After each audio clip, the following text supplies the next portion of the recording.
Good morning and welcome to India Market Open right here on NDTV Profit. With me Neeraj Shah, Alex Matthew, Hiral Dadia, and guys, we are celebrating the ushering in of the Vignaharta, and God knows there are some Vignas out there. Let's see how this festive, the true beginning of the festive season turns out to be. But it's an interesting morning simply because of the quantum of news flow on the world, around the world, and in India. Yeah, certainly. And I think the big story today is something that was anticipated. We were building towards it. It was expected tomorrow, but the announcement has come overnight that the notification will come through at 12:01 EST, which is Eastern Standard Time, in the US for 25% additional tariffs on India, and that kick starts on Ganesh Chaturthi tomorrow at 9:30. Yeah, and I think, the build-up of the last 21 days was that India has 20 days to negotiate, so probably the tariffs will not be there. I think you might see some change in terms of commentary that will start coming in as well, because the 25% does kick in now. Yeah, it does.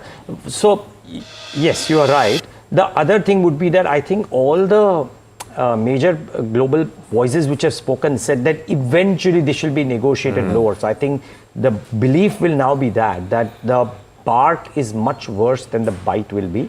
For now, the bite may be showing 50%. Could it be lower?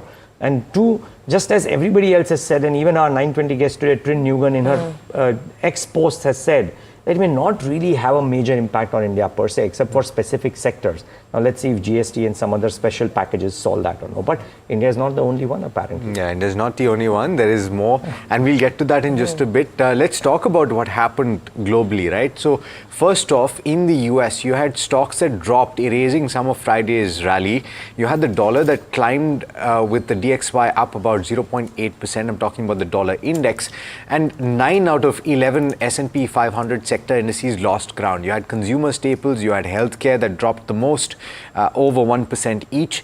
And the benchmarks, take a look at that. So the Dow dropped about 0.8%, the S&P 500 about 0.4%, and the Nasdaq, the tech-heavy Nasdaq, losing the least, about 0.2% or so. Attention going forward is going to be on Nvidia results on Wednesday, that is tomorrow, and also the PCE price index, which is the Fed's preferred mode for measuring inflation. That print will be out on Friday. There's also the jobs data that comes in next week. But some elements of what took place yesterday in the treasury market and for the dollar could be laid at the feet of Donald Trump, because some of what he has said has spooked a few players in that market. He has, in fact, fired Fed Governor Lisa Cook after days and weeks of pressure on her. The announcement was made in a letter posted on Truth Social, and the Trump administration claims that Cook has committed mortgage fraud. The thing to pay attention to is the fact that it's likely to trigger a legal challenge. It could well go to the Supreme Court, and the president can fire, according to law, a Fed governor for two reasons. One is malfeasance, and I'll get to the explanation of what that is in just a bit, and dereliction of duty. Malfeasance from a US context relates to a very broad term, first of all, and that indicates wrongdoing by a public official. So there's no clear definition of what that entails.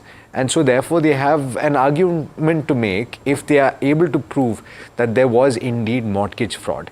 So this is part of what had a bearing on treasury yields yesterday, but there were also comments about trade. And some part of that has to do with the conversations with China that is currently underway.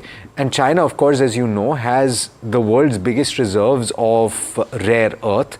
And in this entire context of negotiation with the US, held back on some of those reserves. And US President Donald Trump has weighed in on that, said that China must supply those rare earth magnets or face 200% tariffs. Listen it. China intelligently went and they sort of took a monopoly of the world's magnets. And nobody needed magnets until they convinced everybody 20 years ago, let's all do magnets. There were many other ways that the world could have gone. But so it'll take us probably a year to have them. We're heavy into the world of magnets now, only from a national security standpoint. We have a very strong relationship, Howard, I would say, economically with China now, getting much better. They have to give us magnets. If they don't give us magnets, then we have to charge them 200% tariff or something, you know. But we're not going to have a problem, I don't think, with that. Yeah, I mean, overnight he said a number of things, including the fact that Intel is not the only deal that they will do. They could do a lot of deals like that.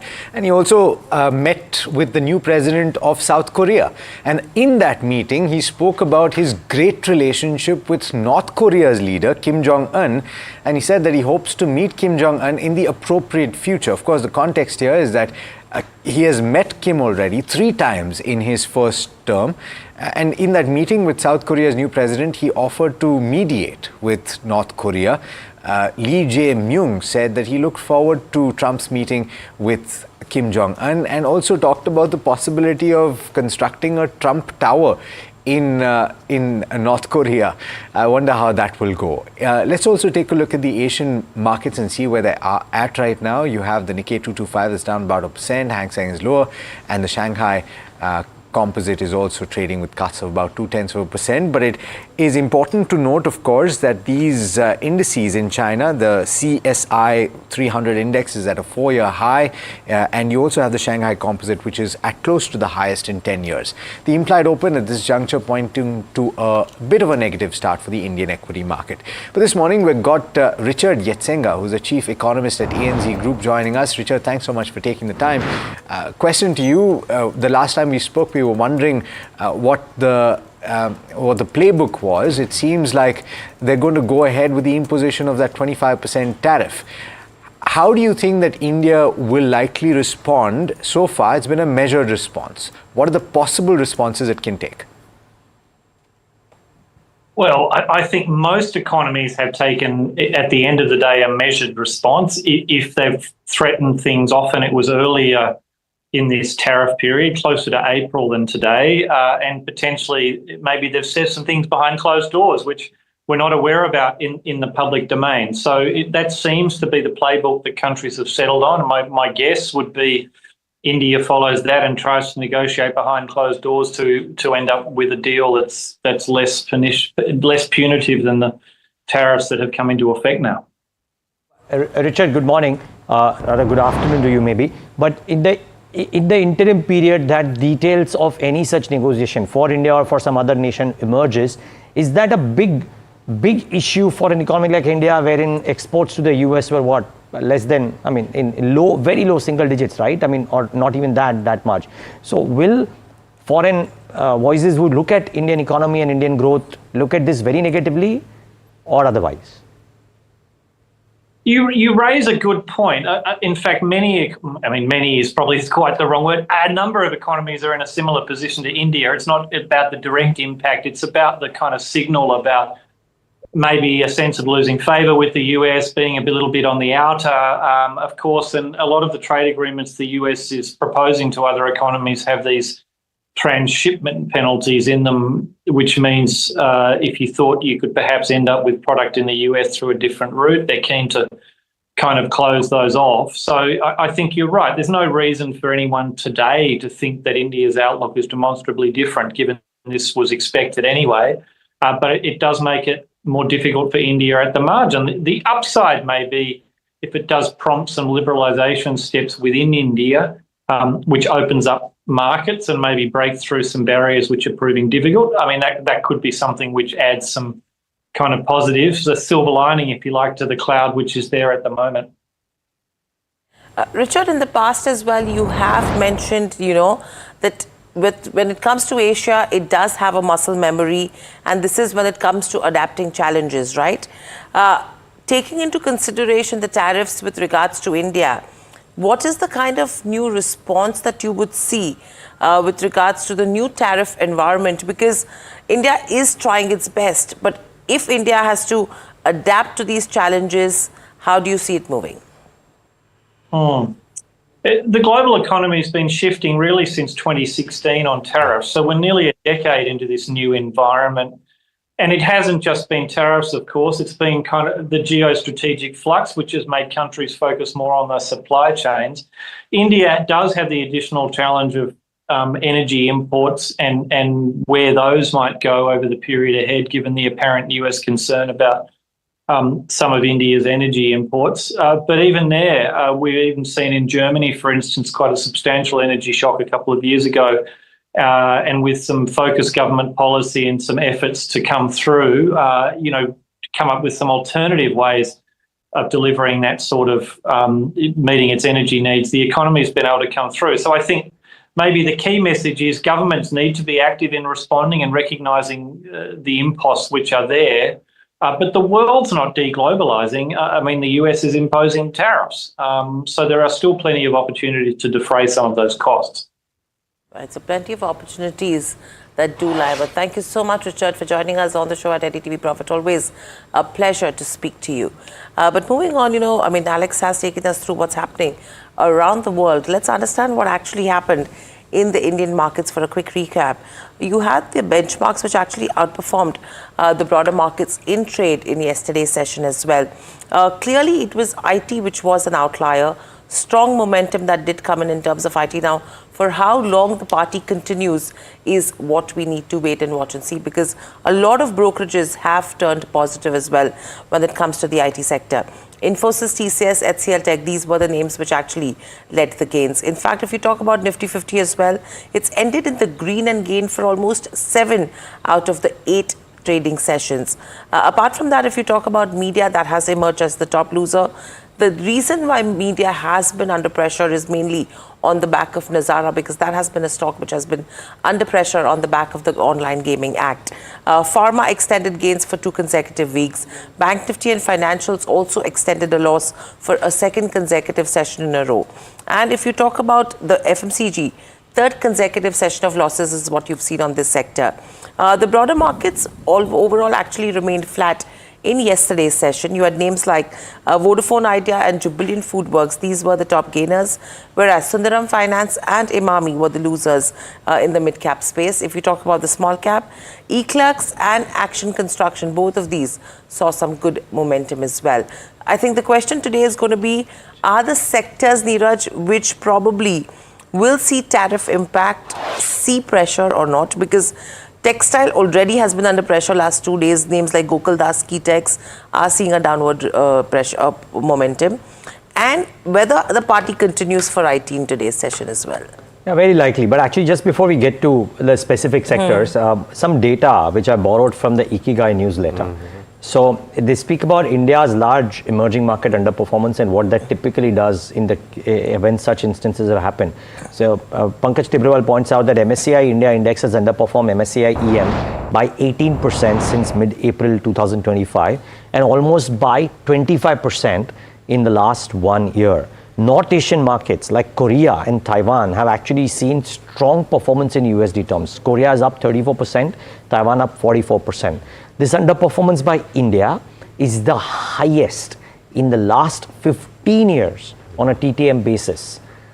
Following such a period of underperformance, which is 15 to 20%, MSCI India tends to bounce back and bounce back very, very strongly.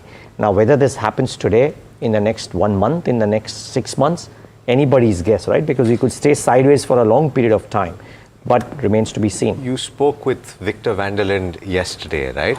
And Harold. Harold van der Lind yesterday. I was listening to that conversation. He was saying that he would rather get in early, and he was quoting exactly this, perhaps not the numbers that you've just spoken about, and the fact that China is at 4-year highs. You have the Shanghai Composite at a 10-year high, and that reinforces the margin of safety, Neeraj, because like in the US, with 8% of the S&P accounted for by one stock, the margin of safety is very, very low. So all you need to have is one hiccup for that money to come flooding back. Yeah, one is that, and two, I think the money was probably also not coming back because of our own internal growth woes, which are now being corrected meaningfully, right? So that is the thing to keep in mind. So for the trade setup, I mean, the resistance at 25,000 in lieu of higher tariffs, very, very likely, right? You think of it almost as a no-brainer. Yesterday too, we went above 25,000 and just slipped below that at close. So you would suspect that there will be some resistance at the 25,000 mark. So no taking away that. And to Hiral's Hiral's point, because she made that very important point, right? IT.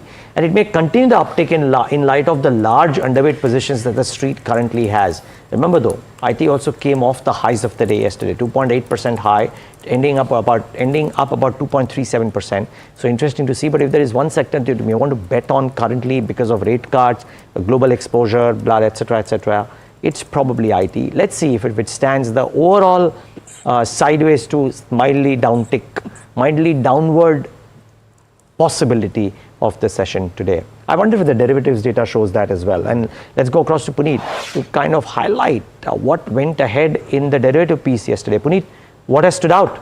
Well, thank you for that. I think definitely the 100-point run-up on the Nifty and maintaining the 24,900 was one of the key positives. Let's also look at the rollover data today, because we have the expiry on Thursday. Tomorrow is a holiday, so we're putting that data out today. We've of course seen the open interest go down by 22% for the August, as well as for the month of September. We've seen a subsequent interest, so we are seeing the rollover for the Nifty. In terms of the Bank Nifty as well, a similar trend is visible. We've seen a slower, essentially, move to the Nifty Bank on for September as of now, and it'll be interesting to see what happens with that going into the next month as well. So for the Bank Nifty, a lower fall in terms of open interest distribution for the month of August. When you look at the FII front flow pitch as well as open interest distribution, we've seen largely selling happening in the index option as well as the Nifty option, but subsequently the long position for FIIs have been subdued. They remain to be seen between 12 to 13%, essentially currently at 13.4%, and this continues to be at a lower level seen over the last 3 to 4 months. So the short position continues to be for the foreign investors, and largely on the points that you guys were making, that the lowest level in terms of the foreign investors have been underweight on India, the lowest in the last few years, and that's visible in this data point as well. When you finally look at the open interest distribution, both calls as well as puts, we've seen for calls 25,000 continues to have the highest amount of open interest turnover, and that seems to be the key support level in the short term at least. While we've seen some kind of build up yesterday in 25,500 as well, that seems to be far away from at least the current point as well. For 25,000, we've also seen some increase in the put open interest as well, and hence we've been essentially in a tug of war between 24,600 as well as 25,000, and it remains to be seen if we can build that as a medium term support level, to say the least. Currently 63-point downtick on the Nifty implied open, but essentially it will be a day where we could see some limited movement on the Nifty. We're not expecting too much, and that's largely on the derivative side because of the expiry just being a day away. Okay, just before we start with Hiral's set of stocks, guys, Puneet, thank you so much for that. Just wanted to make a point. We were talking about Ganpati and Lal Bagh Cha Raja and how many people beyond Mumbai would know of it. I did a poll on X, and about 75% of the participants who are non-Mumbaikars said that they have heard of Lal Bagh Cha Raja. So, well, not bad. Not bad. I wonder what your cohort of followers is, though, if you're gravitating towards, the west or the north, or who knows? And I think, apart from Lal Bagh Cha Raja, I think Neeraj is going to go to another pandal today afternoon as well. So I think we should be doing a poll. Yes. Live visuals. With GTB, right? GSB, yeah. GSB, which is correct. So I think that's going to be another one which is going to become a known one after Lal Bagh Cha Raja. My incredible ability with names is translating to you as well, Hiral. But let's get the names of the stocks, yeah? Let's go to that. All right. So I have a couple of... Perfect. I'll start. So a couple of updates. In fact, Tata Motors is... it's just an update, so pay attention to this. The NCLT has sanctioned the restructuring of the company's standalone business. And in case you weren't aware of that, scheme of arrangement will create two separate listed entities. This is going to be TML Commercial Vehicles for obviously its commercial vehicle business, and also the Tata Motors passenger vehicles, and that will include the JLR business as well as the EV business. The process is expected to be completed by the end of 2025. So this is going to be a significant move for the company, and shareholders should pay attention to this. Shareholders of HDFC Bank should also pay attention because the share trades ex-bonus today. Remember, this is the first ever bonus that is being done by HDFC Bank. The board, of course, had approved that 1:1 bonus share issue, and that takes effect today. So don't be surprised if your demat account shows, if you're holding HDFC Bank, of course, a sudden loss, capital loss. that is going to be just a temporary phenomenon. Page Industries is the third stock on my list. This is a thumbs down based on what MK is talking about. And take a look at what they're saying. They're saying that Reldel, which is a joint venture between Reliance Industries Retail and Delta Galil, have recently launched a French brand Athena in India, and that JV is set to offer a number of products at a relatively accessible price point. In fact, Delta Galil is, if you didn't know, a global manufacturer of seamless innerwear.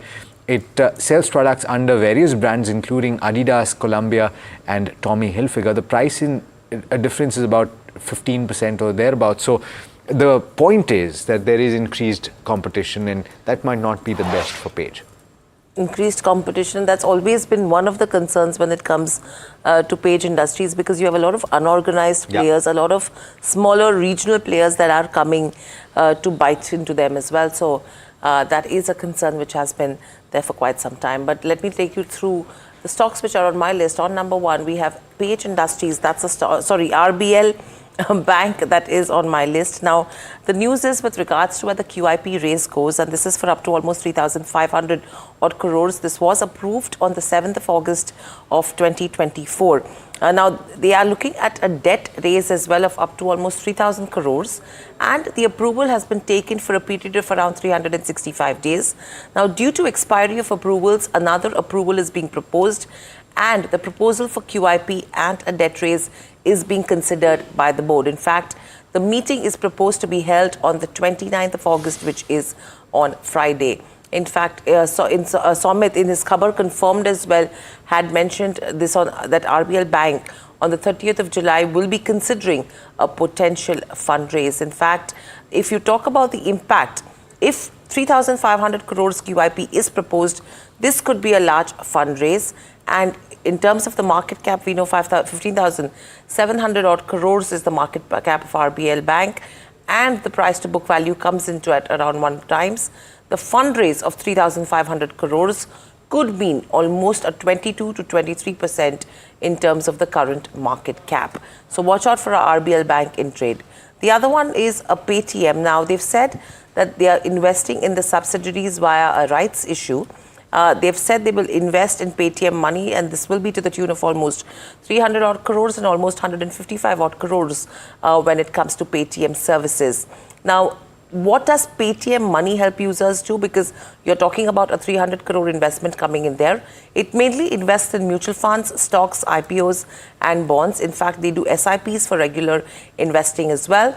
And the margin trading facility is what they're looking at to boost buying power. The automate payments using UPI AutoPay and the margin pledging is what they're looking at as well for efficient trading. Lastly, if you talk about Paytm's 300 crore investment, this is with regards to Paytm services. It facilitates UPI payments, recharges and bill payments. In fact, the payment gateway for merchants, which is online and offline, is what they take into consideration as well. And they do have loyalty programs and advertisements for the same. Cashbacks, deals, gift vouchers is what they issue, and distribute credit cards and offer credit insurance services. So that's another one on my list. And the third one is a Titan. You have a Bernstein, which has initiated an outperform rating on a Titan for a target price of 4,200. Yesterday, the stock did see some good moves. What they are saying is that the company is aiming to become a global lifestyle brand. Jewelry demand is becoming more formal and contemporary, and the competition in this space is also increasing. If you talk about Titan, they've under-leveraged their growth options, and natural diamond and lab-grown diamond dynamics is something which is probably threatening its studded jewelry sales. But again, initiation with a buy rating coming in on a Titan, and how tariffs could impact this space is another angle that we need to take into consideration as well, because 9:30 a.m. on 27th is when it kicks in. Okay. Very quickly, Sai Life is the first one on my list. TPG is going to exit the company in a bulk deal worth 2,640 crores.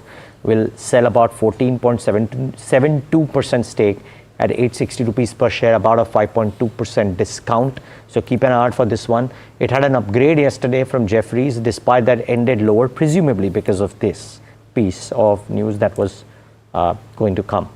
Protean eGov has received a 1160 crore order from UID for establishing and running district level Aadhaar Kendra. Well, after a while, a whiff of positive news. Remember, Protean went up almost to 1800 or thereabouts. If you look at this year's chart or maybe the 1 year chart, you will see a sharp pull down from where the stock used to trade. So let's wait and watch if there is a pullback possible into this.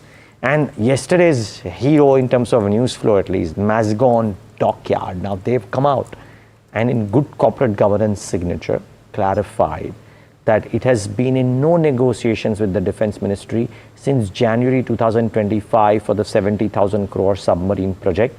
Thus, reports of these 70,000 crore submarine talks with ThyssenKrupp is factually incorrect. Now, my guess is, viewers, that because it is not a done deal as well yesterday and L&T is also in the race, I think Mazagon is being prudent and coming out and saying that there might be an order, quote unquote, not quote unquote really, there might be an order, but they are not in talks and nothing is finalized as yet. This is prudent reporting, and maybe Mazagon Dock, which was not up like 8-9%, just about a couple of percentage points, might see a bit of a pullback today, who knows. So keep an eye out for this one in the session today as well. A lot of other stocks, lots of brokerage calls. Morgan Stanley's come out with a note on NBFCs, Jefferies is a note on OMCs, and a bunch of others. So we'll talk about all of these and more. But for now, we need to slip break into a quick break, and also some top strategies and heard on the street when we come back.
My birthday gift to papa, ये उनके पापा की पहली गाड़ी एक garage में पड़ी थी दार्जिलिंग में, फिर 3 मैकेनिक, पेंटिंग, पॉलिशिंग।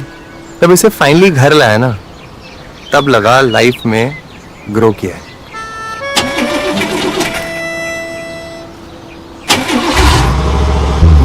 SIP करो, इन्वेस्ट करो, लाइफ में ग्रो करो। प्रतिभूति बाजार में निवेश बाजार जोखिमों के अधीन है। निवेश करने से पहले सभी संबंधित दस्तावेजों को ध्यान से पढ़ें। Tech has changed. So should your tech show.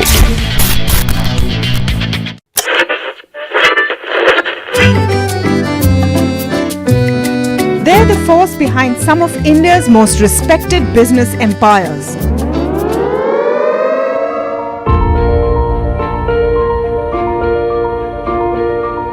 But you've rarely heard them speak. Now, for the first time, these leaders open up on succession, conflict, governance, and inheritance. Join me.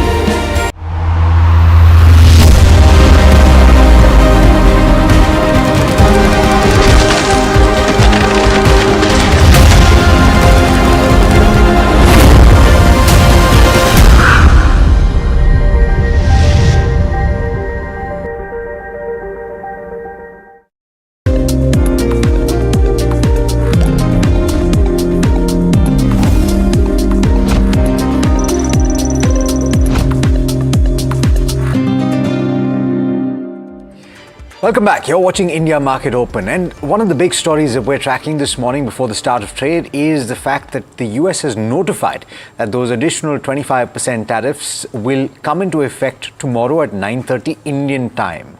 Now, in this context, we heard Prime Minister Modi speak yesterday, just before that notification came through, about India's response and the fact that Indian exporters will not be harmed. Basically, policy response will ensure that Indians are protected. This is a resolute message that was sent out from Gujarat. He was addressing a public gathering and he vowed unwavering support to India's farmers as well as small businesses and dairy producers, declaring no matter how much pressure comes, we will find a way out. Listen in. मेरे छोटे छोटे दुकानदार भाई बहनों से कहूंगा, मेरे किसान भाइयों से कहूंगा, मेरे पशुपालक भाई बहन से कहूंगा, और मैं गांधी की धरती पे से बोल रहा हूं, मेरे देश के लघु उद्यमी हो, किसान हो, पशुपालक हो, हर किसी के लिए मैं आपको बार बार वादा करता हूं, मोदी के लिए आपके हित सर्वोपरि है।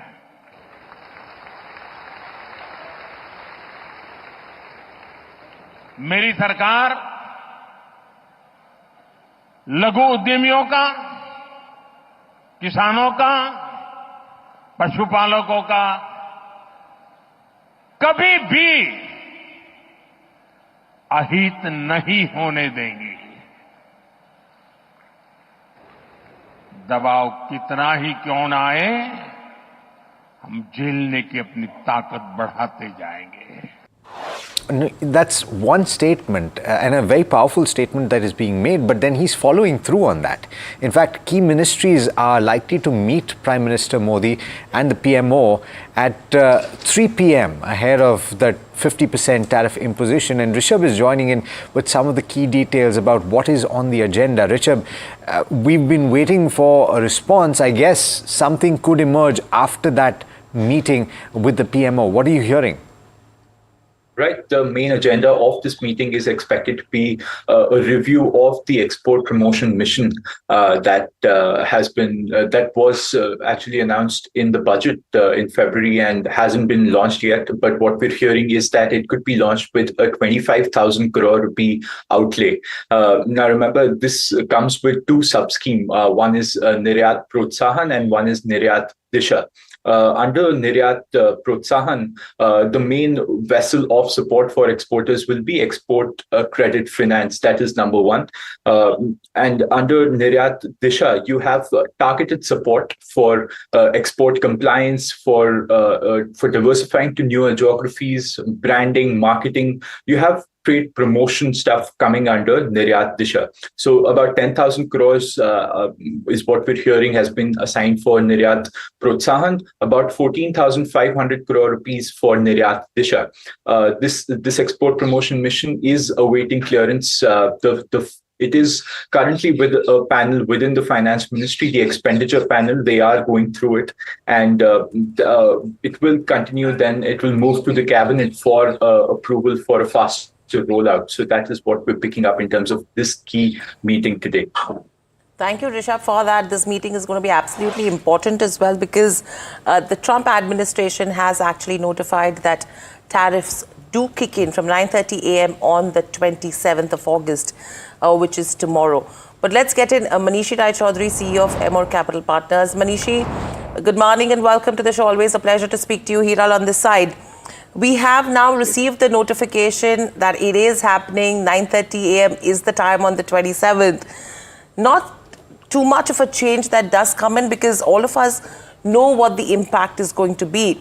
The only thing was there was anticipation that the Indian government had a window of 20 to 21 days with regards to negotiations. Nothing has worked so far. How do you expect the markets to react on the basis of this now?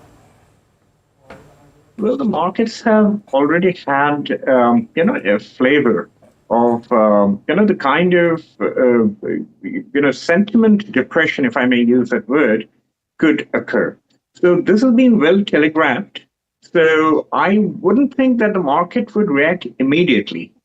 But what may happen is that, gradually with diminution of India's geopolitical clout, which is quite obvious from what has happened over the past few weeks, there can be second and third order impact on capex, on investments, on several other products that India is exporting. And those things may actually impact corporate revenues and earnings going forward over the next few quarters, maybe not immediately. And the market may actually be quite,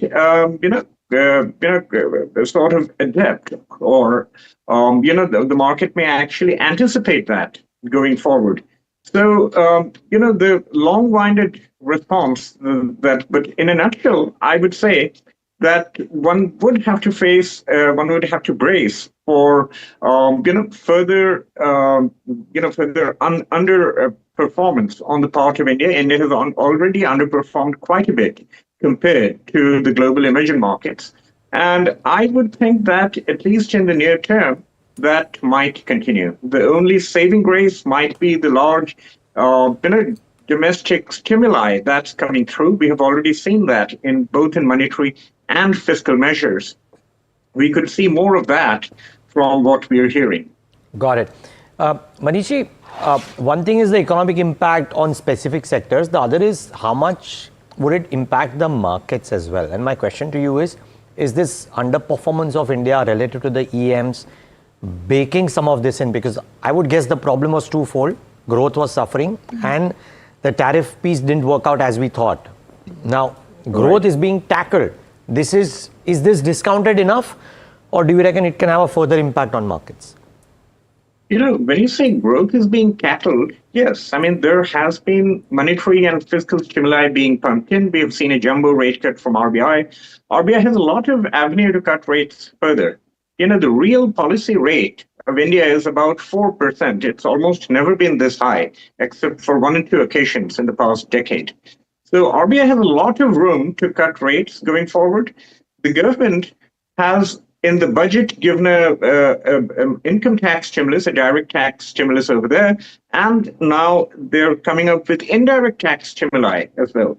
But what the investors would look forward to before committing more capital is the impact of these on Indian consumption, and that has not come through yet. If you look at urban consumption, if you look at auto sales, for example, they're still heading down.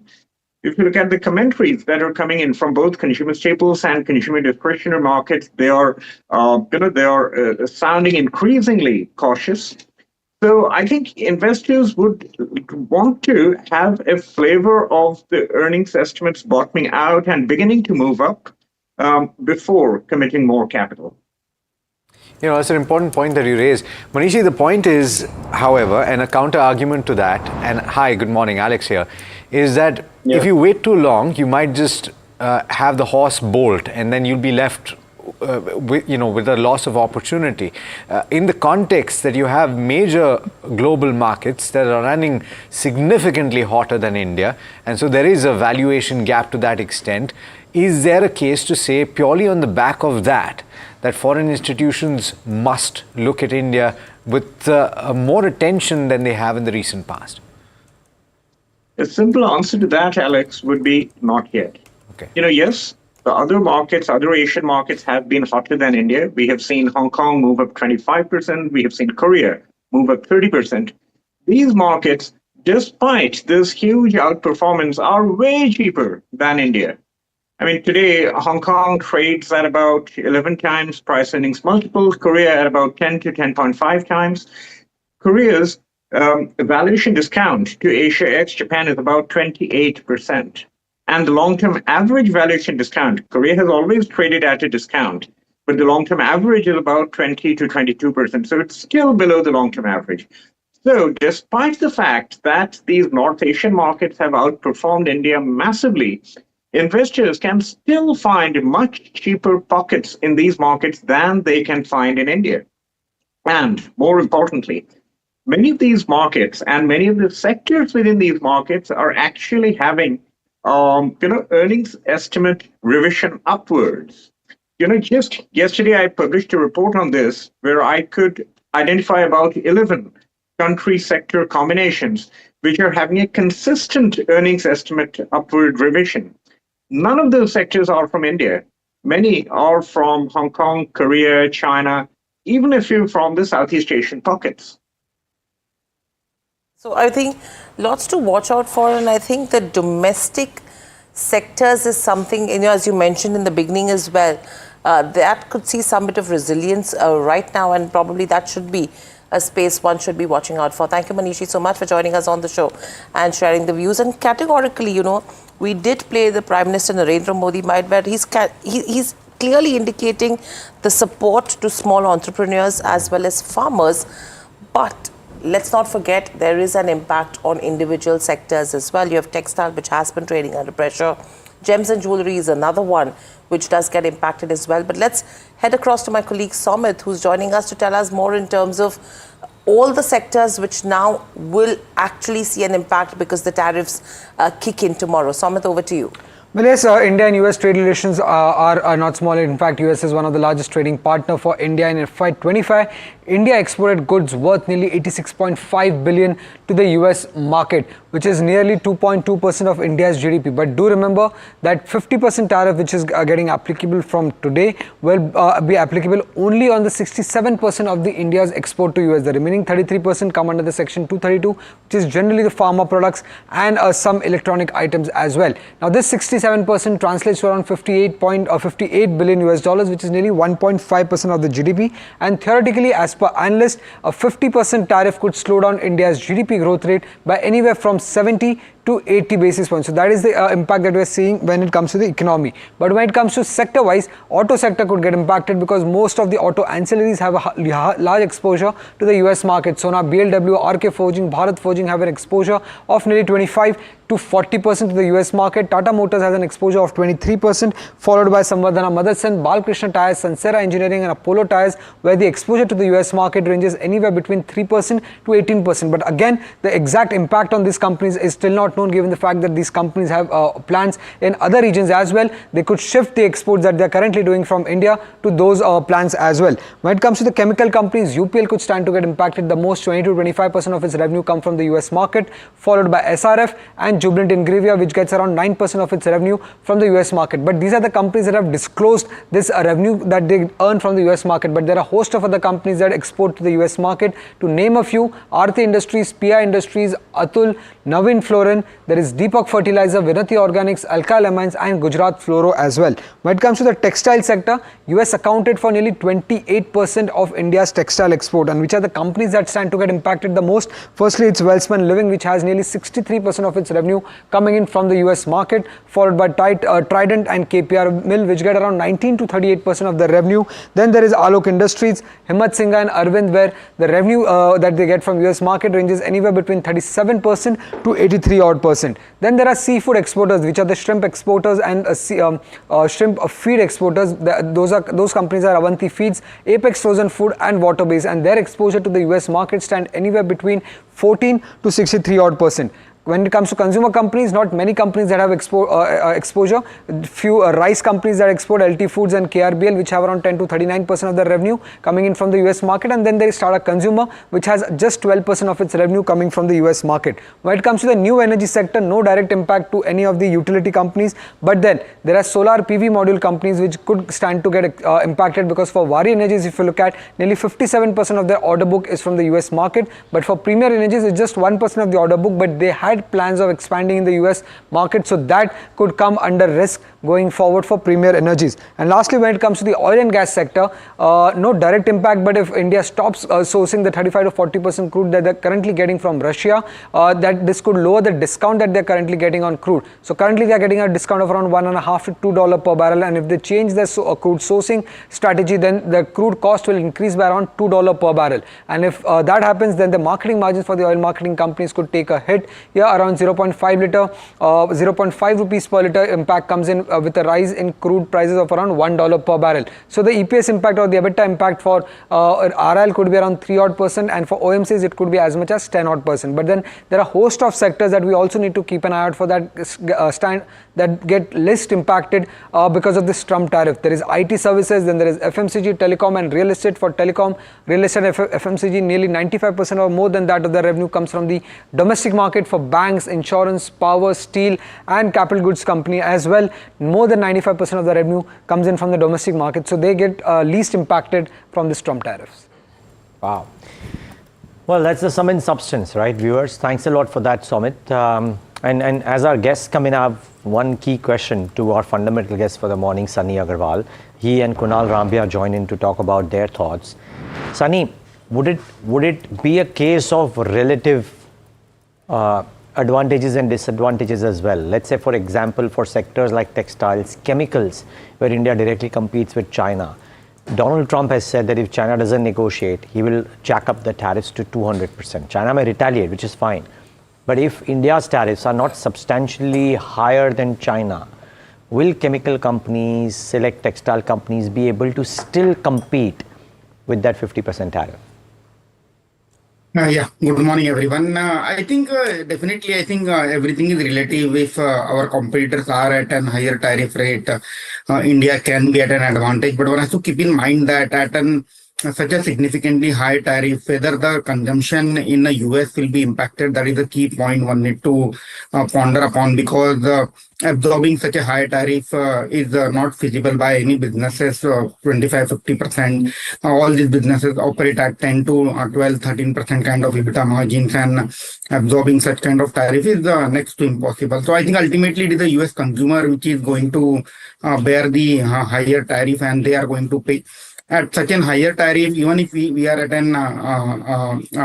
a relatively better position compared to our peers like China, Vietnam, or Bangladesh, I think demand is something which is likely to get impacted in US. So I think overall, it seems that in case this tariff embargo continues for a pretty longer period of time, more than 3-4 months, then that can definitely impact the domestic companies, export facing businesses. But in case this tariff goes away in a span of 10-15 days, which we are hopeful that India will go on with a negotiation with the US, and there can be some midway solution that can be arrived at. If that is the case, then we may again see a demand revival for all these export-facing businesses. So again, I mean, not a very clear picture as far as all these textile or chemical companies are concerned. Got it. All right. It is that time of the morning to go to my colleague Somit Sarkar for her on the street. So before we get you the technical check, let's talk about the stocks that are buzzing in the dealing rooms. Morning, Somit. Good morning, Alex. Multiple stocks that remain in focus. Firstly, is the hospital companies like Apollo Hospital and Max Healthcare, which remain in focus because dealers are indicating that there are sell flows on HNI desk here on anticipation of some negative news development that could come in. Dealers are indicating that some news expected on a bill to regulate pricing. So this has been there for quite a while in the market, that something like this is expected to come. But the sell flows as of now is on based of expectation of such news coming in very soon. For Tega Industries, dealers indicate that there's a buzz of a big corporate development that could happen. The existing promoter might look to exit completely is what dealers are indicating.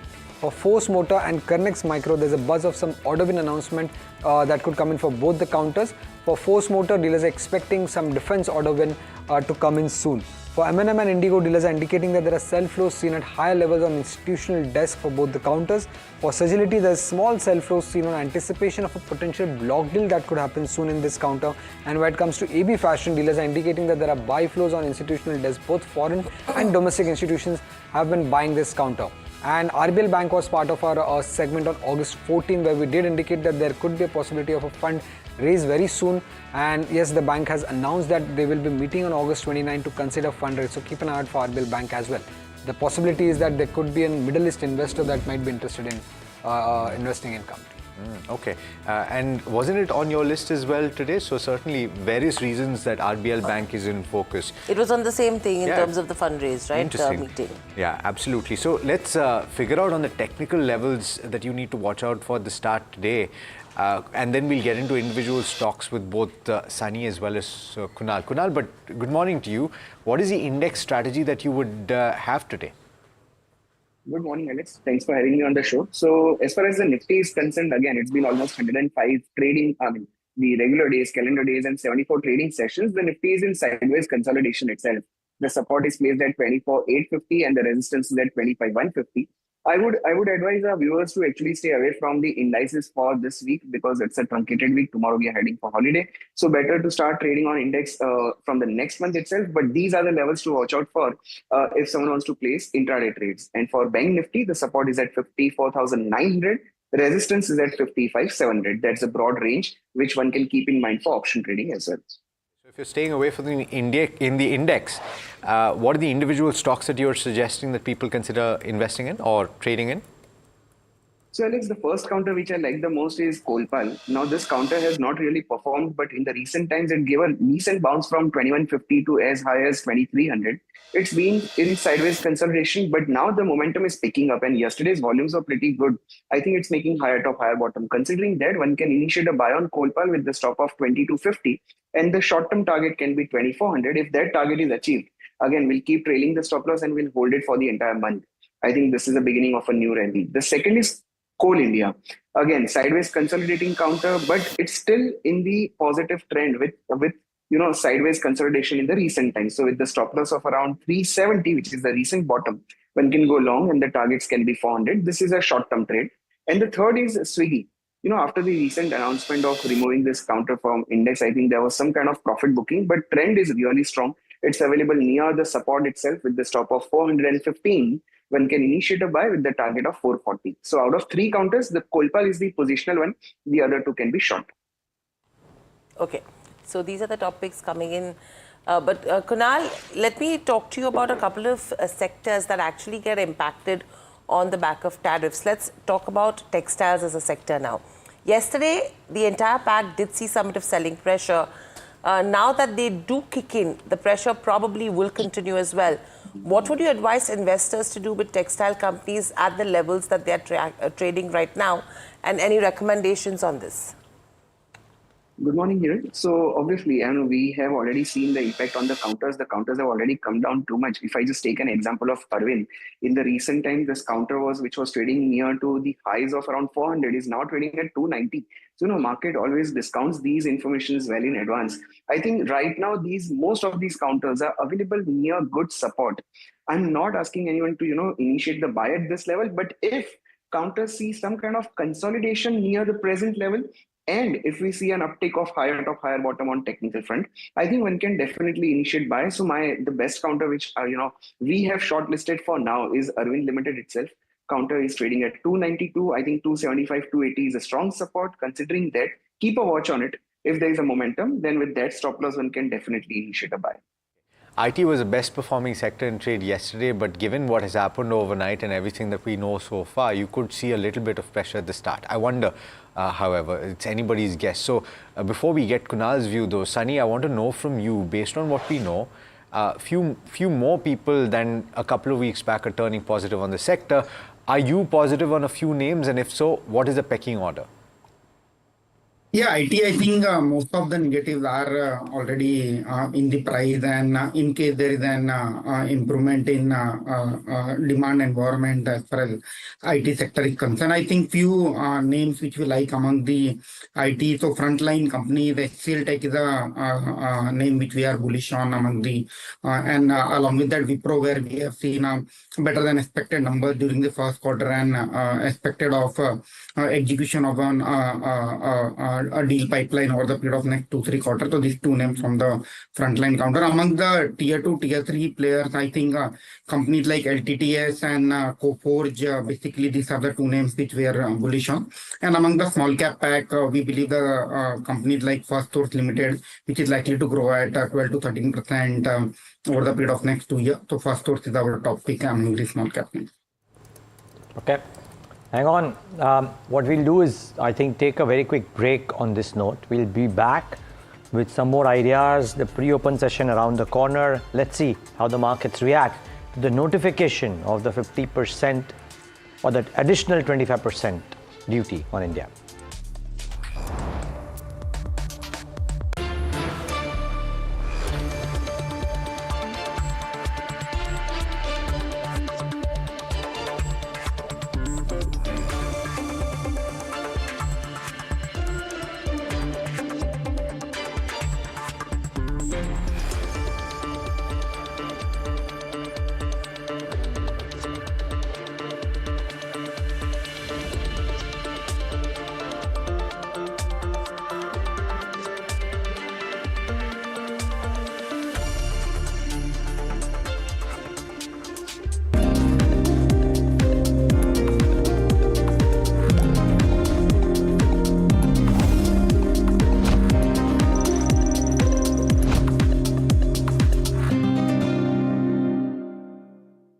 जब मुंबई से वापस Kolhapur shift हुआ तो सबने कहा कि dream city को छोड़ रहा है।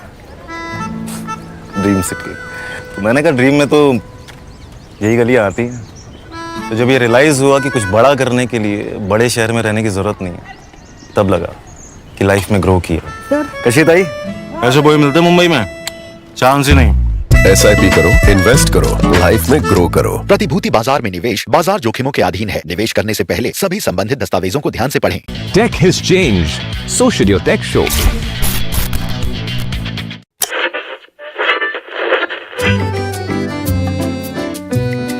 They're the force behind some of India's most respected business empires.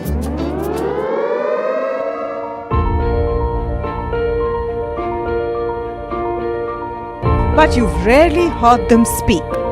Now, for the first time, these leaders open up on succession, conflict, governance, and inheritance. Join me as we step inside board.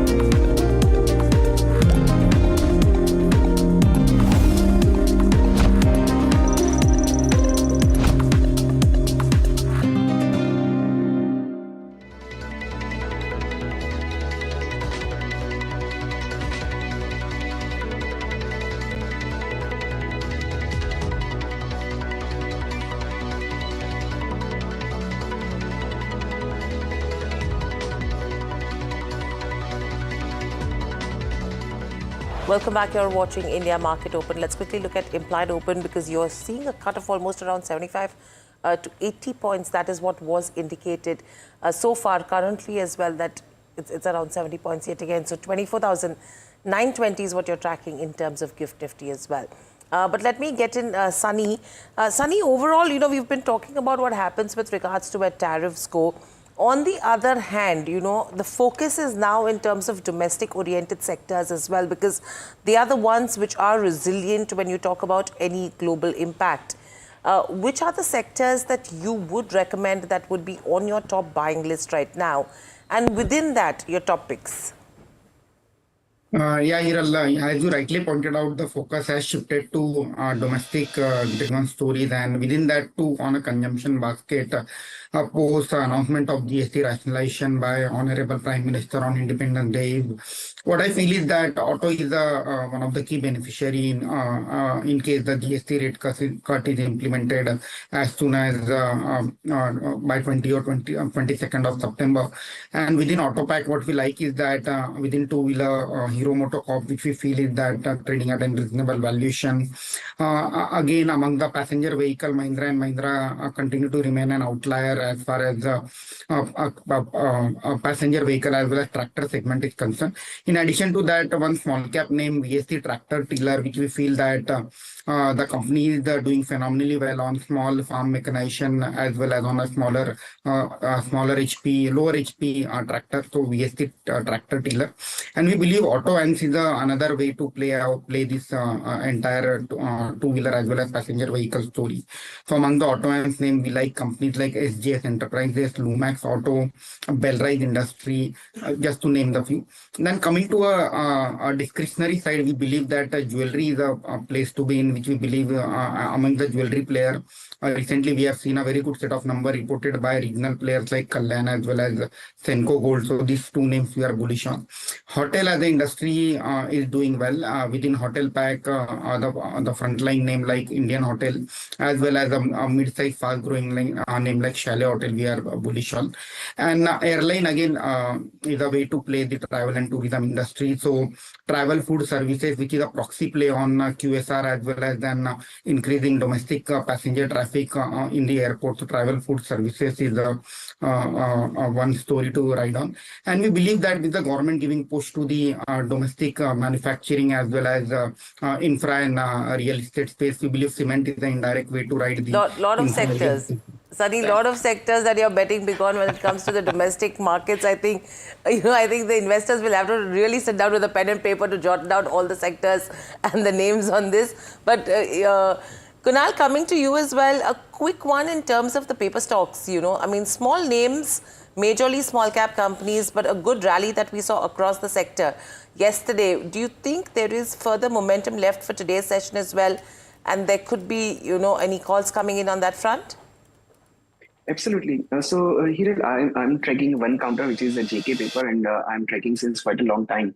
This counter is in sideways consolidation with an exception between June to July 2024, where it made a high of 600. Otherwise, since 2022, this counter is still in sideways consolidation.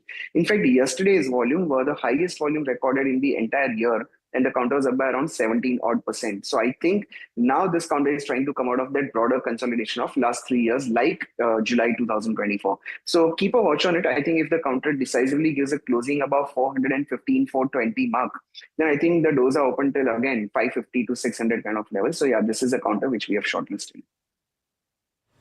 Okay, thanks for that, guys. Now, just I think in a block window, the Edelweiss block deal, I think about 1% of equity has changed hands. So watch out for Edelweiss. The stock was active yesterday. Dealing rooms seem to suggest that it is the promoter Rashesh Shah which has sold a small stake, and a marquee local fund, PMS AIF fund, has bought that stake. If we can bring up Edelweiss as a stock for a moment, because that was very, very active yesterday, and I suspect that in today's session too could be very, very active. Okay, Edelweiss was the one I was talking about, but effectively keep that stock at the back of your mind. That's where the block deal has happened. A large trade in Edelweiss Financial. Just pull up the stock please once before we move on to the next piece. 102. Let's see if there is more in store. Okay. The pre-open rates have opened very quickly. Just mark the Nifty and the Sensex before we move on to the next topic, which is on T&D companies. So since the markets have started, we'll have erratic rates for now. Let's see if there is a large reaction to the notification of additional tariffs, or will it be manageable by the markets? Let's wait and watch. 24,800 has been the line in the sand in the last few days. Let's see if we hold on to that in the session today before the holiday tomorrow. Keep in mind that is a holiday for India. The rest of the world markets will be open. People will want to keep the positions light.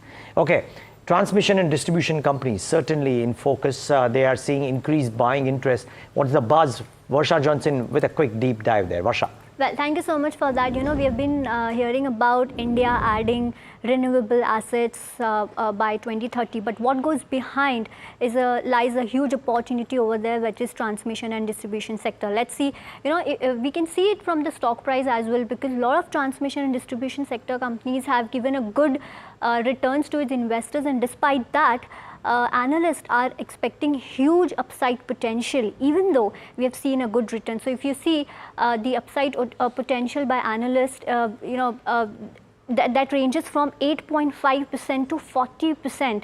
So that's a huge upside potential still available when it comes to these companies. Let's see why there's so much of buzz and why analysts are bullish on this sector. Starting with, India aims for 500 gigawatt of renewable energy capacity by 2030, which will require 50 gigawatt of new capacity yearly. And that means, transmission and distribution sector will need 9 lakh crore of investment by 2030, which will be driven by renewable energy and rising power consumption. Moving on, where currently India stands, if I were to talk about, India reached 200 gigawatt of non-fossil fuel capacity by 25 end, and which means that need to add 50 gigawatt of every year to stay on track. Even government plans to tender almost 60 to 75 gigawatt of renewable energy capacity in next 2 years. Now, moving on, if I were to talk about the overall, what will be the key growth drivers? One is, of course, solar power needs new transmission lines, and there will be upgradation of the older lines. So, increased power demand requires upgrading older lines to higher capacities. These are basically the key growth drivers which will lead to, growth when it comes to this sector.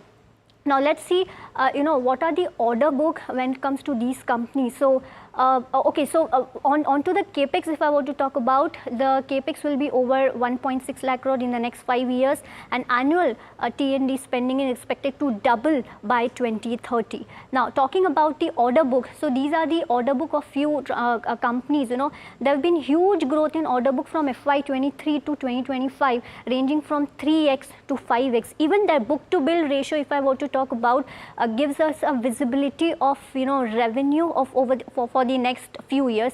Here is the book to bill ratio of few companies, you know, ranging from 3.4 to 5x, giving us a visibility of revenue over the next few years. But, you know, talking about, let's hear it from the management, what management is saying when it comes to this sector. Starting from Power Grid, they have a strong project pipeline, the capex guidance remains unchanged. And, you know, moving on, if I were to talk about, let's see what Adani Energy Solution is saying, that they even have 90,000 crores of transmission opportunity for the next few years, and even GE Vernova and few other companies are giving a good guidance when it comes to their volume growth and revenue growth. So clearly we have good growth opportunity when it comes to overall sector, backed by, you know, renewable assets of 500 gigawatt by 2030. Yep. Thanks so much for that, Varsha. The question only is this expected to last longer, and is Vimal Kejriwal still feeling that this is the best phase of growth that he's seen in the last 23 years? Now, Mr. Kejriwal, you must get tired of me remembering that every time we speak, but just wondering, amidst all of this, I mean, the reason why we are trying to talk about this is because so much of uncertainty in a lot of sectors. Your space seems to be the one that is presumably the most predictable. Would you concur? Good morning, and thanks for having me. I think I would concur with you. And I was hearing what your analyst was talking about, you know, 500 gigawatt by 2030. Now, government has changed it to 600 gigawatt by 2032, which effectively means, you know, another 2 more years and another, you know, 100 gigawatt of capacity to be added. So I think very clear we are seeing a great opportunity, and it continues to last. I think that's the reason why we have also invested in expanding our factories. But the other piece is, Neeraj, what we have not talked about is also the international market, especially the Middle East. We are seeing huge demand happening in the Middle East and the Americas. Those are two areas. So I think put together, we are very comfortable for the next 5-6 years of the demand cycle lasting. The question, Mr. Kejriwal, is about execution then, because ultimately the potential, I think, is something that everyone is bought into. What are the challenges that you're currently facing, and is there a possibility of ramping that up further at this stage? So if you look at challenges, Alex, they are in a way manifold. Okay. First and foremost, which we have been talking about for a long time, has been on the labor availability, which fortunately has seen some improvement. Okay. And I think now the labor shortage has come down, but it is still there in some specific areas, like let's say we have to erect every tower. So the tower erection gangs are a little bit of a shortfall, but others are gradually improving. And the answer to that can only be, how do you do more mechanization and how do you do more automation, etc. And first time right. So I think that's one challenge which we clearly have. And it's, as I said, slowly improving. The second one clearly talks about supply chain. And I think we have been talking about it a long time, saying that how is the impact happening on, let's say, transformer supplies or conductor supplies, etc. So clearly what we are seeing is that the manufacturers, and you've seen the profits of some of them, what we're seeing, has ramped up capacity. So slowly that capacity constraint is slowly easing out. And with all the talks about, discussion opening up with China, etc., because the major problem if you have on the substation side is the components and fittings, etc., which go into the transformer, not the front end of it. So it's slowly improving. Also, what is happening there is that the timeline for project executions are changing, especially on the substation side. So people are understanding that, transformer will not be available for 12 months. So there's no point in asking for a project to be done in 12 months. And people are planning accordingly, saying, oh, this substation will take me 15 months or 18 months. So I need to plan a little bit more in advance. As far as transmission lines are concerned, I think tower capacity, which was a main constraint, is being met by expansion by almost every single player. The same thing is happening on conductor. So I don't see a major issue, but that was one big constraint which we are seeing. So I think these were the two major issues which we are seeing in our industry, the labor and the supply chain. Mr. Kejriwal, good morning. Hiral this side. So, categorically, the question is, will we be able to build enough capacity to deliver these massive orders? And secondly, with everything that is coming in, 15% growth for FY26 for KEC is reasonable, conservative, or you think it can grow faster? So let me give you some data. Like 3 years back, our India transmission revenue was close to 2,000 crores. This year, we will do more than 7,000 crores. So clearly, I think we have the capacity, the country has the capacity where we can ramp down. I think one thing what we need to understand is that while the values are going up, the order books are going up, also the procurement side, the cost side, like I'll tell you, we are doing a large project of transmission in Gujarat. The conductor itself is around 500 crores. So while the volumes will go up, values will go up, it's not that everything is going into capability of labor or management and project management. So that's why I don't think we are right now worried about it. I think with whatever 15% growth and all we are target, I think we have the capability and the capacity to deliver not only ourselves, but I think all the competition has also ramped up. So you're seeing everywhere the same thing happening. Absolutely. You asked me one more question. Sorry, she asked me one more. I didn't miss it out. It was about the growth rate for this current financial year, Mr. Kejriwal. Is it conservative? So I think the issue there, Alex, is that we have around 60% transmission, 40% non-transmission. So I don't see a similar growth rate happening on the non-transmission side. Okay, which is why the 15% would be a weighted average of the transmission growth, which would be more than 15%, and the others, which may be less than 15%. That's a fair point. Thanks as always, Mr. Kejriwal, for joining and wish you all the best for the rest of the financial year, and we'll speak to you soon. All right, let's take a look at some of the big movers. The pre-open rates have settled in very quickly, and you have quite a few losers on the benchmark Nifty 50. In fact, the worst performer at this juncture is Sun Pharma, down about 0.7%. Titan is looking reasonably okay, up about 0.33%. I wonder it'll move up on the back of this Bernstein note that has come through. And I wonder if we have Harsh ready. We will have him ready in just a bit to tell you about what Bernstein is saying about Titan. But in the meanwhile, let me talk about a few other big movers. I wonder if the shrimp exporters are moving at all today. Remember, the tariffs kick in, and this is something that we'd spoken about at the start. Apex is not doing too much. Let's also take a look at the rice exporters and see where they're moving. Okay, we'll come back to that in just a bit. For now, let's turn to Bernstein on Titan. It's an interesting note. They've initiated with an outperform rating on the company, and it's a pretty considerable upside that they're seeing as well. Harsh, very quickly, what are they saying? Well, it's a watchmaker, now a jewelry maker. Predominant part of the revenue comes from jewelry, almost 90% odd. What they're saying is Titan has a storied legacy now. 2 decades where EPS growth has compounded at a very, very healthy 23%. Not too many companies have actually seen that. But now it trades at a 5-year low in terms of price to earnings, and that's where the opportunity lies. They first try to rationalize as to what the controversies are. Rapid increase in gold prices is one.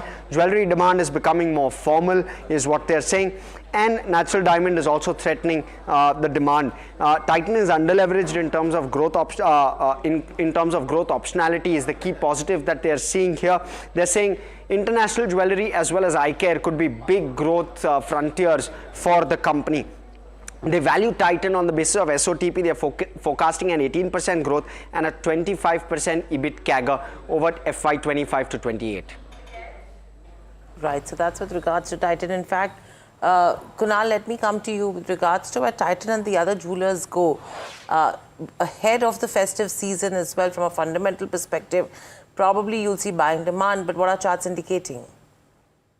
So, Hiral, again, I reiterate the same thing, that market discounts everything well in advance. This month itself, Titan is up by around 10%.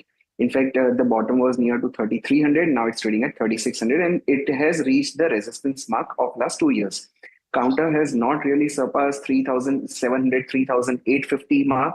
in the last 2 years, I think that remains a resistance for now. So 200 points more from the present level is okay. But if the counter fails to surpass 3850, I would turn cautious. But by any chance, if it gives a breakout of 3850, then I think the doors till 4200 are also open. So this is the level to turn a bit cautious rather than buying at this elevated level. Got it. Edelweiss is active, 3% higher. Sai Life is not, 3% lower.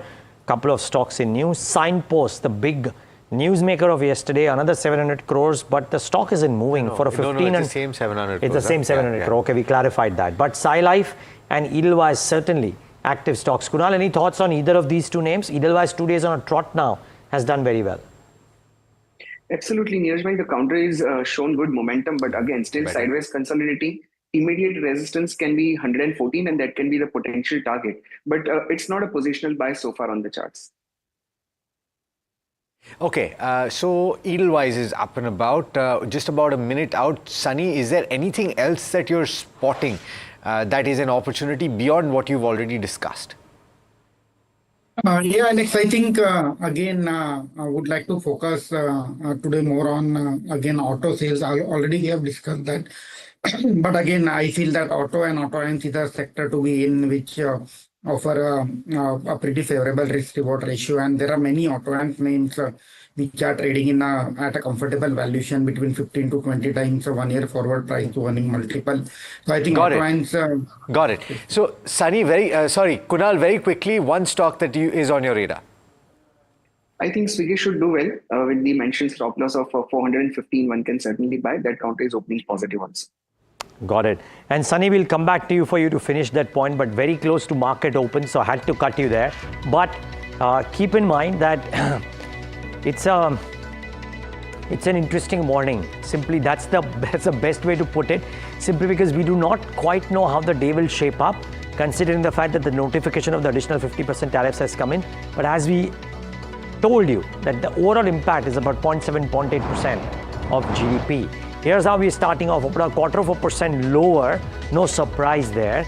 But just that, IT too is down about 0.4%. So the big move of yesterday, correcting in trade, mid cap, small caps down in trade as well.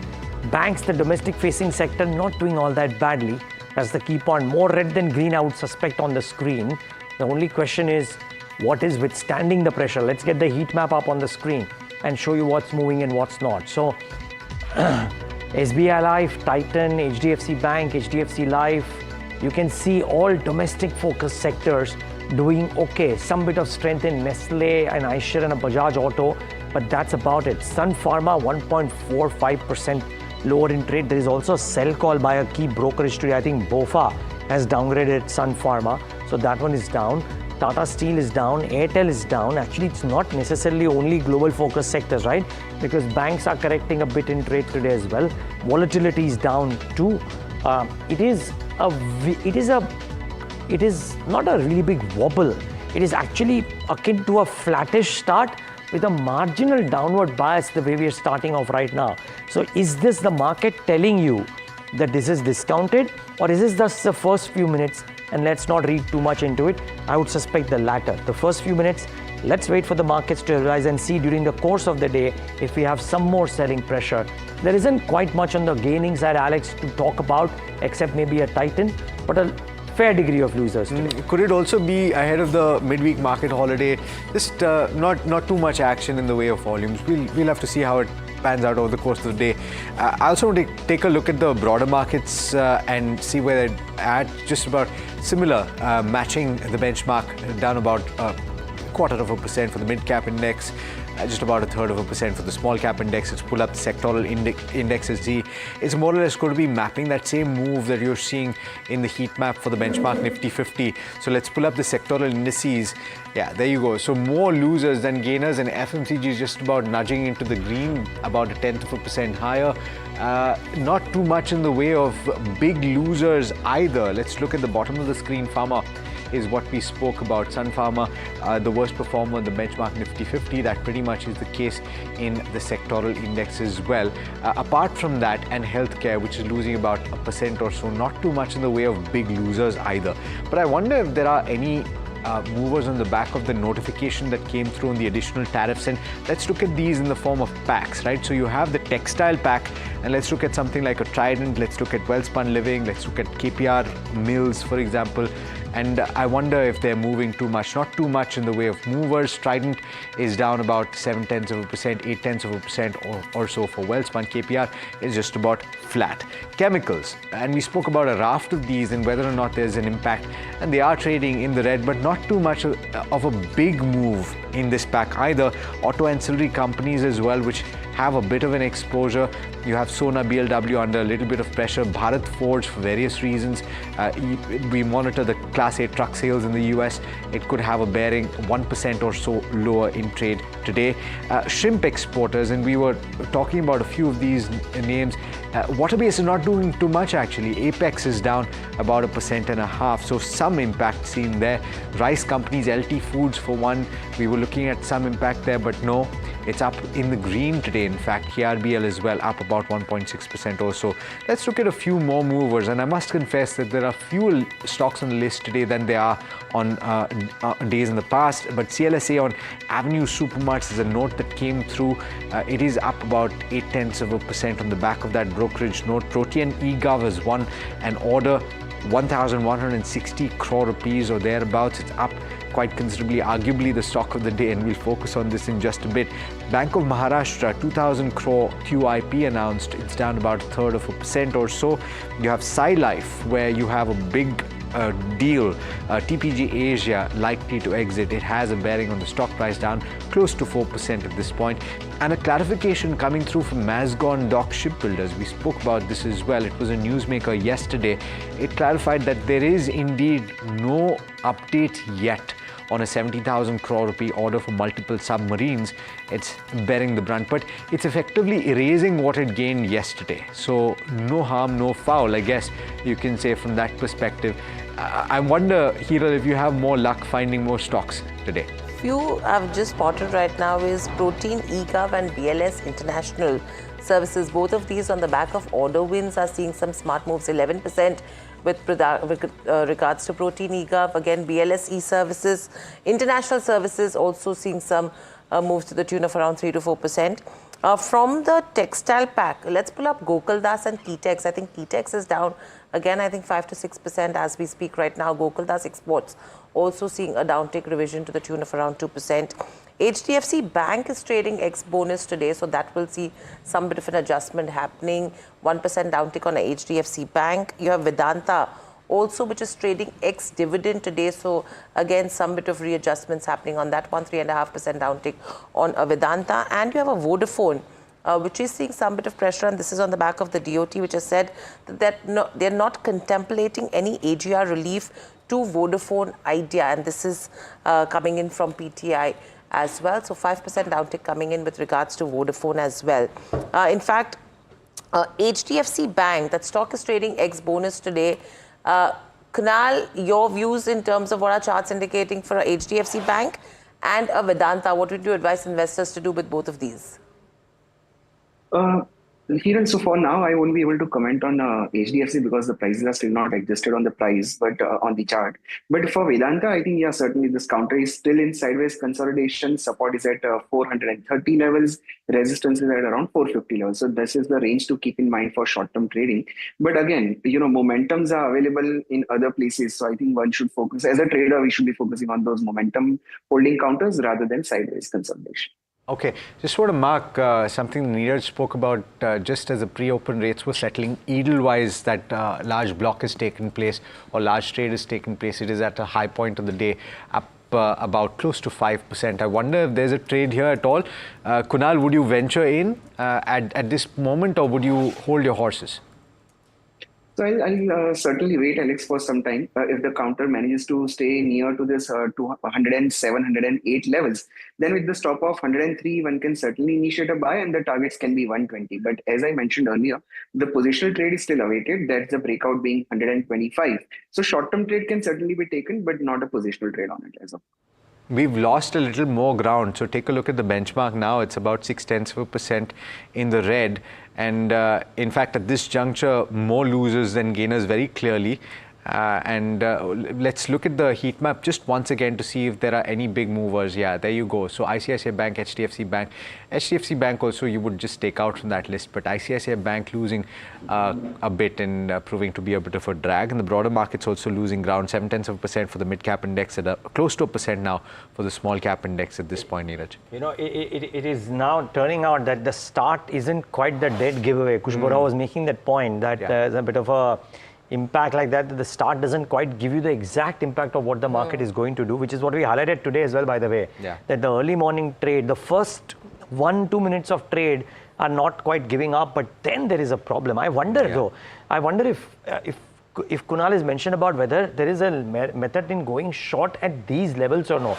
Kunal, it is a holiday tomorrow, so a lot could change, but at the current point, would you take the risk of going short? So Neeraj bhai, as we mentioned, the support of Bank Nifty was supposed to be near 24,850 to 24,800 zone. It's right now trading near that level itself. So certainly it's a big no for shorting the markets right now. In fact, if there is any, if we see some kind of consolidation in next 15 to 20 minutes, for intraday, I would definitely go long rather than going short. I'm not in hurry to initiate any trade for the day, as I mentioned earlier, but yeah, I think this is a level to think of buying rather than selling. Cement seems to be doing okay for itself, by the way. Very quickly, Sunny, is cement, domestic focus, pricing power, good results, a sector to hide in? Yeah, definitely. I think quarter one was a very strong quarter as far as cement sector is concerned. And although due to monsoon, September is usually tepid quarter, but second half tend to be better for the entire cement pack. So we continue to remain bullish on the cement, and few names where we feel that valuations are comfortable are JK Lakshmi Cement and JK Cement, both these group from JK. And there we are seeing a capacity expansion as well as trading at a reasonable valuation. And one more small player like Star Cement, which gives you the exposure to a northeast part of India. Okay, gentlemen, both of you, thank you so much for taking the time out and being with us and giving us your thoughts. Now, viewers, all eyes are out on what do the additional tariffs mean for India. And I think we're trying to speak to as many global voices to try and understand how do they think about it. Somebody who looks at India very closely is Trin Nguyen. She's senior economist emerging Asia at Natixis, and she's put out a tweet which we would like to highlight before we get to that conversation with her.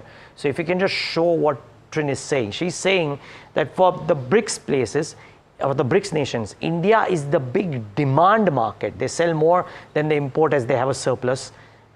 Trump threatening 50% tariff on India makes Modi turn towards Russia and China and BRICS to solve the crisis, but India is the big demand market for BRICS. Now, and therefore, could the pieces be slightly different for the big demand market of the BRICS nations as the 50% tariffs come into effect in the next 24 odd hours? Trin, great having you as always, and because you have such a keen eye out for trade and India and emerging Asia, would love to know how you think about this piece now that US has notified that the 50% tariffs will come into effect within the next 24 hours. Well, the big picture is the war is not ending by tomorrow. So I think the 50% is here to stay, but they need to go lower, and they will go lower. So at the very minimum, we'll get rid of that 25% to settle at 25%. So the question is not whether, but how we get there and when. In the meantime, what is considered India's Achilles heel, which is limited exports of labor-intensive manufacturing to the rest of the world and to the U.S., is its strength. What that means is that export to the U.S. is only 2% of GDP. The affected, which is removing exemptions such as ICT, pharma, it's only 1.2% of GDP. So assuming that we get a reduction of 50% of that, of 1.2, which is roughly 60 basis points hit to growth, as you mentioned. Now, that's a minor point, which means that for the Indian government to offset that, they will need to do tax cuts. And of course, the Indian banks will need to help the affected sectors. So what that means is that it's not a free lunch. There are costs. So the bond market is digesting this extra issuance that will need to come if they need to offset that. And also the banks also have to consider how are they going to help this affected sectors through interest rate, right? But we think that fundamentally, even if the short term is manageable, the long term is that India wants to change. It wants to grow this labor-intensive manufacturing part. It wants to export more to the world. And to export more to the world, it needs to export to high margin and big markets. That is the US and the EU. BRICS are important, but fundamentally, India imports more than exports. For example, its deficit with China is greater than 100 billion, right? While it has a surplus with the US. It has a trade deficit with every country in Asia except the Philippines. So for India, this diversification into Russia and into other countries is going to be very painstaking, meaning the future is still in developed markets to export more. So I think it will continue to liberalize. So the EU FTA is something that's under negotiation, and it will need to expand more in that market. We got the UK FTA recently. So the road for India is more trade, not less, even if we're looking at 50% of tariffs, and more trade with the US and the EU as well. Trin, point well made. The only question is we've waited multiple years, 4 years if I'm not mistaken, for that UK deal to take place, and we all know that there's a lot of back and forth in these trade negotiations. So what you're essentially saying is that in the next couple of years to 3 years, there's nothing dramatic that will shift on the external front for India. Is that the right interpretation? Unless something dramatically shifts with negotiations. Look, the big picture for India is that it's a big domestic demand market, right? But the issue is that people continue to invest in India to access to its demand market. But India also wants to be a growth driver in terms of growing outward, right, to other markets. So I think here the tariffs will impact ambition to do that if it does not mitigate this 50% lower for the US, because that's the biggest export market for India and also currently in the world. So my view is that if it wants to grow this Make India part beyond just servicing India as a market, it will need to lower this tariff. How it does that is going to be a big question, because domestic politics dictate that Modi takes a very hawkish view, but fundamentally, he will need to find a way to lower the tariffs. Right. Trin, good morning. Hiral on this side. A way would be needed to lower tariffs, but if you have to talk about the domestic market, you've categorically said it earlier as well that the domestic market is India's prize. Now, how much of a buffer does the domestic demand provide against this direct economic impact of the 50% tariffs that we're talking about in terms of exports? How much will it be able to cover up for? Well, the affected sectors are labor intensive, right? Which means a lot of jobs will be lost. Obviously, these are jobs that don't pay a lot. So one way to offset that, of course, is what the government's doing is with GST. Well, of course, they can do rate cuts as well, but rate cuts don't filter through to these lower income brackets that depend on labor intensive manufacturing. So fundamentally, there'll be some export supporting packages will need it for the local governments or the central government. What that means is this is not a free lunch to offset, right? There will be cost more into India. And this is just a short-term cost. The longer-term cost, of course, is job growth that's needed to absorb jobs that are incoming, demand for jobs, which is underemployed at the moment because informal job is most of the jobs, and formalization, even though it's increasing, is only 11%. And we have the largest population in the world growing massively.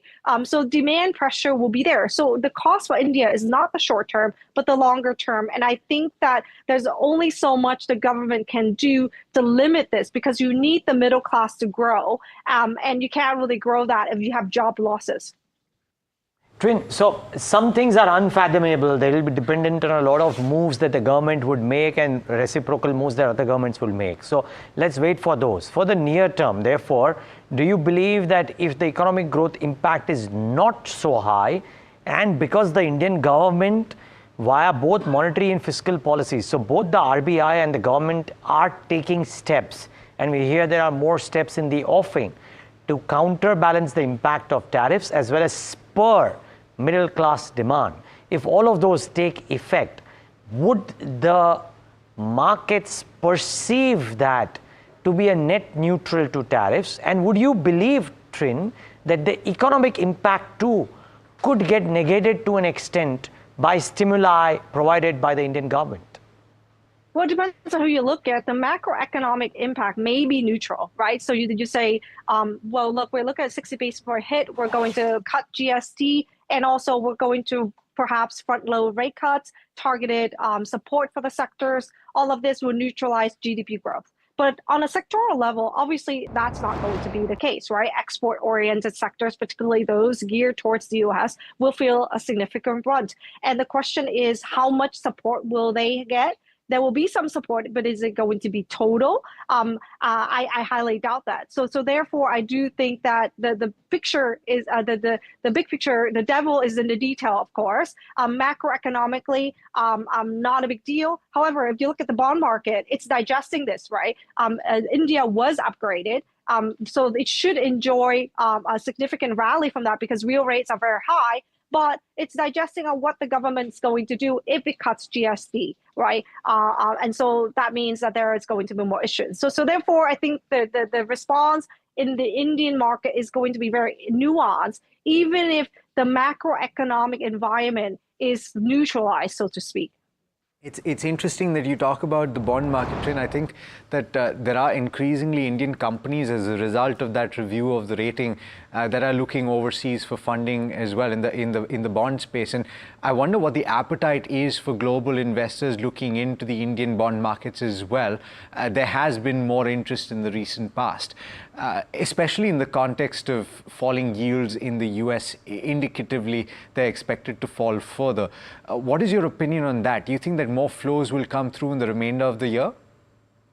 Well, I absolutely think that there's a lot of appetite for the Indian market. The thesis for India doesn't change just because there's a 50% tariff. I think it does change if you're exporting to the US and you can't get this level down. And the good news for India and in general is that the share of export companies that invest in India right now to export the US is very small. Indian companies are still domestic oriented because there's still a lot of needs onshore. And so as a result, I don't see that to be a major issue. That being said, here the risk is that if we don't mitigate that, that will limit the opportunity for job growth, particularly for labor intensive sector. And worse still, we don't really know what Trump's going to do with pharma, right? Pharma is exempted right now. And the thing about the EU FTA is that it includes exemptions for the EU for incoming tariffs. And I think that makes me a bit worried about the fact that India, with this 50%, is not so much that what is being currently affected, but the future of India trade with the US in general and how it's mitigating the fallout from Trump tariffs. So as a result, I do think that fundamentally tariffs will need to go down. So that calculus tells you that while the short-term risks are not so large, if it lingers longer, it can be a big problem. It's a big problem in terms of the Indian government will need to do much more, which means that the rating upgrades can be limited if it continues to have a big fiscal deficit. The banks will have to take a bigger share of the losses of the export-oriented sectors if it wants to mitigate that. So it does fundamentally will have an impact. And as a result, I'm quite optimistic that at the very minimum, we'll get that 25% Russian oil tariff down to get us to about 25% level, which makes it very comparable to Southeast Asia. And maybe we'll get to the 24% level tariff. Yeah, well, that optimism is what we will end this conversation on, Trin. And, thanks so much for joining us as always. Pleasure speaking with you. Right. I wish that optimism would rub off on the Indian equity markets right now, because you have a little bit of a pall of gloom ahead of the midweek market holiday. 0.7% or a little over that for the benchmark Nifty 50 at the low point of the day. Broader markets also losing ground. In fact, if anything, underperforming. And you have the mid cap index that's losing over 1%. Small cap index close to 1.5% now. And the market breadth very firmly tilted, and I think half an hour is done, so maybe we can pull that up. Yeah, there you go. So that sums things up. Quite a dramatic widening of that gap. And let's also pull up the key indices, because I think at this point most indices, if not all, will be in the red. FMCG perhaps the only one that's trading in the green, but the worst performer of course at this point is the defense index, which is down about 1.9% or thereabouts. You have the healthcare index is down about 1.6%, pharma 1.6% as well. Realty metal also losing over 1%, and the PSE index as a whole also down 1%. Consumer durables losing 1% or so as a pack, and the Nifty Bank is down about 1%. So across the board, those cracks have gotten deeper. Yes, they have. Hopefully there's some respite in domestic demand, and that's what we try to talk about with the next management, Alex. So V2 Retail, is a business and representing a sector which is in focus. Will the festive demand boost demand per se? Before we get to the management, let's get in Mahima to understand how the street is viewing the performance in the guidance side. Mahima, good morning. Morning, Neeraj. So yeah, as you rightly mentioned, it's the festive demand that will work in the favor of the company. Plus, there's GST. If that comes into picture, overall GST rate cut from 12% to 5% would benefit the company as well. Plus, there's also tax cuts, GST cuts, plus the income tax cuts. That's going to aid the demand overall and the consumption for a lot of retailers, and that includes V2 retail as well. In terms of how Q1 has panned out, despite of Q1 being a quarter where Eid was deferred to the previous quarter, it's been a good performance. 92% sales at full price happened. They also opened 28 new stores, plus 70 to 75% of the new stores were in existing state and 20 to 25% in new geographies. They also reported a good volume growth of around 50%. In terms of the overall key highlights, average selling price was up by 17%, so that also kind of aided the top line. In terms of where the guidance stands for the company, well, they've said that they are on track to open around 100 to 120 stores in FY26 itself. Plus, the run rate of 100 stores targeted for the next 4 to 5 years is what they've penciled in. In terms of revenue growth, that's expected to be anywhere between 45 to 50%. Same-store sales growth, they're expecting that to be in the range of that 8 to 10%. Even in Q1, they did a 5%, but at normalized rate, that was around 10%. EBITDA margin between 8 to 9% and PAT margin between 4 to 5%. They expect ROE to sustain between 23 to 25%. And in 2 to 3 years, they plan to be present in almost all states in India is what the management is guided for. So strong guidance plus good growth in the past few quarters, and something that we would really want to know is how GST is going to benefit the company. GST cut would benefit the company overall. Thank you so much, Mahima, for that setup, because we're talking about two things. One, the benefits with regards to where GST is concerned, and secondly, just ahead of the festive season, a lot of buying momentum that could be seen as well. Let's get in Akash Agarwal, whole-time director and CEO at V2 Retail. Akash, morning and welcome to the show, and a pleasure to speak to you at NDTV Profit here on this side. Firstly, twin benefits that we are talking about right now. One is the direct impact of a GST cut. The announcement is now expected in terms of 22nd of September when it will be effective. Secondly, ahead of the festive season as well, how are both of these tying up right now, and what is the scenario that you're seeing on ground? Yeah, so we welcome this move. It's a very bold step by the government. I think these reforms aren't just structural. They are very strategically timed, and it's coinciding well with the festive season, ensuring maximum impact on consumption. So I feel GST 2.0 is India's Diwali gift. Just in time for the festive wave. So it should be a broad-based stimulus to the economy. And this was much needed. And I think it should be delivered through this reform.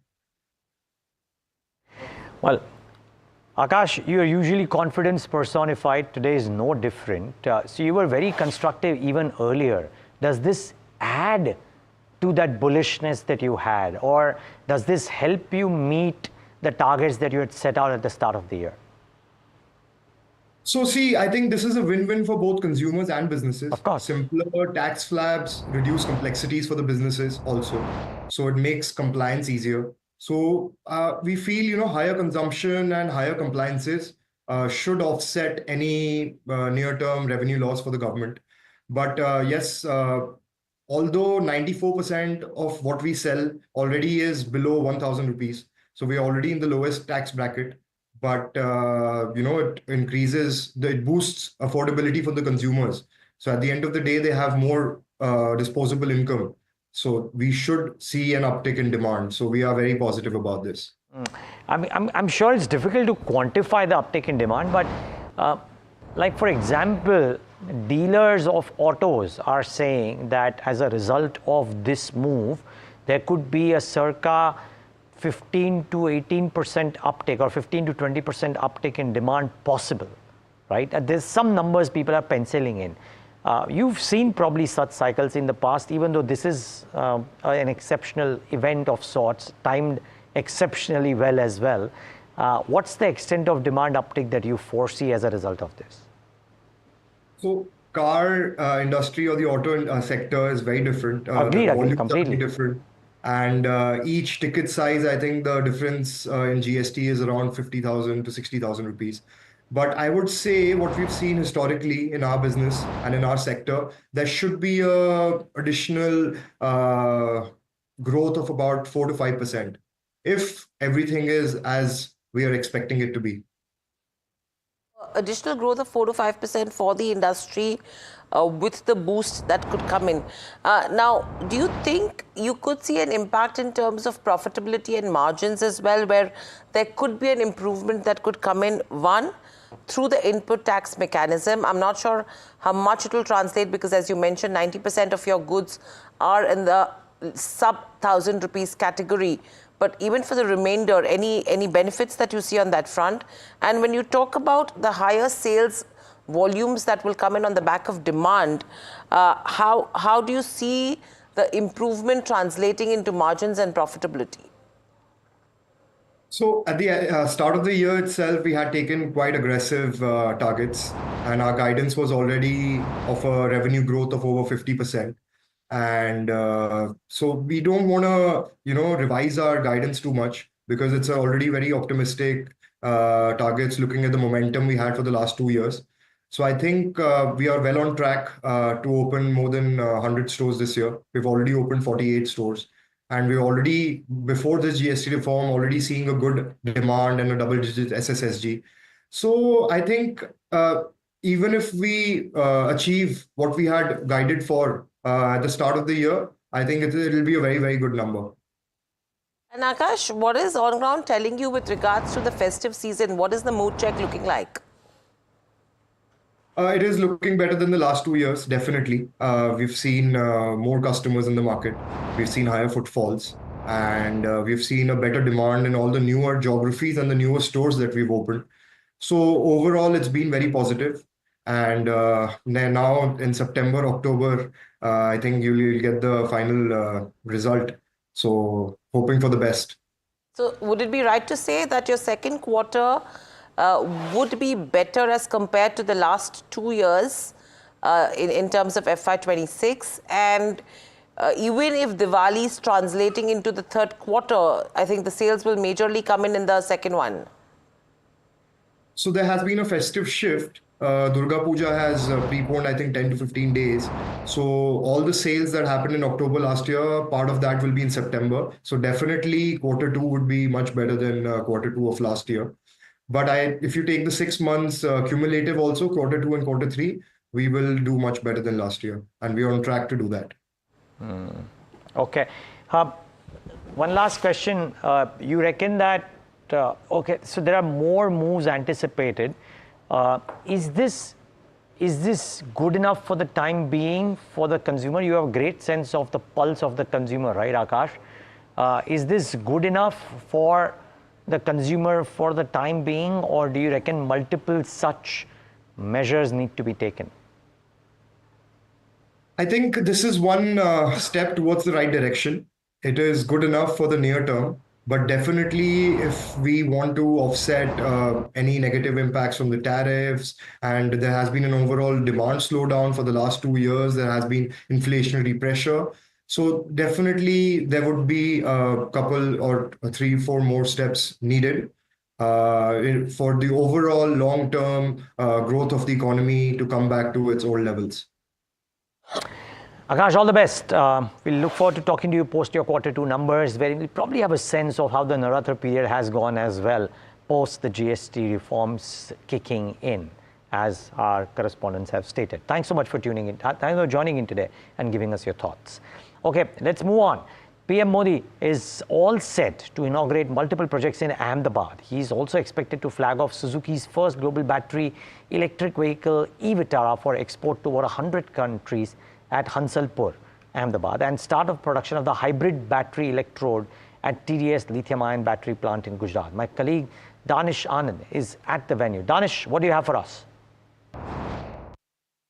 Well, it's a big day for Maruti Suzuki India as the company is finally entering the EV segment, and in just an hour's time, Prime Minister Narendra Modi will be visiting Maruti Suzuki's Hansarpur plant here in Gujarat, where he will be inaugurating a company's first production line, which will be manufacturing electric vehicles by Maruti. And similarly, Prime Minister Narendra Modi will also be inaugurating another production line, which will manufacture lithium-ion electrodes for electric batteries. But overall, if we see, this is the first time that the company is officially entering the EV segment, and over the past few years we have seen that other automakers have taken an edge over as far as the EV market share is concerned. But as far as Maruti is concerned, Maruti is expected to launch their first EV in India next month, and this particular production line will manufacture electric vehicles not only for India, but company's plans are to export these cars to at least 100 countries as well. Okay, important one. Danish, thanks so much for bringing us those updates. Let's shift focus to leading plastic products manufacturer Supreme Industries. The company is in focus after, well, you could argue that a mixed Q1, but the space comes in focus because DGTR has recommended a 5-year anti-dumping duty of close to $700 per ton on PVC suspension. Before we get the management in to talk about the importance of this, let's get in my colleague Puneet with more details on the news. Puneet. Well, thank you for that. It's definitely a big move for all the plastic pipe manufacturers, and Supreme, being one of the top 2 players in this segment, is definitely going to get benefited. For specifically, as you rightly said, the key part of this conversation is the DGTR importing that import duty on any kind of excessive imports. 17 to 33% is the import duty, and that's mainly to counter the cheaper imports essentially from China for PVC resin. This will of course stabilize the industry, as well as the volatility we've seen in PVC prices. That has had a big impact on plastic pipe manufacturers over the last 5 quarters now. And why is it a negative? That from the start of the quarter till the end, we've seen that volatility, and that's led to realization losses for all the plastic pipe manufacturers. That's expected to stabilize. That'll be one of the key parts of this conversation. And the other thing is Supreme has actually revised their guidance upwards in terms of growth for volumes as well. So those will be the 2 key aspects of this particular conversation. What the management thinks of realizations as well as EBITDA margins will be one of the other things to watch out for. Yep, looking forward to that. Looking forward to talking to you, Mr. Taparia, Puneet. Thanks so much for giving us that setup. And he's the managing director of Supreme Industries. But more importantly, he is a veteran of this sector, and which is why it's an absolute delight to welcome him in on the show. Mr. Taparia, great having you. Thank you for taking the time out. Was this ADD recommendation a much needed shot in the arm, sir? Sorry, are you on mute, sir? I couldn't hear you. Okay, I think we'll need to get this fixed. Mr. Taparia, just allow us a minute and we'll come back to you because I think must be on mute. But Hiral, this is so important, right? And we know that PVC price moves effectively determine the near-term fortunes for these companies. And therefore this ADD, has it come at the right time is the question, right? Correct, absolutely. Whether the timing is right or not is the key, and what should the pricing strategy of these companies be from here on is what we should wait and watch and see. Yeah, and maybe the GST conversation also fits in with him. Mr. Taparia, can you hear me, sir? I can hear you. Okay, great. Good morning. Very good morning, sir. Thank you for joining in. Do you think this ADD recommendation has come in at the right time, sir? I think ADD recommendation comes a little late. With the first finding came in October 2024. It is too much late. The final finding has come only on 14th August. To our mind, this is very much required to boost the production of PVC resin domestically. We should become more and more self-reliant. Today, our country imports 68% of requirement. Very, very undesirable. This is a very important building block raw material, and there should be much more production in our own country. Yes, so Mr. Taparia, as you're saying, we should be self-reliant, there should be more production as well. But if you have to talk about Supreme Industries as well, how self-reliant is Supreme Industries when it comes to imported PVC suspension resin? And secondly, will this actually force you to change your procurement strategy as well towards domestic suppliers, and what is the impact you're seeing? An event, we procure our maximum requirement, whatever can be given by local sources. We are the biggest buyer as individual company from both the local company, that is Reliance Industries and Chemplast. And an event, because our requirement is this year going to be 500,000 tons of PVC resin, we have to depend more and more imports also.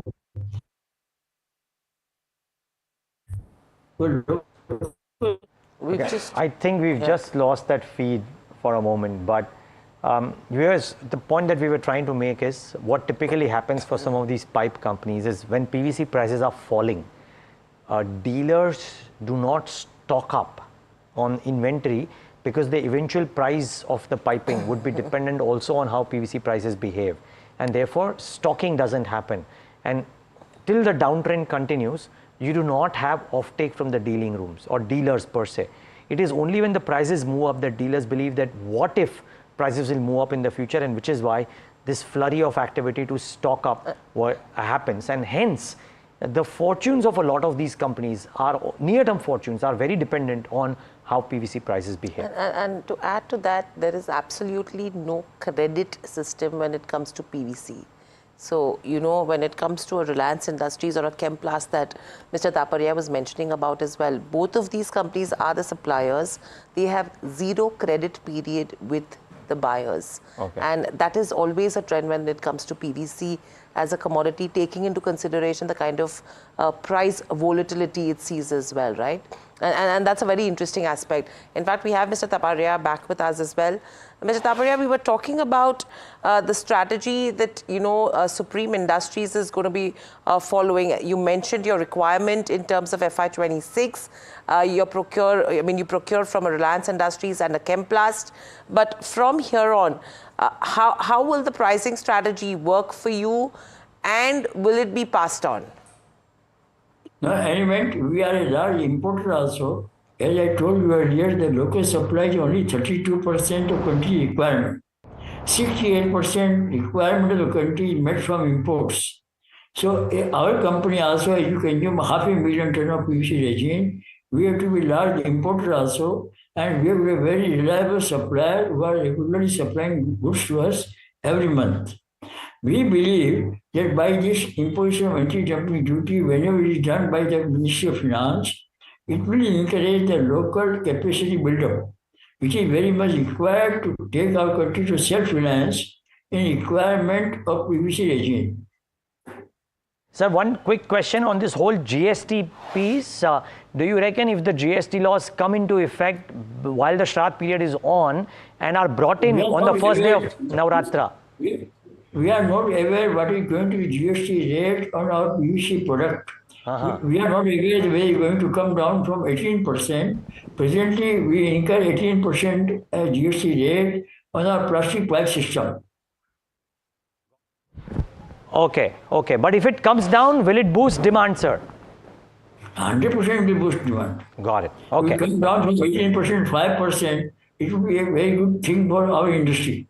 Got it. We wish you all the best, sir. Thank you so much for joining in with these insights. Really, really appreciate your time, Mr. Taparia. Thank you very much. Thank you. That's Supreme Industries.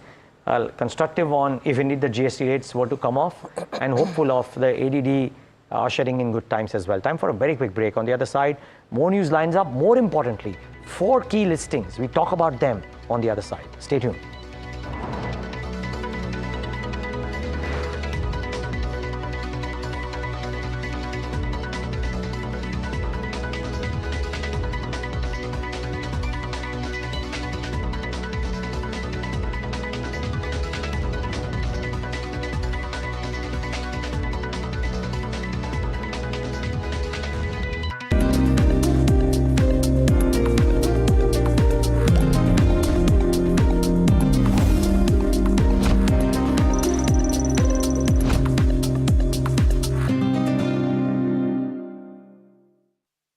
Gold plus optimistic reflective glass लगाओ, धूप की गर्मी को दूर भगाओ और बिजली का बिल भी बचाओ। My birthday gift to papa, ये उनके पापा की पहली गाड़ी। एक गराज में पड़ी थी दार्जिलिंग में, फिर 3-3 मैकेनिक, पेंटिंग, पॉलिशिंग। जब इसे फाइनली घर लाया ना, तब लगा लाइफ में ग्रो किया है।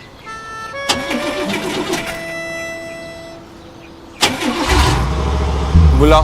SIP करो, इन्वेस्ट करो, लाइफ में ग्रो करो। प्रतिभूति बाजार में निवेश बाजार जोखिमों के अधीन है। निवेश करने से पहले सभी संबंधित दस्तावेजों को ध्यान से पढ़ें। Tech has changed. So should your tech show.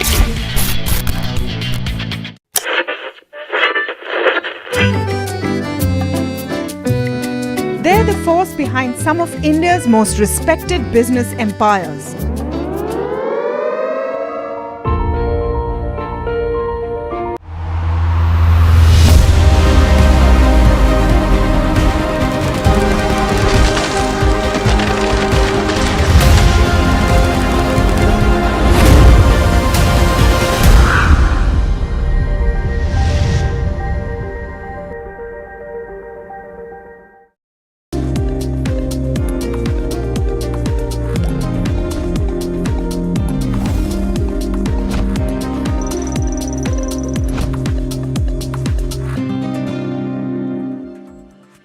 Welcome back to India Market Open. The pressure has continued as well. We are trading way below that 24,800 mark in trade.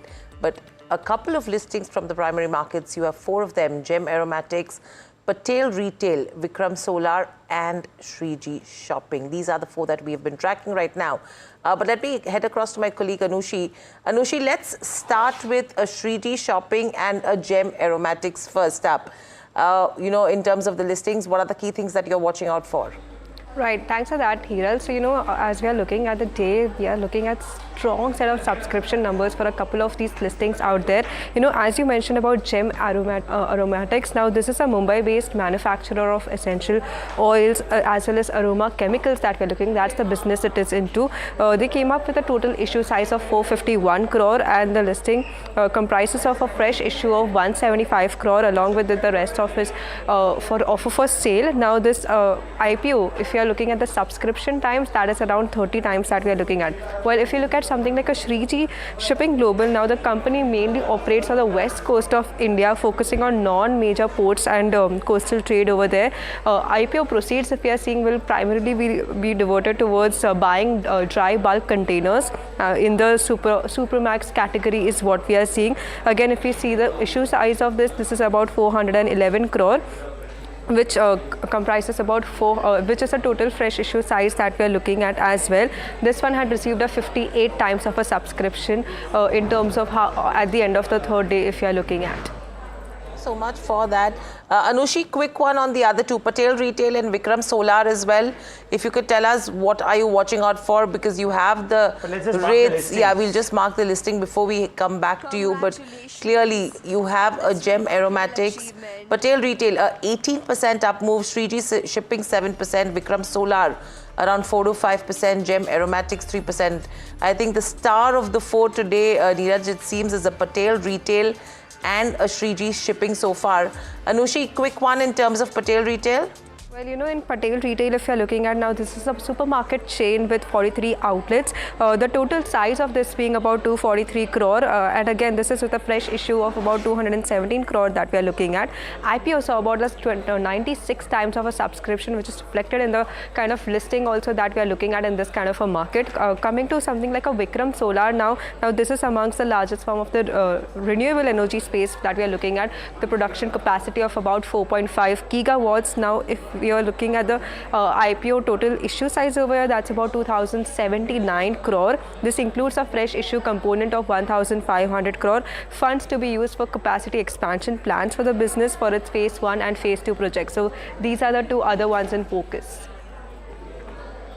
Okay. Anushi, thank you so much for that. Just looking at the subscription numbers doesn't surprise that Patel Retail has had the best debut because it was also the most subscribed one. Small IPO, 250 or 242 crores, but subscribed 95 times. The others, I think Shriji Shipping, which was 410 crores, subscribed about 58 times. Gem Aromatics, 451 crores, subscribed 30 times. And then Vikram Solar, the largest, but also subscribed 54 times. So not bad really. It's a good day of listings, if you will. In fact, Puneet joins in to talk about, I think, companies which are going to seek subscription, right? Which is Anlon Healthcare and Vikran Engineering. The IPO is open today. Puneet, what are the details? What are the growth numbers looking like? Tell us a bit about these companies. Well, thank you for that. Let's start first with Anlon Healthcare. It opens today. It's open till 29th of August as well. And the price band is 86 to 91 rupees per share. It's a chemical manufacturing company engaged in manufacturing pharma APIs as well. So this one is going to be the one to watch out for. The total size of the IPO is roughly about 121 crores. Tentative listing date around the 3rd of September. So this will be one to watch out for. The other one's Vikran Engineering. Now this one's again open in a similar date. 92 to 97 rupees per share is what the company is opening at its IPO at. And it's a large issue, 773 crores for this particular one. And engaged in the, it's primarily an EPC company. It's largely engaged of EPC of underground water distribution as well as surface water integration is what they've said. They've also mentioned that, it is part of manufacturing and within EPC as well for overhead tanks as well as distribution network. So they've already had a fresh issue raise of roughly about 7 crore shares is what they've given, and an offer for sale will be of about 51 crores as well to watch out for. So these are the two companies to watch out for. It's been a good week for IPOs last week when 5 of them were open, and continuing the momentum in this week as well. Okay. Thanks a lot for that, Puneet. So watch out for some of these names as well. The IPO is open today in what is arguably a tumultuous week. Let's see how it shapes up. Okay, speaking of weeks and months and flights and flying high or flying low, we did a small conversation, or in fact a long conversation, but here's a small snippet from that long conversation with the ValueQuest team. With Airbus and Boeing raising their stakes and aerospace giants like Collins and Honeywell eyeing India's vast potential, Ravi Dharamshi and colleagues spoke about how India's cutting-edge technology and skilled workforce are steering Bharat's aerospace industry to unprecedented heights. Listen into a small excerpt of that. This is like $20 to $30 billion annual opportunity for companies that are from the size of revenue size for probably 100, 200 crores to 1,000, 1,500 crores at best at this stage. So when these companies, they will become, we are talking about these becoming at least 10x in size in next 10 years and with high margins and long visibility. So whenever we look for an opportunity, what we look for is a large opportunity and a long runway. So both the things are present over here. One, the size of the opportunity, and second, visibility for 10, 15 years. Which is not very easy in most other sectors. Yeah, that's true. Okay, Arvind, this entire ecosystem, high growth, etc. Are there now success to both of you, right? Are there successful case studies of Indian companies already which have made a breakthrough and are now very large, traditionally relative to the past, very large partners of this OEMs, which is Airbus, Boeing, or some of the others? 2021 is when a lot of the certification and onboarding of the Indian companies started taking place. Since then, there are companies in the listed universe. Azad Engineering is one example of it. They do turbine blades. GE is a large customer. In one of our private portfolio companies is Rungsons Aerospace. Again, they do tubes, ducts, fluid handling solutions, and thermal management systems, again embedded with GE, Honeywell, etc. On the ancillary side, of course, it's not directly linked to this, but there is Unimec Aerospace, for example. They provide tooling for the engine ecosystem for engine MRO side operations, again a listed company. So these are three that are relatively smaller. Then, of course, there are the large companies like Tata Aerospace, etc. They've been winning contracts with Boeing, with Airbus, both for military and civilian in recent times. So there have been several companies that have suddenly seen a rise in interest. That's one thing from the Indian perspective. And then if you look at outsourcing from a global perspective, which we were talking about, if we were to revisit that, we can see that till very recently for Pratt & Whitney, going out of Connecticut meant outsourcing. Okay. Now they're looking at India. For them, that's like Christopher Columbus going halfway across the world. And in such a short period of time. And Pratt has usually been one of the least, has been very cautious in terms of changes. Avant-garde in technology, cautious in changes. They've been doing this. GE and Collins have been far ahead. They're already in India, and they do have a lot of operations entrenched in India itself. So the whole ecosystem is waking up to India at this point of time. Very interesting. But to answer the second part of your question on whether they're significant partners to any one of these OEMs, they're not yet significant partners. We have to look at the scale up in this industry to understand that the kind of revenues that these companies make, they don't even cater to 1% or 2% of the ecosystem today. So over a period of time, as this market share increases from 1% or 2%, maybe 5% to maybe 10% is when we would be serious partners to any one of these OEMs. And I think the stage is set for that to happen over the next decade. Size is not the advantage here, you reckon? No. It's engineering talent and capability along with the mindset of the promoter that is an advantage that India has. Also, we are respectful of IP. Ultimately, all IP in the aerospace ecosystem is owned by the OEMs. Right. And I consider the engine makers also to be OEMs, not tier ones. So with the IP relying with all of these, large companies, we feel that India has the right to win because we have and will continue to respect IP. So that's an interesting conversation. In fact, you can catch the exclusive chat on our social media platforms as well and on NDTV Profit. But let's quickly revisit what markets are doing. If we can pull up Nifty 50, Bank Nifty and the sectoral heat map. A very mild recovery that's coming in. 24,800 is where Nifty 50 is hovering around. Let's quickly pull up Bank Nifty on the screens as well.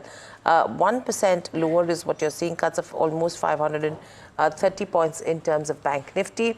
If we can have the sectoral indices, the heat map, because you only had FMCG, which was trading in the positive as we opened up for trade today. You have IT, which is now pretty much on the borderline. So there is some bit of marginal buying interest that is emerging. Where it comes in, let's see, but it's hovering on the borderline as we speak. Defense is what is under pressure right now. Seeing cuts of nearly over 1.5%. Your healthcare and pharma sector also trading under pressure. Real estate is down in trade. Private banking space is trading under pressure as well. And you have energy, infra and metals, which are down and about. Let's quickly look at the broader markets as well, the mid cap and the small cap index, and let's see if it's mirroring what the large cap space is doing in trade. There you go. 0.9% lower in terms of mid cap 150. And if you have to look at the small cap index as well, cuts of almost 1%. But Neeraj, a very mild recovery is what you're seeing in the markets. Whether it still picks up from here on is what we need to see, but it's anyone's guess, and it is a truncated week as well. Volumes are also pretty thin. Yeah, and maybe people will shy away from taking very large positions, at least on the upside, if not the downside. But clear issues at hand, and I think a good guest, Hiral, to try and understand how to think through some of these. Vinay Jaising, CIO and Head Equity of Advisory at ASK Private Wealth, joins us right now on the show. Vinay, always good talking to you. No different today. Thank you for taking the time out. How are you guys thinking of this whole issue, especially from today morning onwards, now that we know that 50% for now seems to be a done deal? So, a couple of things. First and foremost, very clearly, we knew that, India is not going to break its tie-ups with Russia. And, we can spend a few minutes on discussing why. We think Russian crude is very important for India.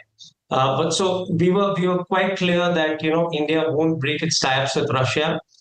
Second, we realized that as tariffs come more and more into the country from US, India has to look, or we as investors have to look a lot more at the home bias part of it, which is as against looking at buying the dollar or buying companies which earn in dollars a lot more.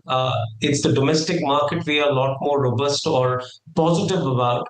The good things are very clear. The DXY has reacted negatively, which means the dollar is set to get weaker. It has not happened against the Indian currency so far, but it's happened against the European currency. And also the second good thing is the VIX, the Indian VIX is about 11.5 to 12, which is a very good number. Anything below 18 is great. 11 to 12 means the market is not volatile. Even the US market at 14 is not volatile. So we're not sitting with too much of cash on hand.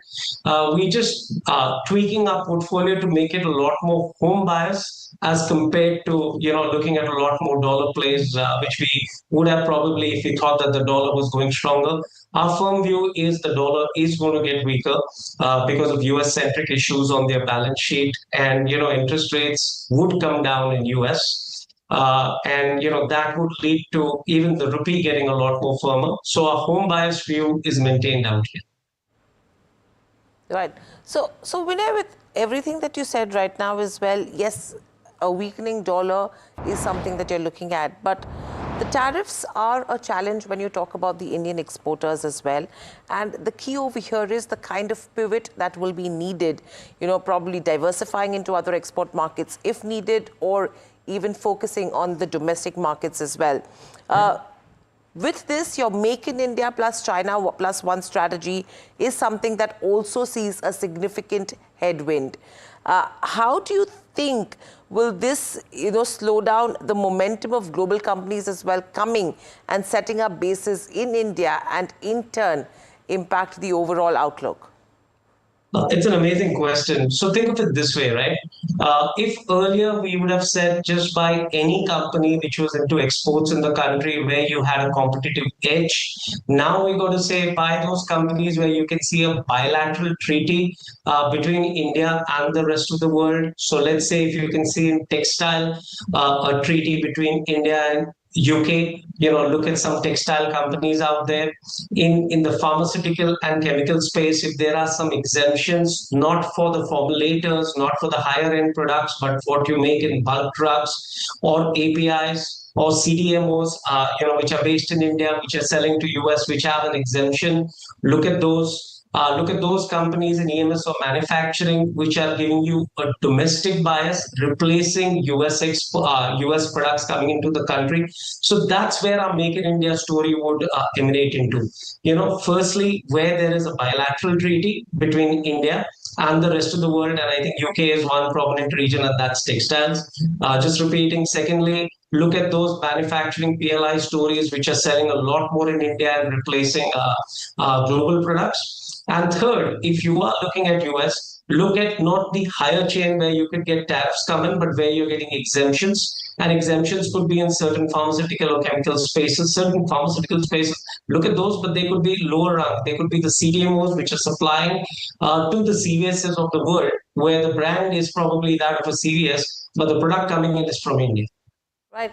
Vinay, would you consider another aspect where companies are saying that they would probably look at shifting their manufacturing base to countries with lower tariffs as well? If I know it's not something that will be immediately into effect, will take some bit of time. Do you think that consideration would be a good one from corporate India? So I would put it the other way around. I'll just retweak your question. Our analysts, both in textiles as well as in CDMO or pharmaceutical sector, are looking at companies where there is not one manufacturing base. Let's take an example, let's say first of the pharmaceutical space. Suppose you're a CDMO and you have operations in India and in UK. Now, if you have operations in UK and UK has a tariff which has been heard by US, you transfer those production as long as it's fungible to India and vice versa. So you will see a lot of these shiftings which may impact a quarter for these pharmaceutical companies, but they'll come back in base. But to put up a factory, it'll take a couple of years or maybe 2 years to stabilize. That's a lot more dangerous. Similarly, in textiles, we are looking at companies which don't have one factory, but probably 3, 4, 5 factories. So whatever you were doing earlier from India, selling it to US, you'll probably sell it from Bangladesh to US. And India's assets, so whatever India produces would go to, let's say, UK. And that's kind of companies which we want to buy, which already have assets or factories across the globe where they can be fungible as well. So, Vinay, how do you right now advise on portfolios? Try and sit on a bit of hedge, try and make it domestic centric because that's a hedge enough. How does that work? Part one of my question is that. Part two of my question is, should portfolios position themselves for a potential return of FII flows at some point of time in the year if this issue gets resolved? Because when FIs and DIs both compete with each other, the tape really moves swiftly and you don't have the ability to buy? Again, very, very interesting questions. If I can take your second question first. If we were to turn back the clock by 20 years, the currency was 30 to 35. The currency has moved up by as much as almost 2.5 to 3 times. So even if the market made a 5-time return, the 3 times part of it, the FII did not get back, and which is why, let's say over a decade, the overall FII ownership peaked at about 20% and is now sub 16%. With my previous comment which I made, the DXY is getting weaker because of US-centric issues and the dollar gets weaker versus the rupee. What you may see is what you saw in April, May, June. In April, May, June, you saw a lot of inflows of FI come into the country. And as inflows of FI came into the country, you started seeing a lot more robust market. But in the month of July and first half of August, whatever $4.5 billion which the FI has got into the country, they took back. So now it's a big fat zero. The net FI flow which has come from April 1st. That number, according to me, is certainly going to change, whether it's 3 months, 6 months, or 12 months. India as an economy is doing exceptionally well. The crude environment is relatively weak. The advantage which we get from Russian crude consumption is as much as close to $5.5 or $6 billion in dollars, but it also saves us forex reserves. So forex reserves itself is very, very high.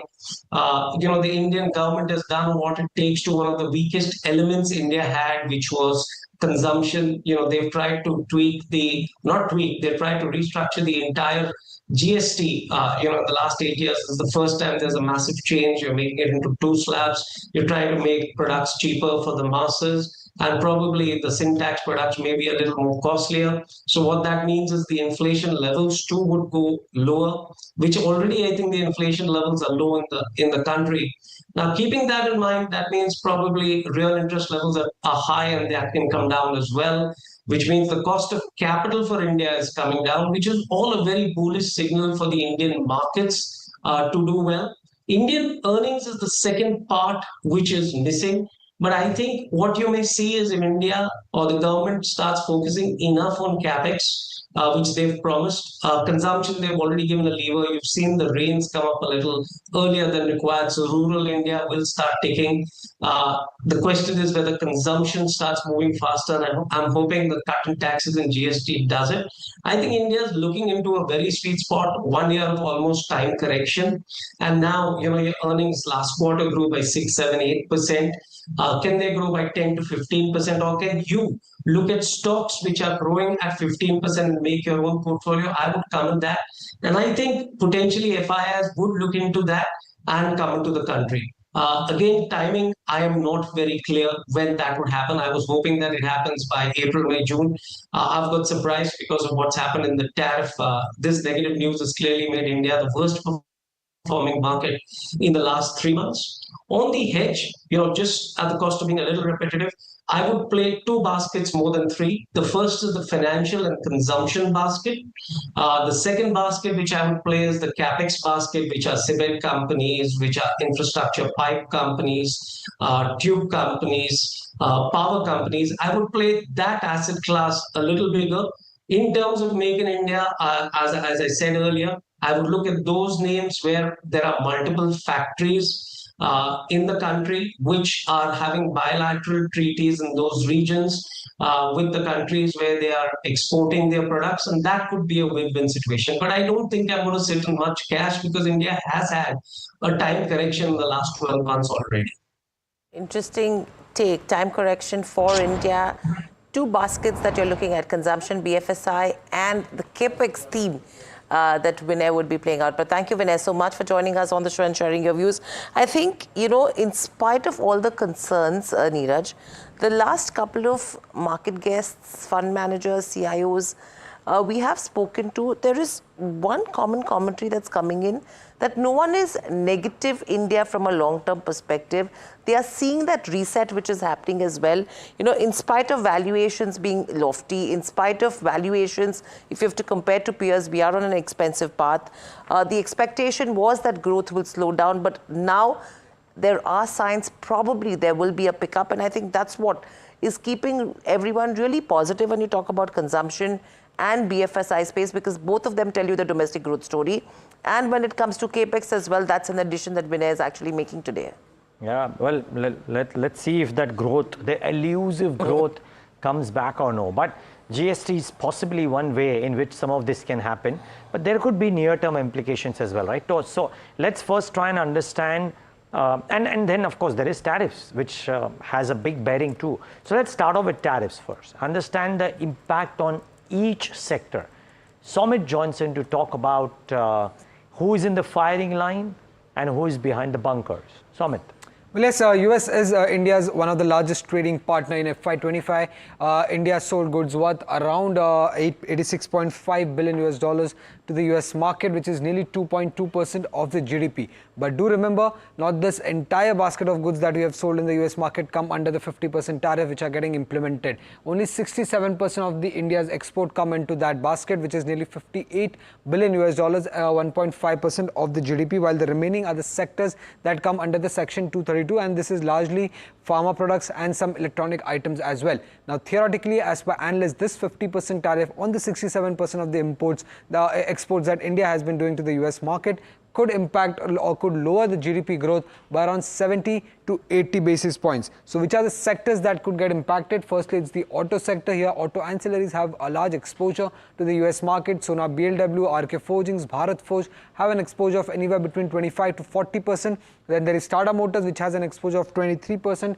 Samvardhana Motherson, Balkrishna Tires, Sansera Engineering, Apollo Tires exposure ranges anywhere between 3 to 18%. But do remember that these auto ancillary companies or auto OEMs have plants in different parts of the world, and they could shift their exports from the Indian market or Indian plant to other plants as well. So the direct impact is still not certainly known. When it comes to chemical companies, UPL stands to have the highest exposure. 20 to 25% of the revenue comes from the US market, followed by SRF at 20%, while Jubilant Ingrevia has an exposure of around 9%. But apart from these three companies, there are several other companies which have a large exposure to the US market, and to name those are Aarti Industries, PI Industries, Atul, Navin Florin, Deepak Fertilizer, Vinati Organics, Alka Lamines, and Gujarat Fluorochemical as well.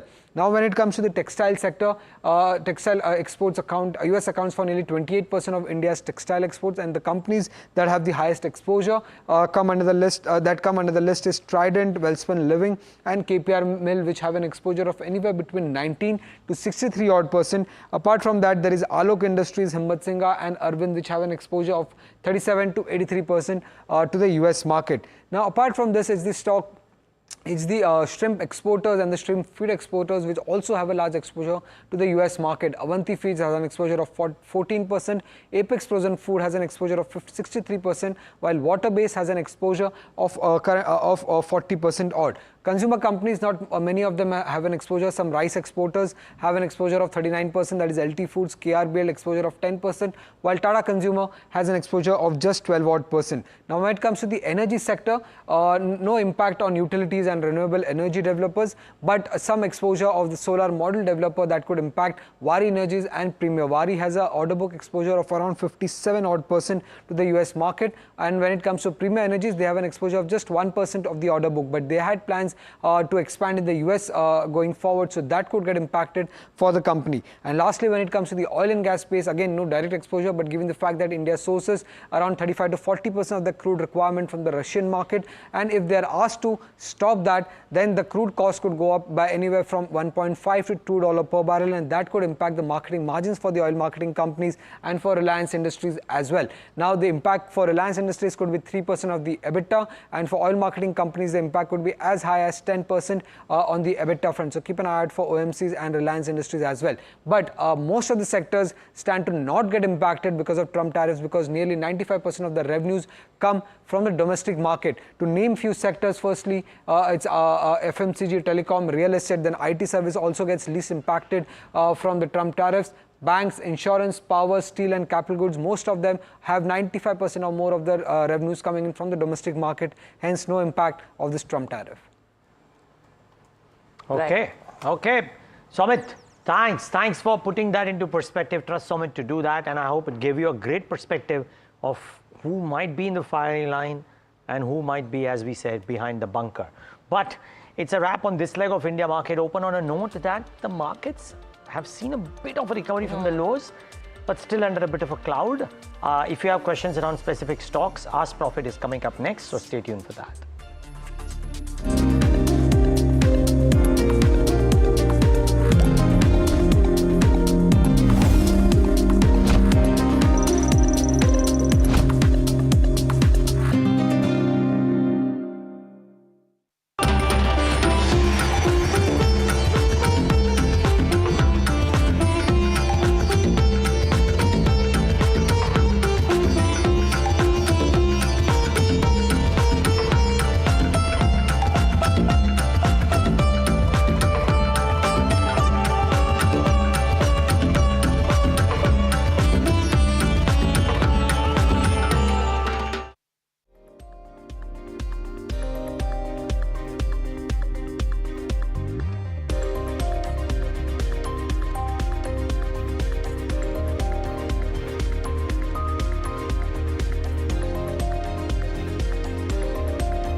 तू ही तो है जिसकी सच्चाई वाली clarity की वजह से मैं आज यहाँ हूँ। गोल्ड प्लस सिल्वॉक्सी मिरर्स, ऐसी क्लैरिटी कि आपको सिर्फ सच नजर आए, चाहे कितने भी साल बीत जाएं। जब मुंबई से वापस कोल्हापुर शिफ्ट हुआ तो सबने कहा कि ड्रीम सिटी को छोड़ रहा है। ड्रीम सिटी, तो मैंने कहा ड्रीम में तो यही गलियां आती हैं। तो जब ये रियलाइज हुआ कि कुछ बड़ा करने के लिए बड़े शहर में रहने की जरूरत नहीं है, तब लगा कि लाइफ में ग्रो किया। कशी ताई, ऐसे बॉय मिलते मुंबई में? चांस ही नहीं। SIP करो, इन्वेस्ट करो, लाइफ में ग्रो करो। प्रतिभूति बाजार में निवेश बाजार जोखिमों के अधीन है। निवेश करने से पहले सभी संबंधित दस्तावेजों को ध्यान से पढ़ें। Tech has changed. So should your tech show.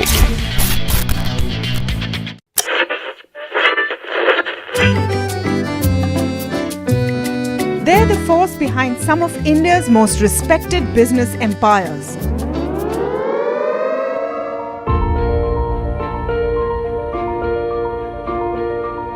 But you've rarely heard them speak. Now, for the first time, these leaders open up on succession, conflict, governance, and inheritance. Join me as we step inside boardrooms and living rooms of India's most enduring family businesses for real stories, raw conversation, resilient legacies.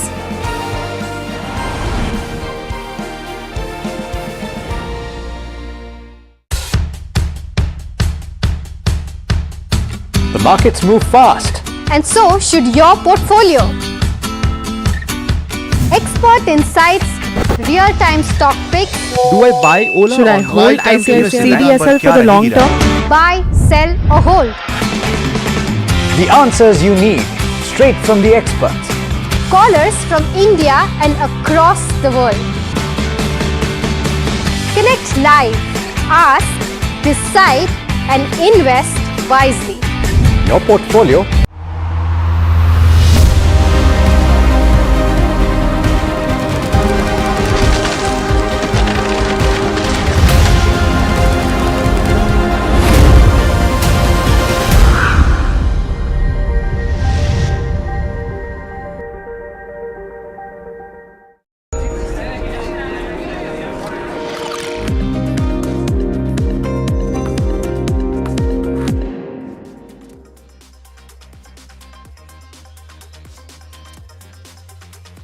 So much for joining in. You're watching Ask Profit on NDTV Profit, and my name is Alex Matthew.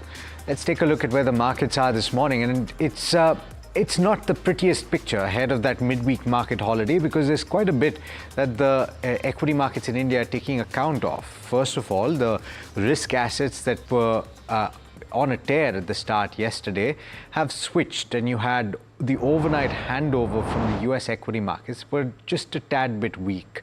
Of course, we've come off the low point of the day. We're still trading with cuts of about 0.7% for the benchmark Nifty 50, but the broader markets were actually looking weaker, and they continue to do so. They've come off the low point of the day as well. Still cuts of close to 1% for the mid-cap index, about 1% for the small cap index, and the market breadth still tilted in favor of the declines, but they would have come off just a tad bit and less declines than there were about 15 to 20 minutes into the trading session today.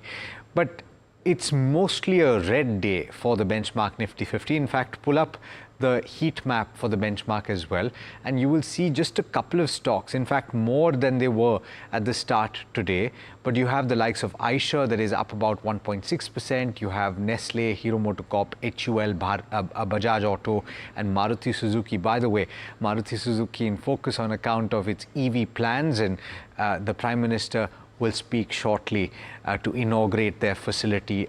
Most of those vehicles, or all of those vehicles that will be produced, will be exported. We'll get you details of that over the course of the day today. But at the bottom of the screen, you have quite a few losers in the pharmaceutical space. Sun Pharma not doing particularly well. In fact, let's pull up the sectoral indices, because that will more or less reflect what you're seeing on the screen for the benchmark Nifty 50 as well. The worst performer is in fact the healthcare and the pharmaceutical space, but you also have the defense pack that is losing a little bit of ground in trade today. You have everything from energy to private banks, and the Nifty Bank as well that is losing ground in trade. In fact, the Nifty Bank trading with cuts of about 1% or so, and displaying a tad bit of weakness. And while you had gains of over 2% for the IT index in trade yesterday, today is just about treading water, down about 0.1% or so. Talking about individual names, and we've already talked about the blue chip counters, but there are a few counters that you should pay attention to in the broader markets that are up and about. For example, Protean eGov, on the back of its order win, is one of the stocks that you should watch out for. Of course, it is off the high point of the day. At one point, it had gains in the double digits, but it is now gaining about 8% or so. And a couple of losers that you should focus on. Of course, Vodafone Idea and Focus down about 10%. There is no update on the dues. This is something that the street is taking note of. Acme Solar losing about 5.3%. Sai Life, there's a large trade and the street is taking note of that, 4.3% lower. Vedanta down about 4.2% or so. You have PG Electroplast, which is once again under a tad bit of pressure, losing about 4% or so, in fact 4.4% at this point. And from the broader markets, the gainers, I already spoke about Protean, but then there's Ratan India, which is gaining about 6.4%. You have Ola, that's once again up and about. It's having a decent session. It's up about 3.7, 3.8% right now. Granules India is up about 2.6%. You have Devyani, that's up about 2%. So there are a few gainers. In fact, for the Nifty 500, there are about 70 gainers and 427 losers. So that will help you understand the market breadth at this point. We're joined this morning by Astha Jain, and soon we will have Swati Hotkar as well. Astha, very good morning to you. I will come to you in just a short while with the first query, but to those that are tuning in for the first time, let me remind you or tell you for the first time how you can get in touch with us. It's pretty self-explanatory, but I will repeat it nonetheless. The number on the top of the screen is where you can message us. I have that in front of me. And you can also call us on the landline number, and I'd love to speak to some of you. So get your phones out and get dialing. The first question is coming from Srinivasan, and he is asking a question on BEL, and the defense pack is losing a little bit of ground. The stock is down about 1.1%. He's still in the green because he's bought at levels of 180. The stock is trading well above that at 368 or thereabouts. He's wondering whether to book profits at this point to head off further declines. Asta, on the fundamentals, what's the view? Hi, good morning to all of you, and a very good wishes for Ganesh Chaturthi, as well as Mahapollution Parv of Jainis, which we Jains celebrate these days. So now talking about Bharat Electronics, I think this counter is looking very strong to us. The only problem which I think right now is that what we are saying that there is a weakness in the market, and that's why it is affecting the stock prices also, especially if I talk about the defense sector, and the valuations are a little bit high on the higher side also. But if I talk about their deals pipeline, I mean, it is very, very strong. I mean, the robust order inflow is what this company is getting right now. And in fact, their margin performance in the quarter gone by was also very, very strong because it is one of the market leader in the defense electronic space. So I think this space will continue to attract more and more orders, and hence it is a very good long-term bet. In the short term, maybe we can see some correction, but here the cost price is at a very, very lower level. So first of all, congratulations on getting this, counter at a lower prices. But I think one can remain invested is a better option rather than exiting from now, because going forward we are expecting this stock price to move till the level of 400 and 410. So remain invested or continue with the holding is what we are suggesting for Bharat Electronics as of now. Okay, just a quick follow-up, Asta, what level is looking attractive for you to make a fresh entry or to double down on your investment? Okay, fine. So I think for the fresh entry, this counter is looking good at around the level of 300, because 367 it is quoting right now. So I'm in 345 to 350 are those levels where one can start accumulating this counter at the lower level. So 345 to 350 is the level which I find is a very attractive to get more of this quantity in this counter. Got it. All right. So that's a comprehensive view on Bharat Electronics. We're joined this morning by Swati Hodkar, who's AVP Technical Research at Nirmal Bang. Swati, thanks so much for taking the time. The first question to you is on Syrma SGS, and we've got a question. Okay, I'm trying to find the name of the person who's writing in. I do not have an... okay, Rajiv. Rajiv has got this question. Rajiv is asking, should he book profit if he's bought at levels of 484? The stock is trading well above that at 743 or 44. He's got a time horizon of 3 to 6 months. But should he book right now, Swati? First of all, good morning, all of you. Definitely, the view on the Syrma is really positive. The long-term charts are suggesting that the uptrend is still intact at the current levels as well. And I believe that very soon it's likely to touch the rate of all-time high, which comes to nearby 780 levels. The view is still positive. I'm not witnessing any kind of a trend reversal from the highest level. I will suggest to keep a profit stop loss of a 720 on a downside, and you can carry out your long positions. Immediate target will be a 770. Beyond that level, 840 levels can be seen. So the view is positive. Definitely you can hold on by keeping a profit stop loss of 720 rupees on the downside. All right. So that's a view on Syrma. We've got our first caller of the day. Snigdha is calling us from Hyderabad. Snigdha, good morning. How can we help you today? Hi, good morning. So my query is regarding JSW Energy. Okay. I hold 500 shares at 526 rupees. Okay. So from the last few months, these power stocks are being consolidated for, why are Trump's tariffs, associated with these stocks? And when can we see the hold up or comeback? Okay. All right. So I got your question. Can I assume that you have a long-term view on JSW Energy? Yes, yes. Okay. Asta, on the fundamentals then, what are the triggers that you would watch out for that will push JSW Energy higher, and would you hold on at this point? Definitely, I would like to recommend a hold on this counter. The reason being, first of all, we all know, this counter is getting traction on the back of the power industry in which it is operating. Secondly, what I feel that they are expanding their manufacturing facilities, so we will start getting it commissioned in some time, and definitely from there also we are expecting financial performance to show much more improvement than what it is at the present level as of now. So we are liking this industry and we are liking this counter in particular. My idea here is to stay invested. Initial price target which we are setting for this counter is somewhere at around 550 to 565 odd levels. Got it. All right. The next question is from Abhilash. He's writing in about PFC, Power Finance Corporation of India. And he's asking, he already holds, I do not know what level he holds at, but he's wondering whether he should add more at this current price.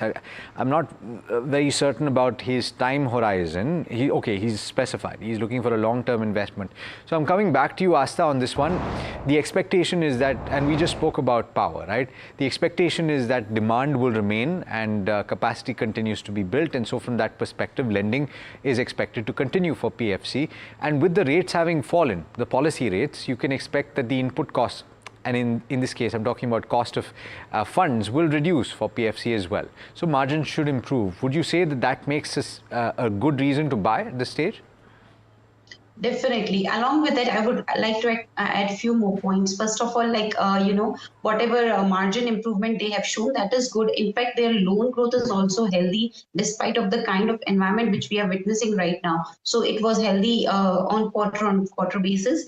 Secondly, we are expecting this counter to maintain the ROEs and ROA levels, especially if I talk about the ROEs, which holds a very strong importance in these financing companies. We are expecting it to be at around 16 to 18% in coming 2 years. My idea here is from FY25 to FY27, we can expect ROEs to sustain at the level of 16 to 18%, and that seems to be very, very high. I think whatever provisions right back they have done, that has aided the profit growth in this quarter. But going ahead also, we will be witnessing very strong profit growth.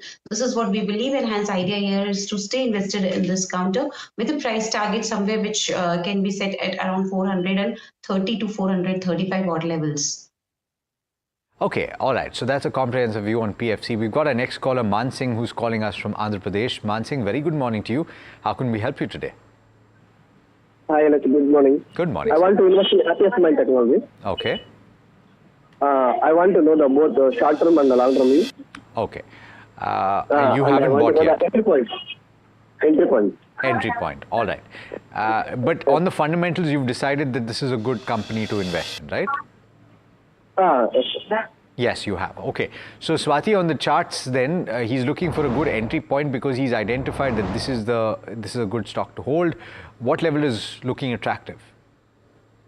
Hey Alex, since if we look towards the historical charts from 2021 to mid of 22, the stock is not showing any kind of a performance. It's continuously trading in the low top, low bottom formation and not showing any kind of a reversals at the current level. So the short term view is definitely cautious to bearish. But over a period of time, if you look towards at least 3 to 4 years cycles from the coming days, then we believe that we might witness some sort of reversals from the low levels. I will not suggest to buy at the current market price. But if you are getting any dips towards to 550 to 540 levels, that can be attractive levels, because in the past also we have seen that this particular stock has managed to take a support of 530 levels and shown some sort of a reversal signs. But not to buy at the current market price, wait for a buy on deep strategy should be implied. If shows any kind of a reversal sign, then it will give a trend confirmations, but not at the current market price. So I will say to stay away from this particular counter at the current levels.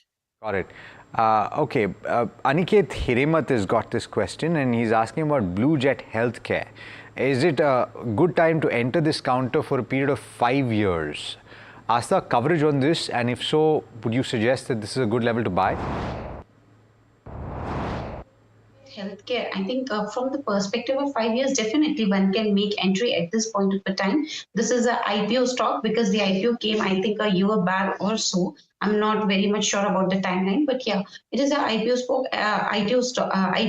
I beg your pardon. But what we was very much convinced about this counter was that the kind of growth they have shown in their financials, and being a healthcare, and it is basically a pharmaceutical company, and the kind of operations they are having, I mean, it's a very, very strong operating performance also, which we have seen from this counter. So yes, it is a good counter to make an entry, although some downfall can be expected at the present point of time, looking after the market condition. But from the 5-year time perspective, definitely one can accumulate the stocks. So maybe at current level, and some of the quantity can be bought at a lower level of around 680 to 670 odd levels.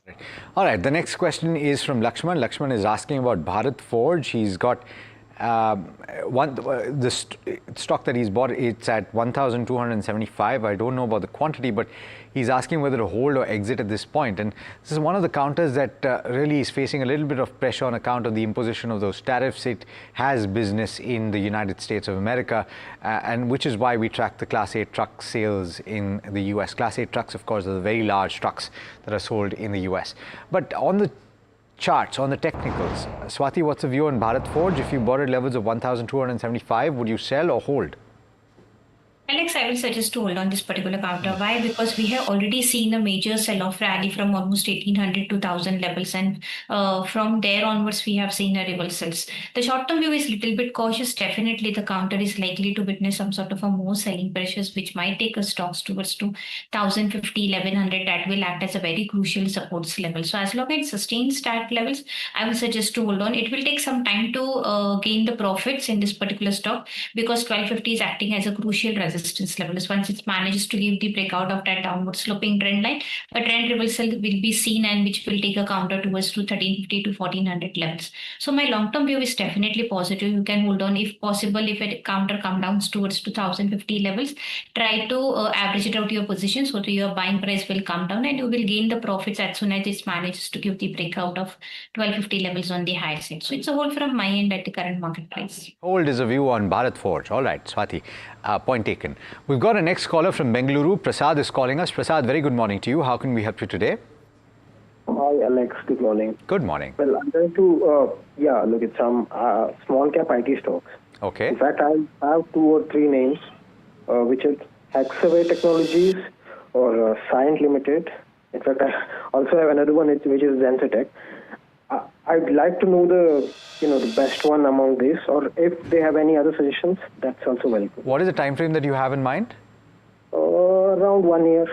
Okay, 1 year. So therefore, so 1 year is either here or there, right? So are you looking for a fundamental view? Are you expecting earnings to pick up, or are you looking for a technical view? And chartically, do you want to know whether to buy?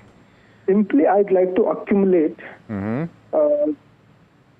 So for the in such medium to short to medium term only. I get that, but I'm saying, are you buying it because you expect that IT will come back into focus and there'll be an uptick because of fundamental reasons, or do you think that chartically it's a good time to buy?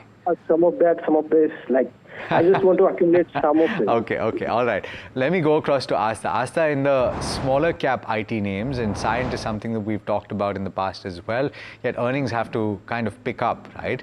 So would you say that Cyient is a good pick, or would you pick Hexaware, or would you pick the third stock? Which was the third stock that you mentioned, Prasad? Zensar, right? It's Zensar Technologies. Got it. Okay. So Asta, which would you pick out of these 3? So I would like to go with Hexaware Technologies. Sure. Hexaware Technologies, if I talk about this counter, right from the time when the IPO came, we were positive on that. So what is the major attraction is that their client base is very, very strong. The kind of client base they are having with the kind of deal wins which this company is cracking is looking very attractive to us. So I think Hexaware is one of the counter whereby you can make a entry into with a price target of 950 at the initial. Right, so that's the pick, Prasad, for you, Hexaware Technologies. Keep that on your radar. And by the way, in case you're interested in smaller cap companies, we have a show lined up for you every day, every market day at 1:30 p.m. The name of the show is Small Cap Buzzers. Small Cap Buzzers. So watch out for that at 1:30. Soumit Sarkar will take you through the in-depth analysis on each of these companies, and we also have often the managements of the companies joining in as well. The next question is Nivashini's question, and she's asking about Bank of Maharashtra, which incidentally was in focus today, if I'm not mistaken, on account of a QIP. Is that right? I think so. 100 shares is what she has bought at a price of 49.5 rupees per share, and she's looking to hold for a period of 2 years. Asta, what's the view on the fundamentals? So fundamental view is positive on this counter because it was established, this bank was established in 1935. So they have a long history. In fact, what I am liking is about their NPAs, because they have maintained their NPAs in a very decent way. So asset quality is looking very strong to us, along with the margin expansion which we have witnessed in this bank. So I think it is a good bank to make a fresh entry as well as remain invested if someone has this bank in their portfolio. Price target which can be set for this counter is 65 rupees. All right. So that's a view on Bank of Maharashtra. By the way, my memory is not failing me. It was a 2,000 crore QIP that was in focus for Bank of Maharashtra. HDFC Bank. And I do not know if you're going to have a view on this, Swati, because it's trading X bonus today. So would you have a view for a 6-month time frame? We've got somebody who's bought pre-bonus at 1,998. So I'm not very certain if you can give us a view. Can you? Definitely. Since whatever the data on the technical front, I'm looking at we got a bonus of almost 1:1. Downside, we are witnessing some selling pressures from the higher level, or we can say the profit bookings are witnessing. It has a very crucial support nearby 940 level. So up to that level, the selling pressure is likely to be seen. Thereafter, we might witness some sort of a recovery rally because the counter will enter into the oversold zone. So the selling pressure will be, the intensification will come down, and again we are likely to witness some sort of a bounce back or the positive rally, which will take a counter towards 2,000 odd levels. So view is definitely positive. Fresh longs are not recommended at the current market price, but if you're getting any deeps towards 940 and so levels, one can add on. But the overall view is definitely positive. Initial targets will be 1,000. Beyond that level, 1,050 can be seen. So the view is positive on the HDFC Bank. Oh, okay. All right. So that's a view on HDFC Bank. We've got Sunena, who's writing in from Bengaluru, and she says that she's got a lovely surprise today from her father-in-law. He said that he's giving them a portion of his retirement corpus to all of his grandkids, giving about 8 to 9 lakhs to her son, and he's 8 years old right now. And so she's looking for good stocks to buy for the long term, which is at least 10 years, and max 2 or 3 stocks which she would like to utilize these proceeds to buy. Asta, it's a lovely thought, and I think the best way to use your wealth is to safeguard the future generation as well. And what better way to do that than to buy some of India's top companies? So would you be able to suggest 2 or 3 stocks that she can buy? Sure. So first stock is L&T. It is all-time favorite, but not at current levels. I think L&T can show some more downfall from here also. So I think this stock can be accumulated, or one can buy the stock at the lower level of around 3,520 to 3,530 levels. So first of all, L&T is looking strong to us from a long-term perspective of more than 2-3 years. Secondly, in the banking space, ICICI Bank is an all-time favorite. So there also one can start looking for the opportunities. ICICI Bank, if I talk about this counter, this bank has posted very strong set of numbers, and kind of way back this bank has done, because we know they have got certain, global issues. I mean, their global portfolio was facing certain issues, and that's why this bank was not able to perform few years back. But now they have resolved all those issues, and I think this bank is looking very strong to us. So secondly is the ICICI Bank, which is looking very strong to us. In the consumption space also, we are very much positive about few consumption stocks in which Tata Motors, Tata Consumer is looking very good to us. So there also one can keep an eye on. And in the automobile space also, we are liking the counters like Maruti. So these are 3-4 counters which we are finding very attractive from the long-term perspective. All right. Do stay with us. We have to slip in a very quick break. We'll be back on the other side to take more of your questions. And we also got a new listing to talk about. So do stay tuned.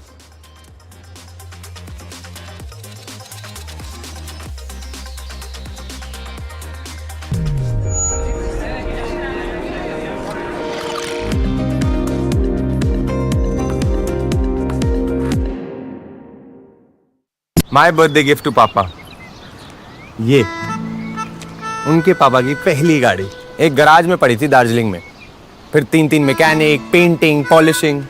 जब इसे finally घर लाया ना, तब लगा life में grow किया है।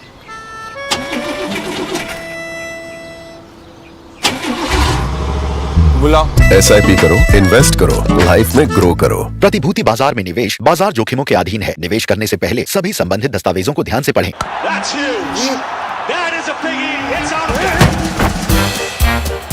गोल्ड प्लस क्लियर ग्लास, पार हो या नियर, सब कुछ दिखे clear. Tech has changed. So should your tech show.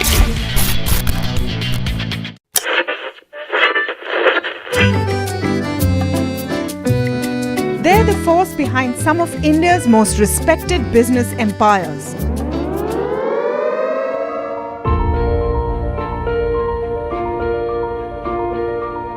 But you've rarely heard them speak.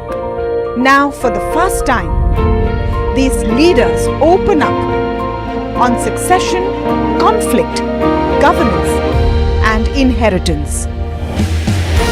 Join me as we step inside boardrooms and living rooms of India's most enduring family businesses for real stories, raw conversation, resilient legacies.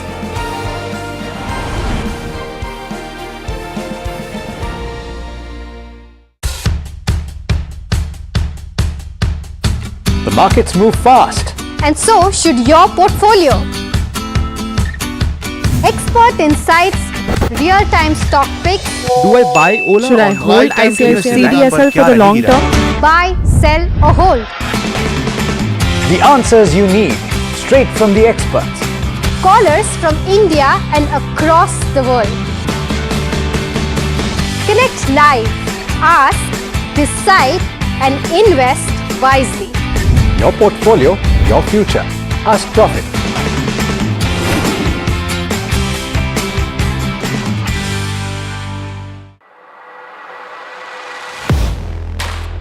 Do you really know the company you invest in?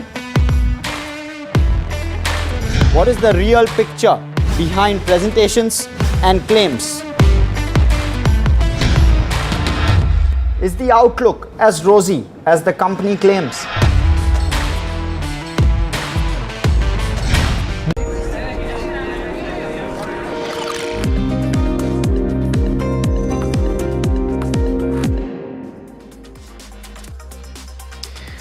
Welcome back. You're watching Ask Profit on NDTV Profit. Of course, this is a show that gets you answers to all of your stock-related questions, and we focus on quite a few stocks over the course of the program. And among them, we focus on the new kids on the block as well. Among them, today, there are quite a few to talk about, and I'd like to focus on one in particular. That is Patel Retail. It's listed with gains of about 15% at this point. It's trading higher than its issue price by about 15%. And we're joined by the management. Dhanji Raghavji Patel हमारे साथ जुड़ रहे हैं. पटेल जी हमारे साथ बात करने के लिए बहुत बहुत धन्यवाद and congratulations successful issue के on the back of that. नमस्कार. So can we talk about ये जो फ्रेश इशू आपने किया है, आपने कॉम्बिनेशन किया है 217 करोड़ का जो फ्रेश इशू है और 25 करोड़ के आसपास ओएफएस है. फ्रेश इशू का क्या करने वाले हैं और ये आपका जो स्टोर नेटवर्क है आपके पास अभी 43 आउटलेट्स है, वो कितना बढ़ा रहे हैं? फ्रेश इशू हम लोग वर्किंग कैपिटल के लिए यूज करेंगे. आगे नए स्टोर आएंगे और मतलब वर्किंग कैपिटल का लिए यूज करेंगे उसको. ओके. तो अभी आपके पास 43 स्टोर्स हैं, वो प्राइमरली कौन से रीजन्स में है? वो सबर्बन महाराष्ट्र में है, मगर कौन से रीजन में फोकस है आपका? और आगे जब आप स्टोर्स ओपन करेंगे रीजन में, हाँ, बेसिकली बताइए प्लीज.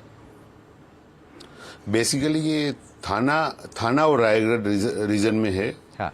और आगे हम लोग पूना की तरफ देख रहे हैं और सबब मुंबई जो बोरीवली के बिहोन, बोरीवली, पाइंदर, वसई, टायर 2, टायर 3 के तरफ हम लोग है ध्यान. ओके. और पटेल जी आपके पास अभी 43 स्टोर्स हैं, तो आप इस वर्ष में कितना बढ़ाएंगे ये नेटवर्क को?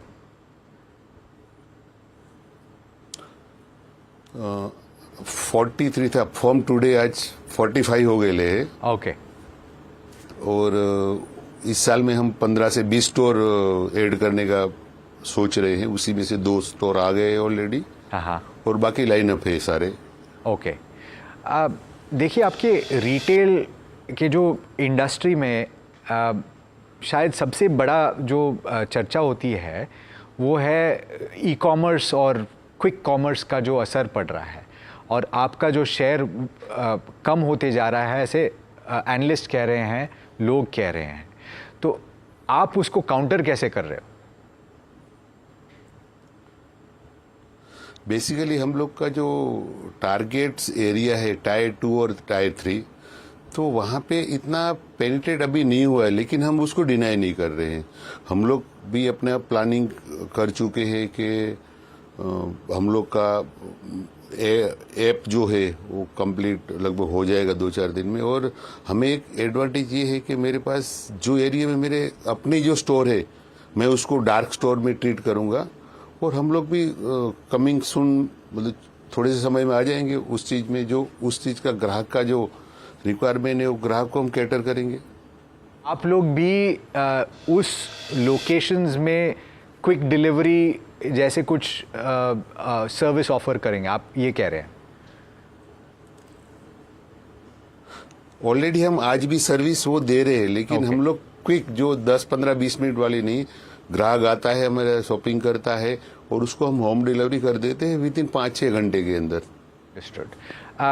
अभी आपका ऑलरेडी हम वो सर्विस दे रहे हैं मेरे ग्राहक को। जी जी। अभी आपका लिस्टिंग हुआ है, तो आपके मन में कुछ टारगेट्स होंगे टॉप लाइन बढ़ाने का? इस क्वार्टर में नहीं, अगले 2-3 साल में होगा कुछ आपके मन में, वो आप आपके इन्वेस्टर्स के साथ शेयर करना चाहेंगे? बिल्कुल सर, हम लोग का आगे का विजन है, इसलिए जो आप अभी आपने पहले जो सवाल पूछा था कि 217 करोड़, तो वो आगे का हम लोग का प्लानिंग ही है कि उसको और आगे बेटर। हाँ ओके ठीक है, तो आप नंबर नहीं देना चाह रहे हो मुझे? हाँ नंबर नहीं देना चाह रहे हो? पटेल जी कोई बात नहीं, हम आगे बात करते हैं। थैंक यू सो मच हमारे साथ जुड़ने के लिए और all the very best. Thank you. Thank you. All right. Well, that's the management of the newly listed Patel Retail, and it's quite interesting, right? So they have supermarket chains, as he pointed out, in several parts of suburban Maharashtra. The aim is going to be to expand in places like Borivali and the tier 2 regions in the spaces that they operate in. And the way that they're countering quick commerce is interesting. And I think these are stores that have relationships in the regions that they operate in. And so it's certainly something to watch out for going forward as well. Asta, I wonder if you had coverage on this particular issue, and if you did, any thoughts that you have? Yes, we did cover that. And in fact, I tell you, Alex, what we need to look when these kind of companies come who are having, presence in the retail stores, you just go their place and just look after the, footfall. So what I am getting, from my ground check is that, in fact, the footfall is very high. And they are in the, basically active in the Ambernath, Maharashtra region, and Raigad and Thane districts also in the Maharashtra. So there the footfall is high. And in fact, we have seen the kind of listing which it is showing right now. It itself depicts the kind of strength this company is having. My main, concern was about the valuation, because we find it a little bit on the higher side, because it is not completely a retail chain. 45% is coming from the retail stores, and I think 45% is coming from the non-retail part of the business, which is like, grinding, drying of masalas and wheat flour, etc. And remaining 10% from the trading activity. So I cannot give it the valuation of completely a retail store like Avenue, Supermart or a Vishal Megamart. And hence on that side, the valuations look to be little stretched. So idea here is those who have applied in the IPO, because even we have given the subscribe rating to this IPO. So just book partial profit in this company and remain invested in the partial quantity. Okay, all right. So that's the comprehensive view on Patel Retail. You've also heard the management. Muthulakshmi has got the next question, and Trent, incidentally, is the next counter that we're talking about. And he's bought on the 24th of September at a price of 7,600. He's now incurring a bit of a loss. He's asking what the long-term prospects are and whether or not he should buy the current price to lower his loss. I wonder what the view is. Since the view is long-term, I'm going to have to come back to you, Asta. He's bought at elevated levels. Should he buy more at the current juncture? Buy more, but not at the current juncture, maybe at the lower level. But yes, I am quite optimistic about this counter, and we believe that this counter is set to move till the level of at least 6,000 from here. So buying at the lower level of around 5,200 makes a sense. Now, if I talk about the fundamental of this counter, we know that this company is now expanding their west side in the Zudio stores, and I think those expansion will really yield the benefits in the longer term. And as we are already talking about the retail stores due to the Patel retail listing today, so again this is one of the counter which we look positive to us, and hence we are recommending hold as well as buy at the lower level of around 5,200 with an ultimate price target of 6,000. Okay, I have to come back to you, Asta, on this one because I'm pretty sure that you got a view on this one, on Vikram Engineering. This is a specific question coming in from Rajan. Now, they did make the news because they announced a 5% dividend to equity shareholders on the 25th of August, which is a day before their IPO opened for subscription, seemingly on in a bid to bolster investor confidence. Now, the question that he has is whether it's the right practice to have just a day before the IPO, and what specifically your view is on this particular issue.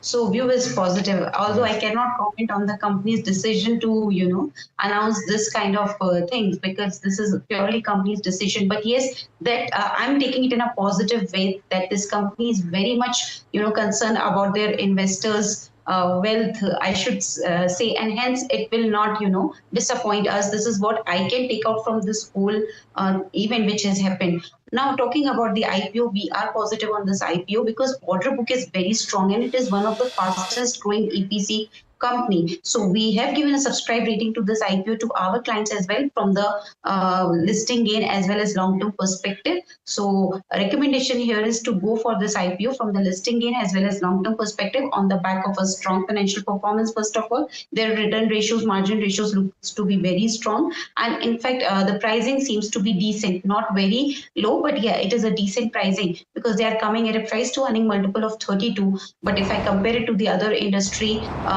peers, then I think it is a decent pricing. So overall, thumbs up from our side for the subscribe purpose. It is a fair question to ask why the company is disbursing money at the same time that it is raising money. So, okay, so let's couch that for a bit. But Asta on the fundamentals and on the valuations is saying that she has a subscribe rating on the IPO.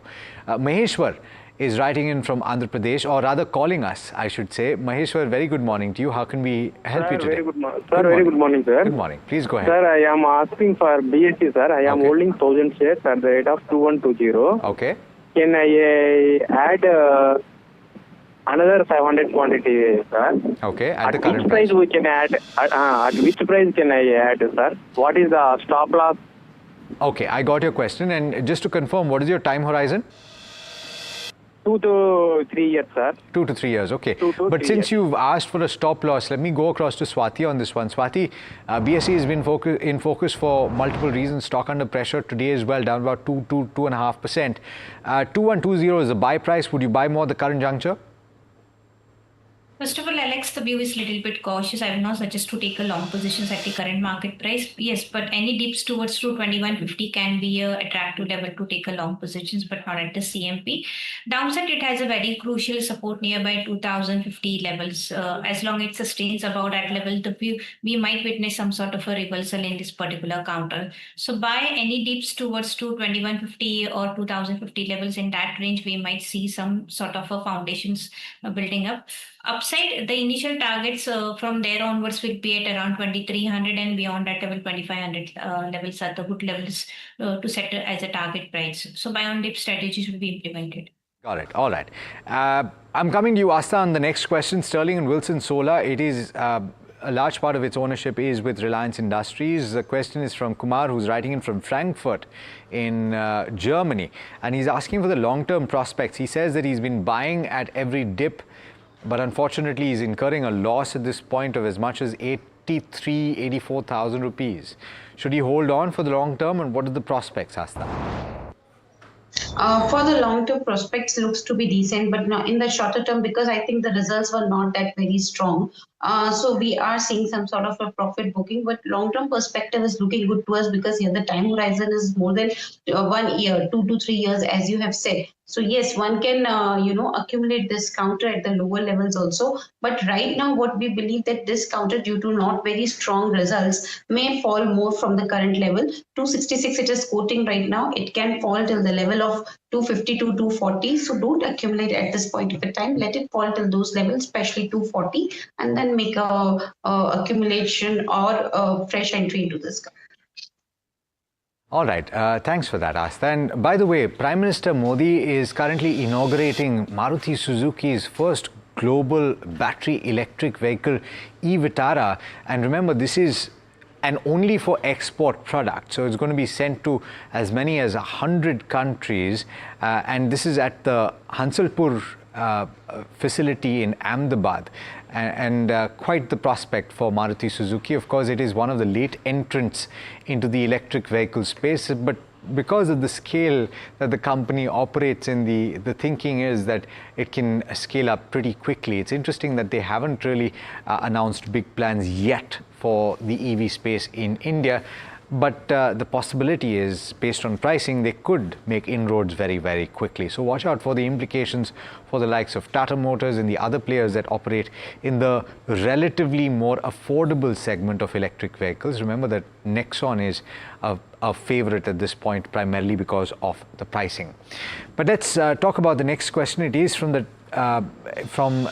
energy space, and Raja is writing in from Hyderabad asking about Suzlon, and he's bought 600 shares that he's purchased at the price of around 65-66 rupees per share, and he's asking why the stock is not moving too much, or in fact why it has fallen to 57. Should he hold, accumulate or sell? On the charts, what's the view, Swati?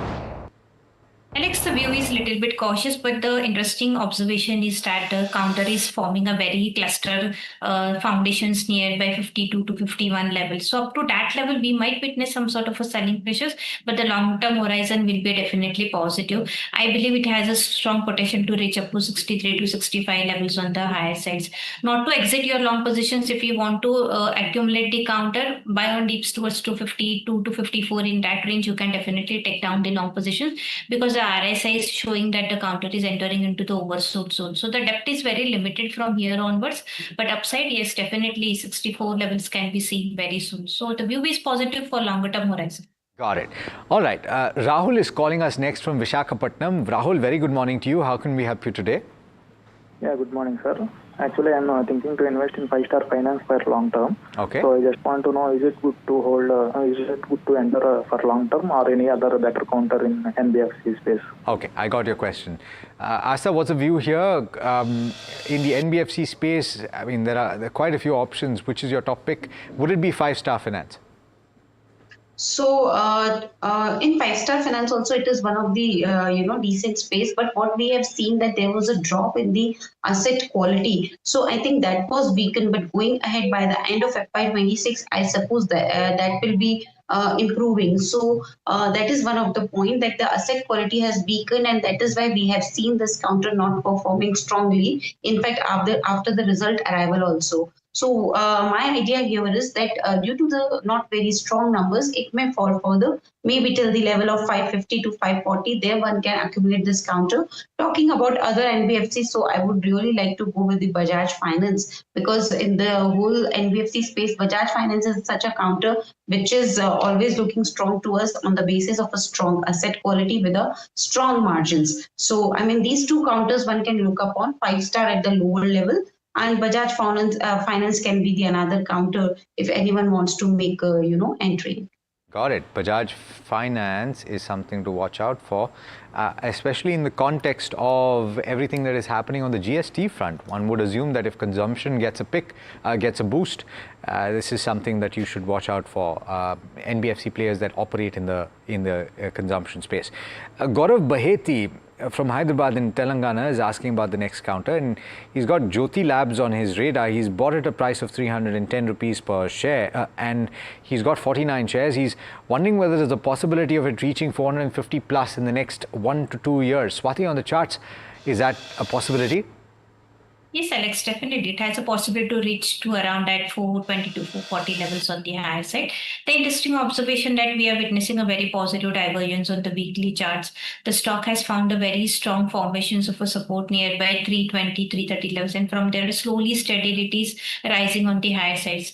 Also, the interesting fact is that it's giving the breakout of the upward downward sloping trend line. So which all 3-4 factors parameters showing some sort of a trend reversals for the longer term horizon. horizons. So you can definitely hold on your long positions. For immediate target for a long-term horizon will be a 420 to 440 levels, and for the short term, the initial target is set up at 370. So I will suggest to hold on your long positions. Hold on the long positions on this one on Jyoti Lab. All right, Rahul is calling us next. Rahul, very good morning to you. Rahul is calling us from Chennai, by the way. Hi. How can we help you today? Hi, good morning, sir. Good morning. Sir, I want to check on KPL, KP Energy. I have 100 share at 390. I just want to add it up to 500 quantity. The valuation seems to be quite good, only like around 23G and all.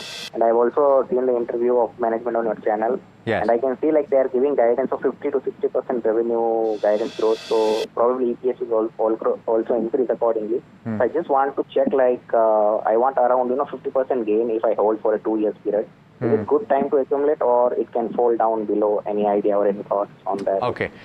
Since it's a relatively small count, and I appreciate that you watched the interview on our channel, I don't know if Asta has got a view. It's sub 3,000 crore, but it's Surat based and it's in the wind power generation infrastructure space. Do you have coverage, Asta? And if so, would you hold for a period of 2 years? What are the prospects? So this is among one of the few companies which is offering, back-to-back integrated services. So I find that is to be very strong. And another thing, that point is very strong. And another thing is about the financial performance. They are, consistently giving very strong financial performance. In fact, in the quarter gone by, that is Q1 of FY26 also, their profit has risen to more than 100%, if I'm not wrong with my figures or data. So I think strong financial performance along with the fundamental this company is having, I think it is a good investment option also. The only problem is regarding the valuation, and that is why I think we are seeing it is falling also. So yes, one can make an investment entry into this counter, but at the lower level of around 415 to 420 odd levels. Got it. All right. So that's the view on KPEL. KP Energy is the name of the counter we just talked about. And sticking with the power theme, and I think we're getting a lot of questions today on that power theme. Tata Power is the name of the counter that we're talking about next, and this is for a period of 1 year. Uma Raghunathan is writing in, and she's writing in from Bengaluru. Uma wants to know whether to hold. She's bought at levels of 360. What's the view on the charts, Swati?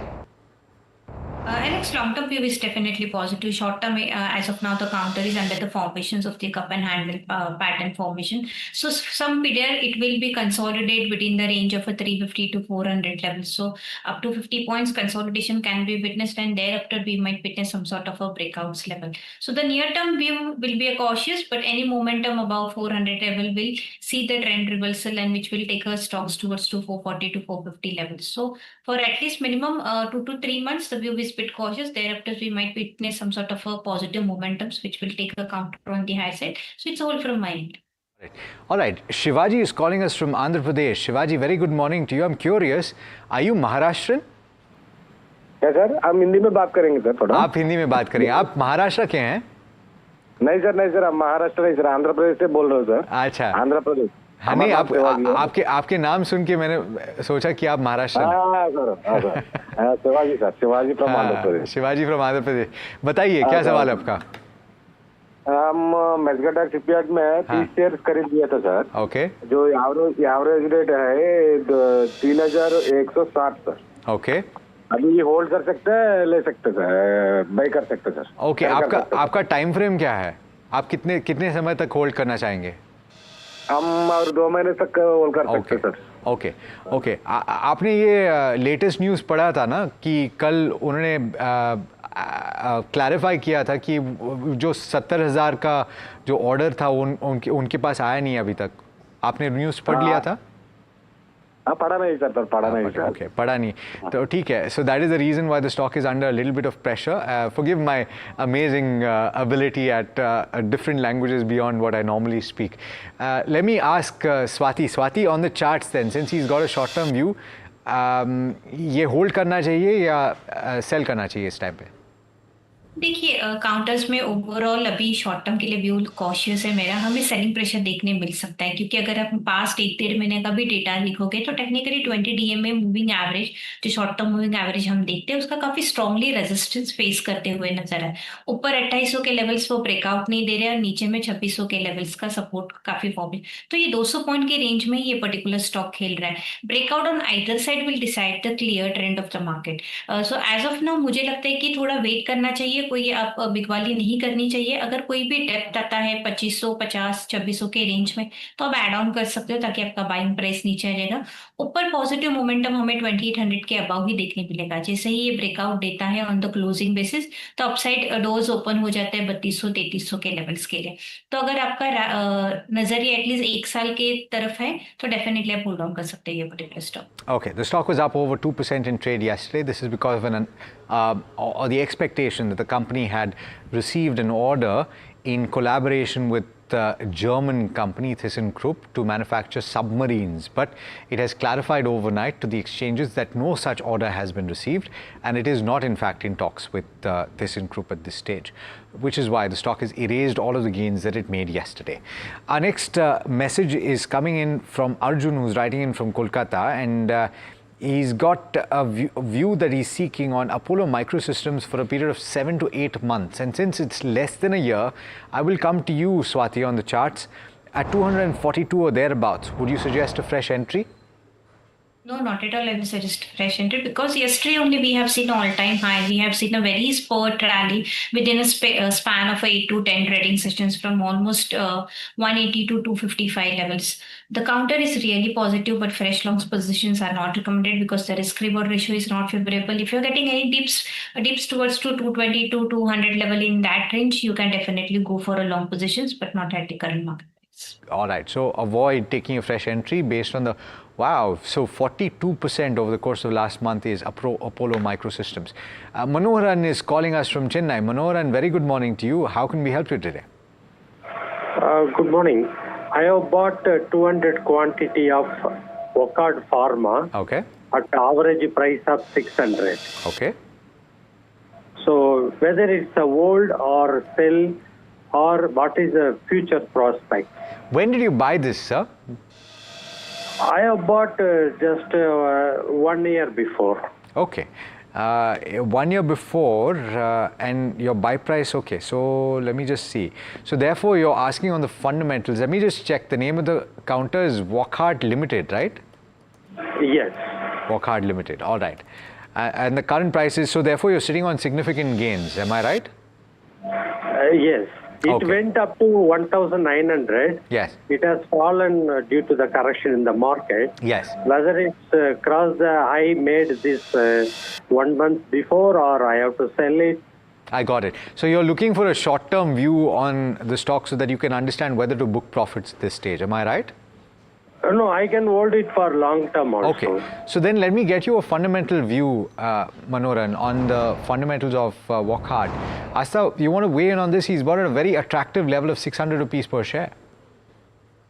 Right. So talking about the results were quite okay. 1% growth on quarter-on-quarter basis in the top line, etc. But in fact, what is the major feature of this company is that they're continuously expanding in the antibiotics, as novel antibiotics, as well as diabetes biosimilar. So that is looking to be very, very strong to us. Some of the patents have been filed. New product launches are there in the pipeline. So all seems to be very strong on the futuristic point of view, and hence my idea here is to stay invested in this counter for the price target of somewhere at around 1,520 at the present point of time.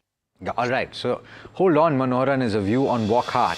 It is time now, ladies, for the rapid fire round, and I'll throw as many questions at you as I can over the course of 2 minutes. The first question is on J Kumar Infra. J Kumar Infra, 699 is, I believe, the buy price. Yes.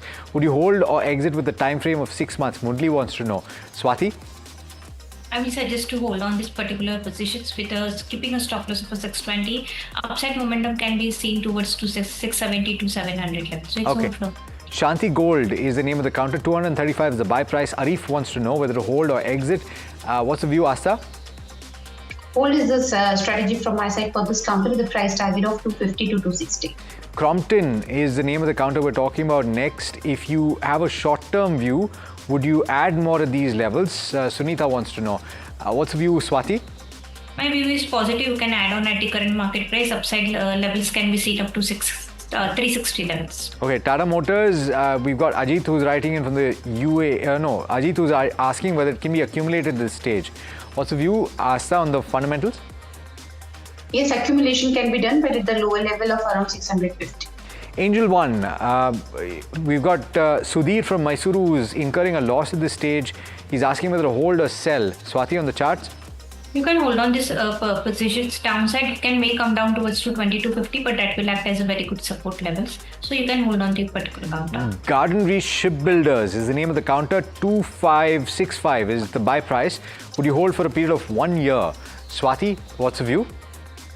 See, if your buying rate is at a lower level, you should book your profits, because I believe that the selling pressures can be seen, which might take a counter to 2200 and so level. So it's a second on rise strategy should be in place. Okay, that was James's question. Sushila is asking about an NIACL, bought at levels of 202 rupees per share.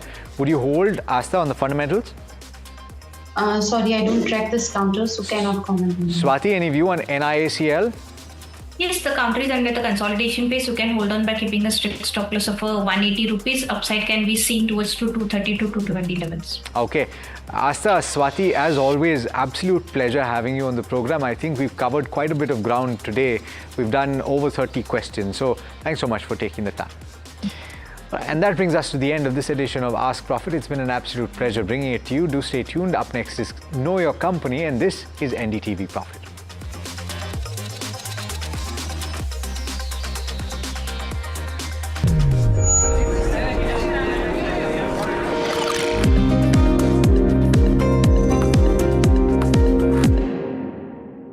Gold plus optimistic reflective glass लगाओ, धूप की गर्मी को दूर भगाओ और बिजली का बिल भी बचाओ। जब मुंबई से वापस कोल्हापुर शिफ्ट हुआ तो सबने कहा कि ड्रीम सिटी को छोड़ रहा है। ड्रीम सिटी, तो मैंने कहा ड्रीम में तो यही गलियां आती हैं। तो जब ये रियलाइज हुआ कि कुछ बड़ा करने के लिए बड़े शहर में रहने की जरूरत नहीं है, तब लगा कि लाइफ में ग्रो किया। कशी ताई, ऐसे बॉय मिलते मुंबई में? चांस ही नहीं। SIP करो, इन्वेस्ट करो, लाइफ में ग्रो करो। प्रतिभूति बाजार में निवेश बाजार जोखिमों के अधीन है। निवेश करने से पहले सभी संबंधित दस्तावेजों को ध्यान से पढ़ें। Tech has changed. So should your tech show.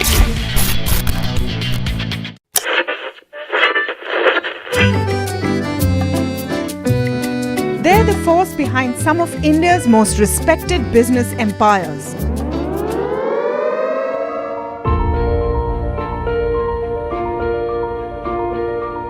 But you've rarely heard them speak. Now, for the first time, these leaders open up on succession, conflict, governance, and inheritance. Join me as we step inside boardrooms and living rooms of India's most enduring family businesses for real stories, raw conversation, resilient legacies.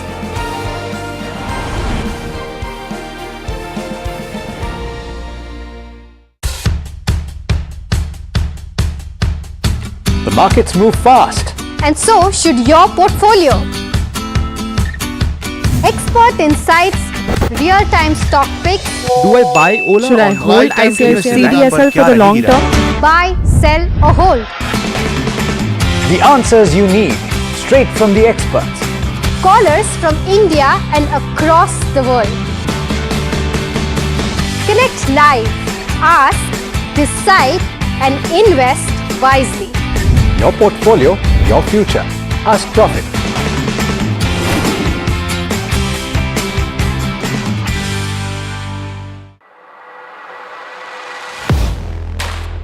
Do you really know the company you invest in? What is the real picture behind presentations and claims? Is the outlook as rosy as the company claims? Know your company. powered by NDTV Profit Research, shines a light on the biggest stock market movers.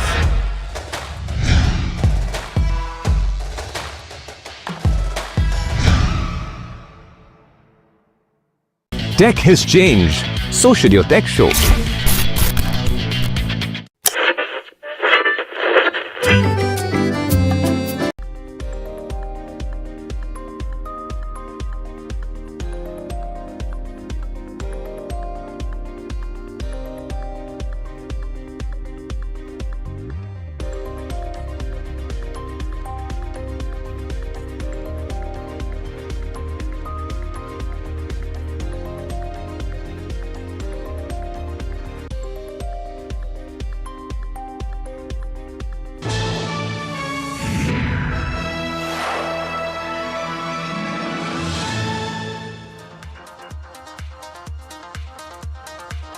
Hello and welcome. You're watching KYC. I'm Harsh Saita. With me is Puneet Javeri, and we're going to today talk about an auto company which is guiding for 20% sustainable growth, or rather, let me change that a bit, tweak that a bit. They're talking about 2x the growth of their industry, and it's on a very small base. They're tapping into export as well.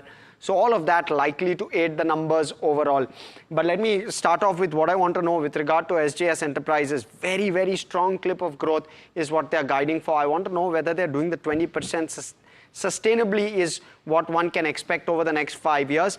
The second piece is with regard to Walter Pack. Now this has been, this acquisition has dragged the business a little bit where Q1 FY26 is concerned. I want to know, and that's because of client concentration. I want to know whether that can turn a corner and how quickly can it do that. The third piece is with regard to client concentration. Is there a thought process within the company to acknowledge that and to change that is what I'd want to understand. Fourth one is with regard to margins. They do 26% margins, so high growth clip plus high margin plus a unique business. It meets all of those parameters. I want to understand whether those margins can be maintained and what the downside risk could that well be. Fifth piece is with regard to growth. Where will it come from? Current client cohort or a change in product mix, or a little bit of both? I'd want to try and understand some of those levers. Sixth piece is with regard to competition and moats. And I'm rushing through this because we've already done the interview. It's a long one, and we want to make sure that you listen to the entire interview. So that's the sixth piece. The seventh piece is with regard to CapEx and revenue visibility. How much of CapEx is getting penciled in, and how much can the top line go to given this CapEx? So no future CapEx till what point in terms of top line? All of that and more on KYC today. Let me start off with about the company. What it does, it designs, develops, manufactures decorative parts for vehicles and appliances. I'm going to quickly tell you briefly what it means. Your car dashboard, on it there is of course the speedometer. They manufacture that part of the car. They manufacture the glass on top of it. So all of those parts. Your steering wheel has the logo of the car on it. So does your two-wheeler, and therefore all of that is what they typically manufacture. Logos, overlays, dials, all of these. And it's a fast evolving business, because if you see some of the new age cars which are coming through, and some of the more expensive ones, the higher ticket ones, they have digital logos as well. So all of that is what they've pivoted to. In terms of product categories, that's quickly coming up on your screen. It has decals, graphics, 2D dials, 3D dials, which is typically your display on the car, and the branding on the vehicle. Domes and 3D badges, overlays, which is typically your logos. Different types of logos, both in 3D as well as in 2D. Aluminium badges and in-mold parts, which is high quality, durable branded parts within a vehicle on the appliances of the vehicle, giving it its nice shape, or the branding inside the car. All of that is taken care of. Optical, plastics and cover glass, which is lots of glasses all around the car, as well as on your other appliances. I'm restricting this to cars, but they also do other appliances, and that's a fast growing piece. So for example, your two-wheeler, On top of the dial, you'll have the glass, which is what some of this is. The lens mask is typically the mask on top of, say, for example, your headlight on the car or the bike. The mask on top of it, which is a transparent plastic mask, is also manufactured by them. Chrome plated, painted parts on the exteriors, handles, etc. All of that is taken care of by them. The aftermarket transformation. Now, this is a large market. We've come to acknowledge it. And the aftermarket, there are a lot of customers looking to transform their vehicles, make it look newer, jazzier, cooler. All of that is taken care of by them, and illuminated logos. I did speak about that. The revenue mix quickly coming up on your screen. Two-wheelers is around 39%, currently was at 34% in FY25. Passenger vehicles around the 37 to 40% number. Consumer is around 18 to 20%, and others is around 6% odd. That's the broad breakup of the revenue. The geographic mix, currently domestic is around 92% with exports of around 8%. Exports expected to double in terms of overall mix in the next few years is what they're targeting. They're targeting a 15% export number very, very quickly. Now let me allow Puneet to start off with the income statement in terms of the metrics. Well, definitely. It's been a very strong performance by the company over the last 3 to 4 years. From FY22, the revenue has grown at 27% CAGR, and that's passed on to the margins as well. Over 26 to 27% is what they've done in this particular time frame. Profits subsequently have grown at 28%. So this acoustic as well as aesthetic products that they manufacture for automobiles has been working very well, essentially with the premiumization of this particular space, and that's visible in the company's numbers as well. So there's no doubt it is a big thumbs up given on this particular metric. Balance sheet, Harsh. So equity quite decent in terms of its size, 680 crore, fast growing because it's extremely profitable in the sense it's got a strong profitability. Also, it's trading at around 6 times book value, so something to be taken care of, but very, very low to no borrowing. Your cash bank balance is also decent. There's some capex in the pipeline. We'll speak about that with the management. Cash flow, Puneet. Well, again, cash flow, we spoke about the profits that subsequently almost doubled in the last 3 years. The cash flow from operations also has gone from 87 crore all the way up to 163 crores in FY25. We've seen the cash flow to profitability or ratio as well on your screen right now doing very well. While net cash flow, while lower, has been lower because of the investments that they've done over the last few years. They've also done roughly about 45 crores of capex. They're expecting to do that in FY26, but that largely seems to be investing for the future. So we've given this a thumbs up as well based on the company's future outlook, as well as the efficiency with investments, which is showcasing in the numbers as well. Excellent. Let's talk about return ratios, and you see that above the 20% mark, no questions asked, and therefore a thumbs up. It's a sustainable 20% given that there is some bit of confidence with regard to margins, and if that continues, top line growth, margins, well, no reason why this should not be sustainable. Shareholding, Puneet. Now, shareholding has largely been stable from the promoter family. We've seen from roughly about March of 24 when they've held 21.8% stake. We've just seen in the previous year that private equity firm Everstone had actually sold roughly 29 to 30% of their shareholding. So you see the promoter holding has actually gone down from 50% to 21%, but that's largely the exit of the private equity investor. Promoter family continues to have confidence in the business. We've also seen subsequently this selling by the PE fund lapped up by foreign investors. Roughly from 5%, they've gone to 17% in terms of their shareholding, while the investors, roughly 1/3, remains with the general public as well. So keeping an eye on these niche businesses has been one of the key aspects of individual investors, and that seems to be visible in the numbers as well. Street cred, you look at a 12% 1 month return, 60% 6 months, year to date is 21%, and 1 year is 38%. Since November 2021, since listing, it's a 3-bagger for investors. Clearly a thumbs up, no concerns here. Puneet, I'll allow you to take both valuations and coverage. Well, let's start with street coverage first. It has 8 buy calls and none of them are hold. The other key aspect is that currently, out of the 8, we've picked out a few brokerages like JM Financial, Elara, as well as IFL. These were some of the ones which were very well known to the street as well. All of these have a very positive outlook on the company.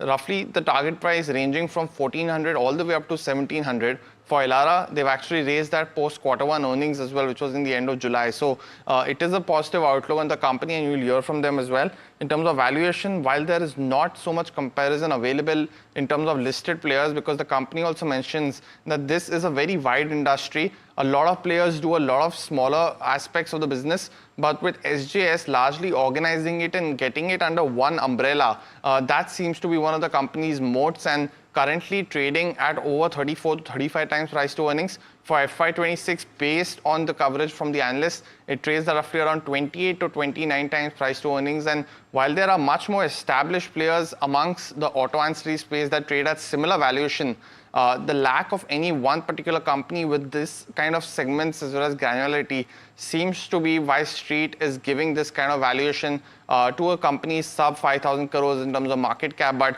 hence we've given this a neutral on that aspect, but it's definitely positive on the growth the company is projecting. Excellent. Let's therefore stack up all of the rating parameters, and it gives us a very, very healthy 6.5 out of 8 on our KYC ratings. We spoke with Sanjay Thapar, both Puneet and myself, the Group CEO and ED at SJS Enterprises, listening to that entire conversation. So you've guided for very strong growth. FY26, yes, you've given that guidance of 20%. So I'm trying to understand a slightly more long-term perspective here. For how long can you continue to grow at this kind of clip? Because as your base grows as well, and you're growing at nearly twice the industry, can you continue to clock this 20% kind of growth clip is what I want to understand first off. Let me put this a little bit in perspective. So the global market for aesthetic decorative products is close to about $4.7 billion. And at SJS, we've historically, over the last 3 years, we have a revenue CAGR of close to 27.2%, which means that we've outperformed the underlying industry by a factor of 2x or more than 2x actually. The industry in the same period has grown just 10.5% if I combine the volumes of two-wheelers and four-wheelers put together. So we are quite hopeful that because of the trend of premiumization, our focus on new products and new technologies, which are higher in value and higher in value add, we will continue to grow around the same clip. So that's what my expectation is.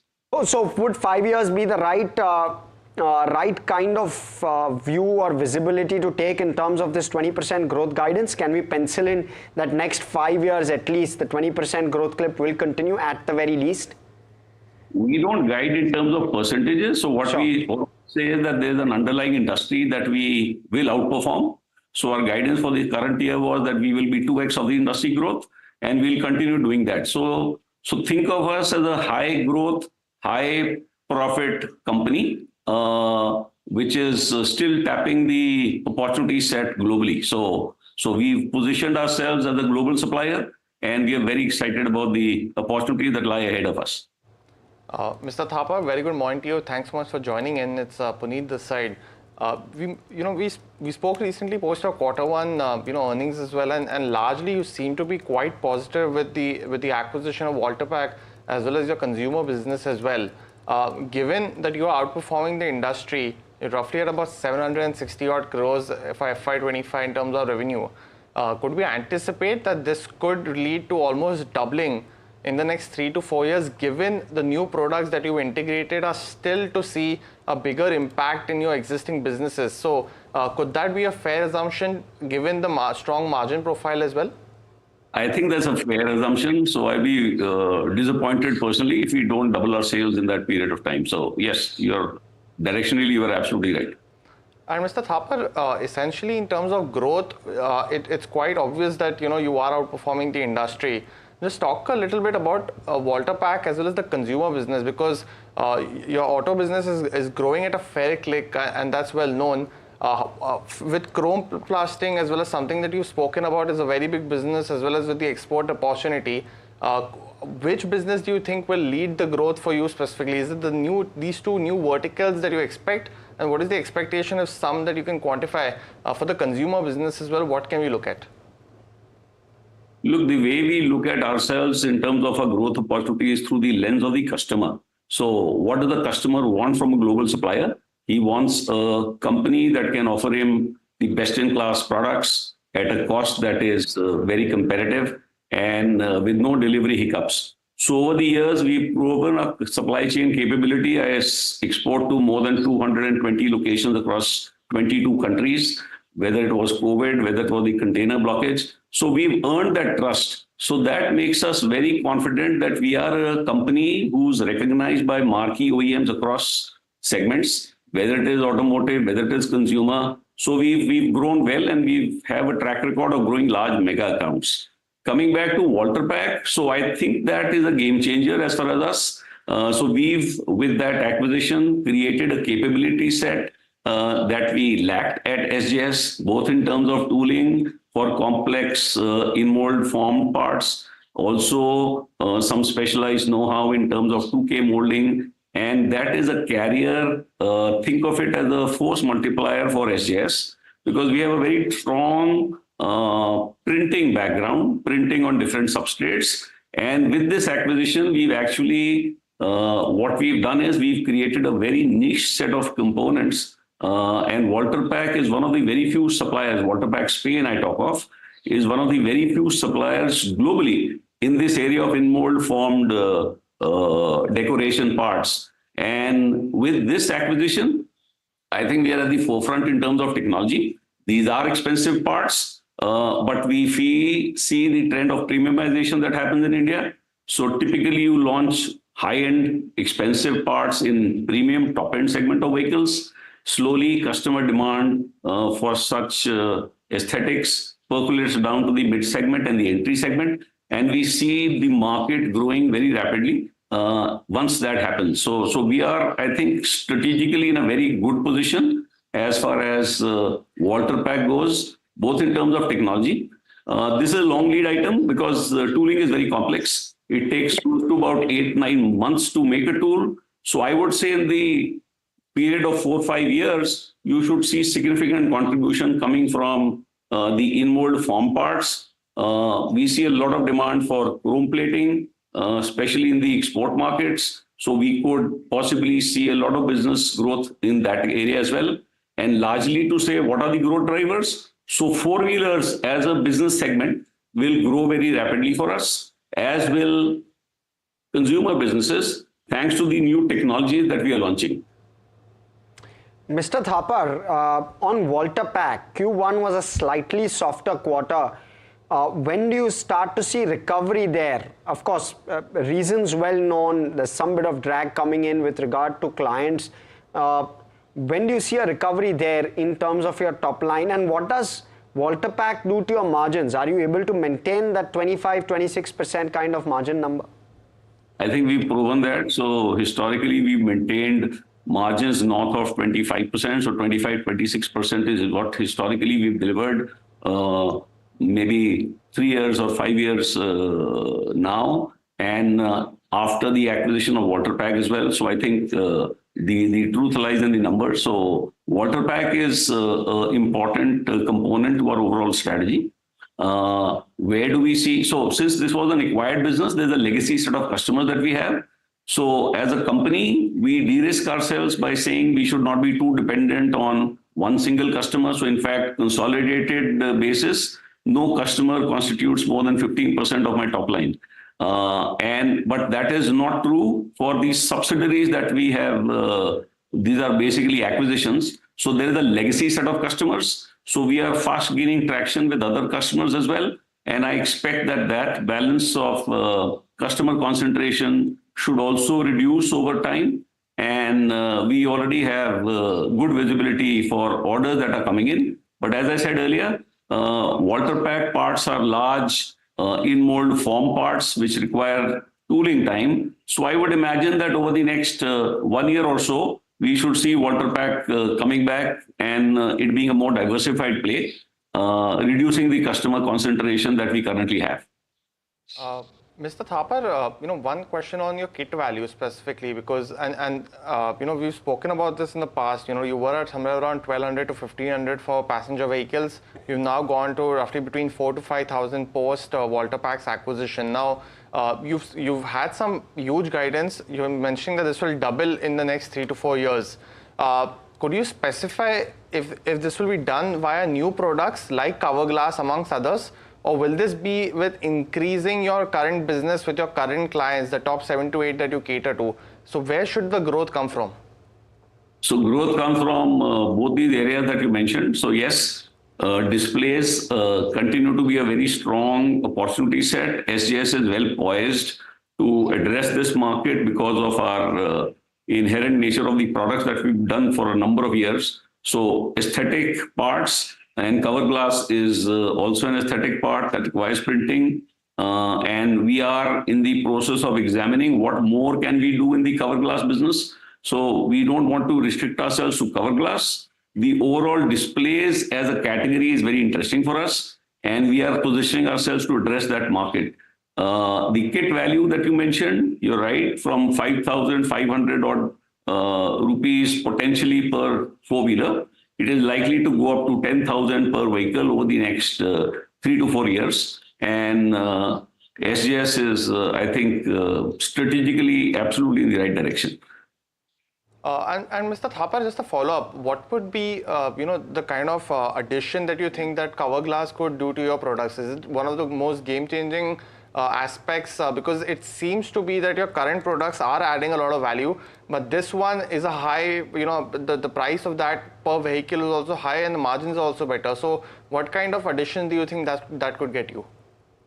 So my guidance really is that we continue adding new products. So cover glass is one, in-molded electronics is another area that we are working on. So all these are new technologies. At the moment, there's nobody who makes cover glass in India. So as we move forward, I think we will have an early mover advantage, and they will continue to deliver revenues for us. But our revenue growth, even in the other lines of businesses, are very strong. So we have a great opportunity for cross-selling. So every time that I order a new customer, I have maybe 40 different product technologies that I can offer to them. So our ramp-up is pretty rapid. And every time that we acquire a new customer location, so there's a lot of opportunity for growth. So where the growth will come from will be both. This cover glass business and display-related businesses will grow, as will our other product lines that we've created over the past years. So it's a secular growth. But as I said earlier, automotive four-wheelers are likely to drive growth because they're larger products and larger cover glass, larger everything. So both the interior and exterior. So that's a great area that we've pivoted to. So maybe 5-6 years ago in 2019, 70% of my sales came from two-wheelers, which we've successfully transformed, and now it's equal weight. So maybe 35-36% from two-wheelers and 35-36% from four-wheelers. So I think I'm quite happy with the way we've been able to pivot the company. So where does this go in the next 3 years? Do you continue to add product lines, and therefore that will not only expand your market share within this segment, but also allow you to capture market share in other segments? Is that how one should think of SJS? Yeah, our products are fairly agnostic to the end use. So typically if you have a treadmill, that requires overlay we make. So those are the markets that we've not addressed yet. But growth will come across all segments. So it's hard to call out any one area, but broadly, appliances and four-wheelers will drive growth for us, especially in the export markets. India, of course, we continue to retain our position and consolidate our market position. Mr. Thapar, just one final question from my side.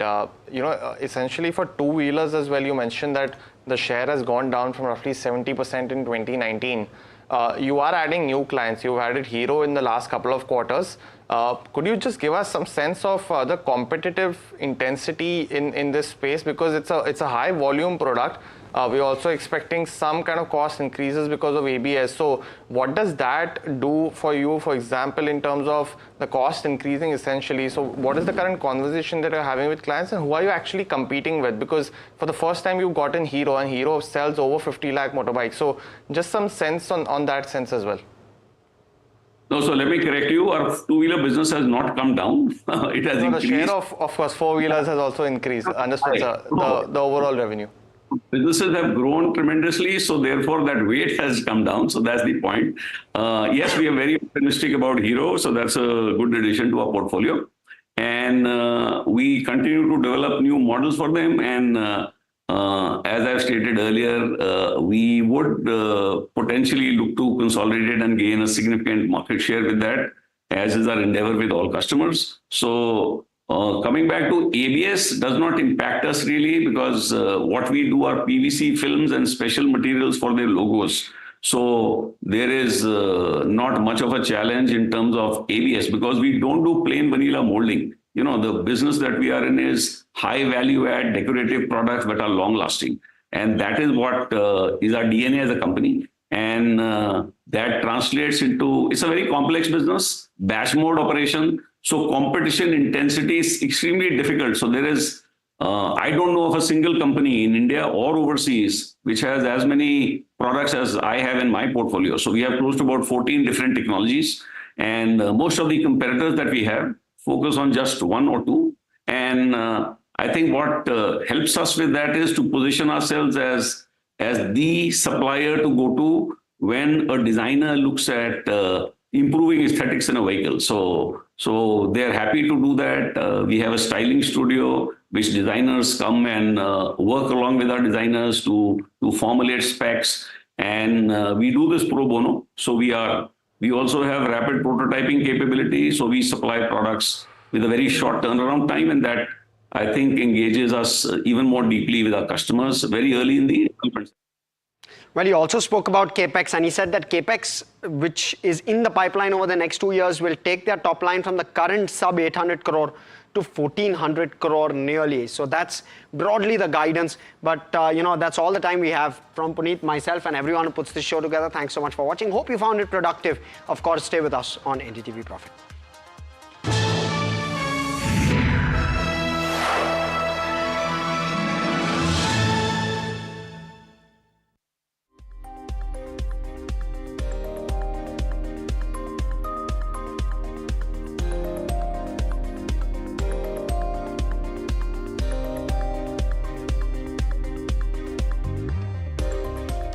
तू ही तो है जिसकी सच्चाई वाली clarity की वजह से मैं आज यहाँ हूँ। गोल्ड प्लस सिल्वॉक्सी मिरर्स, ऐसी क्लैरिटी कि आपको सिर्फ सच नजर आए, चाहे कितने भी साल बीत जाएं। My birthday gift to papa, ये उनके पापा की पहली गाड़ी एक गराज में पड़ी थी दार्जिलिंग में। फिर 3 मैकेनिक, पेंटिंग, पॉलिशिंग। जब इसे फाइनली घर लाया ना, तब लगा लाइफ में ग्रो किया है।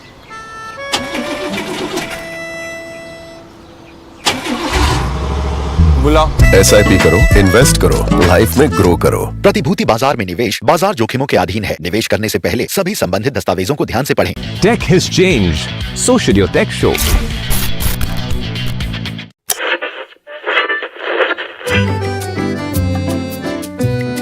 They're the force behind some of India's most respected business empires.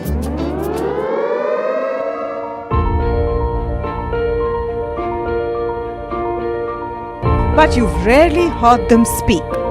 Now, for the first time, these leaders open up on succession, conflict, governance, and inheritance. Join me as we step inside boardrooms and living rooms of India's most enduring family businesses for real stories, raw conversation, resilient legacies.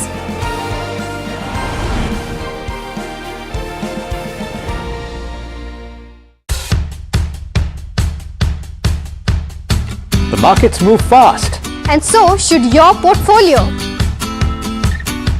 Expert insights, real-time stock picks.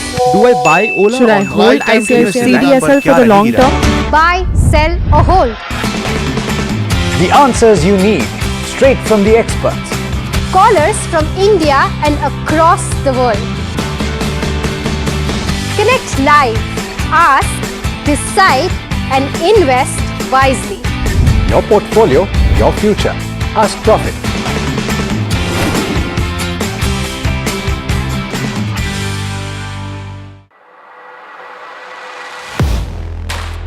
Do you really know the company you invest in? What is the real picture behind presentations and claims? Is the outlook as rosy as the company claims? Know Your Company, powered by NDTV Profit Research, shines a light on the biggest stock market movers.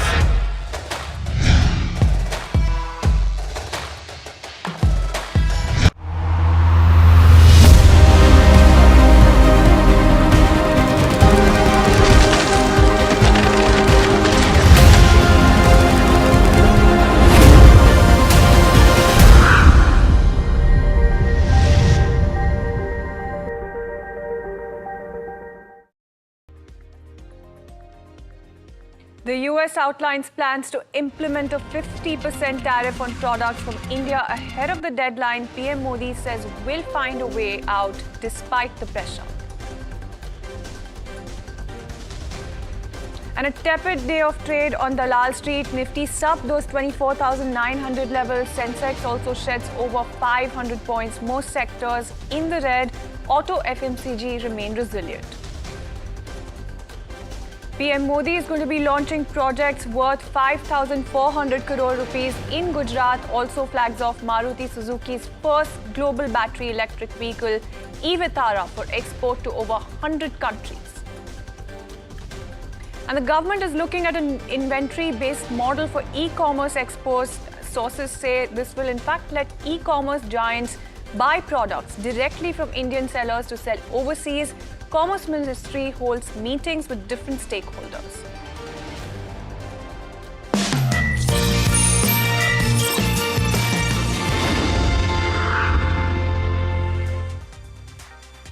Good afternoon. Thank you so much for tuning in to Markets at 12 with me, Shreyanshi Singh. First things first, let's take a quick look at the markets. And markets, in fact, holding on, Nifty, in fact, holding on sub those 24,900 levels. And that's the kind of move that we're seeing coming in. In fact, almost all sectors holding on to a tinge of red as we speak. That's largely the kind of sectoral picture also that you're seeing emerging. As you can see, there's only FMCG, MNC as well as auto that have a tinge of red at this point in time. So that's largely the kind of picture that you have.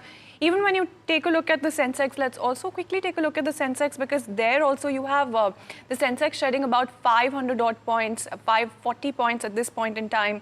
So that's largely the picture coming in as far as some of those indices are concerned. But when you take a look at the sector, the stocks, in fact, to keep in mind, there's a Britannia that's gaining about 3.5% there, about 3.5% gain coming in for that one. Ola Electric also, that's also in top gear, because you have that stock that is up about 6% as well. From within the Nifty 50 pack, there's an HUL, Nestle, Eicher Motors, Maruti Suzuki, as well as Hero MotoCorp and Tata Consumer holding on to a tinge of green, up anywhere between 0.5% to 2.5%.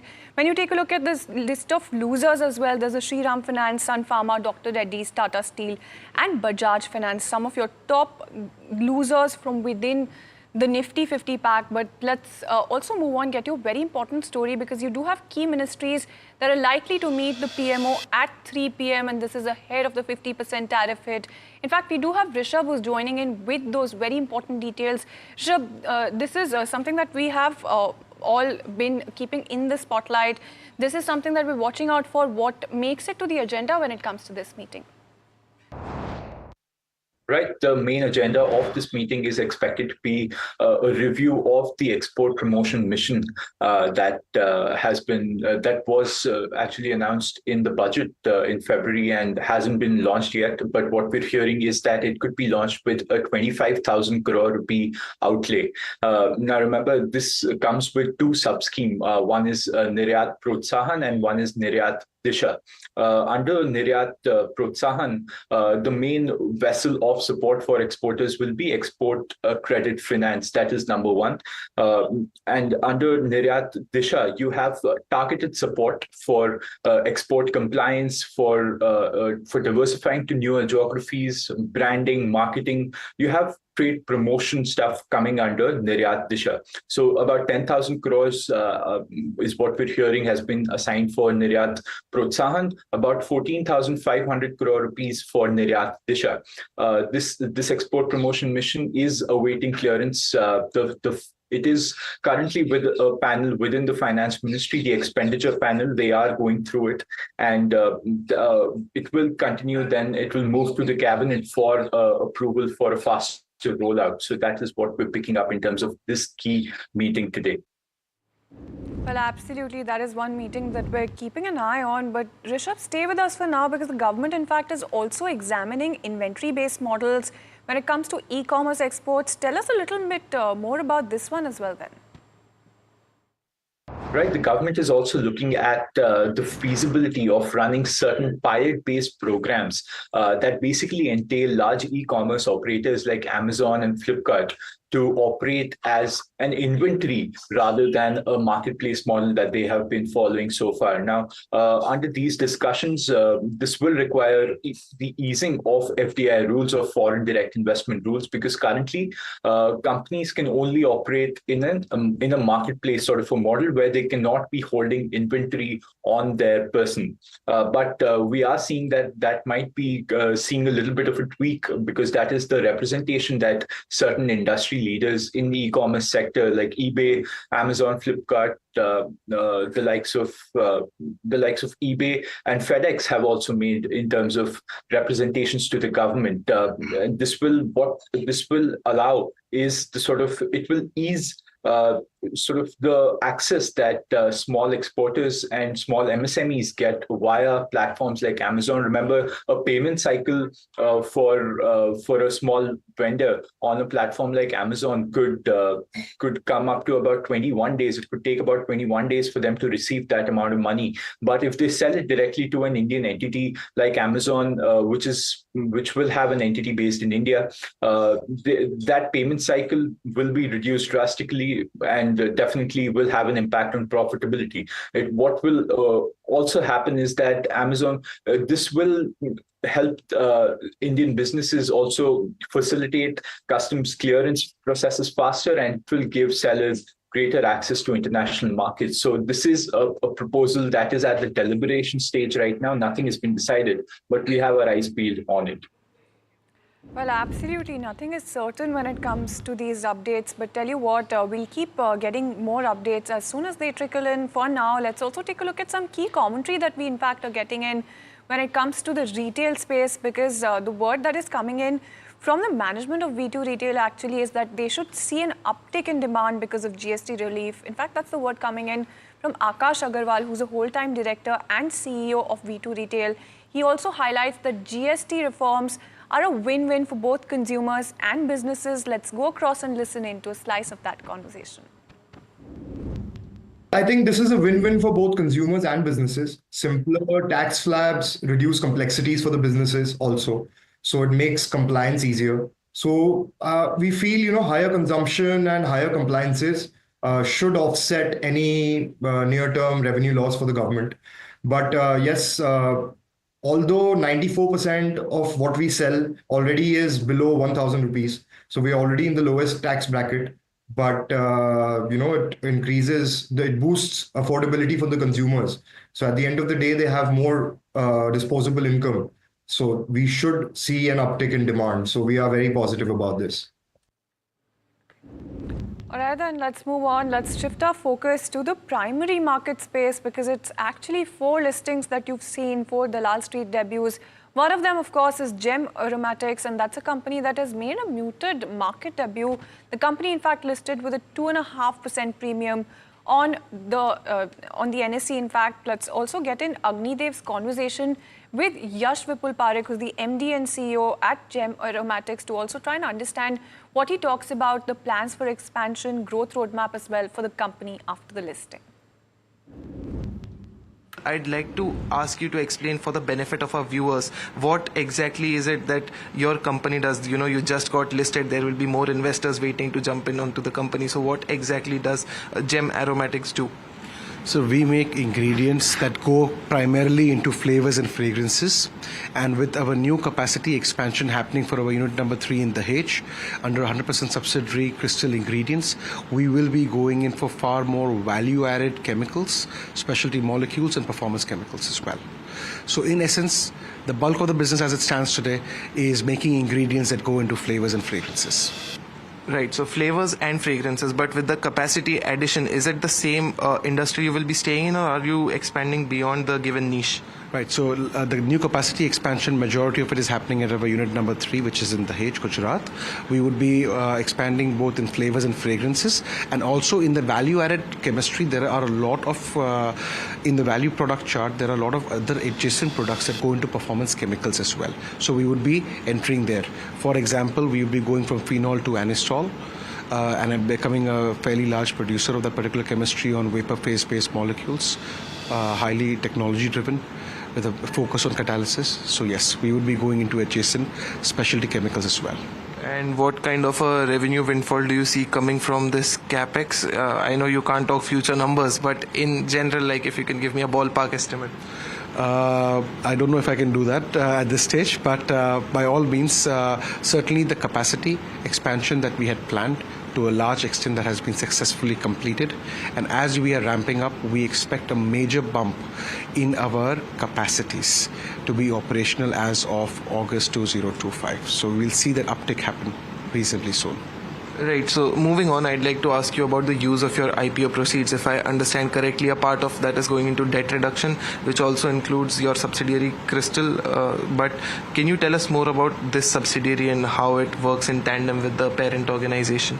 So there are a lot of, we have, as company, we have always focused upon forward, backward, and lateral chemistry. So whatever we were doing in our existing product portfolio, how do we forward integrate into, let's say, L-menthol into a cooling agent, which would be ideally used by the confectionery segment.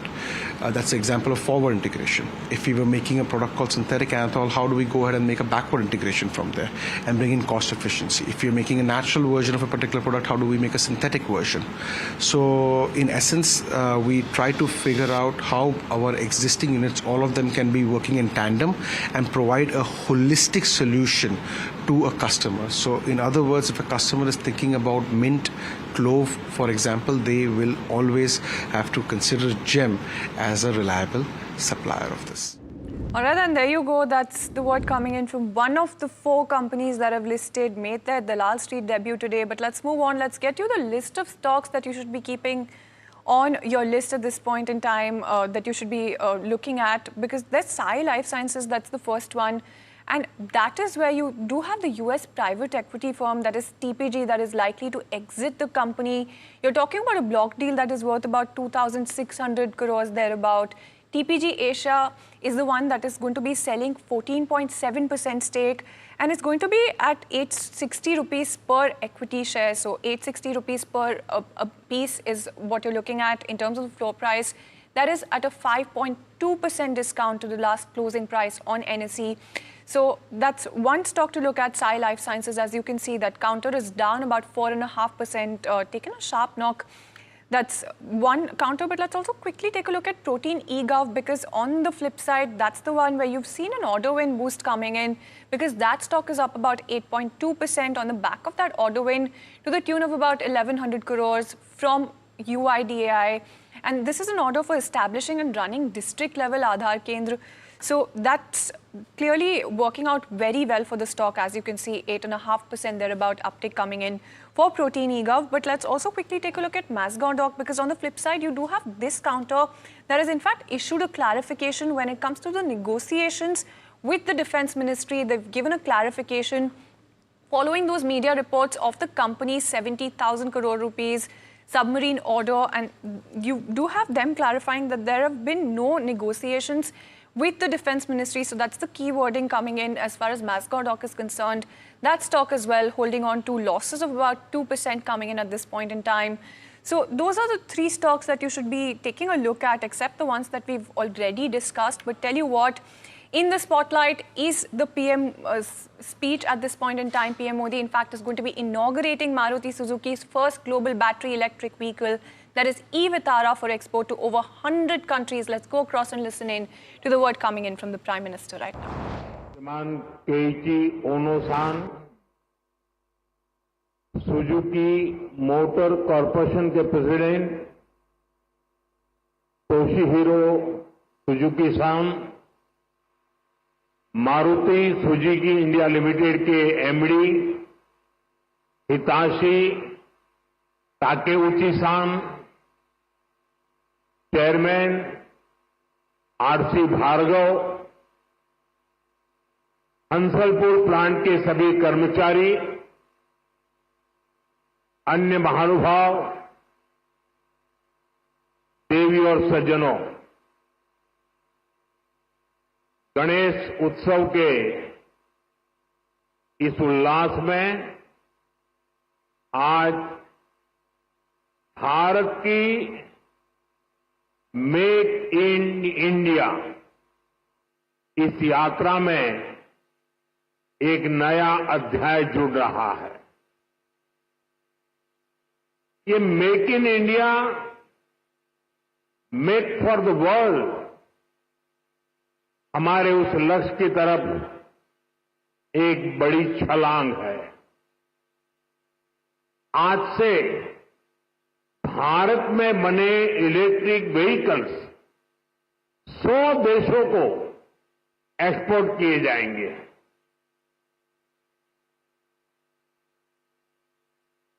साथ ही आज hybrid battery electrode manufacturing भी start हो रही है। आज का ये दिन भारत और जापान की फ्रेंडशिप को भी नया आयाम दे रहा है। मैं सभी देशवासियों को, जापान को, सुजुकी कंपनी को बहुत बहुत बधाई देता हूं।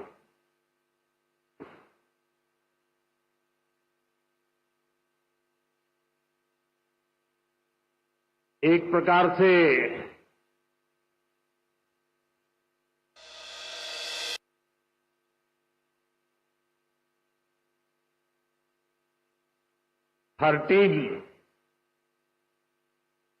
टीन एज का आरंभ होता है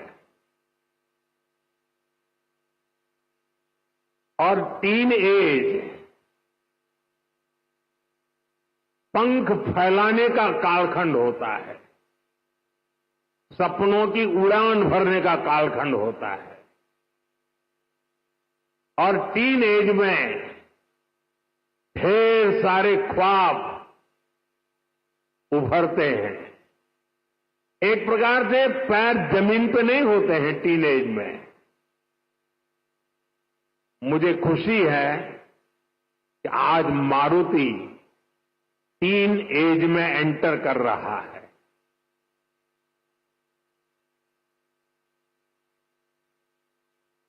गुजरात का मारुति का टीन एज में प्रवेश यानी आने वाले दिनों में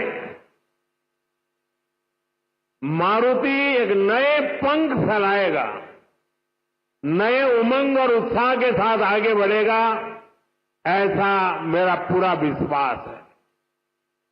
फ्रेंड्स, भारत की सक्सेस स्टोरी के बीज करीब करीब 13 साल पहले बोए गए थे।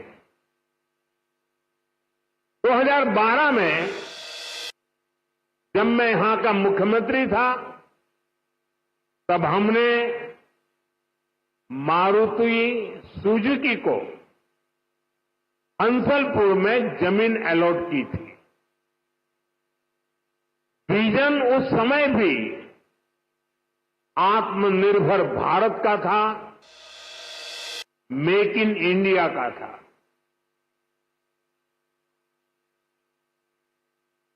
हमारे तब के प्रयास आज देश के संकल्पों को पूरा करने में इतनी बड़ी भूमिका निभा रहे हैं।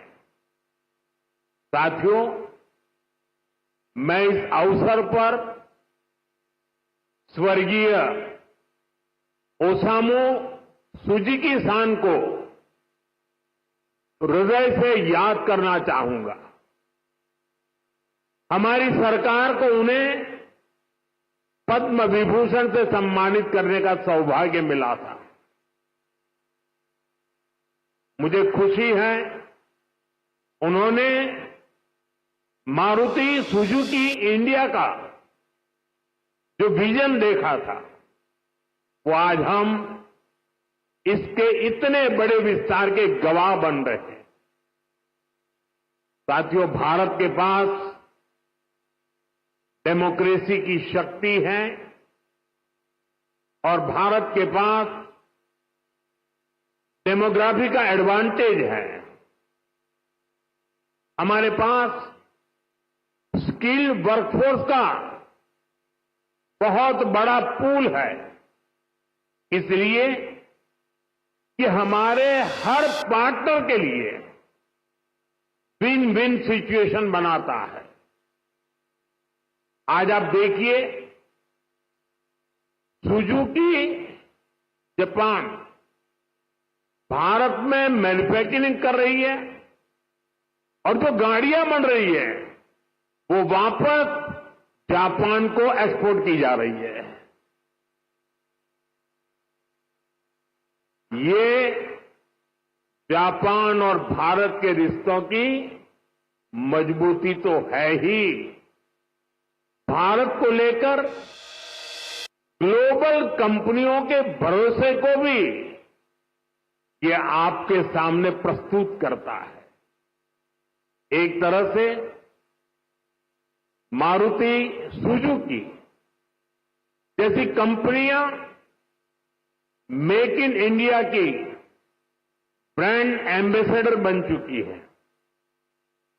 लगातार 4 साल से मारुति भारत की सबसे बड़ी कार एक्सपोर्टर है। अब आज से ईवी एक्सपोर्ट को भी उसी स्केल पर ले जाने की शुरुआत हो रही है। अब दुनिया के दर्जनों देशों में जो ईवी चलेगी उसमें लिखा होगा made in India.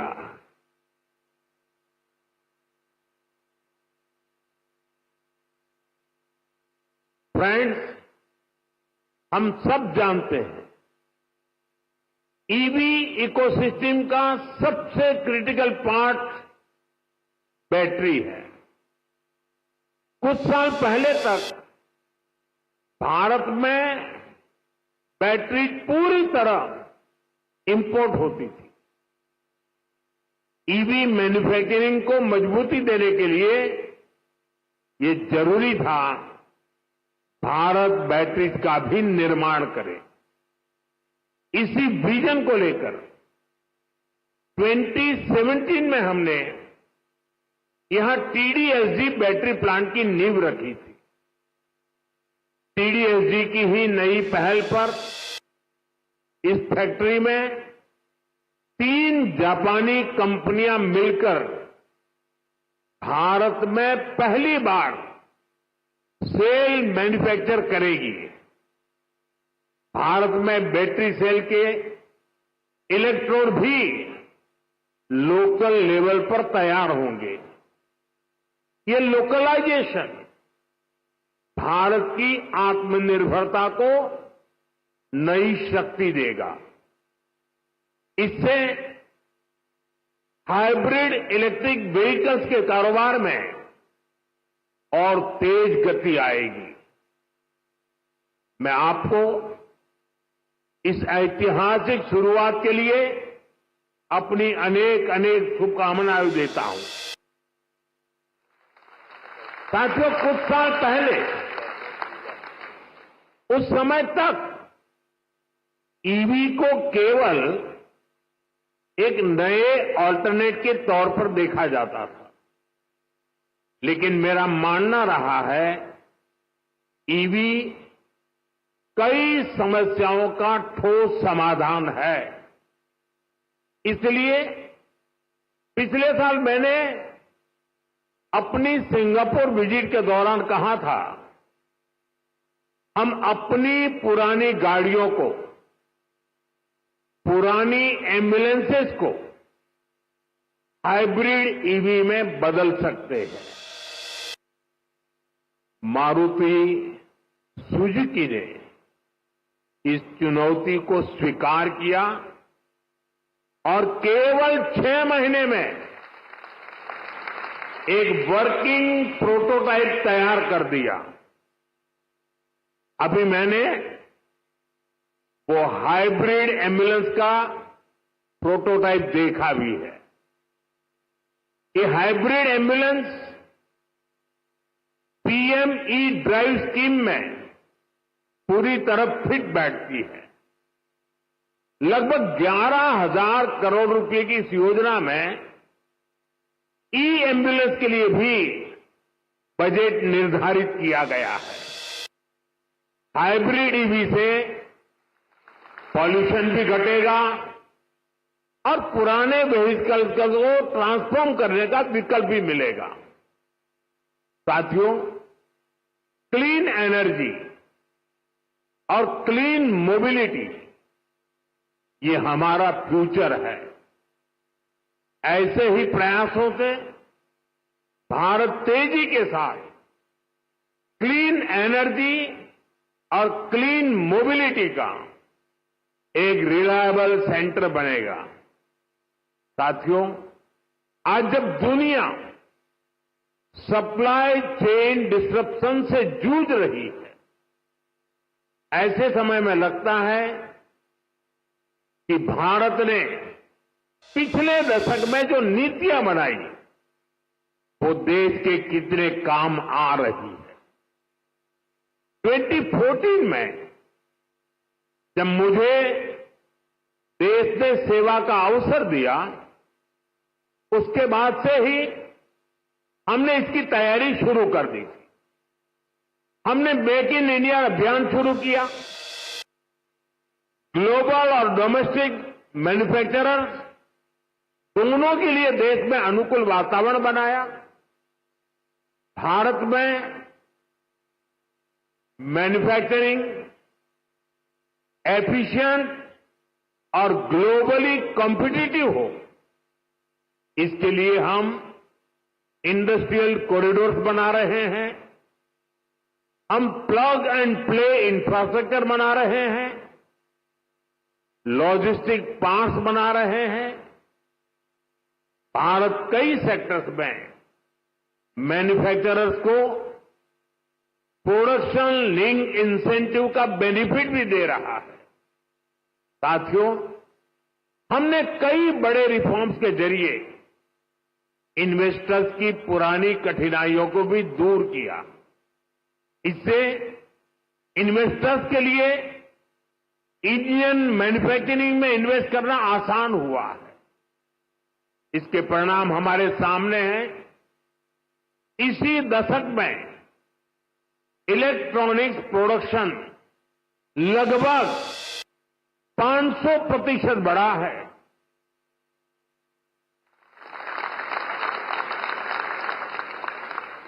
Mobile phone production 2014 की तुलना में 2700% तक बढ़ गया है। डिफेंस प्रोडक्शन में भी पिछले दशक में 200% से भी ज्यादा की वृद्धि हुई है। ये सक्सेस आज भारत के सभी राज्यों को, हर एक राज्य को भी मोटिवेट कर रही है। उनके बीच रिफॉर्म्स को लेकर, इन्वेस्टमेंट को लेकर एक हेल्दी कंपटीशन शुरू हुआ है, जिसका लाभ पूरे देश को मिल रहा है। और मैं हर मीटिंग में, व्यक्तिगत बातचीत में और सार्वजनिक रूप से सभी राज्यों को कहता रहा हूं कि हमें प्रोएक्टिव होना होगा, हमें प्रो डेवलपमेंट पॉलिसीज बनानी होगी, हमें सिंगल विंडो क्लियरेंस पर बल देना होगा, कानूनों में रिफॉर्म्स को बल देना होगा। और ये कंपटीशन का जमाना है, जो राज्य जितनी तेजी से अपनी पॉलिसीज को नीट एंड क्लीन रखता है, इफ्स एंड बट्स के बिना रखता है, तो इन्वेस्टर का विश्वास बढ़ता है। इन्वेस्टर आने के लिए हिम्मत के साथ आता है। आज पूरी दुनिया भारत की तरफ देख रही है। ऐसे में कोई राज्य पीछे नहीं रहना चाहिए। हर राज्य ने अवसर लेना चाहिए। ऐसे कॉम्पिटिशन होगा हिंदुस्तान में आने वाले इन्वेस्टर को सोचने में तकलीफ हो कि मैं इस राज्य में जाऊं कि उस राज्य में जाऊं। इतना क्लियर कट होना चाहिए कंपटीशन। इससे देश को लाभ होने वाला है। और इसलिए मैं सभी राज्यों को निमंत्रण देता हूं कि आइए, रिफॉर्म की स्पर्धा करें, गुड गवर्नेंस की स्पर्धा करें, प्रो डेवलपमेंट पॉलिसी की स्पर्धा करें और हम 2047 विकसित भारत बनाने के लक्ष्य को तेज गति से पार करने में अपनी भागीदारी सुनिश्चित करें। फ्रेंड्स, भारत यहीं पर रुकने वाला नहीं है। जिन सेक्टर्स में हमने बेहतर परफॉर्म किया है, हमें उनमें और बेहतर करना है। इसके लिए हम मिशन मैन्युफैक्चरिंग पर जोर दे रहे हैं। आने वाले समय में हमारा फोकस फ्यूचरिस्टिक इंडस्ट्री पर होगा। सेमीकंडक्टर सेक्टर में भारत टेक ऑफ कर रहा है। देश में इसके 6 प्लांट्स तैयार होने वाले हैं। हमें सेमीकंडक्टर मैन्युफैक्चरिंग और आगे लेकर जाना है। साथियों, भारत सरकार ऑटो इंडस्ट्री के लिए रेयर अर्थ मैग्नेट की शॉर्टेज से जुड़ी कठिनाइयों के प्रति भी सजग है।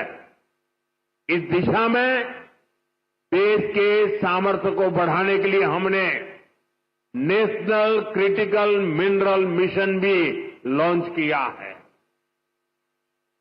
इसके तहत देश में अलग अलग जगहों पर 1200 से अधिक खोजी अभियान चलाए जाएंगे। क्रिटिकल मिनरल्स को तलाशा जाएगा। साथियों, अगले सप्ताह ही मैं जापान जा रहा हूं। भारत और जापान का रिश्ता केवल डिप्लोमेटिक रिलेशन से कहीं ऊपर सांस्कृतिक और भरोसे का रिश्ता है। हम एक दूसरे की प्रगति में अपनी प्रगति देखते हैं। मारुति सुजुकी के साथ हमने जो जर्नी शुरू की थी, वो अब बुलेट ट्रेन की स्पीड तक पहुंच चुकी है। भारत जापान पार्टनरशिप की औद्योगिक संभावनाओं को साकार करने की बड़ी पहल यहीं गुजरात से हुई थी। मुझे याद है, हमने 20 साल पहले जब वाइब्रेंट गुजरात समिट शुरू की थी, तो उसमें जापान एक प्रमुख सहयोगी था। आप विचार कीजिए, एक डेवलपिंग कंट्रीज का एक छोटा सा स्टेट, उसका इन्वेस्टमेंट समिट और जापान जैसा डेवलप कंट्री उसका पार्टनर हो, ये दिखाता है कि भारत और जापान की नींव कितनी मजबूत है। और मैं आज जब ये वाइब्रेंट गुजरात की यात्रा की याद कर रहा हूं, तब मेरे मित्र यहां बैठे हैं, वो पहले भारत में एम्बेसडर हुआ करते थे। 2003 में आज वो भी यहाँ मौजूद है। अब वो रिटायर्ड हो गए हैं, लेकिन उनका भारत प्रेम, गुजरात प्रेम वैसा का वैसा है। मैं उनका भी स्वागत करता हूं।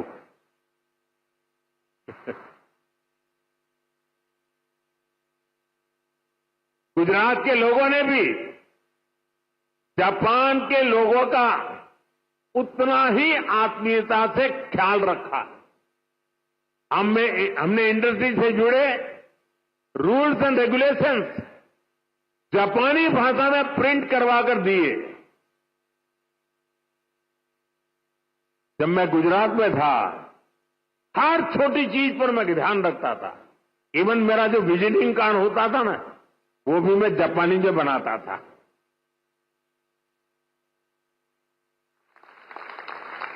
जो वीडियोज बनाते थे हम प्रमोशनल, वो वीडियो को जापानी भाषा में डबिंग करवाता था। यानी मुझे मालूम था कि मुझे इस रास्ते पर बड़ी मजबूती से आगे बढ़ना है। और मैं सभी राज्यों को कहता हूं, आसमान खुला है भैया, आप भी मेहनत करो, आओ मैदान में, बहुत फायदा होगा।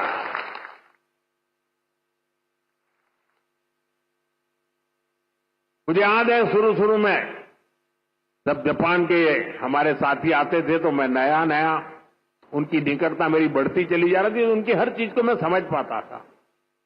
मैंने देखा है कि जापानी लोगों का एक नेचर है कि उनको अपना जो कल्चरल इकोसिस्टम है वो उनकी पहली प्राथमिकता होता है। उसमें जापानी फूड चाहिए। ये जैसे गुजरात के लोग हैं ना, उनका भी ऐसा ही है। वे गुजरात में कहीं सैटरडे संडे को कहीं न कहीं रेस्टोरेंट में खाने की आदी है, तो वहां जाएंगे तो मैक्सिकन फूड मांगेंगे, इटालियन फूड मांगेंगे।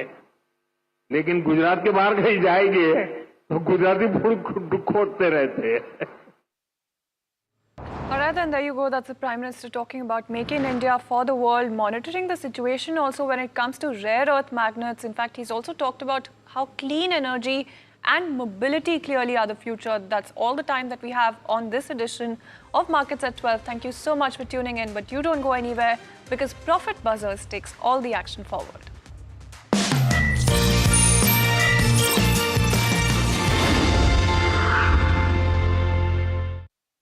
जब मुंबई से वापस कोल्हापुर शिफ्ट हुआ तो सबने कहा कि ड्रीम सिटी को छोड़ रहा है।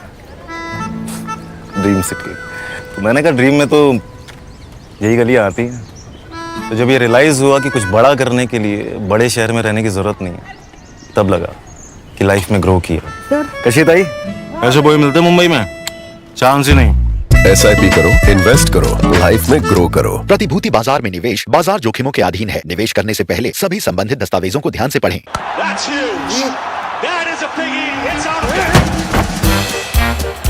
गोल्ड प्लस क्लियर ग्लास, पार हो या नियर, सब कुछ दिखे clear. Tech has changed. So should your tech show.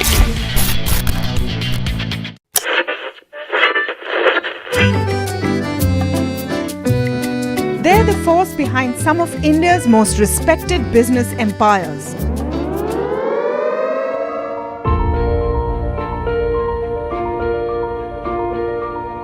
But you've rarely heard them speak. Now, for the first time, these leaders open up on succession, conflict, governance, and inheritance. Join me as we step inside boardrooms and living rooms of India's most enduring family businesses for real stories, raw conversation, resilient legacies.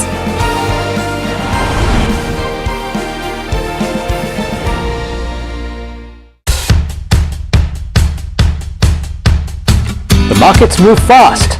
And so should your portfolio. Expert insights, real-time stock picks. Do I buy Ola? Should I hold CDSL for the long term? Buy, sell or hold? The answers you need straight from the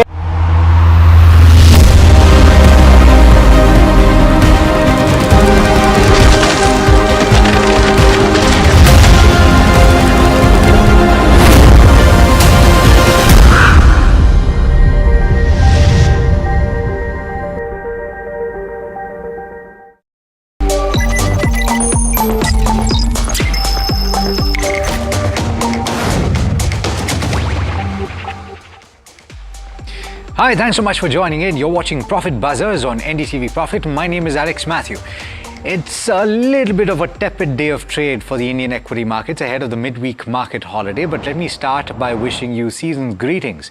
And if you are bringing Ganesh home tomorrow, let's hope that he brings prosperity into your homes and for the rest of the year as well. He is known as the breaker of barriers. Let's hope that he does so for you as well. But for the equity markets right now, you have the equity markets trading lower by about 0.7% for the benchmark Nifty 50.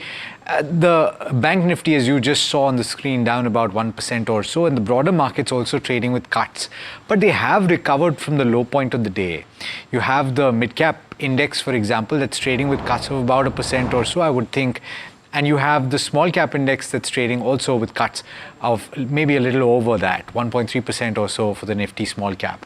Take a look at the market breadth, because that should be indicative of what we're seeing right now on the screen. And you have more declines than advances. However, that gap has somewhat closed over the course of the last couple of hours, but it remains pretty wide at this point.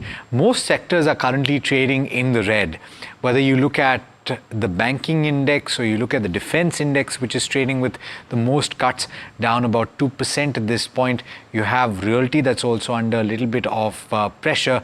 And if you have a few sectors that are trading in the green, it is the FMCG index and the auto index that is just about trading flat. Of course, Maruti Suzuki trading at very close to the high point of the day. You had the Prime Minister that has just inaugurated their facility in Ahmedabad, which is going to be manufacturing the e-Vistara. And of course, this is a vehicle that's going to initially be exported to 100 countries.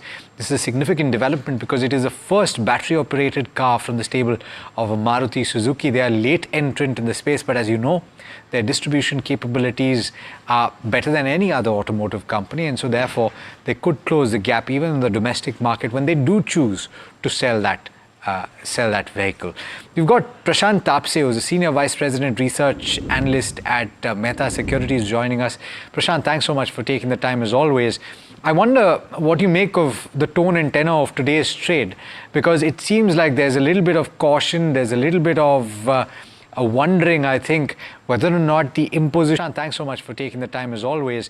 I wonder what you make of the tone and tenor of that tariffs will actually come across. We have had the notification overnight from the US that says that at 12:01 Eastern Standard Time, which is 9:30 IST, those higher tariffs will come into play, and perhaps to a certain extent that is having a bearing as well.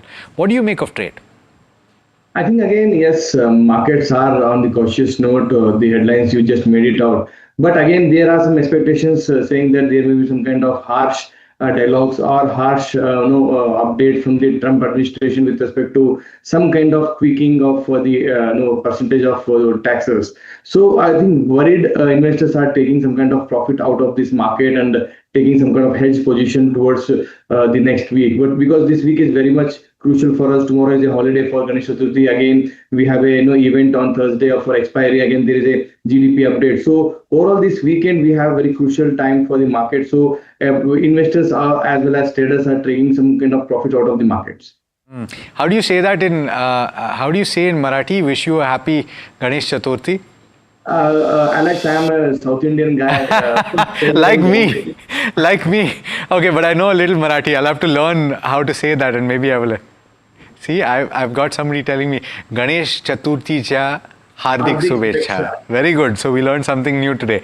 All right. Vodafone Idea is trading with cuts of about 8.6% at this point, under pressure on account of the fact that it's unlikely to receive any benefit or relief on its AGR dues, and Indus Towers as well, which is usually something that moves in tandem with Vodafone Idea. Anytime there's negative news, it moves lower, and so Indus Tower also trading with cuts. Let's pull that up on the screen as well. It's trading with cuts of over 3%. I think it was at one point of time. It continues to do so, down about 3.6%. Let me ask you about Indus Tower rather than Vodafone Idea. Prashant, what do you make of this one, and would you buy it at any dips, if at all? I think yes, one should buy Indus Tower on every dip, but not at this level. Again, I am expecting at least 320, 315 can be a level where risk reward ratio can be better for the reward as an investor. So good stock, but not at these levels. Not at these levels is a view on Indus Tower. Let's talk about a stock that is buzzing though. One of the stocks of the day, arguably, and this is Protean eGov. This is on the back of a significant order win for the company, and it is up about 8.6% or thereabouts. Let's bring on Jasmeet to give you a sense of what this order is about. Jasmeet, what are the details here? Well, right, yes, thank you for that.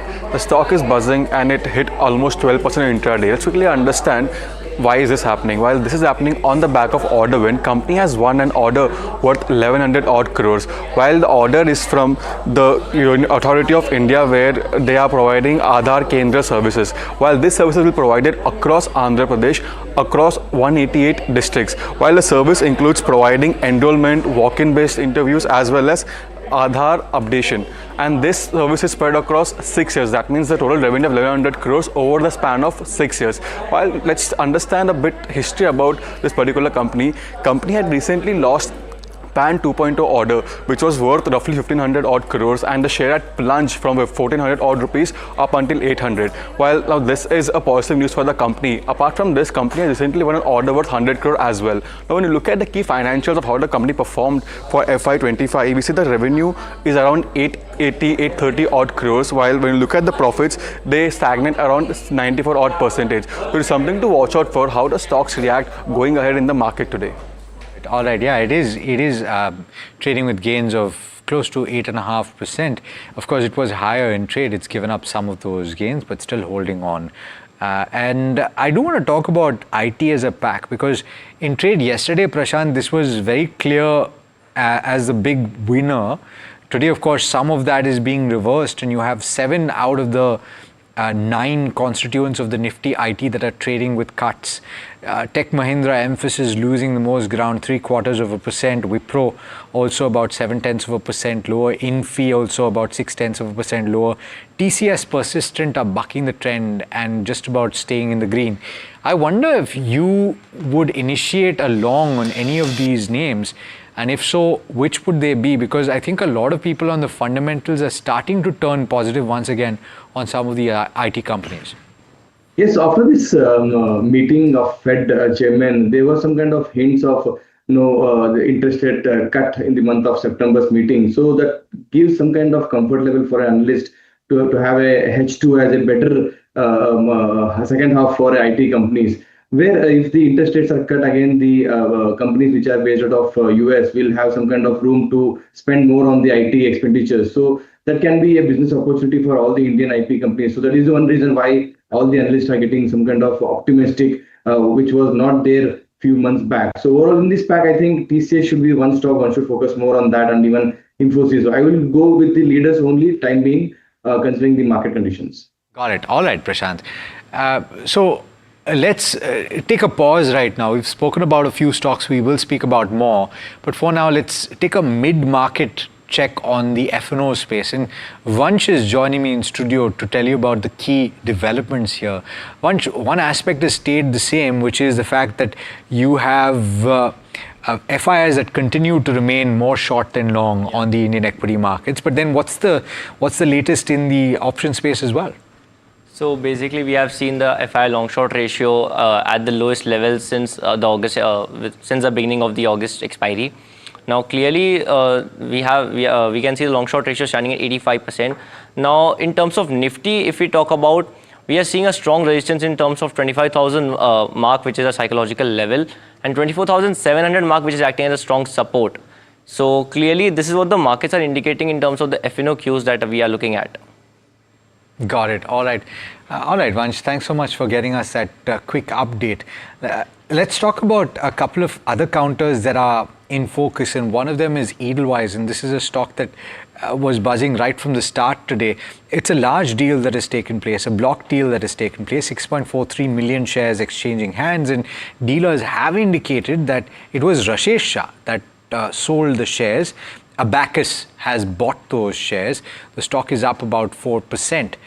And there's another large deal, and you have Sai Life Sciences that is in focus. TPG, of course, set to exit, or is said to have exited Sai Life. via a 2,640 crore deal. And of course, this is a US-based private equity firm, TPG, which is set to exit the company completely, and the stock under pressure, close to 5%. Any comment, Prashant, on Edelweiss? It is in focus for various reasons, but today, of course, on account of that large deal, would you initiate at this point? I think yes, this block deal is giving some kind of very comfort level, and the shift of the management on the stake, and Abacus is buying that stake. So I think that is giving a lot of positivity in the markets, and wealth management as well as the capital market segment is very attractive. Again, in the valuation terms, I think this is one of the cheapest, financial capital market stock which is available right now. Even technical, I think 200 DMI as well as 50 DMI, both are getting triggered on the positive side. So as a trader, as an investor, I think it's a good level to start buying with a target of at least 120, 125. You know, in the automotive space, of course, we've been talking about Maruti Suzuki, but another in the electric vehicle space that is buzzing is Ola Electric. And let's pull that chart up. In fact, if anything, let's pull up the longer term chart. Of course, it's up 5% in trade today, but it's moved quite dramatically and it's had quite a bit of chop and churn in the recent past. You see the gain in the last month is as much as 23-24%. The latest update, of course, has to do with PLI certification for its Gen 3 scooter portfolio. This is something that is causing the stock to run up today. But in the recent past as well, there were news points of a large investor or large mutual fund buying shares in Ola Electric, as a result of which you had the stock price that moved up very dramatically. Puneet joining in to tell you about the latest development with regard to the PLI certification. How significant is this, Puneet? And they have been losing market share. Do they ramp that up? What are the signs that are pointing to? Well, definitely. Thank you for that. Now, this is a key update, Alex, and that's because of a twofold aspect. One, as you rightly said, market share has been losing for the company over the past few months, as well as the profitability aspect. This will, identify and help the second part, which is the profitability, because they've got an PLI for, the Gen 3 scooters, which is the ones which are the latest models which you see across. And this platform is roughly 40% cheaper than the first variant to manufacture. Hence, the higher the sale of this particular variant, the more profits they earn. And essentially, with PLI, this will add roughly 1.5% in terms of gross margins in Q2 itself. That's what the company had mentioned if this does get before September, which has happened now. So that's one key positive. The other aspect is gross margins. They were 25.6% in first quarter of FY26. The management has an ambitious target of roughly about 35 to 40% by this year itself. And that will be done with the help of PLIs like this. So the production link incentives, largely the company is targeting to sell over 3 lakh vehicles, and hence a majority of them will be this PLI certified Gen 3 scooter. So that's a key positive again. The other aspect is with the advent of the batteries which will be used in these particular products, and our colleague Tamanna did speak to the management about it. This will start from September itself. So multiple avenues of cost are getting targeted, and this is just one of them. Oh yeah, absolutely. You said it. Thanks so much for that, Puneet. In fact, let me go across to Prashant to find out what he thinks about the recent momentum. 20+% in the span of a month. It's recouping some lost ground. Is this a good moment to start buying into Ola Electric, you think? If the investor is very much optimistic about EV and one should have one stock in the portfolio, I think Ola as well as Ather should be the stock one should have in his portfolio. Again, after continuous underperformance in the stock from last January till date, I think two triggers which the anchor has already mentioned. One is the battery, which is going to be part of the vehicles very soon in 1 or 2 months. Again, the PLI scheme which also triggered and gave some kind of visibility for the stock for the next 1 or 2 quarters where the profitability can increase. So this is as a surprise for the market. Again, this was not assumed the way how the market share was losing from top 1 to top 5. So this surprise is giving some kind of comfort level for a risky investors to add on these levels. Got it. All right. Let's talk about one of the listings today, and this is Patel Retail. The last I checked was 15% higher. It is around 14% higher at this point. And of course, this is a supermarket chain that operates in suburban Maharashtra. I spoke with the management, in fact, Dhanji Raghavji Patel earlier today, and here's what he had to say about his store expansion plans. Basically हम लोग का जो targets area है tyre 2 और tyre 3, तो वहाँ पे इतना पेनिट्रेट अभी नहीं हुआ है, लेकिन हम उसको डिनाई नहीं कर रहे हैं. हम लोग भी अपना प्लानिंग कर चुके हैं कि हम लोग का ऐप जो है वो कंप्लीट लगभग हो जाएगा 2-4 दिन में. और हमें एक एडवांटेज ये है कि मेरे पास जो एरिया में मेरे अपने जो स्टोर है, मैं उसको डार्क स्टोर में ट्रीट करूँगा. और हम लोग भी कमिंग सुन, मतलब थोड़े से समय में आ जाएंगे उस चीज में, जो उस चीज का ग्राहक का जो रिक्वायरमेंट है वो ग्राहक को हम कैटर करेंगे. ऑलरेडी हम आज भी सर्विस वो दे रहे हैं, लेकिन हम लोग क्विक जो 10-15-20 मिनट वाली नहीं, ग्राहक आता है हमारा शॉपिंग करता है और उसको हम होम डिलीवरी कर देते हैं विद इन 5-6 घंटे के अंदर. Got it. All right. So that's the management of the newly listed company. But let's stick with a conversation on retail. And as the festive season kicks in and the GST reforms are set to be announced, we had an exclusive visit or exclusive chat with Nilesh Gupta, who is the director of Vijay Sales, on how he's gearing up for the festive season. Listen into a snippet of that conversation. Today, we are at a very special location. We are at Vijay Sales store talking about the new GST reforms and the boost in consumption that is to follow, and of course the festive demand and how are the sales looking like. And to discuss as to how things are faring at Vijay Sales, we are joined by Nilesh Gupta, who is the director at Vijay Sales, joining us now. Always a pleasure speaking with you, Mr. Gupta. Thank you for having me here. My first question to you is that, I want to understand that with regards to this new GST reform that we are talking about, where GST will come from 28 to that 18% mark for ACs, plus your 32 plus inches TVs as well as dishwashers. How is the industry viewing this, and how is this move being welcomed by the industry? So I think the industry is viewing this as a Diwali gift by the government. Definitely, both the categories are very important. Yeah. The 32 plus televisions as well as the air conditioners. Right. And especially in the light of the air conditioning summer season not doing so well because of the rains, erratic rains, I think this is going to be a real breather for us, and it will definitely boost the sales. In terms of the overall view as well, from a Vijay Sales point of view, from a retailer point of view, how do you think that this consumption boost, it's not just GST alone, there's lots happening that the government is in fact doing to boost the consumption, right? There was income tax cut, there was also rate cuts that's come in, there's 8th pay that's going to come in, plus this new GST reform, lots done by the government to boost the consumption. How do you think this will incrementally benefit Vijay Sales? If you can give us a perspective in terms of percentage as to what growth can come in from this consumption boost. So what we are seeing is already the income tax rate cuts which were announced in the finance budget has translated into extraordinary sales for us. So the sales have gone up, and we are already seeing, in spite of a poor summer, we are already seeing a growth of around 10 to 12%, which otherwise would not have been possible. And now with this GST cut coming in, the positivity all around happening in the country, and the very fact that we are able to stand on our own irrespective of what's happening outside, I think it's a very positive impact. And in consumer durables especially, what matters most is not whether the consumer has money or not, but what matters is sentiments. So right now the consumer sentiment is up, plus he has money in the pocket. So it's a double whammy. So we expect a real good sales to begin once the GST sets in. Got it. Okay, so that's only part of the conversation. Of course, you can catch the entire conversation later in the day or on our YouTube channel. We have to slip into a very quick break. We'll be back on the other side with Profit Buzzers, of course, and he'll be back to tell you about tariffs, markets, and a lot more. Do stay tuned.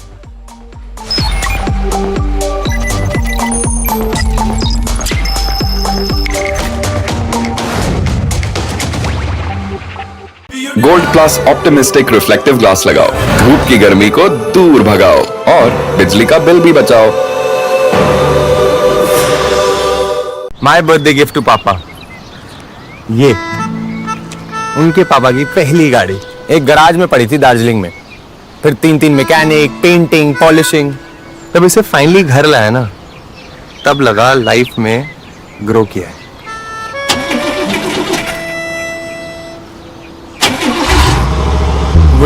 SIP करो, invest करो, life में grow करो। प्रतिभूति बाजार में निवेश बाजार जोखिमों के अधीन है। निवेश करने से पहले सभी संबंधित दस्तावेजों को ध्यान से पढ़ें। Tech has changed. So should your tech show.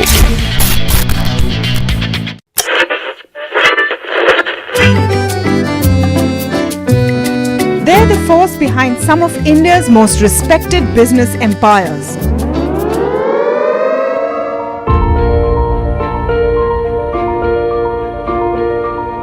But you've rarely heard them speak. Now, for the first time, these leaders open up on succession, conflict, governance, and inheritance. Join me as we step inside boardrooms and living rooms of India's most enduring family businesses for real stories, raw conversation, resilient legacies.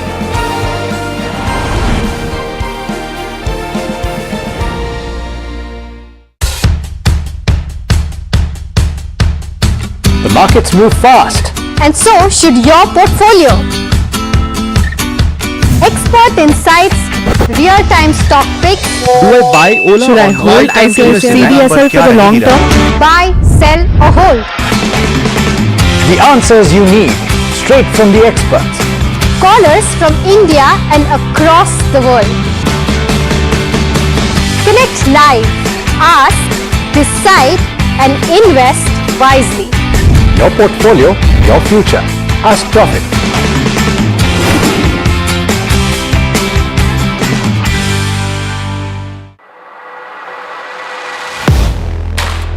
Do you really know the company you invest in? What is the real picture behind presentations and claims? Is the outlook as rosy as the company claims? Know Your Company, powered by NDTV Profit Research, shines a light on the biggest stock market movers.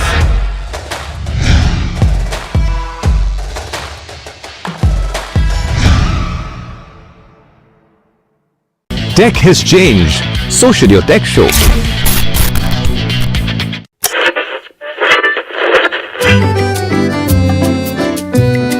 They're the force behind some of India's most respected business empires.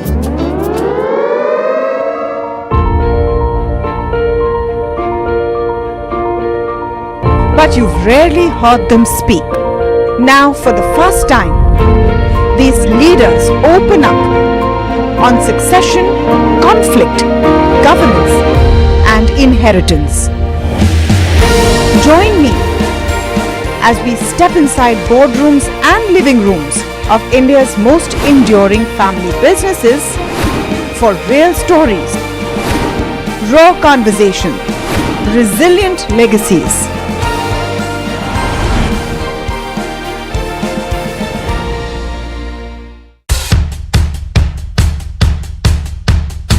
The markets move fast. And so should your portfolio. Expert insights, real-time stock picks. Do I buy Ola? Should I hold CDSL for the long term? Buy, sell or hold. The answers you need, straight from the experts. Callers from India and across the world. Connect live, ask, decide and invest wisely. Your portfolio.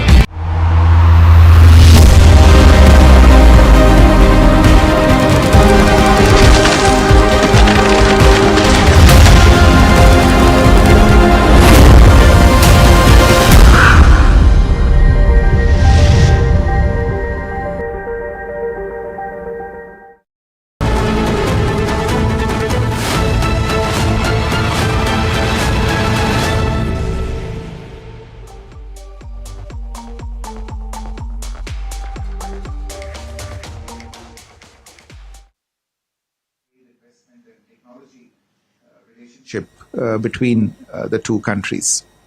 We have also seen in recent years an intensification of the engagement between Indian states and Japanese prefectures and an engagement focused on this particular aspect has also been planned for during the visit. Overall, the visit will consolidate our long-standing friendship. It will open fresh avenues of cooperation and reaffirm our shared commitment to peace, prosperity, and stability, both for the two countries as well as in our shared Indo-Pacific region and beyond. Let me stop there, and I'll turn the microphone over to my colleague, Secretary West, to brief you on Prime Minister's visit to Tianjin for the SCO summit. Thank you. Namaskar. I will now share some information about the upcoming SCO summit. Prime Minister Shri Narendra Modi will visit Tianjin, China, for the 25th meeting of the Council of Heads of State of the Shanghai Cooperation Council, the SCO, on 31st August and 1st September 2025 at the invitation of His Excellency President Xi Jinping of China. The SCO was established with the primary goal of countering three evils of terrorism, separatism, and extremism, which continue to remain a challenge. Today, as a regional platform, there is a broader range of sectors of cooperation among the SCO members. The SCO comprises 10 members. In addition to India, they include Belarus, China, Iran, Kazakhstan, Kyrgyzstan, Pakistan, Russia, Tajikistan, and Uzbekistan. There are a number of dialogue partners and observers also. India has been a member of the SCO since 2017, and earlier it was an observer since 2005. During the period of its membership, India has held the chair of the SCO Council of Heads of Government in 2020 and of the SCO Council of Heads of State during 2022-2023. India engages actively with various institutional processes and mechanisms of the SCO and participates in the ministerial meetings and other dialogue formats. Prime Minister Shri Modi has participated in various previous SCO summits in 2018 in Qingdao, 2019 in Bishkek, 2020 in Moscow in virtual format, 2021 in Dushanbe in virtual format, 2022 in Tashkent, 2023 New Delhi virtual format, and in 2024 Astana Summit, External Affairs Minister had represented the Prime Minister. The theme of the 23rd SCO Summit, which was chaired by Prime Minister Modi, was towards a secure SCO. And here the secure stands for security, economy and trade, connectivity, unity, respect for sovereignty and territorial integrity, and environment. So this gives an idea of the range of issues that are of priority for India in the SCO. During India's presidency in 2023, SCO had adopted a joint statement on cooperation on countering radicalization leading to separatism, extremism, and terrorism. So that's Honorable Prime Minister's visit to China and Japan. That's the briefing that Emmy is bringing to us. But the big story of the day, 50% tariffs from tomorrow. You have US, which has gone ahead and notified the additional 25% tariff on India from the 27th of August, and this will be effective 9:30 a.m. Indian Standard Time. And this is just one day before US President Donald Trump's 50% tariff hike that takes effect on Indian exporters. Prime Minister Narendra Modi also delivered a resolute message from Gujarat.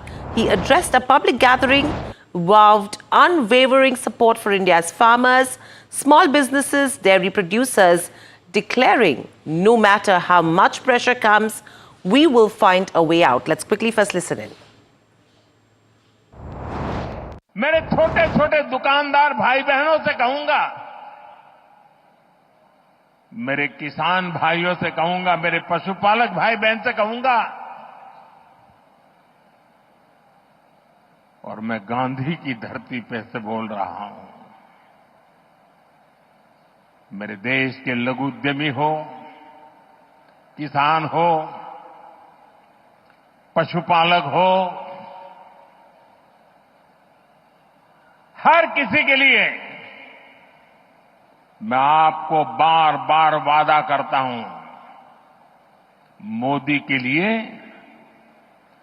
आपके हित सर्वोपरि है।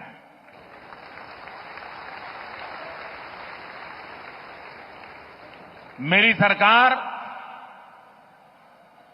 लघु उद्यमियों का, किसानों का, पशुपालकों का कभी भी अहित नहीं होने देंगी। दबाव कितना ही क्यों ना आए, हम झेलने की अपनी ताकत बढ़ाते जाएंगे। Pressure may rise, but we will bear it. That's the word coming in from Honorable Prime Minister Narendra Modi. Joining us to discuss further on this, we have Mr. Pavan Kumar Ji, President, Seafood Exporters Association of India, Ravikant Kapoor, who is from the Vice President at FIO, R.K. Vij, who's the President Emeritus, the Textile Association of India, and Mr. Indranil Pan, Chief Economist at Yes Bank. Welcome to the show, gentlemen, and always a pleasure to speak to you. Mr. Pan, let me first come to you as well and take the first question with you. You know, initially the anticipation was that India did have a 20 to 21 day window to negotiate, and that is what everyone was looking at. Now that tariffs do come into effect tomorrow, maybe it gets rolled out later, no one knows yet. What is your read of the situation, number one, and do any of your estimates in terms of growth, GDP, etc. change from here on? Well, on your second question, we are not really changing our GDP numbers yet. Because I think the critical issue is, yes, the tariff takes hold, but on the other side we also have a GST rejig that is coming on. So we are talking about two different segments of the economy, one being very significantly negatively affected, which is the export segment, and the downside implication of that on employment in the country, because most of the exports to the US that we are talking about is also labor intensive exports. So there is a downside implication in terms of the employment as well as the purchasing power of the population. But on the other side, we are likely to neutralize that to a certain extent by the GST rejig.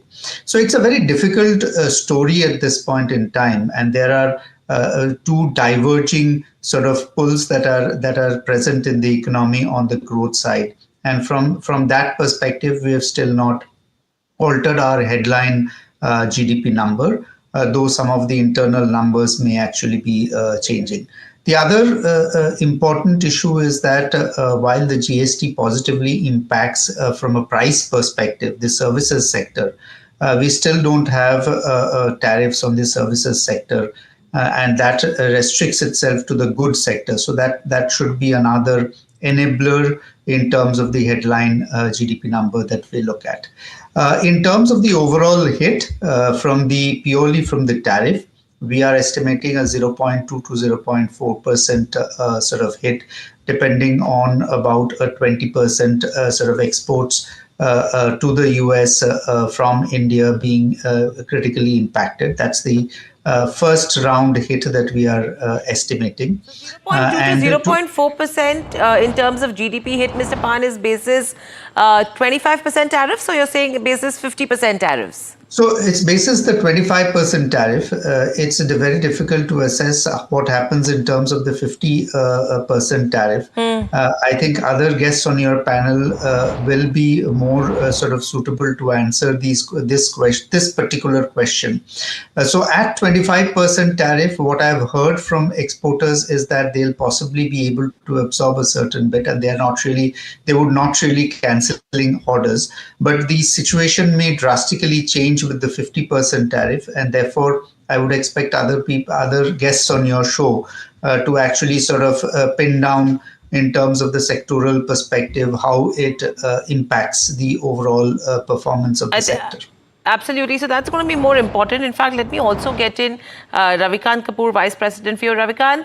Welcome to the show. My question coming to you is, negotiations have been going on. You have, as an association, you have been in touch with the Commerce Ministry as well. What is it that you're picking up now from an impact perspective, representing the exporters? Do you think there is a way forward from here on? there's always a way forward, but I believe that we have to take it one by one. We have to look at the current situation as it is. It is really a major disaster for exporters to the US. It's still a fresh wound. The pain will set in. It will take some days and weeks, probably some months, if they do not come to any settlement. And for the exporters, we do not see any alternative, especially the ones who are levied the 50% reciprocal plus the earlier normal duties. It is something that we have to now look at: damage containment, hand-holding by the government. The first thing that's going to hit you is what do you do with all your inventories? What do you do with your documents which are of goods on the high seas? It's going to lead into a kind of a financial situation where a moratorium will definitely be called for and should be done within a day, because people need to know what they are going to do. It's also going to affect employment in a big way, because the ones that are paying duty are apparel, they are leather, they are carpets, they are shoes and chemicals. So these are the ones where there are big employment running into crores of people. So how are they going to be managing it? And a lot of this is going to the US, which has been a primary market. Employment, I just mentioned, is another problem. Cash flows have also to be seen. Government will need to come to ease the stress. I don't like looking to government for subsidies, but in these matters of need, they are the ones who have to come forward and do something. But at the same time, let me tell you, in spite of all these things, even a few days ago we were thinking, we still need to stand by our government and we'll take it on the chin as it comes. We do not want any nation in the world to think that they can split India and they can make us feel the pain. Whatever it is, we will have to endure it. These are brave words, but we would need support from the government to see that no damages, lasting damage is done, because you will need the same exporters to come forward.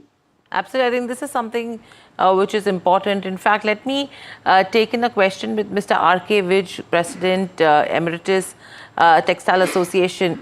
Mr. Vij, how do you think is the textile industry prepared now, taking into consideration that the tariffs do kick in? Because the concern over here is that US as a country does have alternatives apart from India when you talk about textile as a sector.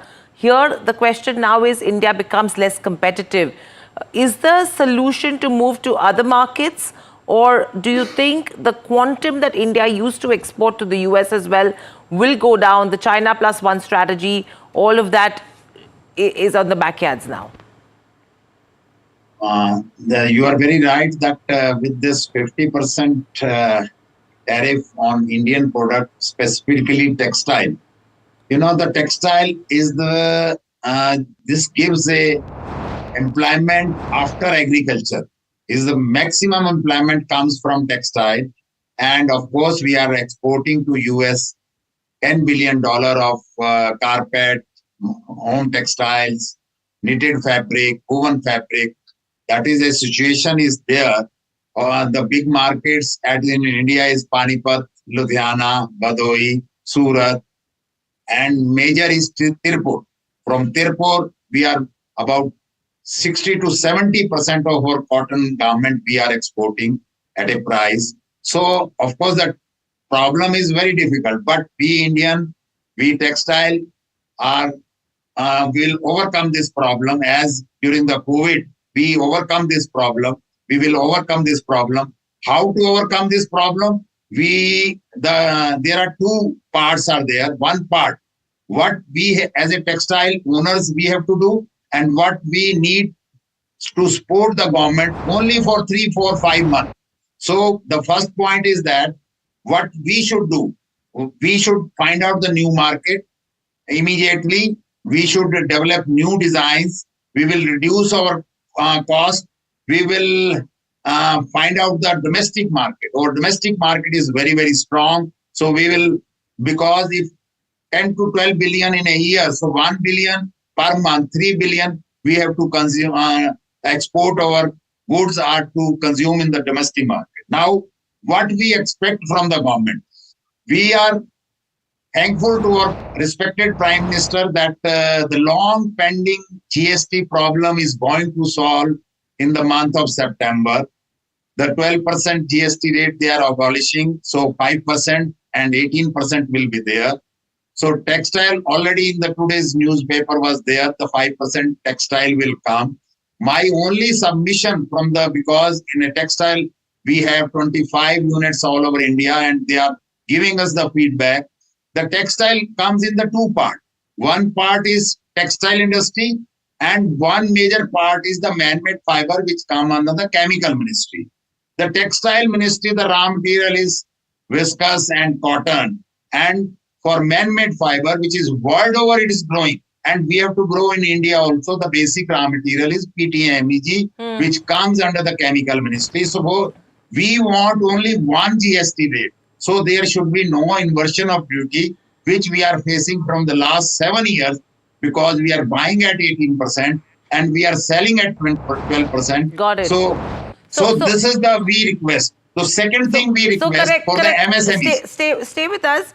Because I understand, from what you're also saying that GST benefits that do come in the reforms that you are talking about as well, they will somewhere help the exporters counter the impact of tariffs. But that's with the textile sector. Let's look at even the seafood sector as a whole. We have Mr. Pavan Kumar, the president of the Seafood Exporters Association, joining in. Mr. Kumar, if I have to talk about seafood exports as well, companies like Avanti Feeds, Apex Frozen, Waterbase, these are from the listed names. They have exposure to the tune of almost around 14 to 60% that comes in from the US markets. Even there are unlisted players as well. How are you looking at the industry shielding itself from the tariffs now, taking into consideration it's into effect tomorrow? Yeah, hi, good afternoon, everybody. Before we dive before I answer your question, the first thing I would like to say, as seafood exporters, we 100% support our Prime Minister's mission in India first. The country's interest comes first, and we as an exporters association, we 100% support our Prime Minister. We are with him in this fight. Yes, as one of my panelists said, we'll take all these challenges head on, and we will find solutions for them. To answer your question, definitely yes, the seafood exporters are impacted. The total exports of seafood across the world is about $8 billion, of which $3 billion goes to US market. That is about 40% of our market is US market. And that is impacted. And this, of course, people talk about this 27th deadline, but the 27th is for containers which are on board and which are on board on the mother vessel. That means our deadline has started about 2 weeks ago. So in the last 2 weeks, most of the shipments, all the buyers have put all the shipments on hold. And there are no shipments which are going to US. Yes, this is a big hit for the seafood industry. And to tell you, seafood industry employs about 28 million people, either directly or indirectly. So this is a labor-intensive business. And we expect the government to do a little bit of hand-holding so that, we tide over this kind of, I don't say a crisis, a scenario which is developed over the last couple of months. Okay, that's interesting, but let me, you spoke about the support that the industry wants to give Prime Minister Narendra Modi. Now, with that, a couple of relief measures that are in for the exporters also, which are on the cards. In fact, one of my colleagues has got this exclusive story where the Commerce Ministry, along with a few key economic ministers, will be meeting the PMO at 3 p.m. today. And the meeting is to focus on the possible relief measures for exporters. And this will propose export promotion mission status. That's the review is going to be likely because the outlay on that has been increased to 25,000 crores, which is still lying with the expenditure side of the ministries. Taking that into consideration, Mr. Pan, how do you look at it? Do you think your GST benefits, the other relief measures that are being worked out for exporters will be able to negate the impact in terms of growth? Obviously, fully not, because in the sense, if I hear representatives here on your show also, for example, the marine products, there's a very significant sort of outflow that happens in terms of exports to the US. You can't expect the whole amount to be absorbed domestically.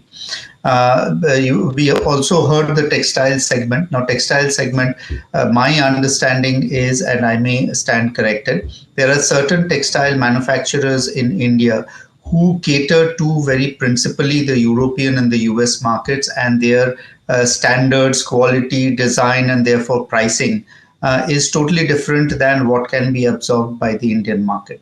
So it's a very sort of difficult scenario, I would say, if you are expecting the whole amount of the loss of exports to be converted into Indian demand. Now, typically, this is a pressure that has come, which is in respect to the prices. And therefore, we should attempt to reduce the price pressure on the exporters if we have to even today, look at exports going forward. So, and I think all the economic agents here needs to participate, starting from the exporter as well as the consumer, in terms of dividing the total cost that has to be borne by the exporting sector. To that extent, I think the duty drawback scheme for the exporters may actually be brought back. We can be looking at interest subventions.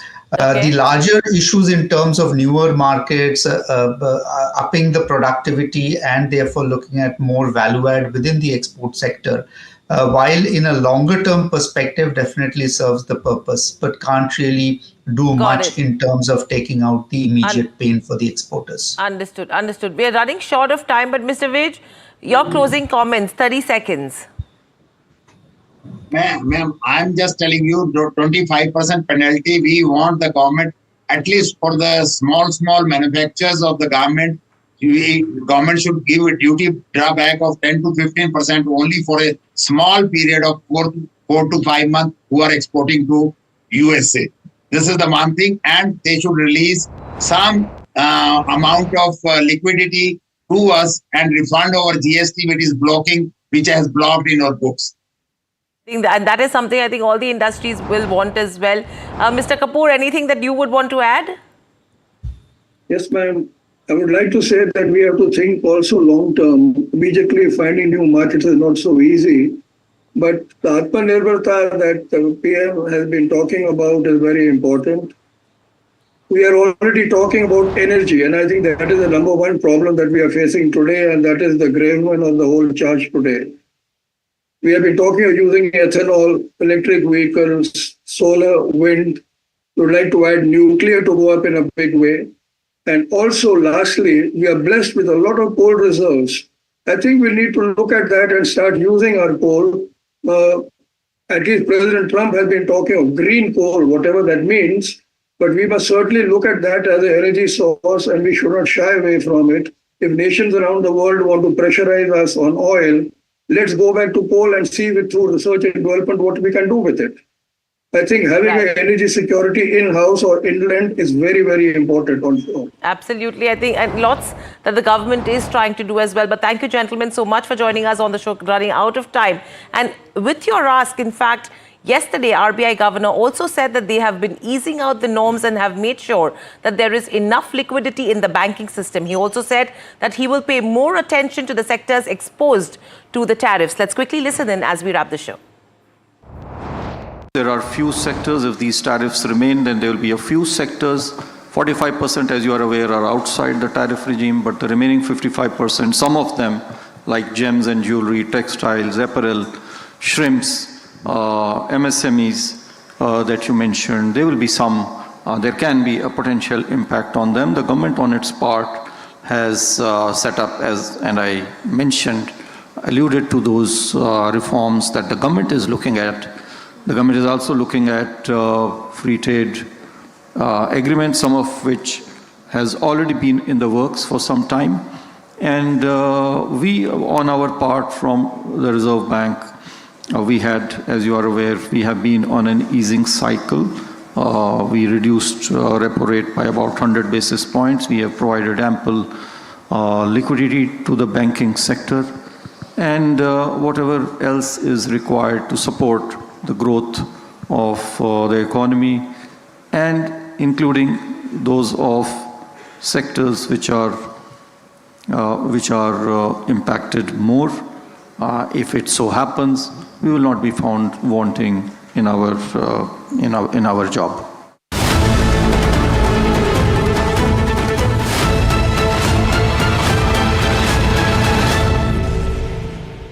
तू ही तो है जिसकी सच्चाई वाली clarity की वजह से मैं आज यहाँ हूँ। गोल्ड प्लस सिल्वॉक्सी मिरर्स, ऐसी क्लैरिटी कि आपको सिर्फ सच नजर आए, चाहे कितने भी साल बीत जाएं। जब मुंबई से वापस कोल्हापुर शिफ्ट हुआ तो सबने कहा कि ड्रीम सिटी को छोड़ रहा है। ड्रीम सिटी, तो मैंने कहा ड्रीम में तो यही गलियां आती हैं। तो जब ये रियलाइज हुआ कि कुछ बड़ा करने के लिए बड़े शहर में रहने की जरूरत नहीं है, तब लगा कि लाइफ में ग्रो किया। कशी ताई, ऐसे बॉय मिलते मुंबई में? चांस ही नहीं। SIP करो, इन्वेस्ट करो, लाइफ में ग्रो करो। प्रतिभूति बाजार में निवेश बाजार जोखिमों के अधीन है। निवेश करने से पहले सभी संबंधित दस्तावेजों को ध्यान से पढ़ें। Tech has changed. So should your tech show.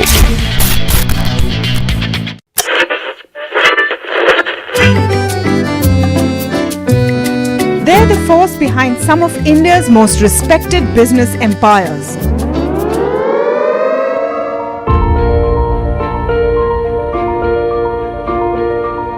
But you've rarely heard them speak.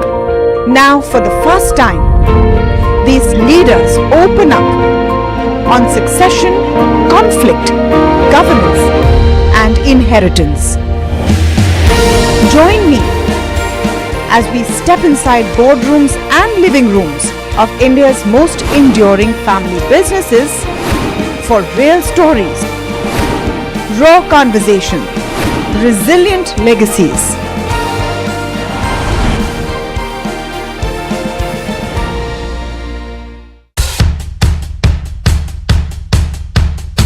The markets move fast. And so should your portfolio.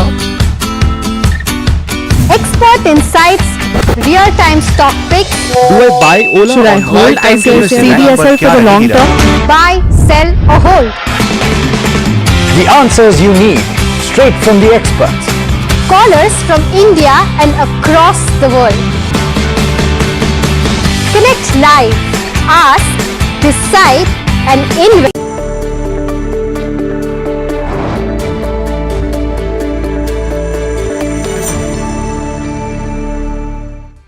Hello and welcome. You're watching Small Cap Buzzers on NDTV Profit with me, Somit Sarkar, and my co-anchor Anushi. Well, if you look at the markets, the Nifty is struggling around the crucial 24,800 level, while the Nifty Bank Index, that is down more than 500 points in trade. When it comes to sectoral indices, other than Nifty FMCG and Nifty Auto, all the sectoral indices are trading in red. But now let's head across to Anushi to get in more details on what are the stocks that have been buzzing when it comes to the small cap segment.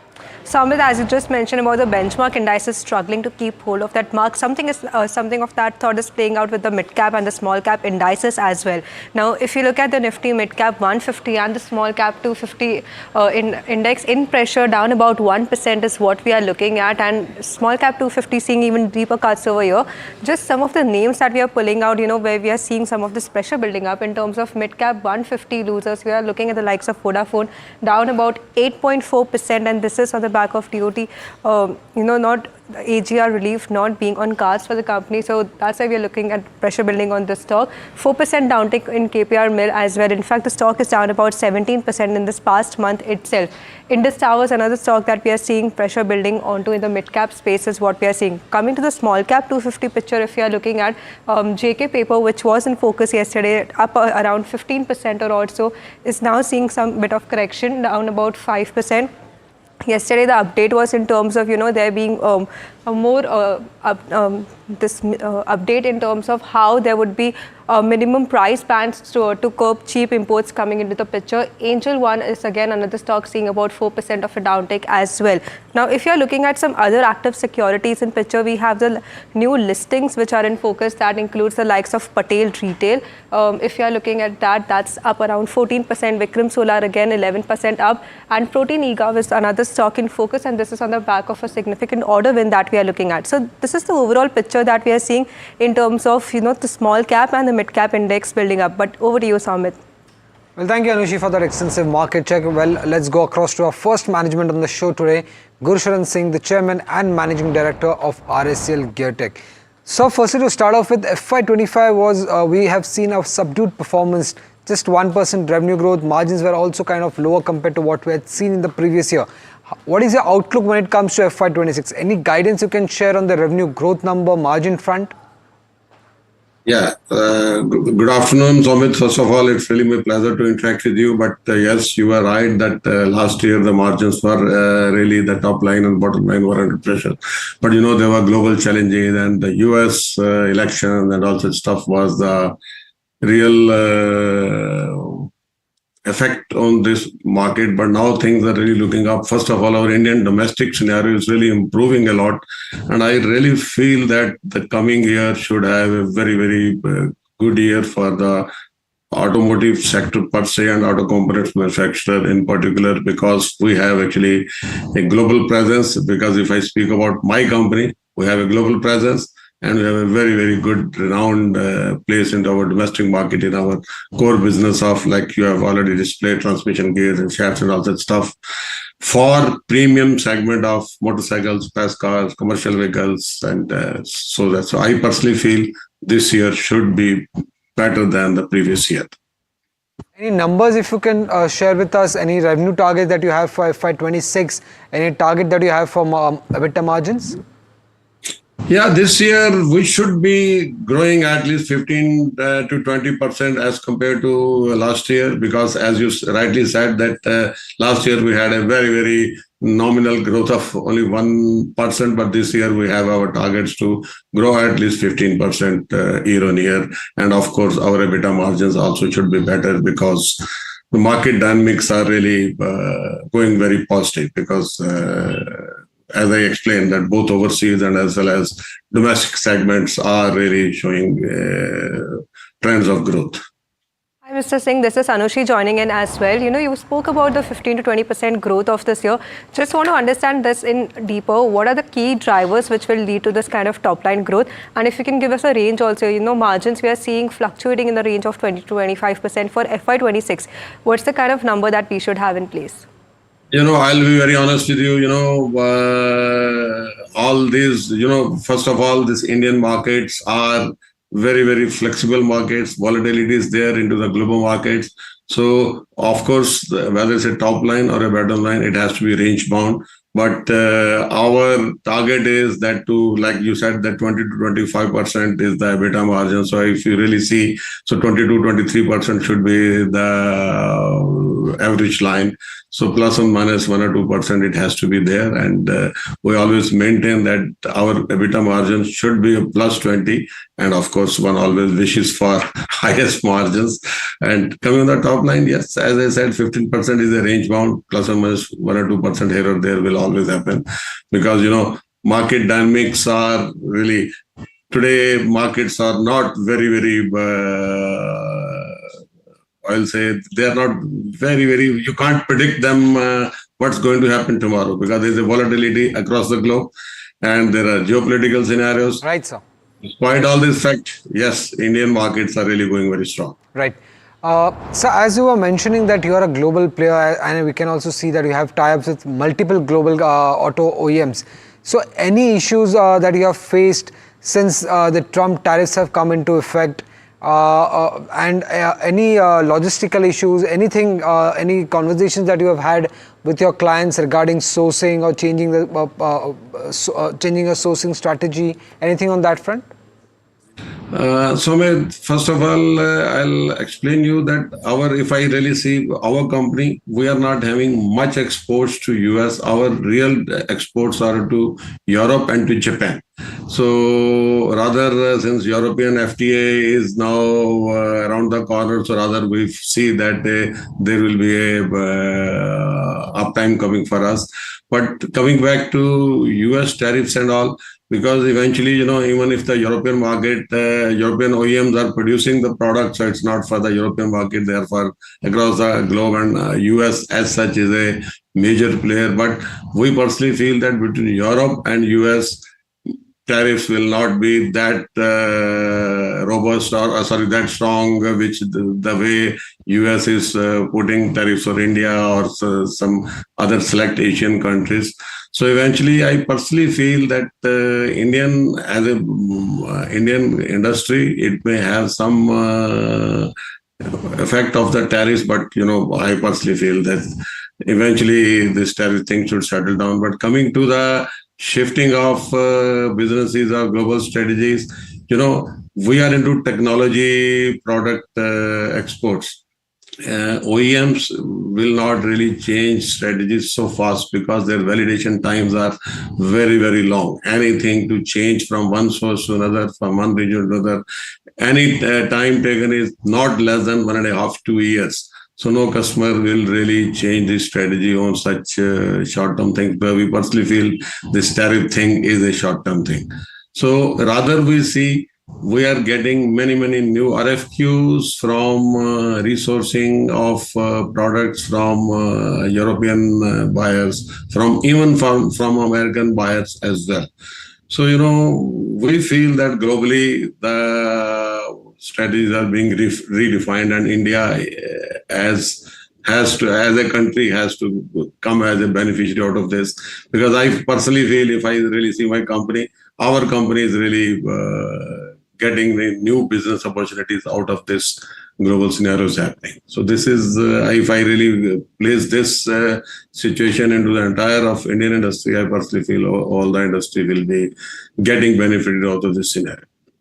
Right. Mr. Singh, just want to understand on that part, any new order wins or projects that are in particular focus, because, if there were discussions ongoing with a big two-wheeler manufacturer as well. So just want to understand the kind of scale up that we'll see from there.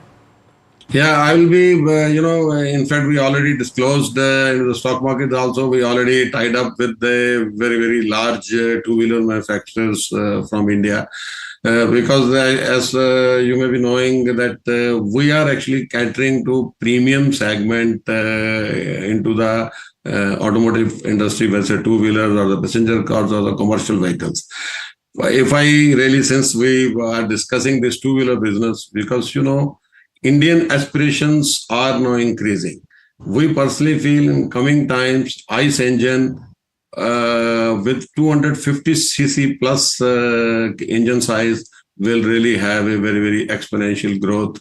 As you have seen that many new brands are coming in India. Our Honorable Prime Minister has already launched, along with the British Prime Minister, for this Norton, where TVS Motors has launched, taken over this Norton as a company, and now this Norton is being launched in India and of course for global market.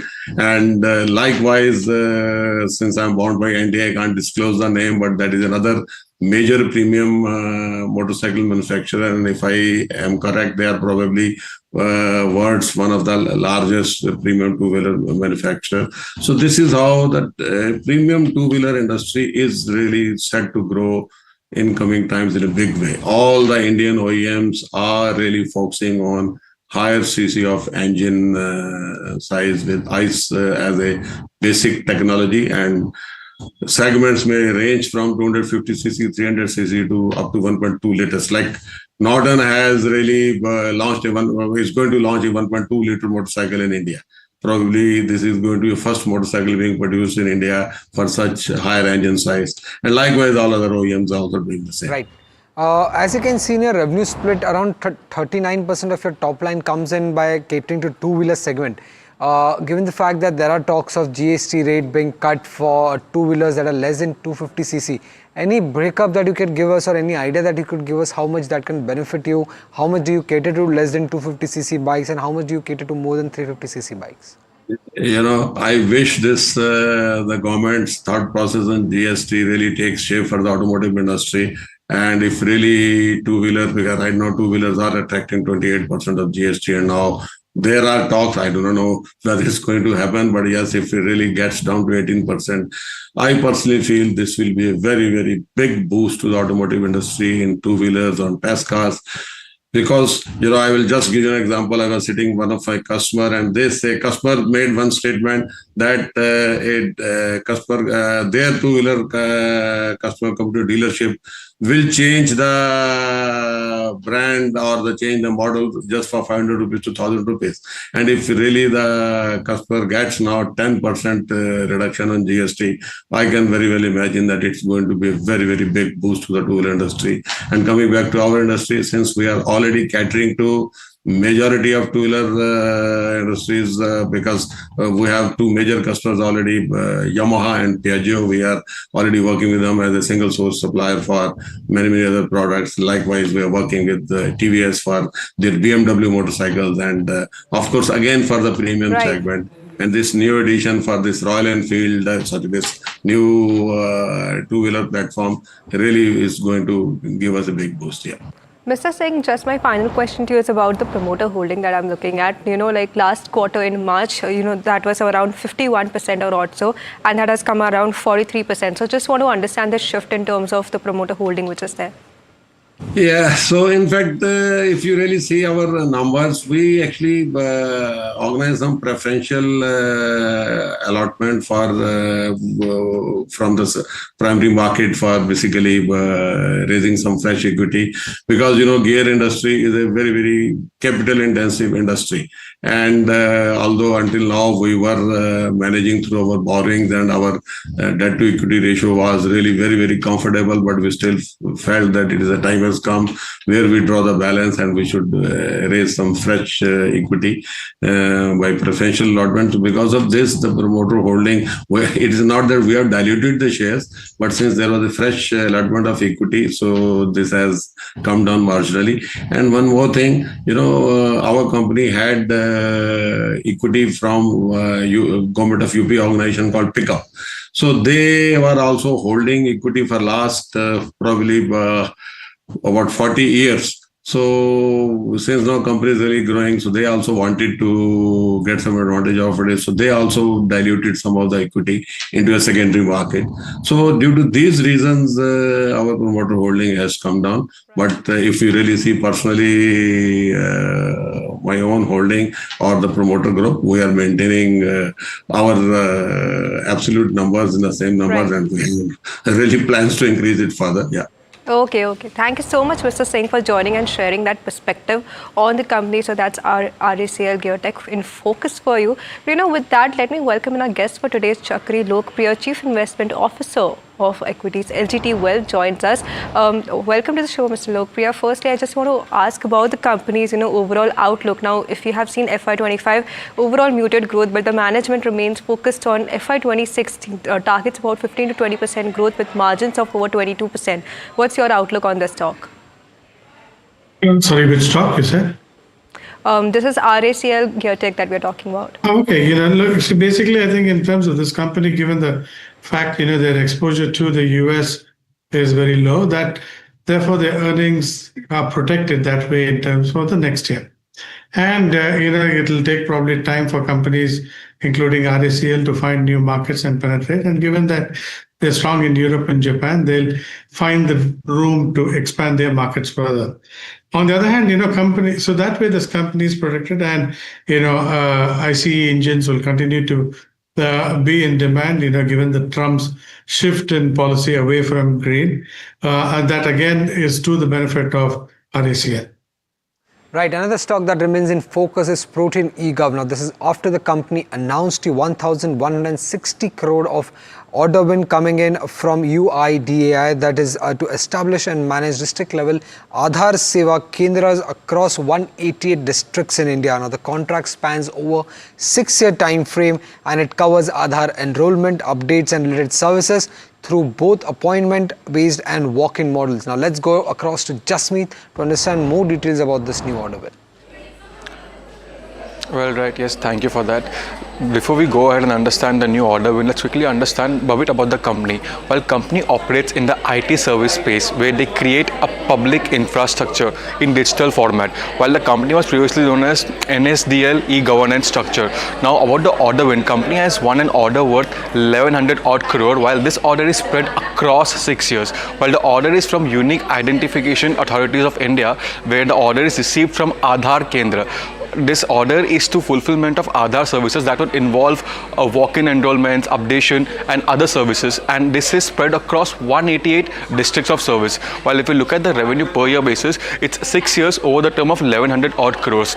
A bit information about the company. Company had previously lost PAN 2.0 order, which was roughly about 1500 odd crores, and the share had plunged from 1400 odd rupees up until 800 rupees. While today, as we see, the stock has hit the intraday high of 12% already, and this new order win is a positive news for the company. While this is the stock in my radar for the day.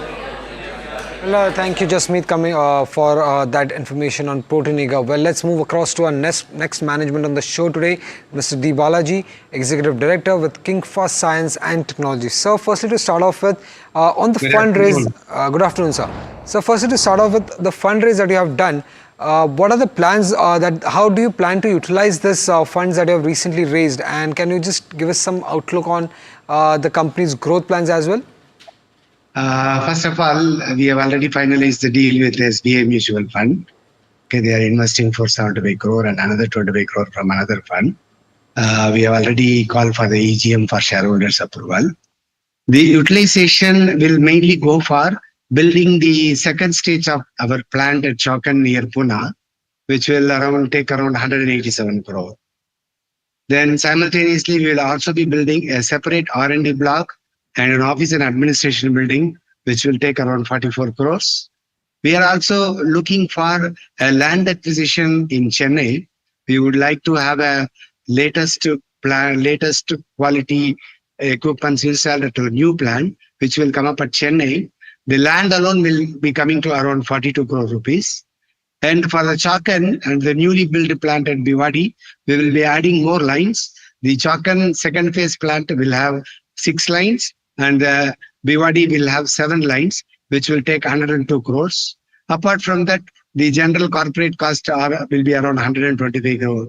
That's how the fund is going to be utilized. Right. And this capital expenditure plans that you have just announced, by when do you expect that to complete, and what is the kind of revenue potential that the company is seeing once the completion has been done? Whatever the finance is being raised now, they will all get utilized in the year 2026-27 and 27-28. By the time these will be utilized, and we will also be enhancing our capacity from 1.82 lakh metric ton per annum to 2.72 lakh metric ton per annum. So that would be sufficient for the next 2 years. Later, again, we will be going for equipping our Chennai plant with the latest machinery. Our plan is to go for 5 lakh metric ton sale by year 2030. Mr. Balaji, this is Anushi joining in as well. So considering these incremental capacities coming in the next 2 years, 3 years of timeline, just want to understand if you have a guidance in terms of, how the growth is expected to shape up in the next 3 years time frame, or even for FY26. See, we depend both on auto and non-auto industries. Right now, if you see our market, we are catering to our products go to 70% to auto industry and 30% to the non-auto industry. We have now made a lot of efforts to gain foothold in the non-auto industry and making inroads into every kind of appliances, home appliances, small appliances, and other industries also. With that, by 2030, we will be making the ratio of auto to non-auto to 60-40.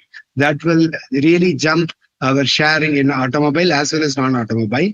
Right now, we have a share of around 16% in automobile industry. If you look at the automobile industry, the CAGR of around 10% is what is happening now. But in the next 5 years, we are expecting to grow at around 14 to 15% CAGR, because it is not merely the number of vehicles that matter. We, in addition to the existing components, would also look at metal to plastic changeovers and some of the areas where we were not present earlier. That is expected to bring us more volume in the automobile. Today, we are there in almost all the OEMs of automobile industry in India. And globally, we are present in almost all the countries with all the auto majors. And talking about the auto space, the EV is going to be the future trend. While current share of EV is around 150,000 only in India, it is expected to jump to a significant number. By 2030, around 15 to 20% should be EV.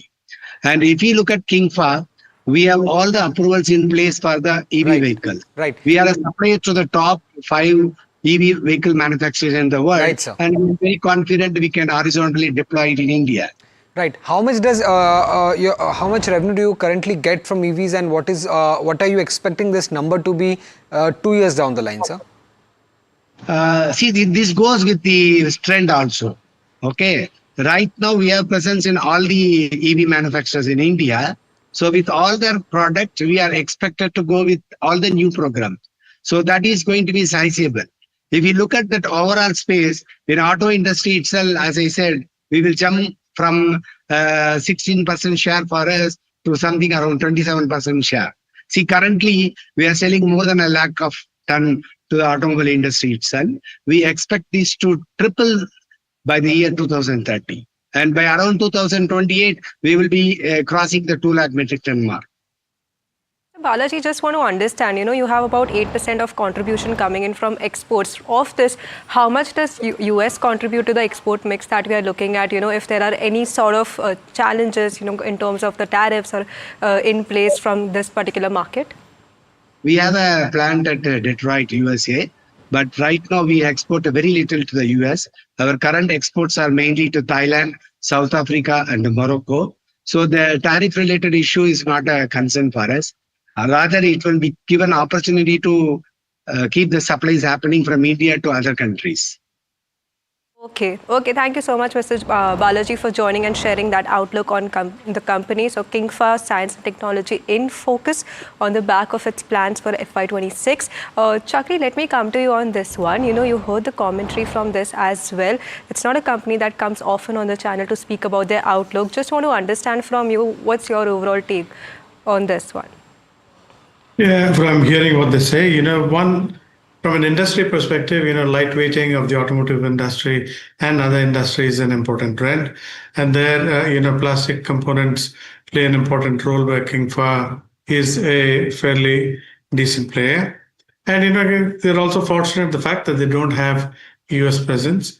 And, lightweighting becomes even more important once the EV segment starts growing further, and their penetration component would increase accordingly. So given the fact that, they're well capitalized and they're raising some capital, should place them there.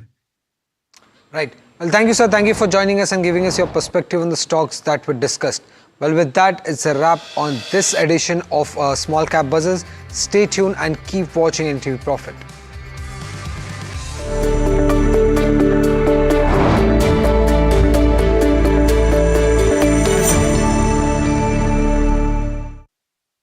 Tech has changed. So should your tech show.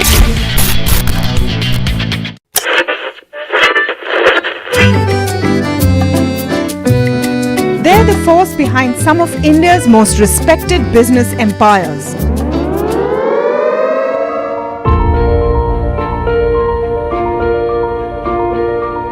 But you've rarely heard them speak. Now, for the first time, these leaders open up on succession, conflict, governance, and inheritance. Join me as we step inside boardrooms and living rooms of India's most enduring family businesses for real stories, raw conversation, resilient legacies.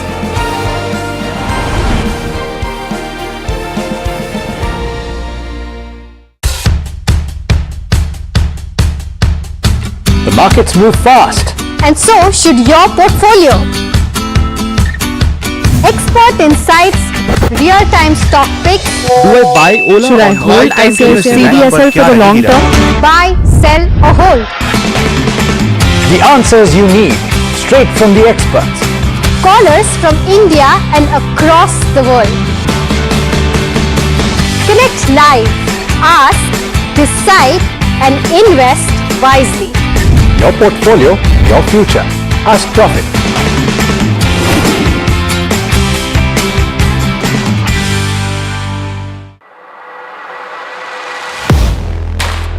Do you really know the company you invest in? What is the real picture behind presentations and claims? Is the outlook as rosy as the company claims? Know Your Company, powered by NDTV Profit Research, shines a light on the biggest stock market movers.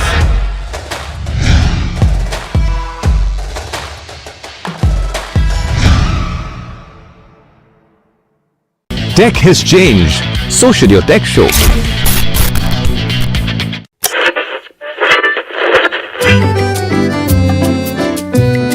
They're the force behind some of India's most respected business empires.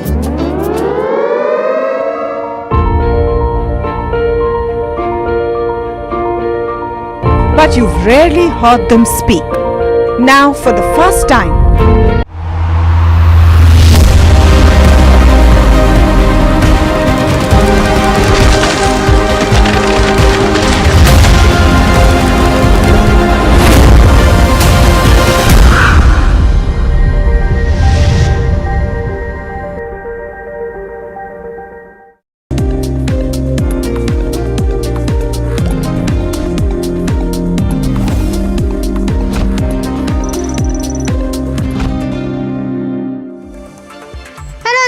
You're watching India Market Close here at NDTV Profit. I am Mahima Vachharjani. With me is Neera Shah and her Saita. Let's take a quick look as to how the markets are doing. Clearly, well, markets are not cheering the move that was, made by the US government, and that's the draft order indicating that from tomorrow, India will attract a 50% tariff. As of now, there are no announcements whether that will actually be retracted or not. So, as of now, from 27th of August, India will be attracting 50% tariff on any exports made, and that is something that the markets are kind of penciling in right now. The wall of worry right now is Trump tariff, and on that note, the Nifty 50 is down by about 0.6%, testing that 24,800 levels. The Bank Nifty also in the red, down by about 1%. Testing the around 54,000 odd levels. Let's try to take a look at the Nifty heat map and see what counters exactly are doing.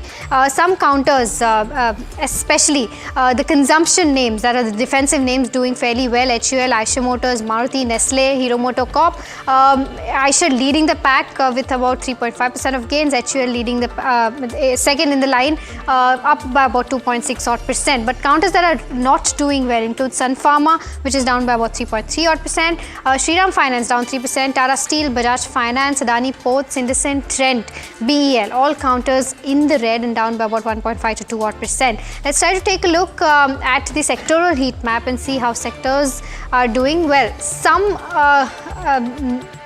counters in the green includes your consumption again here, because Nifty FMCG gains about 1.2%, Nifty Auto also gaining about 0.4%, but clearly the Nifty Defense is where the pain is actually. It's down by about 2%. Nifty Realty also down by about 2%. The healthcare, pharma space also not doing well on the back of the tariff worry. There's consumer durables, which is down by about 1.3%. Metals also seeing profit booking, as well as banks not doing very well, both PSU as well as private banks. So that's with regards to where the sectoral heat map is concerned. Let's try to pull up the advanced decline ratio, because that will tell you a picture as to how the broader markets are doing, and the graph has been widening throughout the day. There's right now 1,700 odd advances versus that of 550 odd declines versus that. Advances. The optimism in me is trying to, gauge that. No, maybe that's the correct picture. But maybe that happens on Thursday, Mahima. Yeah, on Thursday, maybe. But yeah, before that, let's try to pull up the India VIX as well, because that will tell you as to how the volatile market is today. There you go. Right now it's cooled off a tad bit, but at a given point in the day it was almost up 4%, and that indicates the kind of volatility that we are seeing in the markets. So that's with regards to the benchmark, as to where the benchmarks stand, but the broader markets clearly under pressure as well. Yes, it is, and the advanced decline suggests so. Let's pull up the Nifty mid cap, and that will show what I'm talking about, 1% lower on the Nifty mid cap. So there's an underperformance which is visible over there. and it's been that way all through the day. So we are not seeing any sign of a recovery. That's one of the problems. The other piece is, of course, the Nifty small cap. Let's pull that one up. 1.3%, very similar kind of a chart structure there as well. So not seeing any kind of recovery on the broader market benchmarks. Now let me talk about the BSE 500 top gainers, top losers. Of course, there are some big movers. KSB is up 10%. Britannia 2, Sheila Foam also buzzing, and Aisha Motors also up around 4%. But look at some of the losers, some big losers out there: a Swan Energy, a Rallis, a JK Paper, a KPR, and a Vodafone Idea. And some of these are ones which have really fallen sharply from the day's high. And I want to pull out those stocks. Let me first start off with something like a Karur Vysya. All good with regard to that adjustment, but we've seen a sharp fall in the stock price since the morning. It started at around 220 or almost 230 rupees a piece. It's currently at 215. Mind you, Karur Vysya has just undergone a bonus, a 1:5 bonus. That is 1 share for every 5 shares held. So that adjustment has happened yesterday, and that's already built into the price and the graph that you're seeing. So Karur Vysya in focus. Vodafone is the other one which has fallen sharply from the highs. This one has been one which has been quite volatile. The third one is KPR Mills. It featured on that list of top gainers, top losers on the BSE 500, and that one too has fallen sharply from the day's high. So we've seen these three as the top losers. Gains from the low: KSB, a Ratan India, a Sona BLW, and an Imami. Those are the ones which have seen sharp recoveries from the low. A KSB is there, an Imami is there, a Sona BLW, there you go. Really nice recovery from the lows of the day. And Ratan India, that's the fourth one on my list. And on volumes, some of these, a KSB, a Ratan India, and a Linde India also buzzing on the back of strong volumes. Neeraj, over to you. Yeah, defending 24,800, I think that's the best way to put it. The question only is, can we build on from there, or will we have some bit of further pressure? Remember, volatility as well is kind of very, very flattish. It's not like really succumb to selling. The interesting piece is the globally exposed sector, which is IT, is down 0.5%, but banks are down about 1%. Let's get in our experts on the show to try and understand what to do in a scenario like this, because I think it'll be important, more importantly than anything else, to try and figure out if there is indeed merit in taking an exposure right now, or you wait for the time being. Tomorrow is a holiday for Indian markets, but the global markets are on. Don't be a braveheart. Don't go out and make very large trades at the current point of time, simply because the trade could completely unravel in the next 24 to 48 hours. What if, I ask you viewers, what if there is some bit of resolution between now and 9:30 a.m. tomorrow? So I think lots can happen, right? So let's wait and watch. Okay, but remember, while the tariff piece is on, Sorry Neeraj for interrupting. Love the optimism though. That's what bull markets are built on, right? Absolutely. Simple. Okay, but the optimism also stems from the fact that the government has done a lot now in the last few days to try and tackle this. And as the festive season kicks in and the GST reforms are about to be announced, well, I think one of our colleagues had a nice visit to Vijay Sales and a conversation with Nilesh Gupta, the director of Vijay Sales, on how he's gearing up for the festivities. What did he say? I think the key takeaway for me was that he said that from last year's base, which was already a high base when it comes to festive sales, they are expecting a growth of 15 to 20%. Post-GST. Post-GST. And he said that if this comes into play on 22nd of September, that is first day of Navratri itself, he is very optimistic that this 15 to 20% will grow through. And I think that was the key takeaway of what he told me. In fact, listen to what he had to say himself.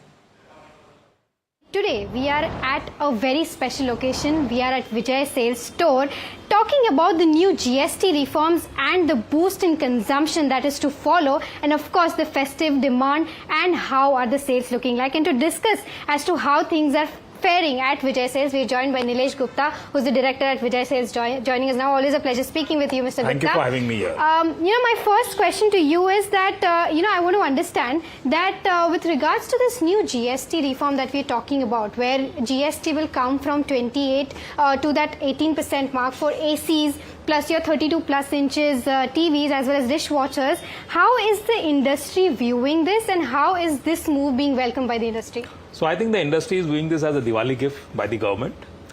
Definitely, both the categories are very important. Yeah. The 32 plus televisions as well as the air conditioners. Right. And especially in the light of the air conditioning summer season not doing so well because of the rains, erratic rains, I think this is going to be a real breather for us, and it will definitely boost the sales. In terms of the overall view as well, from a Vijay sales point of view, from a retailer point of view, how do you think that this consumption boost, it's not just GST alone. There's lots happening that the government is in fact doing to boost the consumption, right? There was income tax cut, there was also rate cuts that's come in, there's 8th pay that's going to come in, plus this new GST reform. Lots, done by the government to boost the consumption.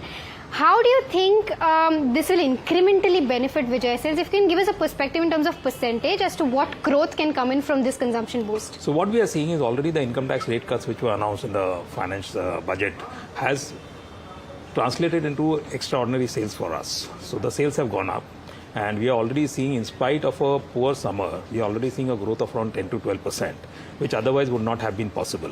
And now with this GST cut coming in, the positivity all around happening in the country, and the very fact that we are able to stand on our own irrespective of what's happening outside, I think it's a very positive impact. And in consumer durables especially, what matters most is not whether the consumer has money or not, but what matters is sentiments. So right now the consumer sentiment is up, plus he has money in the pocket. So it's a double whammy. So we expect a real good sales to begin once the GST sets in. Got it. The expectations earlier were that this announcement will come pre-Diwali in October. But now there are talks around that indicate that it will come on the first day of Navratri, that is 22nd of September.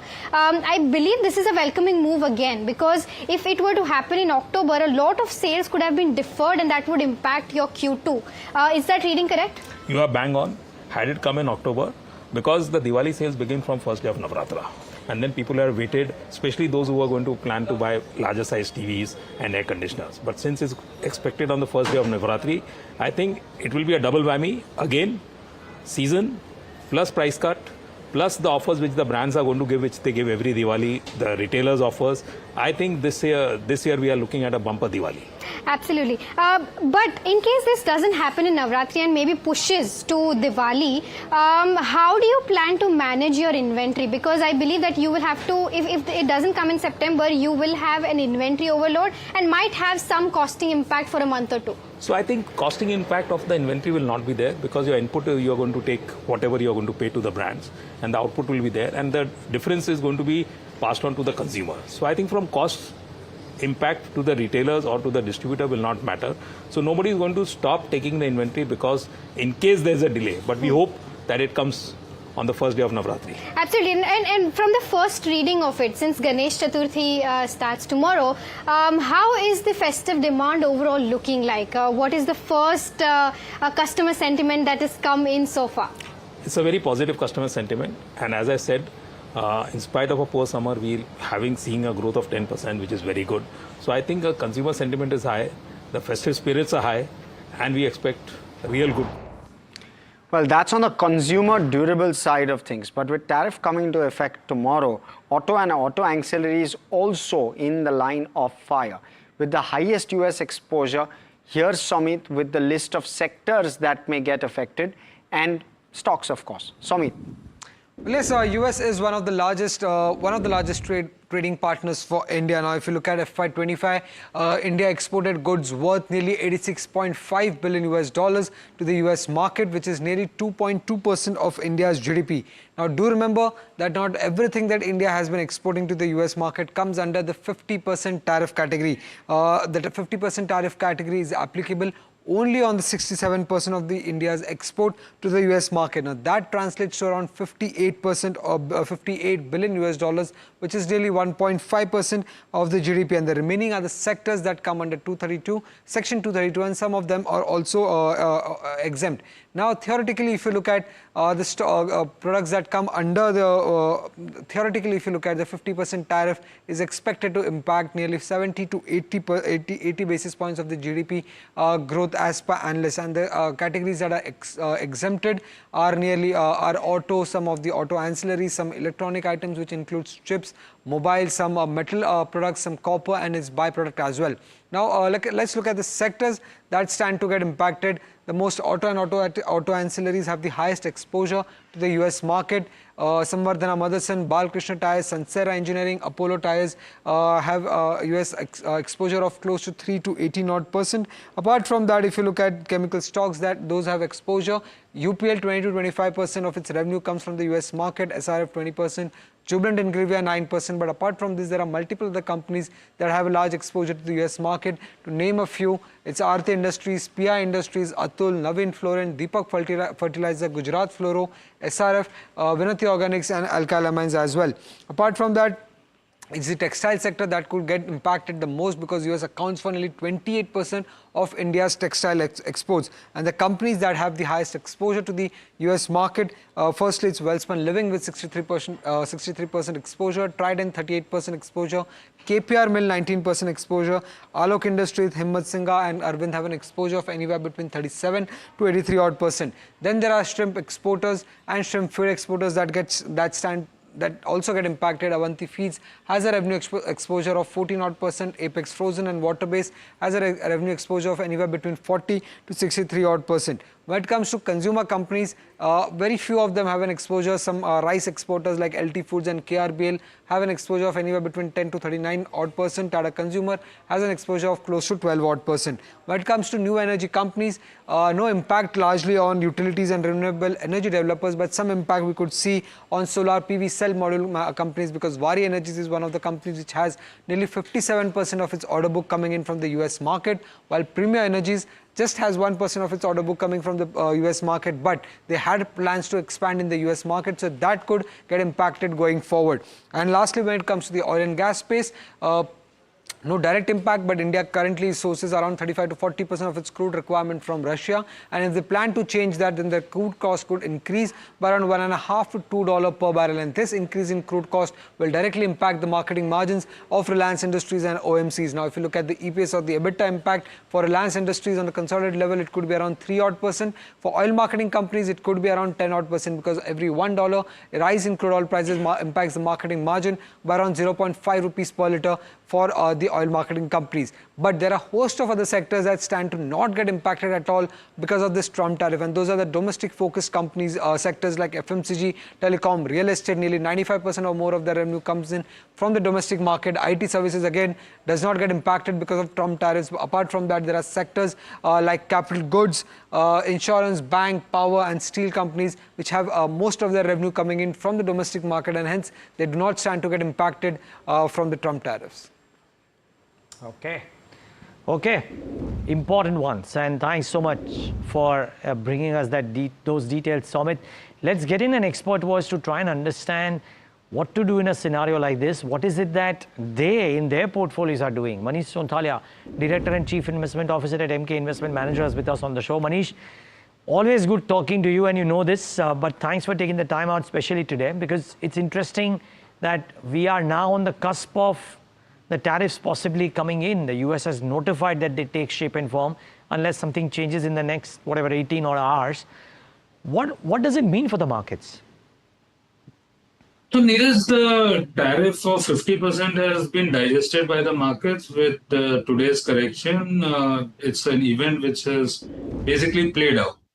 As you have rightly said, $86 billion, out of which $60 billion will likely get impacted, the rest being exempt. These are certain pockets which are likely to get impacted for till the point in time you have this 50% tariff. Now, the moot point is how long can this last? And you have to make some presumptions out here. I would believe that, US has a lot of investments into India.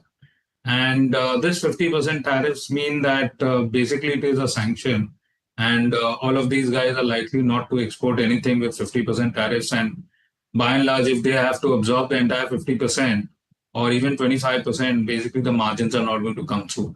So particularly textiles, etc., they operate at single-digit margins, and if the buyer asks you to absorb 25% of this 50% tariff, obviously you can't run your business in a loss.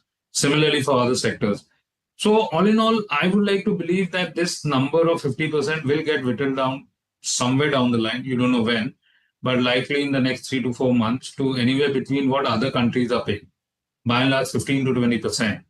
And electronics, pharma, specialty chemicals, these are some of the areas where a lot of exports go to the US. And mind you, there are going to be shortages, and supply chain cannot be really catered to on the alternative side in a hurry. And so I would believe that from a market point of view, nothing much to worry about. Assume that $60 billion, half of that will get whittled down. In terms of impact, $35 billion will have to find a new market.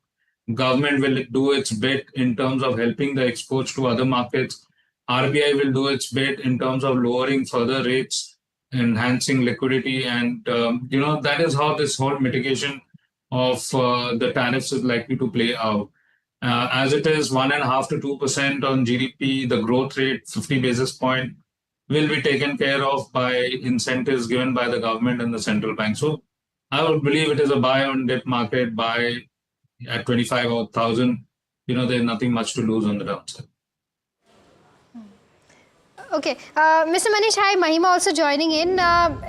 Just want to understand, considering the kind of year-to-date performance that, we've seen in terms of the benchmarks as well as the broader markets, what are you suggesting your clients right now to do? Are you keeping dry powder right now to maybe, see the right point to enter?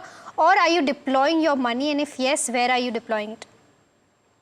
So don't look at the broader markets index per se. Focus on individual stocks. That's the best way to go about it. I think if you look at the headline indices this year plus next year, average should be around 10% growth. And you couldn't give a better multiple than 22, 23 times on a 1 year forward basis, given the anemic earnings growth of 10 to 12%. Broader markets, again, the Nifty 150 mid cap, all it's in NSE small cap 250. You have to buy that 25, 30 odd stocks. There are ample stocks which are growing at 25 to 50%. There are also stocks which are growing negative. It's a pick and choose sort of a market. Focus on domestic themes. 77% of India is basically domestic. We produce and consume assets. Some of the areas like pharma, CDMO, etc., we have a right to win. IT probably has seen the worst.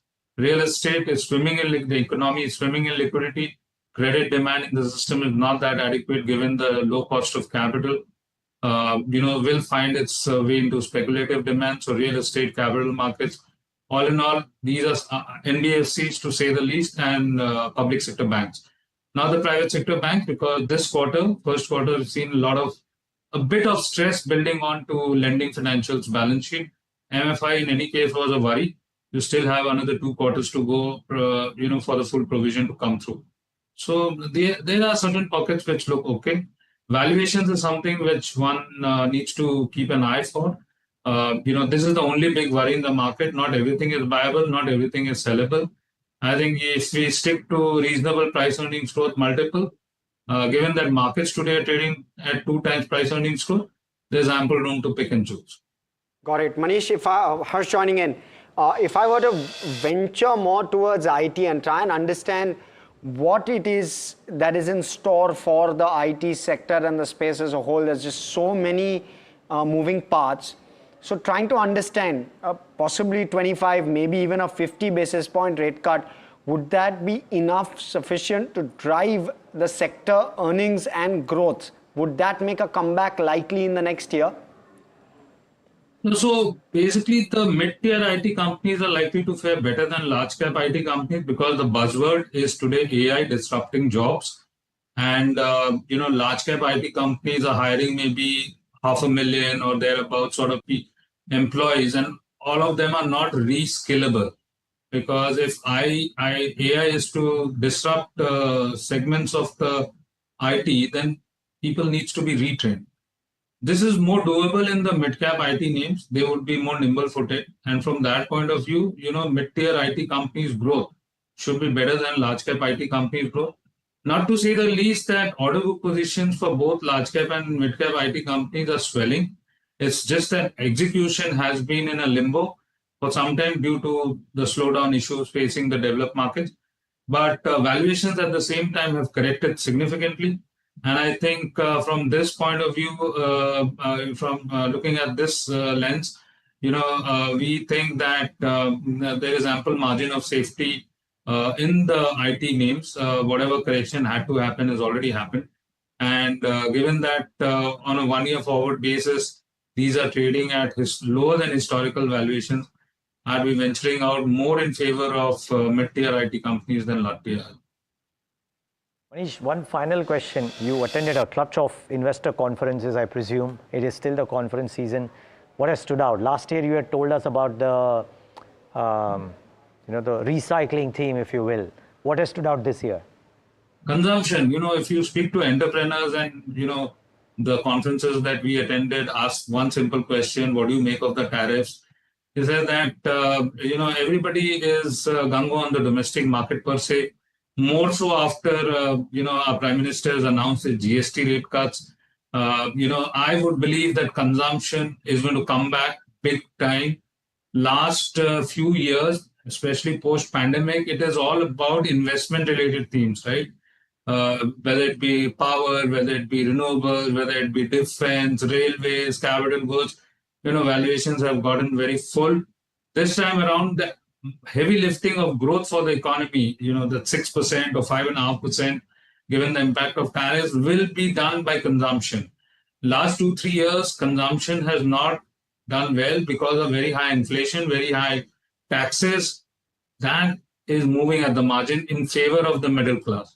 So all middle class related consumer is likely not only to see earnings boost, but also valuation re-rated. So from that point of view, automobiles, we already started seeing re-rating, fast fashion, QSRs, leisure, travel, hotels, a whole lot of them, health insurance. Some of these areas, the conferences, people and managements are quite optimistic. Okay. Okay, Mr. Sontalia, thank you so much for giving us those insights, and clearly consumption is a theme to play, and the markets are cheering that today as well. The defensive play is doing its role. Thank you so much for taking out the time and speaking with us at NDTV Profit. Let's shift focus. Key ministers are likely to meet PMO at 3 p.m. ahead of the 50% tariff hit. Rishabh joins us with more details on that. Rishabh, what is the agenda? Right, the main agenda of this meeting is expected to be a review of the export promotion mission that was actually announced in the budget in February and hasn't been launched yet. But what we're hearing is that it could be launched with a 25,000 crore rupee outlay. Now remember, this comes with two sub-schemes. One is Niryat Protsahan and one is Niryat Disha. Under Niryat Protsahan, the main vessel of support for exporters will be export credit finance. That is number one. And under Niryat Disha, you have targeted support for export compliance, for diversifying to newer geographies, branding, marketing. You have trade promotion stuff coming under Niryat Disha. So about 10,000 crores is what we're hearing has been assigned for Niryat Protsahan, about 14,500 crore rupees for Niryat Disha. This export promotion mission is awaiting clearance. It is currently with a panel within the finance ministry, the expenditure panel. They are going through it, and it will continue. Then it will move to the cabinet for approval for a faster rollout. So that is what we're picking up in terms of this key meeting today.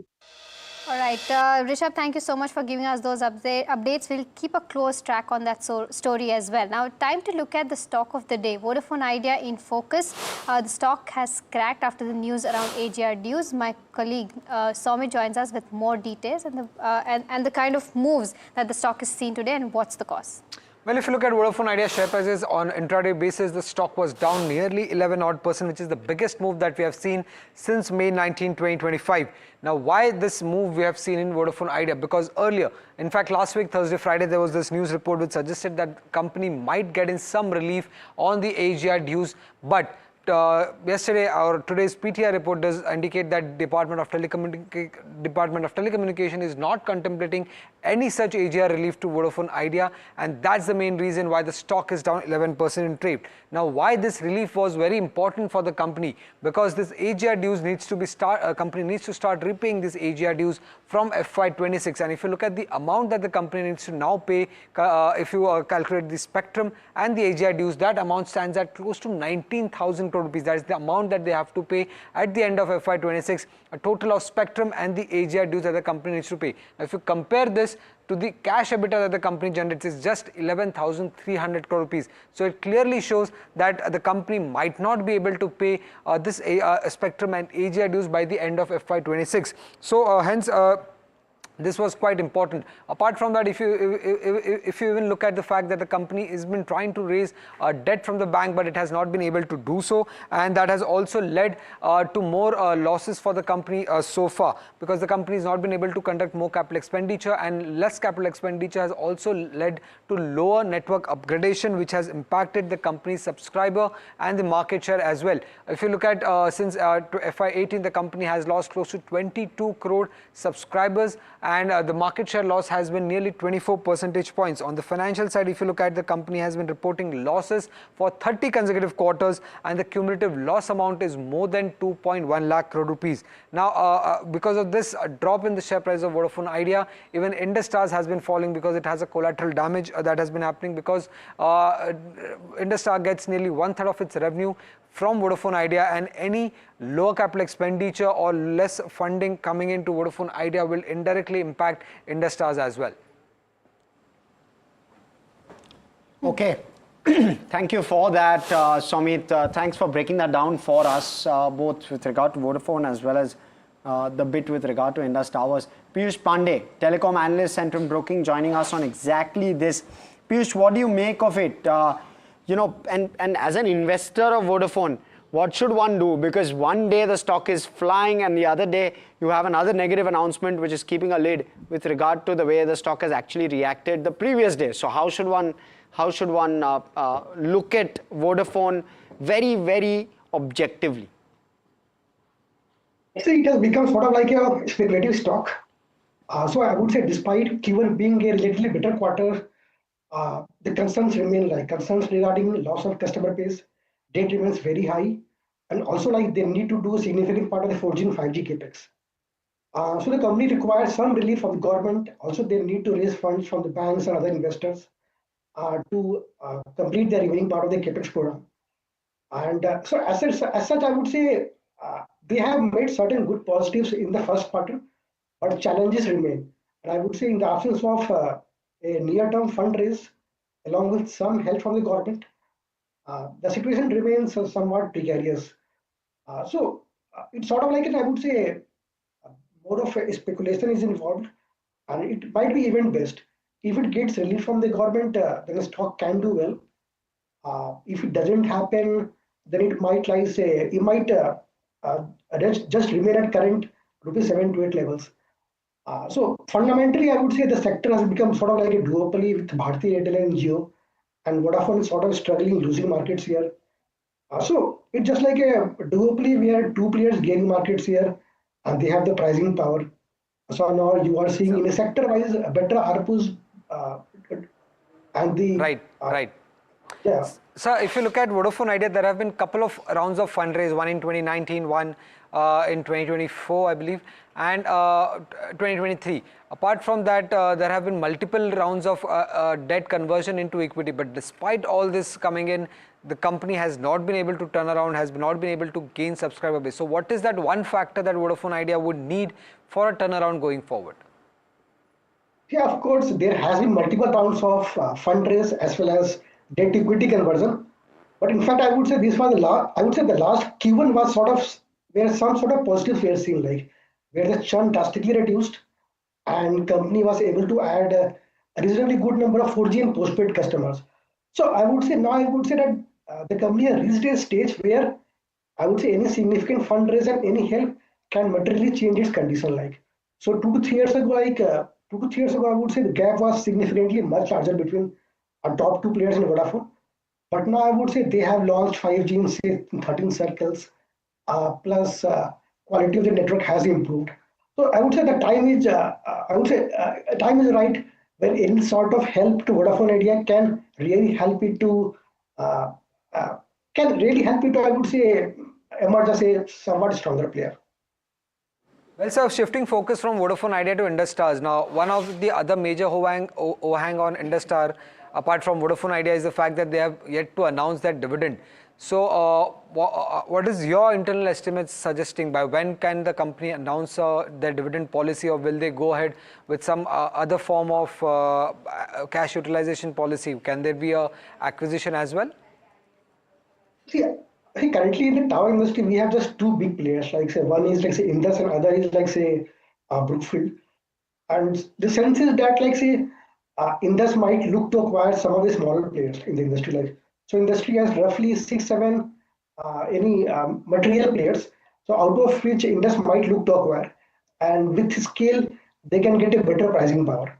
So I would say near term, it's about it makes more sense for Indus to acquire smaller players, build a scale, get some pricing power, and then they might announce a dividends. It looks like more probably towards the end of FY26. Piyush, in terms of the triggers for the sector going forward, other than tariff hike, any other triggers that you think that can augur growth? See, tariff hike is one thing which is very likely because you have just two big players. And also, I would say, like, see, we are seeing more traction in the case of home broadband. So, home broadband 5G FWA, where last quarter, in fact, both Jio and Airtel added significant number of players, and that area still looks, I would say, somewhat underpenetrated. So, it provides another room for growth in terms of customer addition. So apart from that, you would see like say 2G to 4G migration, and in fact over the last few quarters, postpaid addition also improved. Like so, you are seeing better postpaid addition for Bharti as well as for Vodafone also last quarter. So these are some of the organic triggers. So besides tariff hike is likely. So it makes more sense for the industry to somewhat change the pricing structure. Like so, in the next round, it is very likely that industry might see tariff hike at the upper levels of plans, and some of the voice only plans and lower levels, uh, the increase might be very minimal, but at the top range you might see significant increase, because this has been the argument of both Bharti and Vodafone that pricing structure is somewhat distorted in India, and where people who are consuming at a much higher rate, they are somewhat underpaying. So the range of prices in terms of minimum and the maximum, that range has to be increased, where people, especially voice only plans, they might remain. Noted. Their pricing only like say increase will be minimal. For people who are consuming 30-40 GB per month, I think they might see more increase in percentage terms. Got it. Okay. Piyush, thanks so much for giving us those updates. Really appreciate your time. Thank you. That's the view on telcos, Jio versus Airtel, if you can call that battle. And is there a battle in versus bulls and bears in the last 1 hour of trade left? Well, what are dealing rooms saying about that battle? Sumit Sarkar Johnson with all the chatter from the dealing room. Sumit, what are you hearing? And multiple stocks remain in focus. Firstly, Edelweiss that we saw today, a big block deal happen around 64.5 million shares, or 6.43 million shares changed hands in the pre-open window, and dealers are indicating that the promoter Rashesh Shah might have sold some of his stake here, and the buyers could be one of the buyers could be a Bacchus fund as well. So keep an eye out for that. The block deal data would be important to watch out here. Aptus value and Translate Lighting is also in focus. Dealers are indicating that there's a buzz of a potential block deal that could happen very soon in both the counters. For Hubtown, dealers indicate that the company might announce a fundraise via preferential issue, as multiple HNIs and PMS have given their commitment for this fundraise. So keep an eye out for Hubtown as well. For Nazara Tech, the stock has fallen nearly 30% owing to the news regarding the gaming sector. But now the street believes, in fact large HNIs and PMSs believe that the selling is largely over, and there is value buy when it comes to Nazara Tech, and hence there's some buying interest that we're seeing in Nazara Tech in trade today. And lastly, when it comes to Sai Life, TPG completely exited via block deal today, and what I'm picking up from dealing room is the fact that 50% of the block was bought by long only funds, and few of the prominent buyers of this block was our Invesco Mutual Fund, Axis Mutual Fund, Bandhan and Goldman Sachs AMC. Sumit, just one quick follow-up here on two stocks. One, typically clean-out trades lead to a stock moving up. In Sai Life's case, that's not happening. Why is that the case? Are dealers saying anything about that effect? Well, just 50% of the book was actually bought by long-only funds. Well, the remaining 50% is by most likely hedging companies. So that could be one of the reasons why the stock didn't react the way it should have reacted. Any thoughts that dealing rooms have around Uptown? Simply because it's a stock that has been in existence for a really long time. I heard you say that multiple HNIs have given commitments. There has to be some very strong reasons for that to happen. Well, I actually do not know what's the kind of upside that could come in on the stock. No, forget the upside, but what are the kind of growth plans they have. But what I'm picking up is that existing HNIs who are already invested in the company have also given their commitments to invest, and the fundraise could likely be happen at a higher rate is what the dealers are indicating. But then this has been in news for quite a while that there might be some fundraise. Now the news is that there could be a preferential issue and they have already spoken to a few investors. So that is important to watch out. But I do not know what are the growth plans here for the company. Got it. Okay. But Sumit, thanks for bringing all of those updates. Really appreciate your time. Let's put some of these questions before we get in the market-wide conversation going. Kush Bora, Vineet Bolinjkar join in. Gentlemen, thanks so much for taking the time out. Kush, I know you look at a lot of things that Sumit says very, very attentively.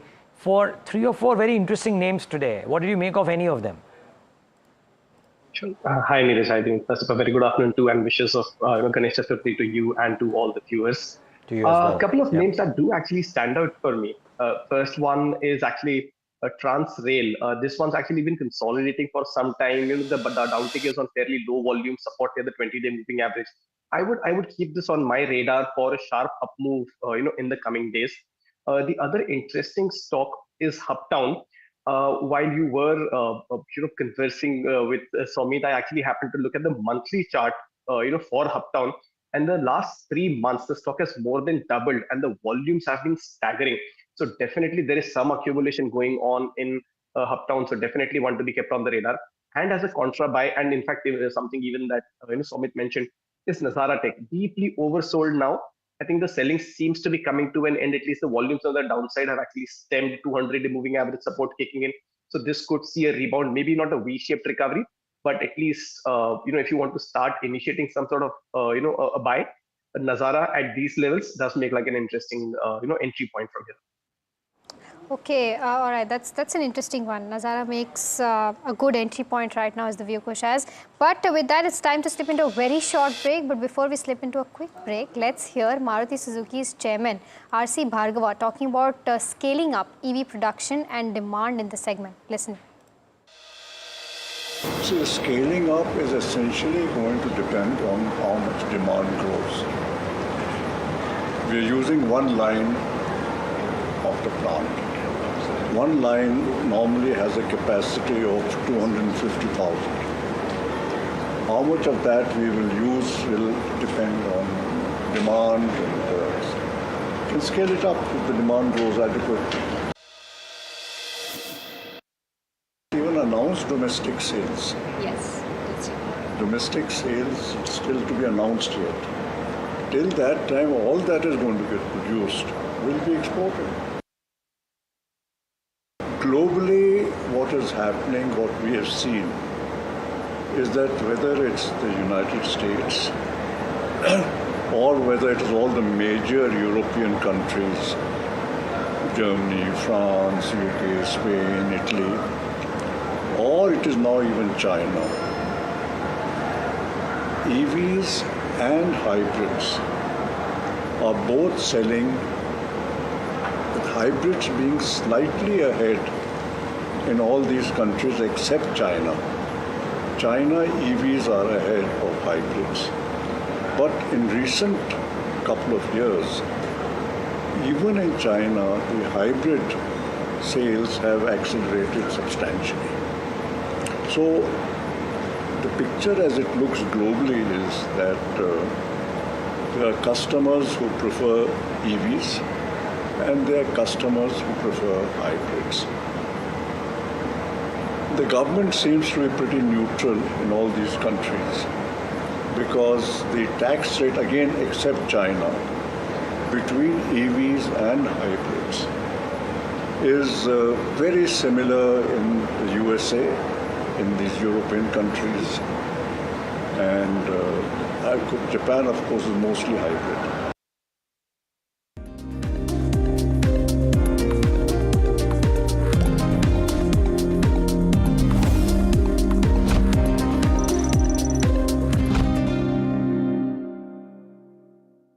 Tech has changed. So should your tech show.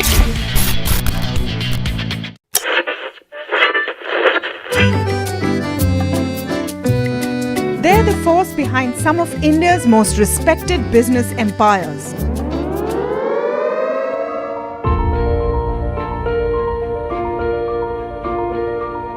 But you've rarely heard them speak. Now, for the first time, these leaders open up on succession, conflict, governance, and inheritance.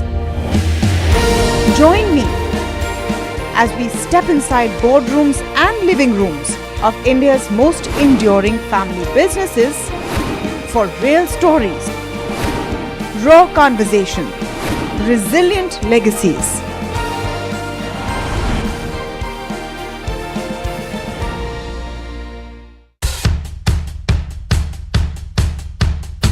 The markets move fast. And so should your portfolio. Expert insights, real-time stock picks. Do I buy Ola? Should I hold CDSL for the long term? Buy, sell or hold. The answers you need, straight from the experts. Callers from India and across the world. Connect live, ask, decide and invest wisely. Your portfolio, your future. Ask Profit.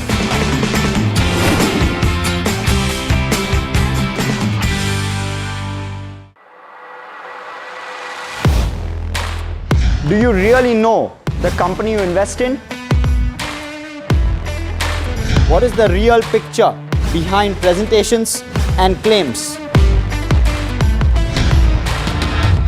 Is the outlook as rosy as the company claims? Know Your Company, powered by NDTV Profit Research, shines a light on the biggest stock market movers.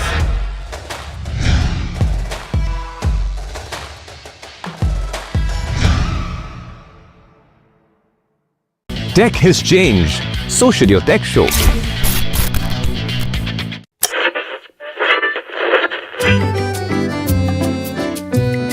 They're the force behind some of India's most respected business empires.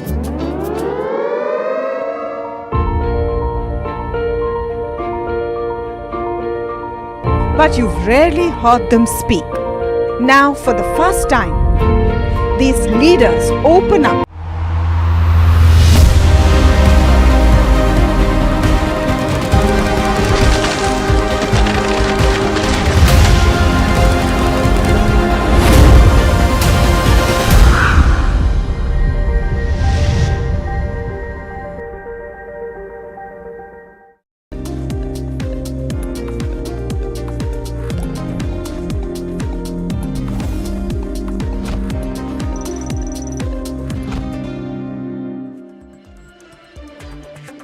Welcome back. Thanks for staying with us on India Market Close. I want to quickly go across to Kush. Kush, your picks for this afternoon?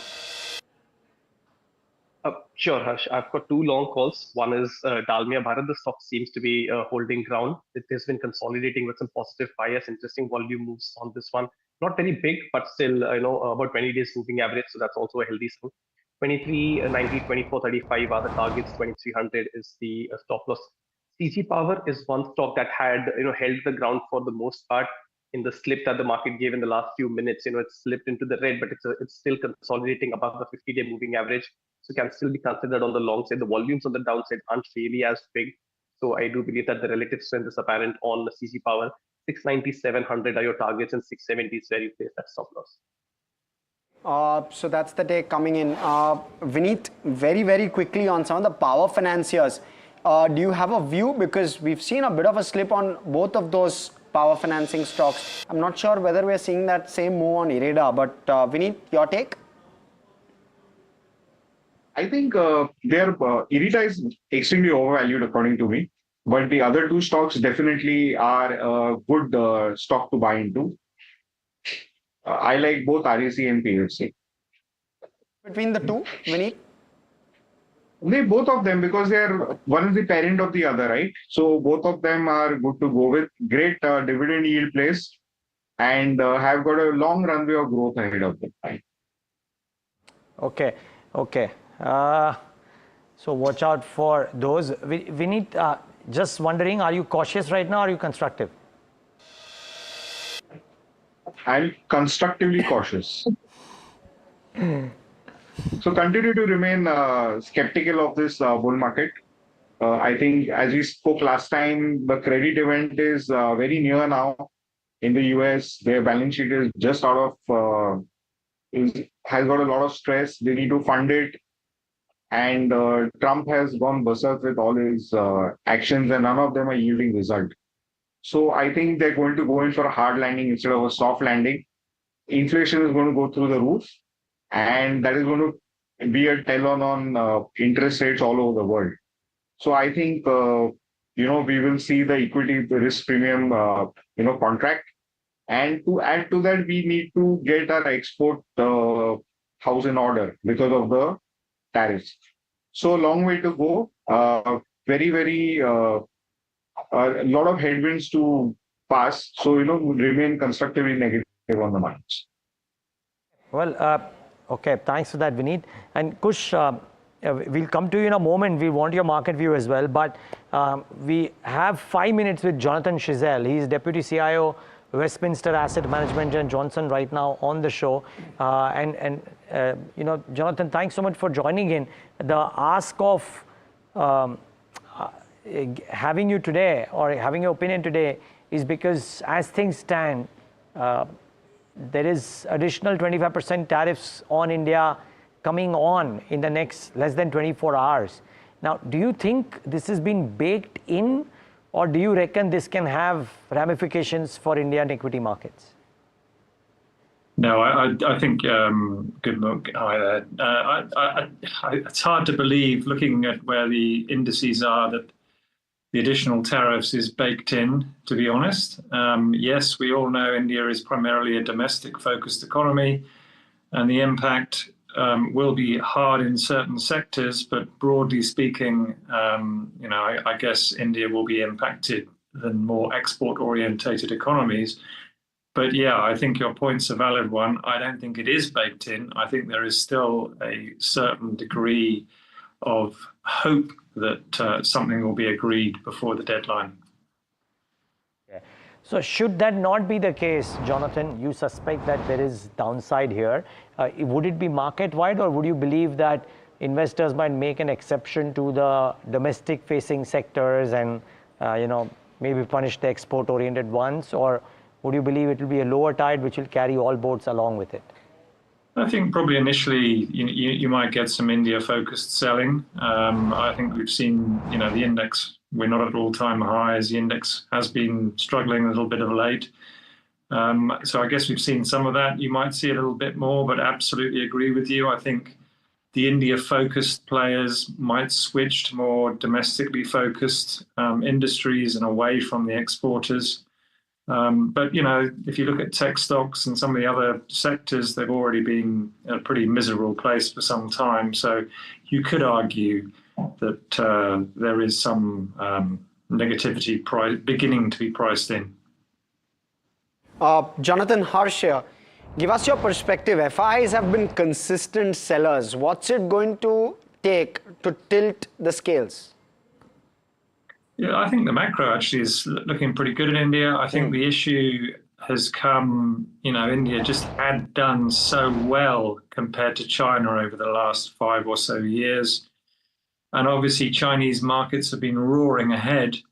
And you've just seen money coming out of India to chase that up. How long that can go on, I don't know. I think China still looks pretty cheap.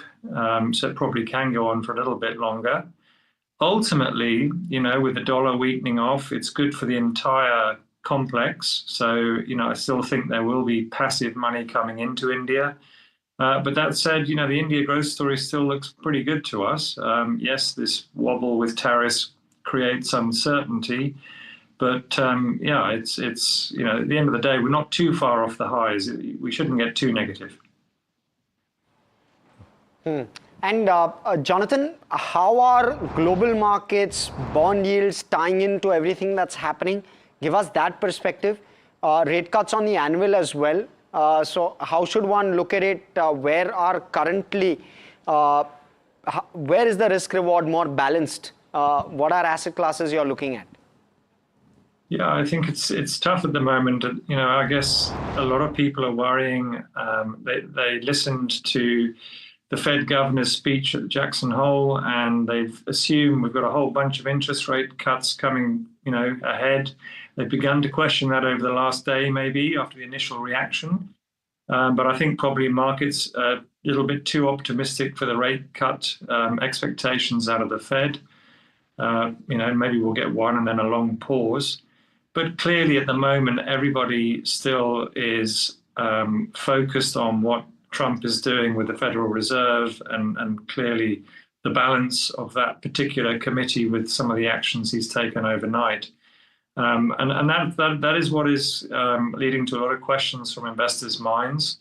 And, clearly if the Federal Reserve gets stacked with a bunch of, new appointees who are more prone to interest rate cuts, then that's pretty negative for the US in the medium term onwards. I think in the short term, the AI trade continues to push up, particularly US markets, Chinese markets, and continues to support global markets. But if that particular trade comes to a bit of a slowdown, then I think we could see a sell-off in certainly US stocks. I think to the benefit of emerging markets as a whole as well. There might be an initial sell-off, but certainly I think the outlook going forward on a medium-term basis looks quite positive for emerging markets and non-US markets as a whole. Okay, thank you so much for that perspective, Jonathan. Great chatting with you as always, and thanks for coming in, speaking with us from London. Anyway, we'll switch focus. Kush still with us. Kush, how are you viewing the index and the move today? What's the take like? What should one do? Is this a buy on dips? The Nifty, the Bank Nifty? Give us that perspective. Bank Nifty it is, and I'll come to the reason for that in just a quick while. I think there's a gap to be filled on the Nifty, which comes at about 24,673. So maybe another about 100 points or so. PCR already at 0.74 and the 20-day moving average support kicking in. What this suggests is on the Nifty, at least don't go short from here on. The risk reward ratio is not favorable, and you've got multiple triggers on the downside. Now, while the structure for Bank Nifty is weak and perhaps even sell on rise, just for the moment, it seems that a small token buy trade on Bank Nifty might not be such a bad idea. The reason for that is there has been this underperformance on the Bank Nifty versus the Nifty that's been going on for some time. But with today's move, it's gone deep into oversold territories. PCR has been at 0.54. This is as low as it gets, right? I mean, of course, it can get lower, but you know what I mean. It's been very, very low. On some of the technical indicators also, Bollinger Bands also broken down. I think there could be a sharp, short covering trade that might come around in Bank Nifty. So obviously you can't go short at these levels. But if you're feeling a little adventurous for aggressive traders on a very small quantity, you might want to consider a long trade on Bank Nifty purely for the short covering rally and keep a stop loss at the 54,000 mark. And as I said, just for the short covering rally, nothing else. Okay, Kush, thank you. We'll leave it at that. We'll let you go on that note. Thank you so much for those views. Of course, if at all you want to pull a trade, Bank Nifty, 54,000 being the stop loss there that Kush was talking about, and only for a short covering. We'll also slip into a very short break. On the other side, we'll get you the bull versus bear. Varsha standing by already, and we'll also have the BTST. Stay with us.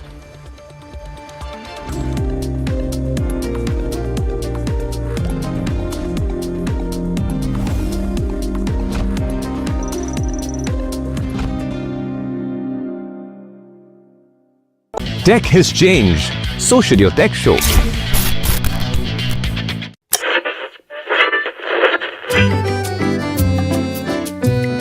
They're the force behind some of India's most respected business empires.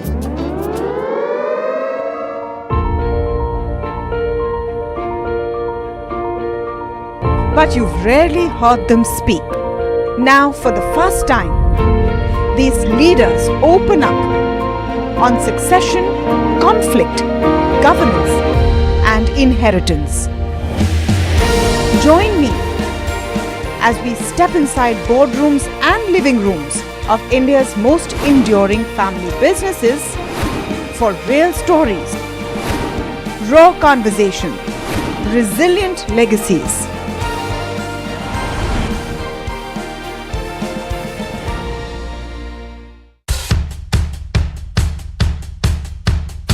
The markets move fast. And so should your portfolio.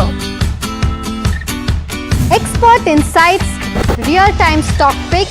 Do I buy Ola? Should I hold CDSL for the long term? Buy, sell or hold. The answers you need, straight from the experts. Callers from India and across the world. Connect live, ask, decide and invest wisely. Your portfolio, your future. Ask Profit.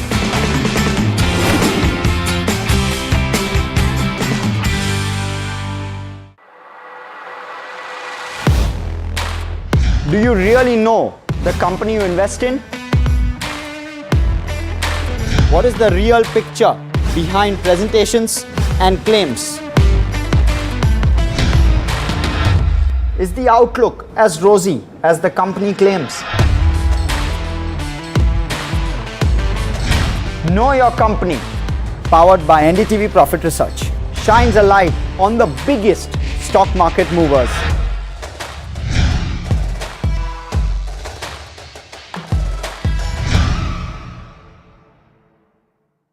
Tech has changed. So should your tech show.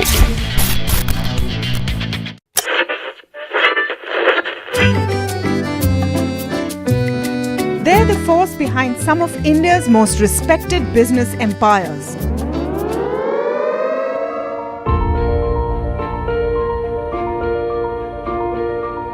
But you've rarely heard them speak. Now, for the first time,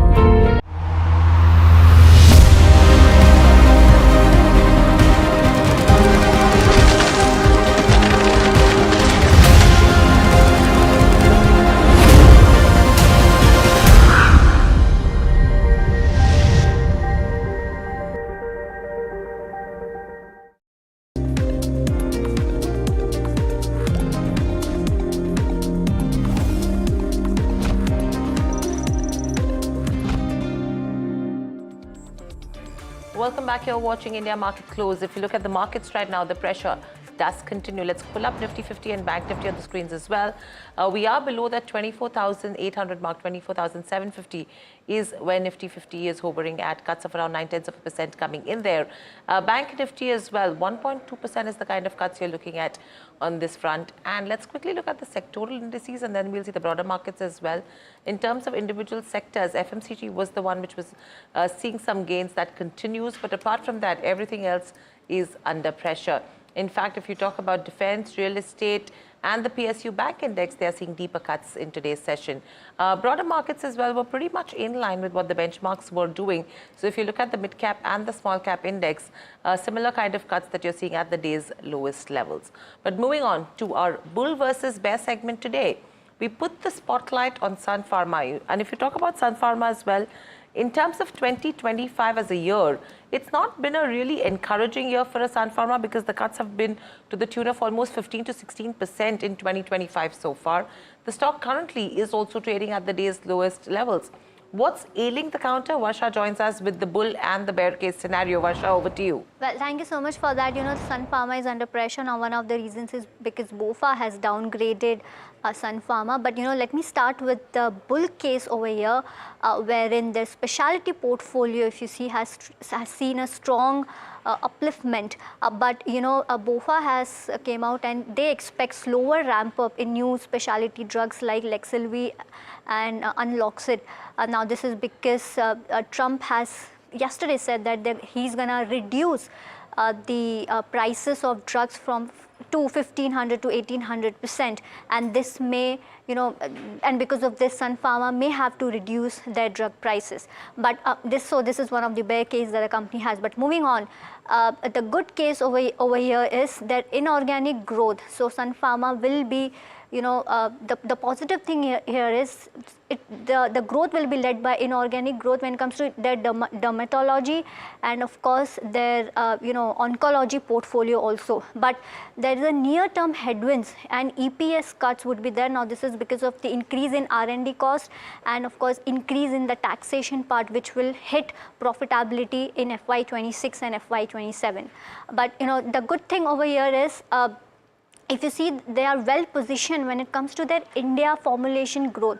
So they're going to grow on the back of India branded formulation, which will lead to double-digit growth for the company. But the price cut in their specialty portfolio, which is Illumia, due to the US drug policy, will actually hit their EPS by 4%, and this will impact profitability and also will impact the valuation premium that Sun Pharma has got because of their specialty portfolio. Moving on, the bull case over here is when it comes to the GLP products, Sun Pharma will be first to market when it comes to their GLP product portfolio, which is on the cusp of growth. But if I want to talk about the valuation, it's currently trading at a premium valuation of 32x. If you compare it with their 10-year average, it's trading at a very high premium valuation. It's one of the reasons also why BofA has downgraded Sun Pharma. So overall, the pressure that you're seeing is because of the downgraded by BofA and also the Trump coming out and saying that he'll reduce the drug prices by 1500 to 1800%, which will have a hit on Sun Pharma's specialty portfolio, where the investors is actually betting on. Specialty portfolio is what the investors are betting on. Thank you, Varsha, for that.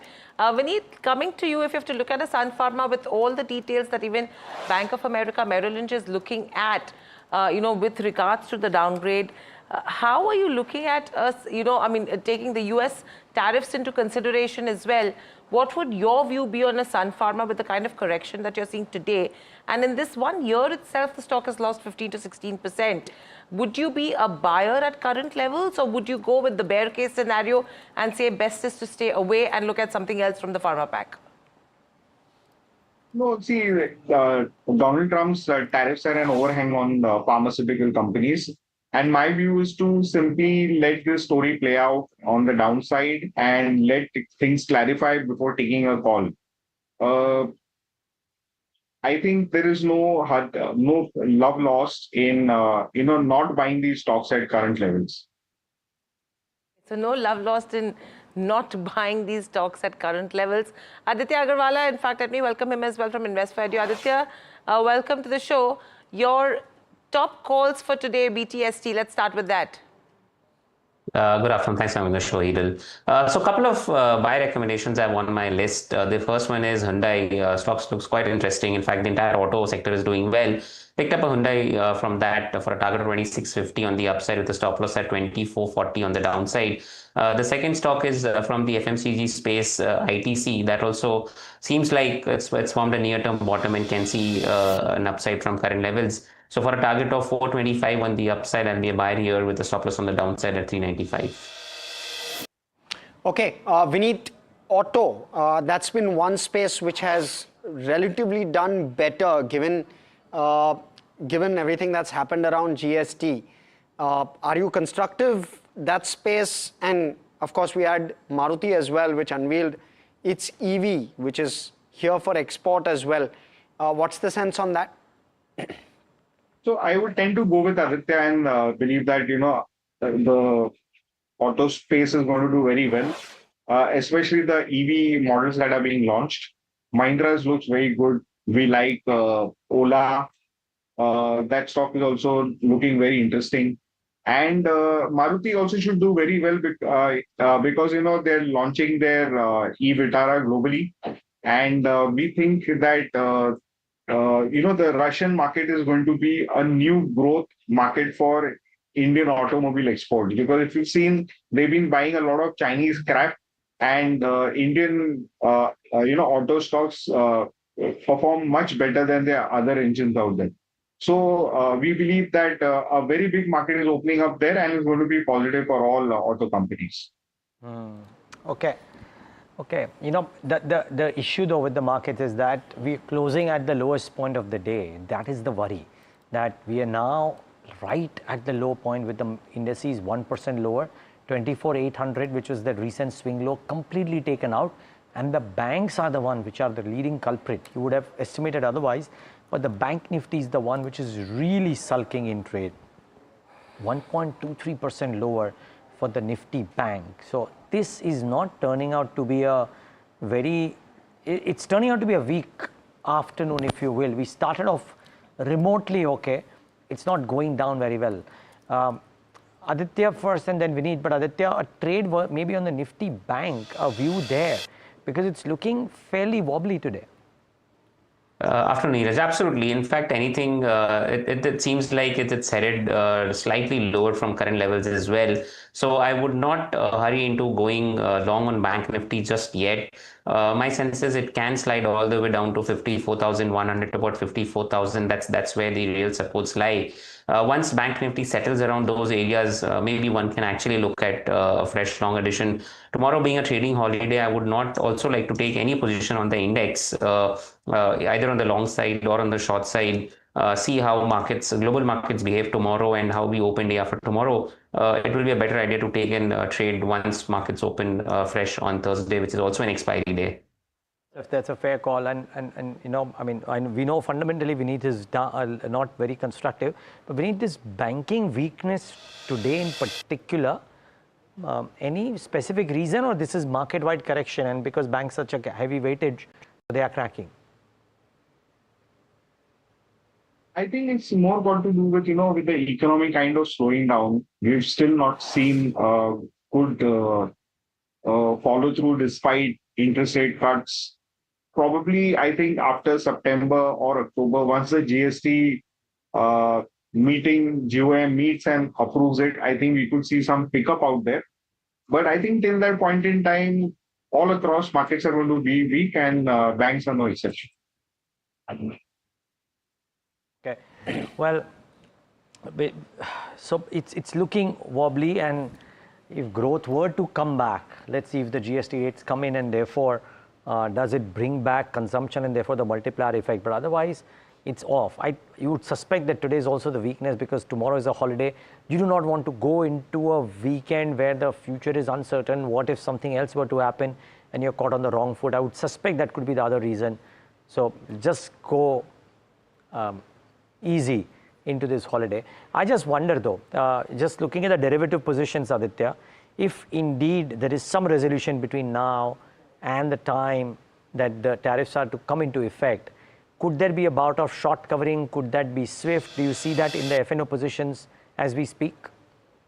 There's no build-up as such okay. yet on the indices, both on the Nifty and the Bank Nifty. But yes, there could be a short squeeze for sure because positions are very light. If you take a look at the market-wide open positions and open interest data, it's slightly on the lower side. So people are going very light into this trading holiday, and also that tariffs come into play tomorrow, sometime midnight. So my sense is people are going light, but if there is any positive news which comes tomorrow, markets could actually see a gap up open and then could build on to that position, gap up position, and market could actually then test levels of 25,000, 25,100 on the upside. It's going to be interesting, in fact, because after the monthly expiry on Thursday, there's a possibility that markets could probably build that hope in terms of GST 2.0, which will be scheduled next week, which is between the 2nd and the 4th of September. So that could be one silver lining that one should be watching out for. But one stock that is in focus is a Nazara Technologies. The kind of downtick that it has seen in the last couple of trading sessions is now literally recovering. There is some buying interest coming back, 1.5% up move that we are seeing on the counter. Let's head across to my colleague Vansh, who's getting us all the details. Vansh, what is the reason for some bit of positive momentum that's come back? Yeah, so what we have recently witnessed is that the real money segment has increased focus on the casual game. Because of the ban on the real money segment, we have seen an increased focus on the casual gaming segment that is coming in. Now, if I talk specifically about Nazara, now the Nazara is focusing on new IP launches like a Big Boss game in 2025 and other original IPs in 2026. So clearly there is a shift of focus in terms of IP segments in terms of Nazara. Now, if I also talk about the offline expansion for Nazara Tech, we can clearly see that the company has expanded offline by through the expected relaunch of Smash in 2027. Now, the company has announced the relaunch of Smash in FY27, and also 8 to 9 stores of Funky Monkey are also planned for this year. So, if I talk about the details of the offline expansion, now this is on the back of the strong recurring revenue streams that we can see from the offline segment, and a diversification, and this is a diversification into the non-digital segment. Now, clearly this is a diversification move by the company to diversify from the ongoing online thesis. Also, this is on the back of the brand building. Now, this is to acquire the new user across age groups. Now, the company is acquiring to, incorporate all the new age children into the ecosystem. So, moving on with this, if you also talk about the other segments of Nazara, we have Curve Games, that is a London-based video game publisher. Fusebox, again a mobile app launched by the company. We also have, followed by this, we have Kidopia and Animal Jam as the mobile games by the company. But now what's really interesting is we have Nordwin and Sportskida. Now Nordwin is Nordwin organizes esports tournament like for PUBG Mobile now, which is again a popular esport in terms of youngsters these days. Also, we have heard of Sportskida. Now this is again a digital media platform for sports. Now, if I talk about the balance sheet for Nazara Tech, now the company has 500 odd crores of cash and cash equivalents. Now, this is on the back of the cash flows and the recent fundraise which the company has done from Aksana Estates, Plutus Wealth Management and Juno Mineta Private Limited. Also, this will enhance the scope for higher user acquisition that the company can incur and for the global expansion that may be on the cards by the company. Now, if I'm moving on, let's also look at the global opportunities for this particular counter. The analysts are expecting a large opportunities in the overseas market for this company, and also the reports are indicating that they may challenge the real money gaming ban in the court. Now, if it rules in the favor of the company, we can also see it acting as a positive catalyst for this particular counter. So overall, in terms of the picture, the company is at an interesting juncture, and where we are at the risk of the provisioning of 800 odd crores in moonshine technology. We can also see key drivers like new utilities, overseas opportunities, and gaming, which can drive the further uptick in this particular stock. Okay, thank you so much for that, Vansh, coming in and bringing us that perspective with regard to where Nazara is concerned. But we've fallen 300 plus points now from the day's high, so that's pressure building on markets. While that's not evident on Nazara's stock price, that's evident on the Nifty. We're at the day's low. Shriram Finance down 4, one of those which is really taking it on the chin. Outside of that, some metal counters as well. Something like a Tata Steel is down 3. Bajaj Finance, among the other lenders stroke NBFCs, is also facing some bit of heat, 2.8% lower. Trent is down 2.5%. Coal India down 2 odd %. But the big boys are what is really dragging the index. Something like a Reliance is down 2% as well in trade. So you're seeing pressure coming in. Let's pull up the contributors as well, and you likely see that texture play out, that the heavyweights are chipping in and contributing to the losers, and ICICI Bank sits there. And in terms of the gainers, just very, very few. We're not seeing the breadth on the Nifty 50 index to be as good, and that's what's putting pressure on the index. I want to first take a question with Vineet, and I'll go back to Nazara. Vansh obviously broke it down. Vineet, some of these gaming companies, is it a space which enthuses you? Is it a new age kind of a space which you find interesting? Give us that perspective. So definitely, we've got one of the world's largest consumer base of youth. And, the fact that real money is out of the way, I think play, and we could see some good spends out here, and that should drive the revenues of Nazara Tech. Okay, Aditya, anything you're seeing on charts? Because we asked Kush earlier today with regard to Nazara. He was quite bullish. Your sense? It's a very risky bet, honestly, because we don't know what future holds and how the stocks will react, but you can allocate some money at current levels. and see how the stock behaves over next 1 to 2 week, and then maybe take a call to whether to invest further in the stock. One interesting fact that I see, Harsh, is a lot of volume action has taken place on the correction. Once the stock had corrected, a lot of volume-backed buying has taken place in Nazara. So yesterday, if you take a look at it from lows of 1,000 odd levels, we did see a good recovery, and that was witnessed a couple of days back as well. So overall, it's not a bad stock to buy in your portfolio, but allocate a very small portion as of now and watch how the stock behaves over next 1 to 2 weeks, and then take a call as to whether you want to build on that position further or not. Okay, that's going to be an interesting bet in terms of whether to build a position in terms of Nazara from here on. A few of the other sectors which do come into the spotlight on the back of GST 2.0, you're talking about consumption, you're talking about the cement sector as well.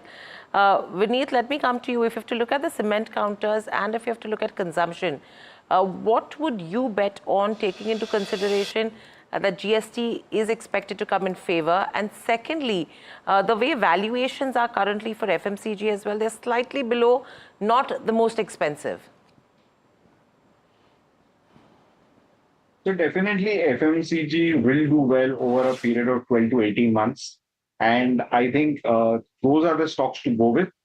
Cement has already seen a very good run. I expect that run to continue also. But between FMCG and cement, if I have to choose, FMCG is the way to go. Okay, so that's with cement and FMCG. Aditya, if you have to look at cement names as well in trade today, anything that you would recommend buying? There are a few stocks definitely here. One is Ultratech Cement, the largest cement player. I think one should stick to that name clearly. And it's more of an investment bet now, not the trading bet anymore, because of the kind of move that we've seen in the stock already. So Ultratech, yes, can be bought at current levels and on declines to levels of 12,200, 300. Look for a target of 14,000 plus on the upside. The second stock that actually looks quite interesting to me is JK Cement as well. So that is also one stock which looks quite interesting after a bit of a cool off. Stock can actually be looked at current levels, and on the upside targets can be 7,500. Not much wait for stocks to actually consolidate and correct a bit, then maybe you can look to add more into cement names. A couple of stocks also buzzing on the back of fundamentals. You have an Ashiana Housing up 5% on a project launch which has come through. Unichem Labs is the other one which is in focus, doing very well again on a tough day of trade. The US FDA has classified one of its facilities as voluntary action indicated, which is positive for a Unichem. Aditya, I know more fundamental, but do you have a quick technical check on any of these, because we've seen wild moves on them? Ashiana definitely looks very interesting, Harsh. In fact, a good volume-backed move that we are witnessing in stock today after a good consolidation as well. So overall, I think one should look at buying the stock even at current levels after this kind of an up move of 4.5%. And on the downside, place a stop loss somewhere around 310 and look for a target of 370 to about 400 on the upside. Hold it. It's more of a positional bet that I think stock will give you good returns in the medium to longer term. Okay, so that's Ashiana Housing Finance, the stock nearly at the day's highest level, some cooling off happening, but 4% upside is what you're seeing currently. But staying with GST, 3 p.m. meeting that has started. In fact, a couple of reactions are pouring in from DTRI and FIO. Sorry, this is not with regards to GST. This is more with regards to packages for the exporters. Let's get in my colleague Rishabh, who's on board to tell us what is it that he's picking up. Rishabh, we've been talking about this meeting. It's been 20 minutes into it. Some reactions coming in from the GTRI as well in terms of the quantum of exports that could go down. I think $49 to $50 billion is what they're pegging versus $86 billion to the US. What are you picking up? Right. Some very clear-cut analysis coming on in terms of the sector-wise sector fallout that will happen once these 25% additional tariffs come in, taking India's total tariff burden to 50%. India's exports to the US, the goods merchandise will fall from about 87 billion to roughly $50 billion, and so on due to the new tariff regime that is set to come in.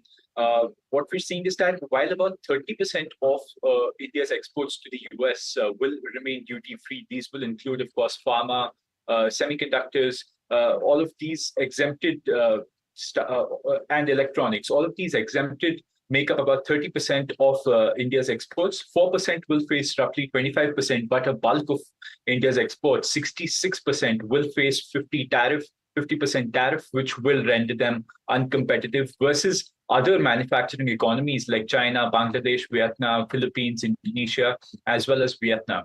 What we're also seeing is that exports from these particular sectors, which include apparel, textiles, gems and jewelry, shrimp, carpets, and furniture, these exports now are at the risk of falling by roughly 70% to only about $18 billion.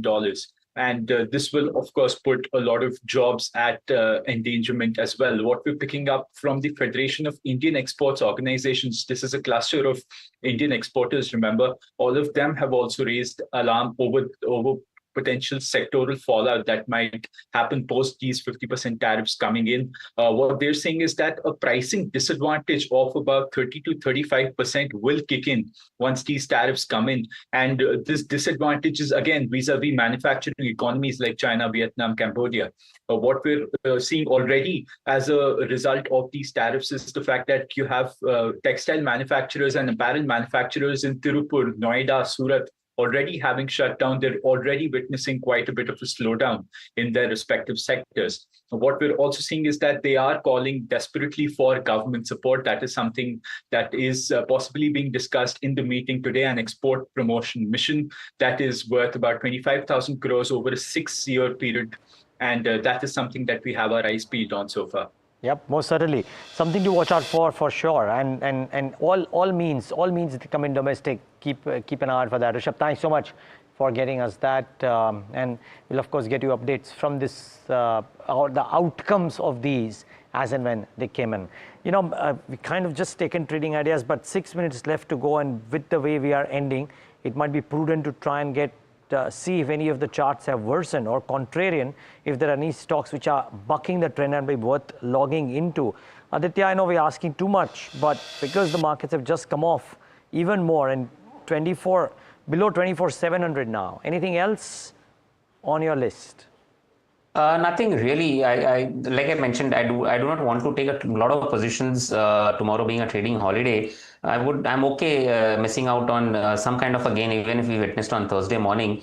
I'll prefer looking at markets on Thursday morning and then take fresh trades. Vineet, just before we let you go, I heard you say that you are largely, what was it, constructively cautious? Did you use that term? So let's assume if that is the case, right? You expect the markets to drift down to a particular valuation multiple where you could turn constructive, or is it that the scenario needs to change in the West before you turn constructive? See, the scenario in the West was always going to pan out the way it is. So we have to understand that the American and the European economies are beyond repair. They don't have economies, their demographics are negative, and the debt in the US is unsustainable. So this trend was obviously going to play out either ways, right? Here we are seeing some geopolitical stunts being played by Donald Trump to ensure a better deal for his company and, make the others sink also so that the US economy looks relatively better. But, for India, it's a good long-term wake-up call in the sense that, we will start looking beyond Americas, and that process has already started. And so while that would take a little bit of a while to shape out, we will see the markets correct. It's going to happen. It's going to happen not only because of the tariffs, but it's also going to happen with what is happening to the United States, interest rate increases, and subsequent valuation declines globally. We need so much for giving us your views overall in terms of what you're expecting, taking into consideration that the markets are down. And in fact, they're literally probably digesting the MSCI outflows, the US trade tariffs, and the monthly derivative expiry, which is on Thursday. But moving on, Ola is in focus as well. The PLI certifications that they've got for Gen 3 scooter, and that is what is leading to the surge. Puneet is with us to tell us more. Puneet, a quick one in terms of what's working.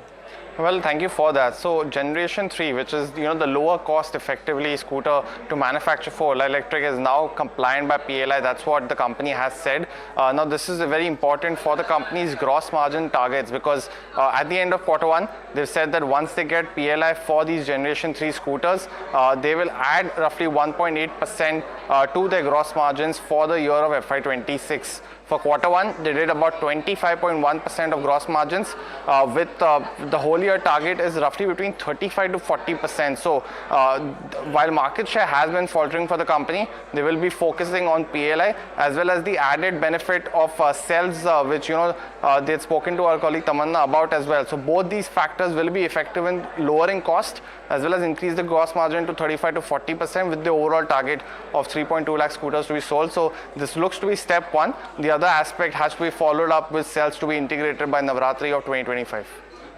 Of 2025 is important for a lot of people, not only for the Ola. You're looking at the domestic oriented sectors, which will see GST benefits coming in as well. But Aditya, very quickly, do you think there could be a possibility that all the negatives that the markets are looking at could be priced in today's day of trade, and the positive developments from Modi visiting Japan, China and the GST meet is something that markets will take into consideration? Markets could make a bottom on Thursday and start building long positions. Do you think that could be a possibility?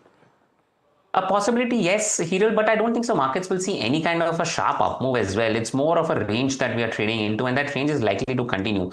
I don't see any big bang upside move or any correction in the market either ways. And then, as you mentioned, most of it is priced in. The 50% tariff is priced into it. This was known in the market previously that it's coming. There was some hope that there could be some kind of a deal between India and US, but it didn't turn out. My sense is today's correction is just pricing into that. I don't see any major fall in the market because of that anymore. But yes, you need some kind of triggers for any upside movement as well. And that's also limited as of now. GST is also factored in. Now the rates could provide some kind of a fillip on the upside. But again, I don't see any big bang up move on the indices as well. So it's more of a sector in a stock specific market that is prevailing in the market at the moment. Okay, excellent. Thank you for that, Aditya, for capping that off. We're down 2% now on the small cap index. We'll let you go on that note.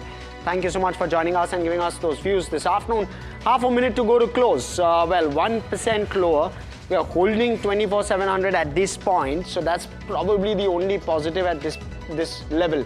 When you're looking at the Nifty Bank, it's down around 1.3. So that's where one of the pockets of pressure is. It's also IT, which is contributing, and some of the heavyweights are also chipping in. Let's pull up the heat map and you'll likely see that the breadth is extremely tough in this market, but you're seeing some sparks with regard to consumption playing out.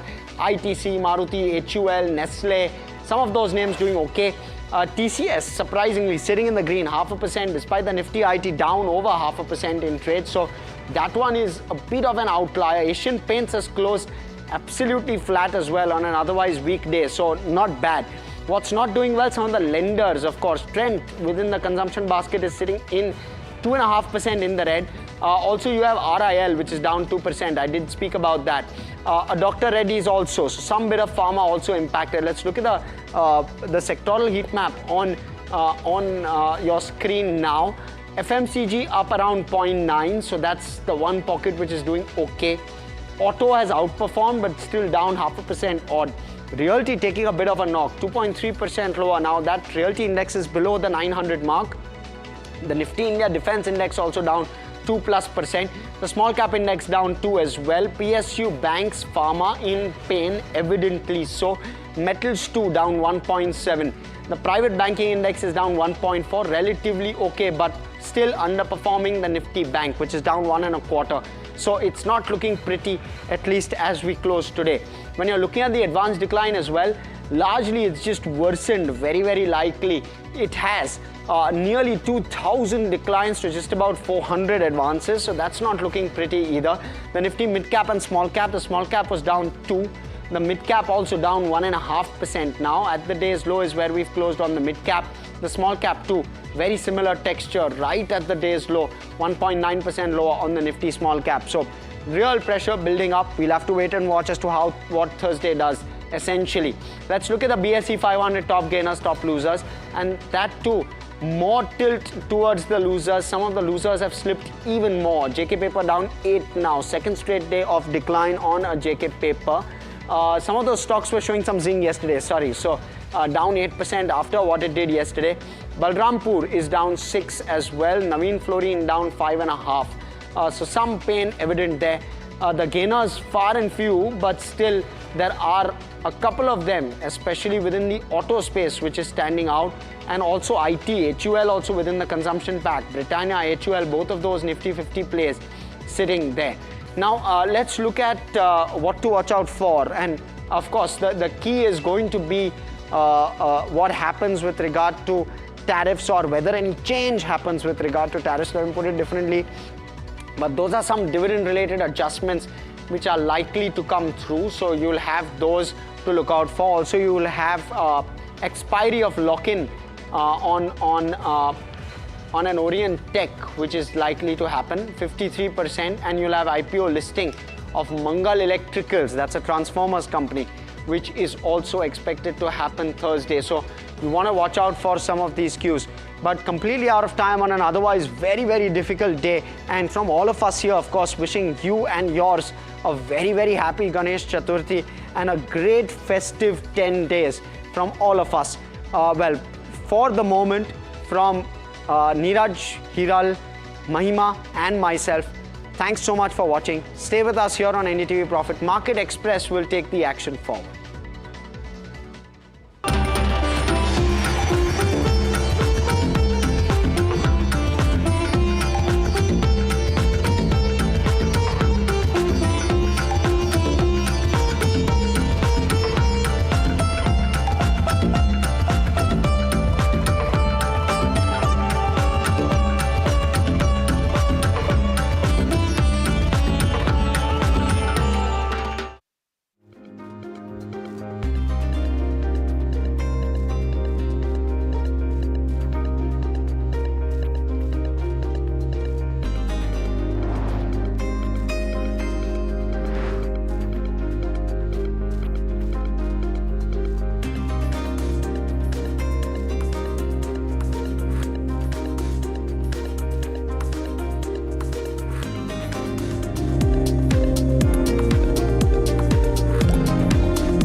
Tech has changed. So should your tech show.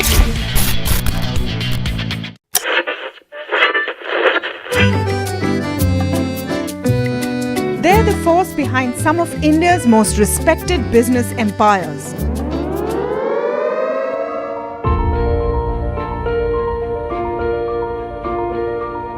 But you've rarely heard them speak. Now, for the first time, these leaders open up on succession, conflict, governance, and inheritance. Join me as we step inside boardrooms and living rooms of India's most enduring family businesses for real stories, raw conversation, resilient legacies.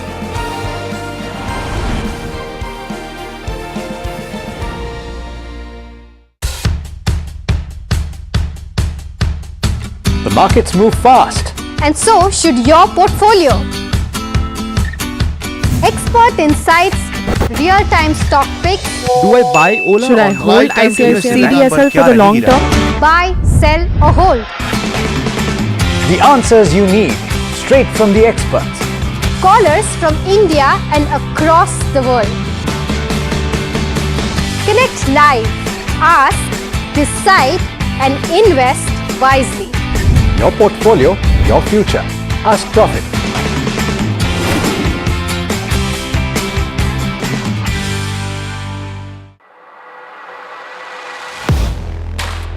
Do you really know the company you invest in? What is the real picture behind presentations and claims? Is the outlook as rosy as the company claims? Know your company, powered by NDTV Profit.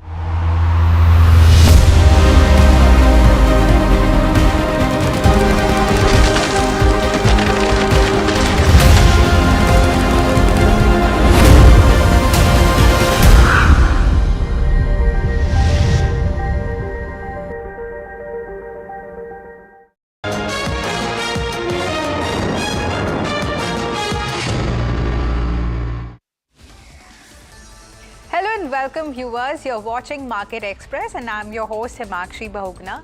And firstly, wishing you all a very happy Ganesh Chaturthi. Now, let's just get started with the show. Let's see how the markets have fared today.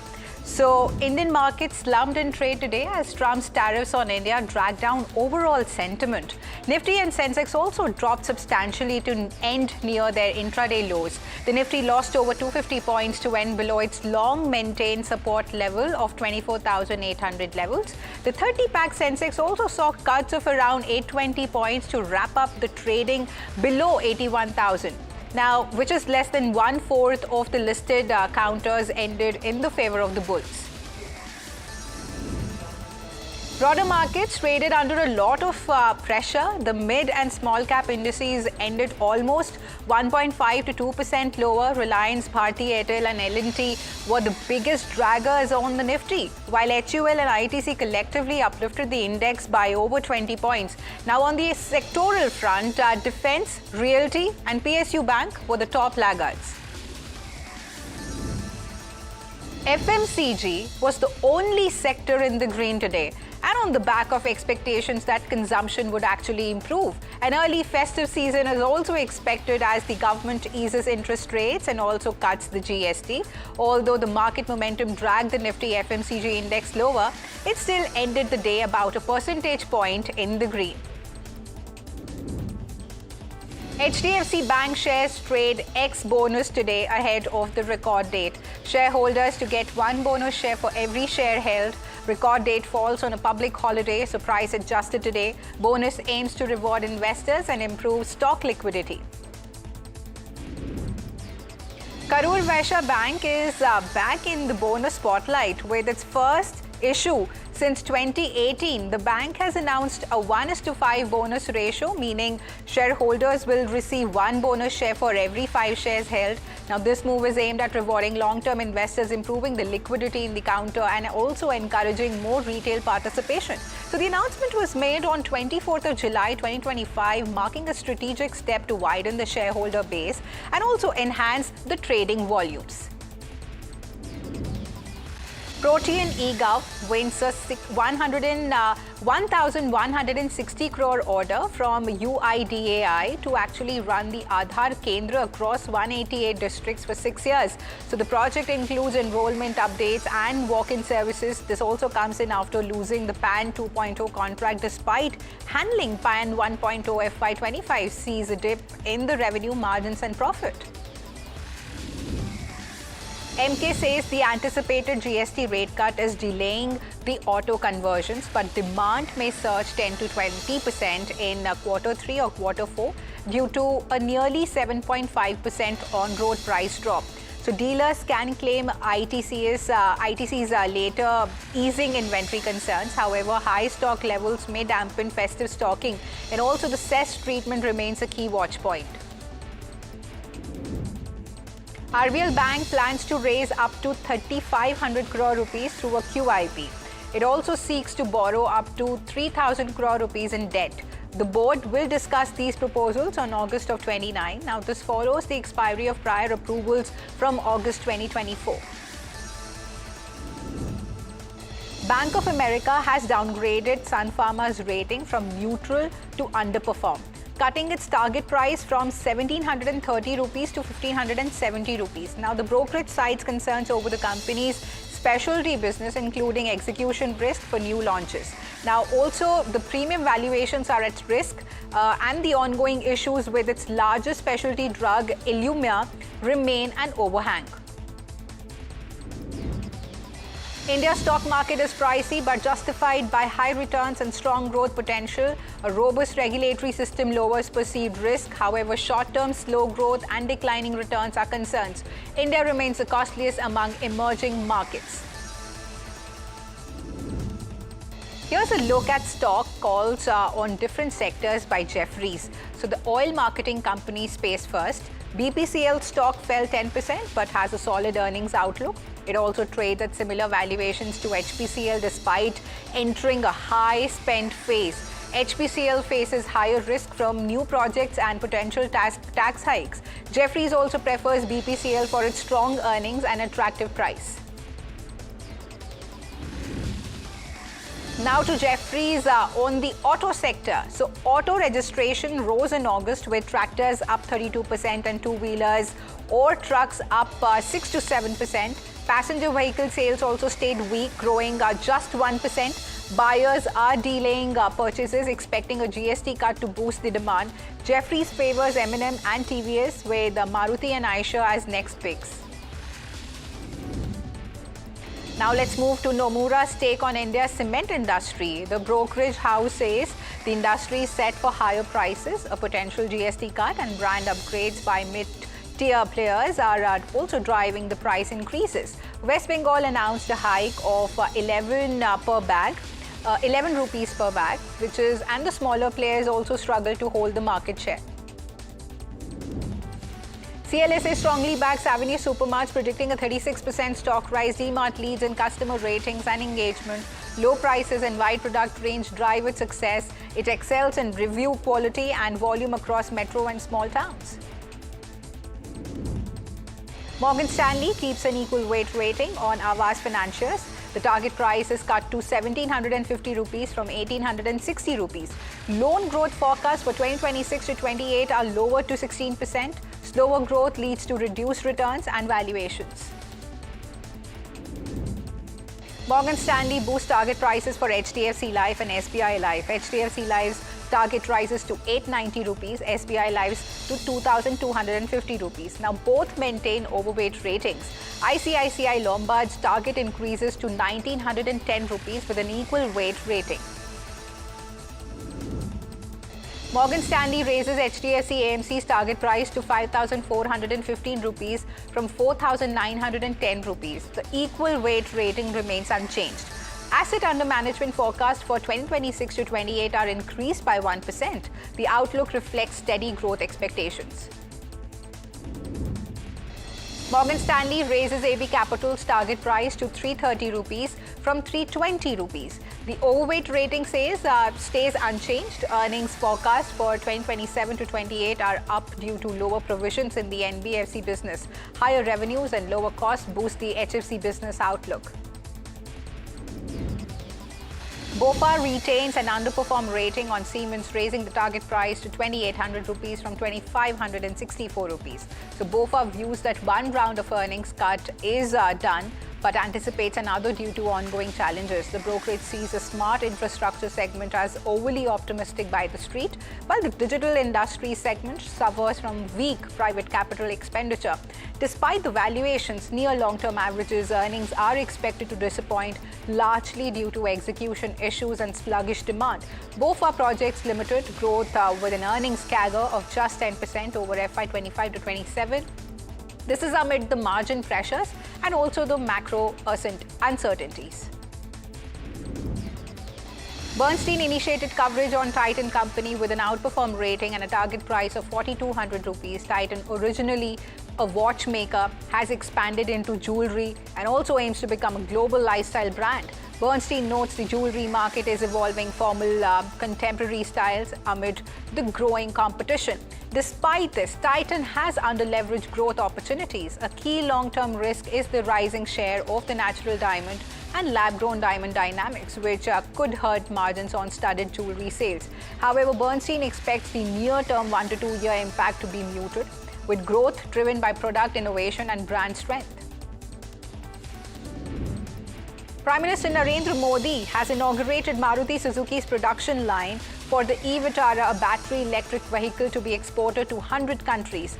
He also launched the TDS lithium-ion battery plant, a joint venture between Toshiba, Denso and Suzuki. So the plant will manufacture lithium-ion battery cells and electrodes for hybrid EVs. PM Modi also hailed the occasion as a significant step towards India's self-reliance and green mobility goals. BlueSmart, the electric vehicle startup, is facing insolvency proceedings. Nearly 200 applicants, including Catalyst, Trusteeship and IREDA, have staked claims worth over 500 crore rupees for BlueSmart's assets. The company's co-founder, Puneet Goyal, and former executives have also filed claims. Bids for settling these claims are likely to be invited in 4 weeks. The Association of Healthcare Providers of India has reached out to the Insurance Regulatory and Development Authority of India to address several issues faced by its members. However, AHPI is currently waiting for IRDAI chairperson Ajay Seth to formally take charge before actively engaging with the regulator. AHPI plans to approach the Competition Commission of India shortly and host a summit on September 13 to discuss the ongoing concerns with insurance companies and regulators. Gamescraft has announced it won't challenge the recently enacted online gaming bill. The company has stopped all real money gaming services and cleared regulatory dues. Gamescraft is also committed to operating within the law and has initiated internal discussions to explore new opportunities. Now, this move comes after the government has passed the Promotion and Regulation of Online Gaming Bill 2025, which bans all forms of real money online games.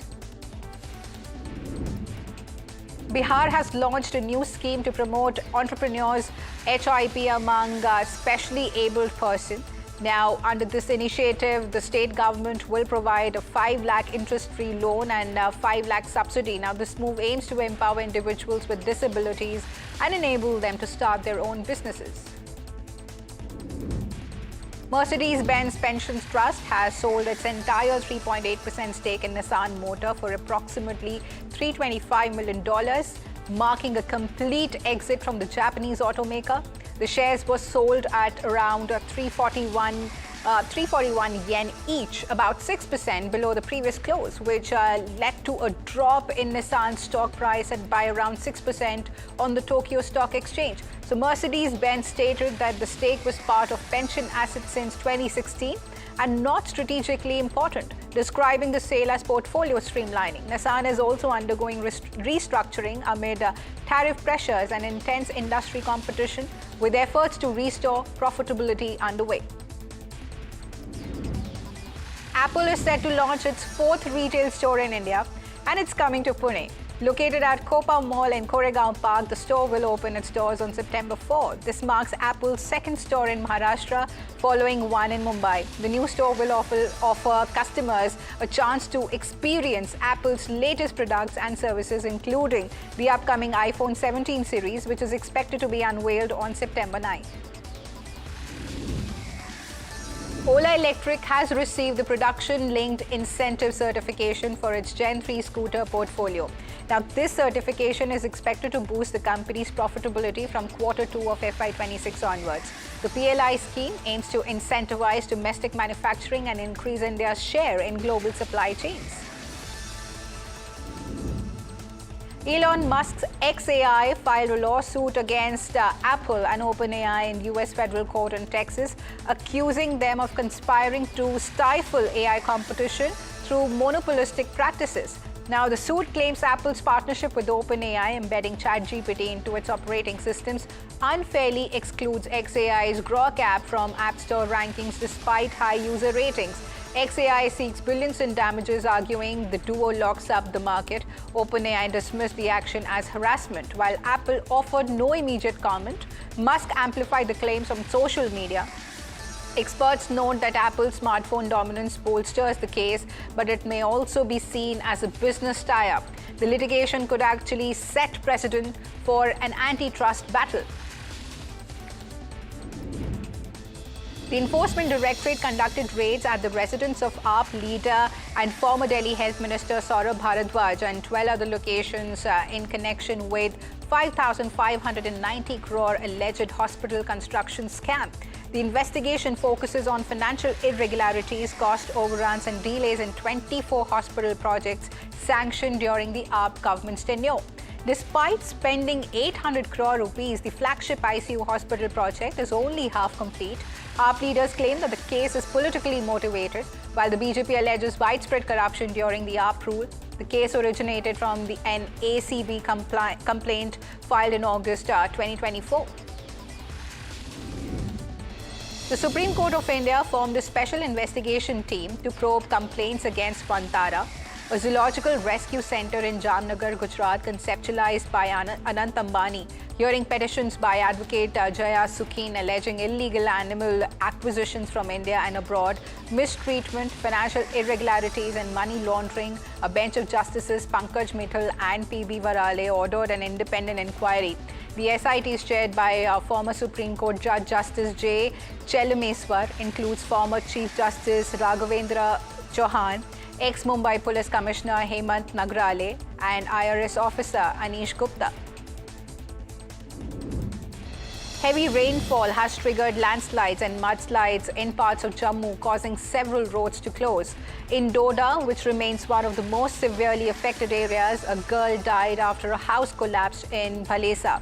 Almost all the rivers and streams are flowing above or close to the danger mark, submerging a number of low-lying areas and roads. President Trump has fired Federal Reserve Governor Eliza Cook, citing alleged mortgage fraud. Trump's letter on Truth Social claims Cook falsified loan applications in 2021. Cook, the first black woman on the Fed's board, denies the acquisitions and vows to fight the dismissal, calling it unlawful. Critics warn this threatens the Fed's independence.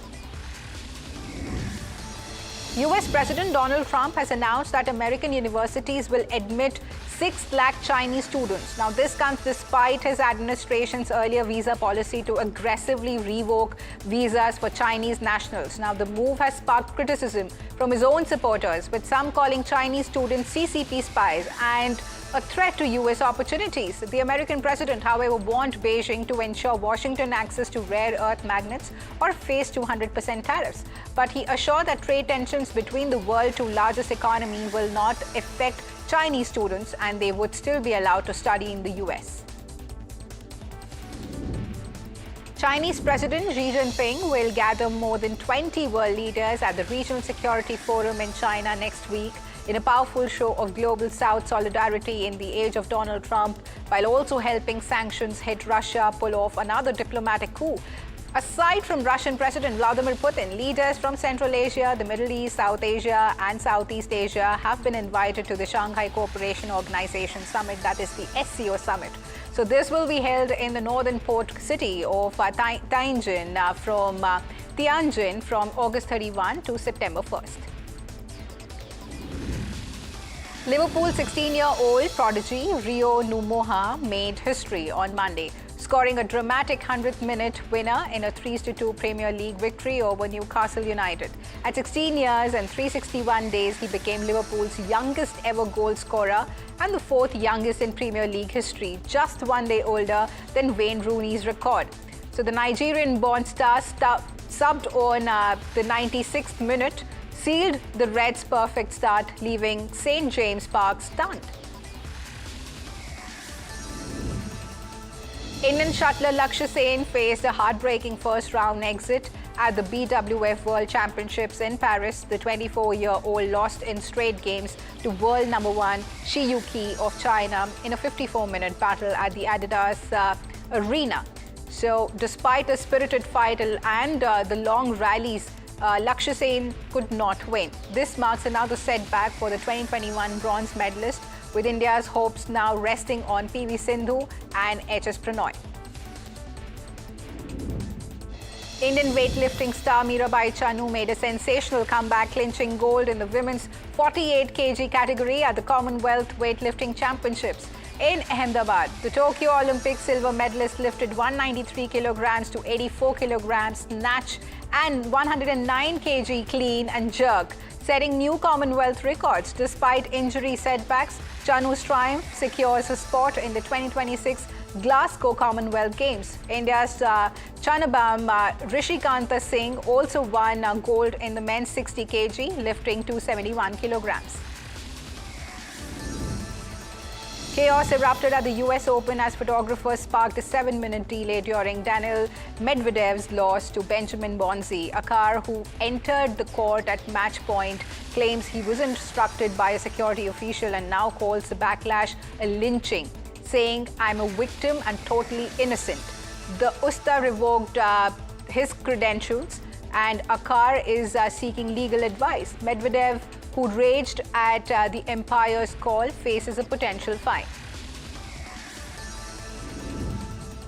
Well, with that, viewers, it's a wrap on this edition of Market Express, but please don't go anywhere. And once again, wishing you all a very happy Ganesh Chaturthi from the team of NDTV Profit.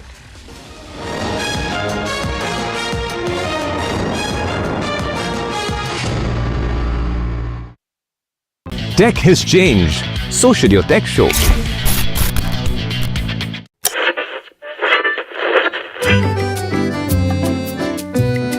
They're the force behind some of India's most respected business empires.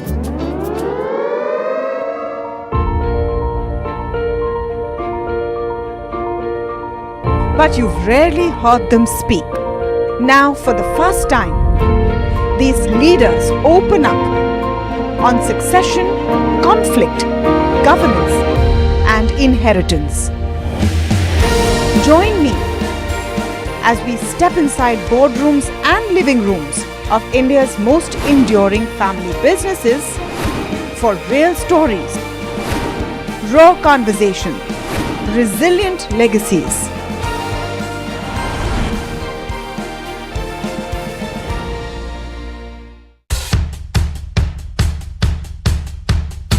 The markets move fast. And so should your portfolio. Expert insights, real-time stock picks. Do I buy Ola? Should I hold CDSL for the long term? Buy, sell or hold. The answers you need, straight from the experts. Callers from India and across the world. Connect live, ask, decide and invest wisely. Your portfolio, your future. Ask Profit.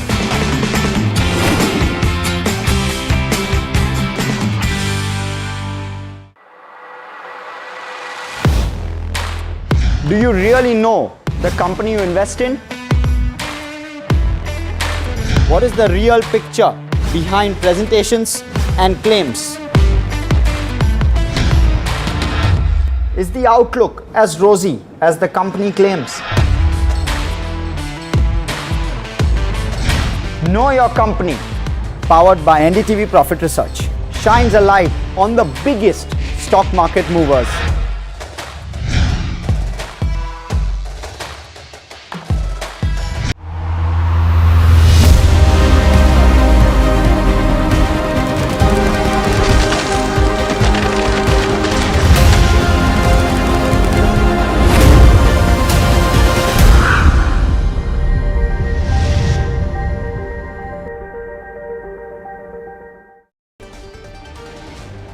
Wall Street ends lower as US trade tensions weigh on Indian indices. Both the benchmarks close 1% lower. All sectoral indices except FMCG end in the red. Mid and small cap indices underperform. The Commerce Ministry, along with select key economic ministries, meet officials at the Prime Minister's office to deliberate on the implications of the additional 25% tariffs imposed by the US on Indian goods, which take effect from 9:30 a.m. tomorrow. आज से भारत में बने electric vehicles 100 देशों को export किए जाएंगे. Prime Minister Modi flags off the Maruti Suzuki's electric Grand Vitara in Gujarat, set to be exported to over 100 countries. He also inaugurates a new lithium-ion battery plant set up by Suzuki, Toshiba and Denso. Vijay Sales banks on GST rate cuts this festive season. Director Vijay Gupta projects sales growth of 15 to 20% over last year. It's an NDTV Profit exclusive. Nearly 200 applicants stake claim of 500 crore rupees on Blue Smart's assets. Sources say the original petitioner, Catalyst trusteeship, accounts for nearly 250 crore of the claims.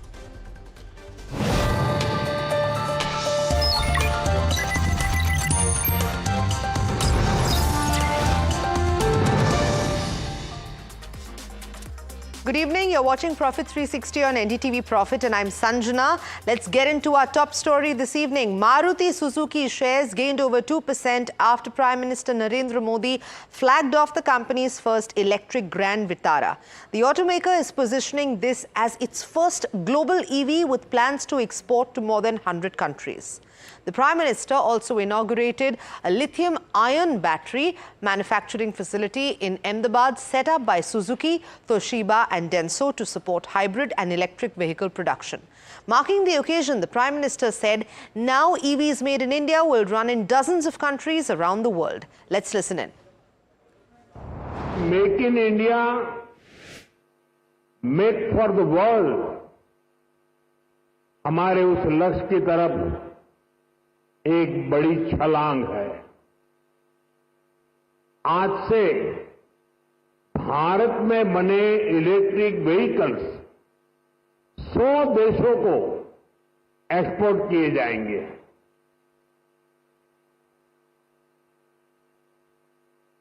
साथ ही आज hybrid battery electrode manufacturing भी start हो रही है। आज का ये दिन भारत और जापान की फ्रेंडशिप को भी नया आयाम दे रहा है। साथियों, भारत के पास डेमोक्रेसी की शक्ति है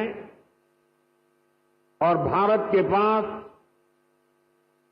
डेमोग्राफी का एडवांटेज है। हमारे पास स्किल्ड वर्कफोर्स का बहुत बड़ा पूल है, इसलिए कि हमारे हर पार्टनर के लिए विन विन सिचुएशन बनाता है।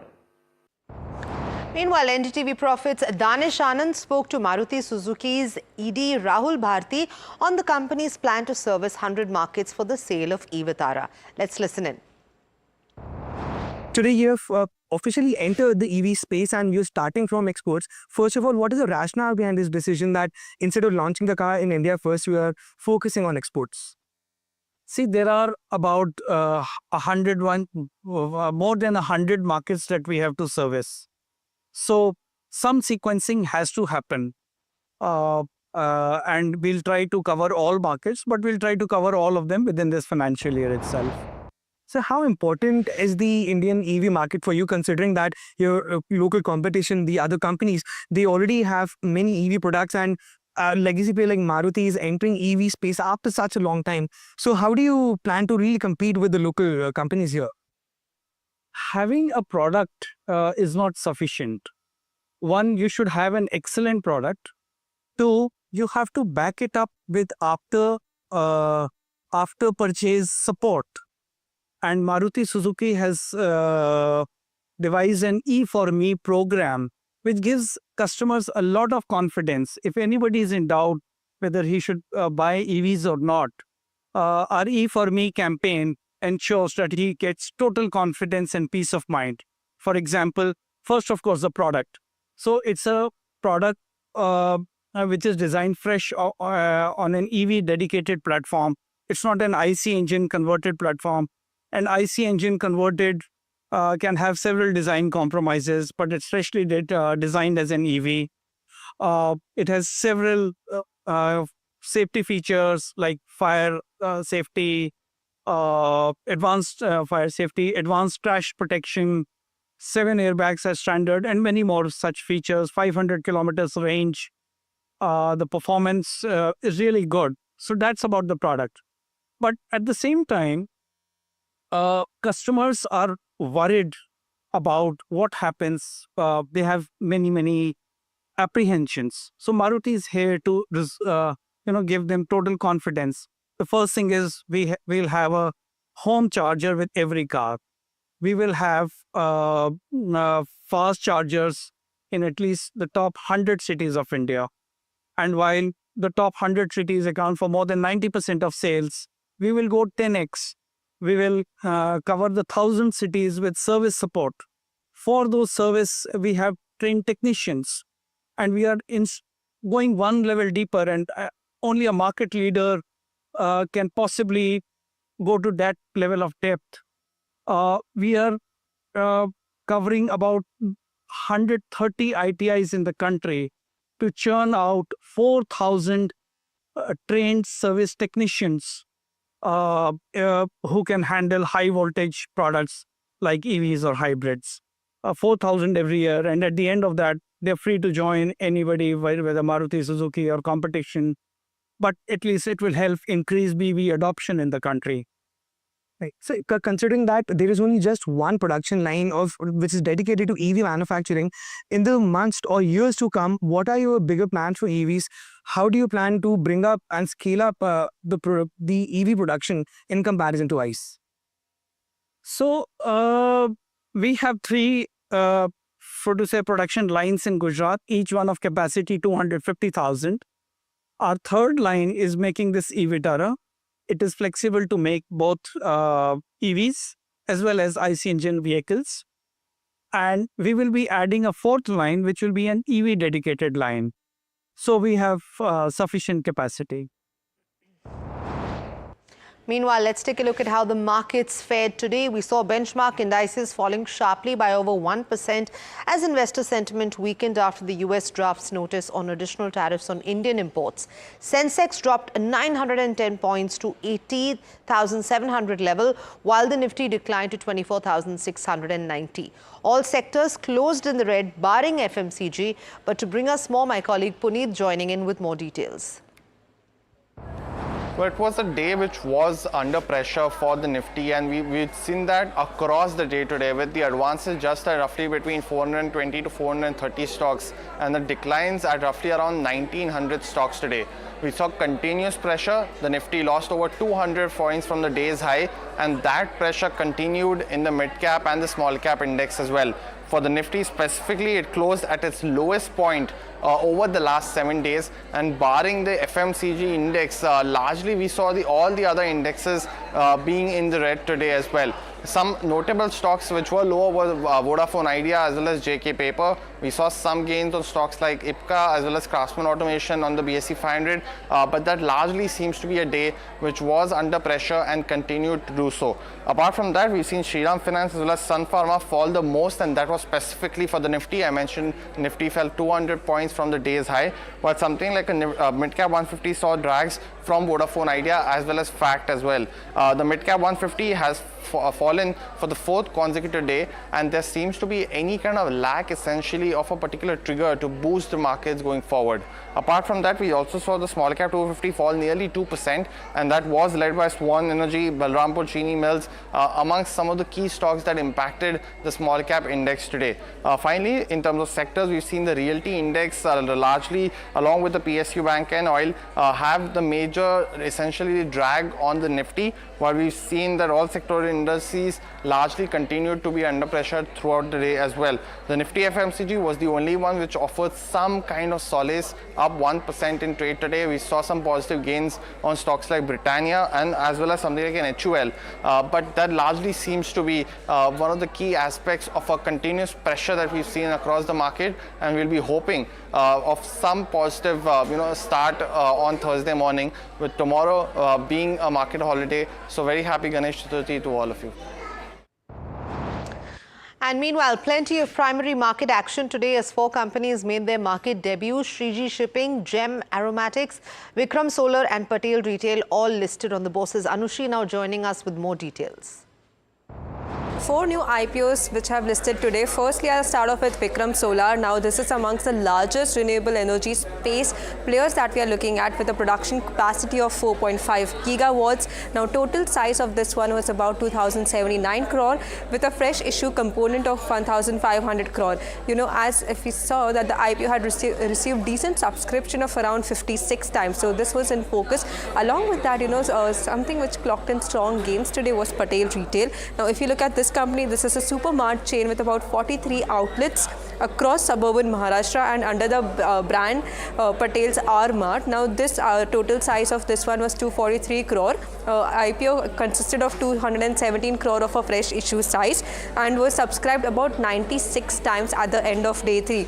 Gem Aromatics, also another one in focus, Mumbai-based manufacturer of essential oils, aroma chemicals and other specialty ingredients as well.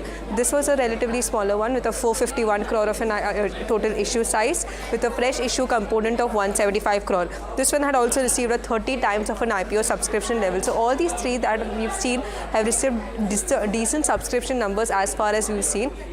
The last one is Shriji Shipping Global. Now this majorly operates on the west coast of India, focusing on non-major ports and coastal trade. IPO proceeds of PC will majorly go towards buying dry bulk carriers in the Supramax category if you are looking at. Total size of this one was 411 crore and this included, this is a total fresh issue of that we are seeing about 410.7 crore with IPO receiving about 58 times the subscription that we are seeing. So these are the 4 listings in focus today.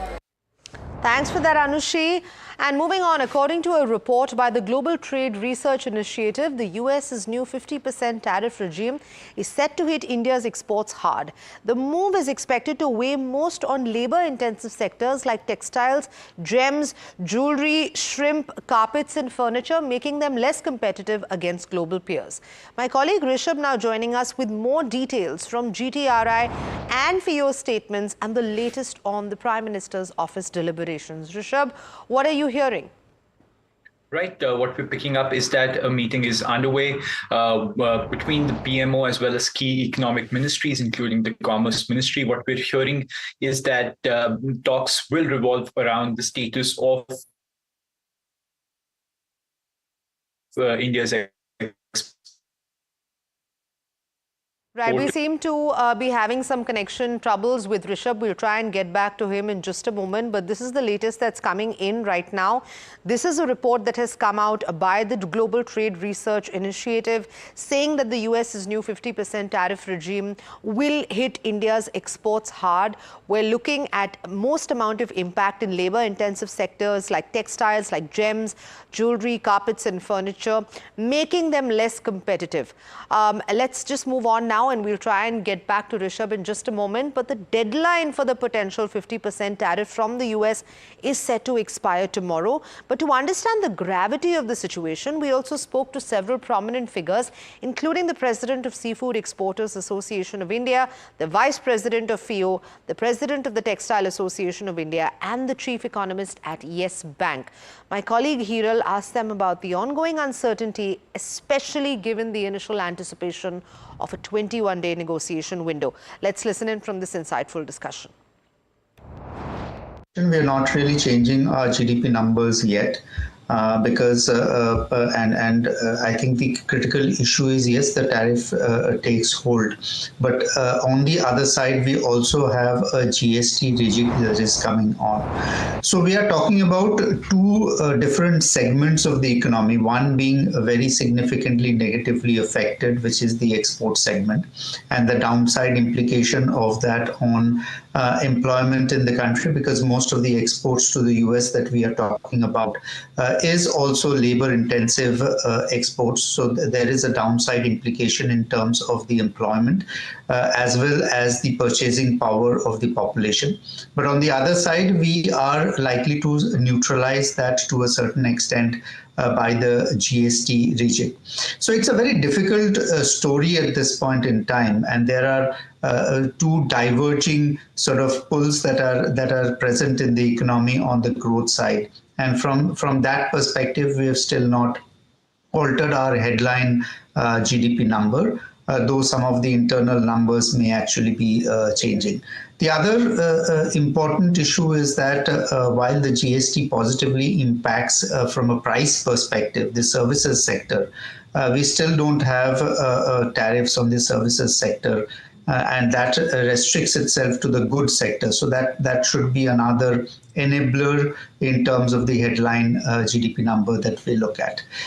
In terms of the overall hit purely from the tariff, we are estimating a 0.2 to 0.4% sort of hit, depending on about a 20% sort of exports to the US from India being critically impacted. That's the first round hit that we are estimating. 0.4% in terms of GDP hit, Mr. Pan, is basis 25% tariffs, so you're saying basis 50% tariffs? So it's basis the 25% tariff. It's very difficult to assess what happens in terms of the 50% tariff. I think other guests on your panel will be more sort of suitable to answer this particular question. So at 25% tariff, what I've heard from exporters is that they'll possibly be able to absorb a certain bit, and they would not really cancelling orders. But the situation may drastically change with the 50% tariff, and therefore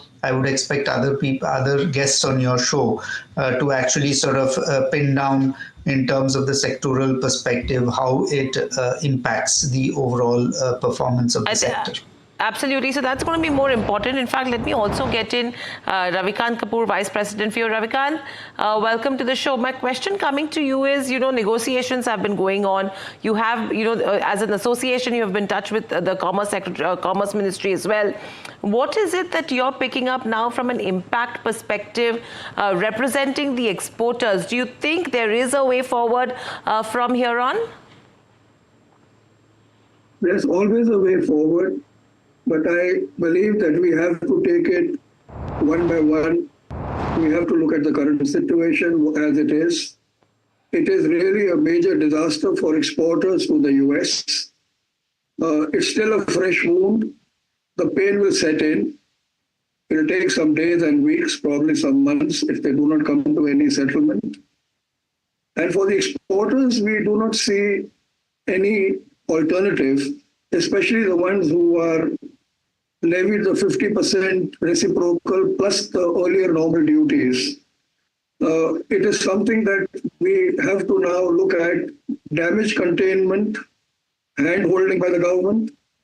The first thing that's going to hit you is what do you do with all your inventories?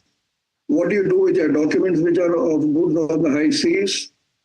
It's going to lead into a kind of a financial situation where a moratorium will definitely be called for and should be done within a day, because people need to know what they are going to do.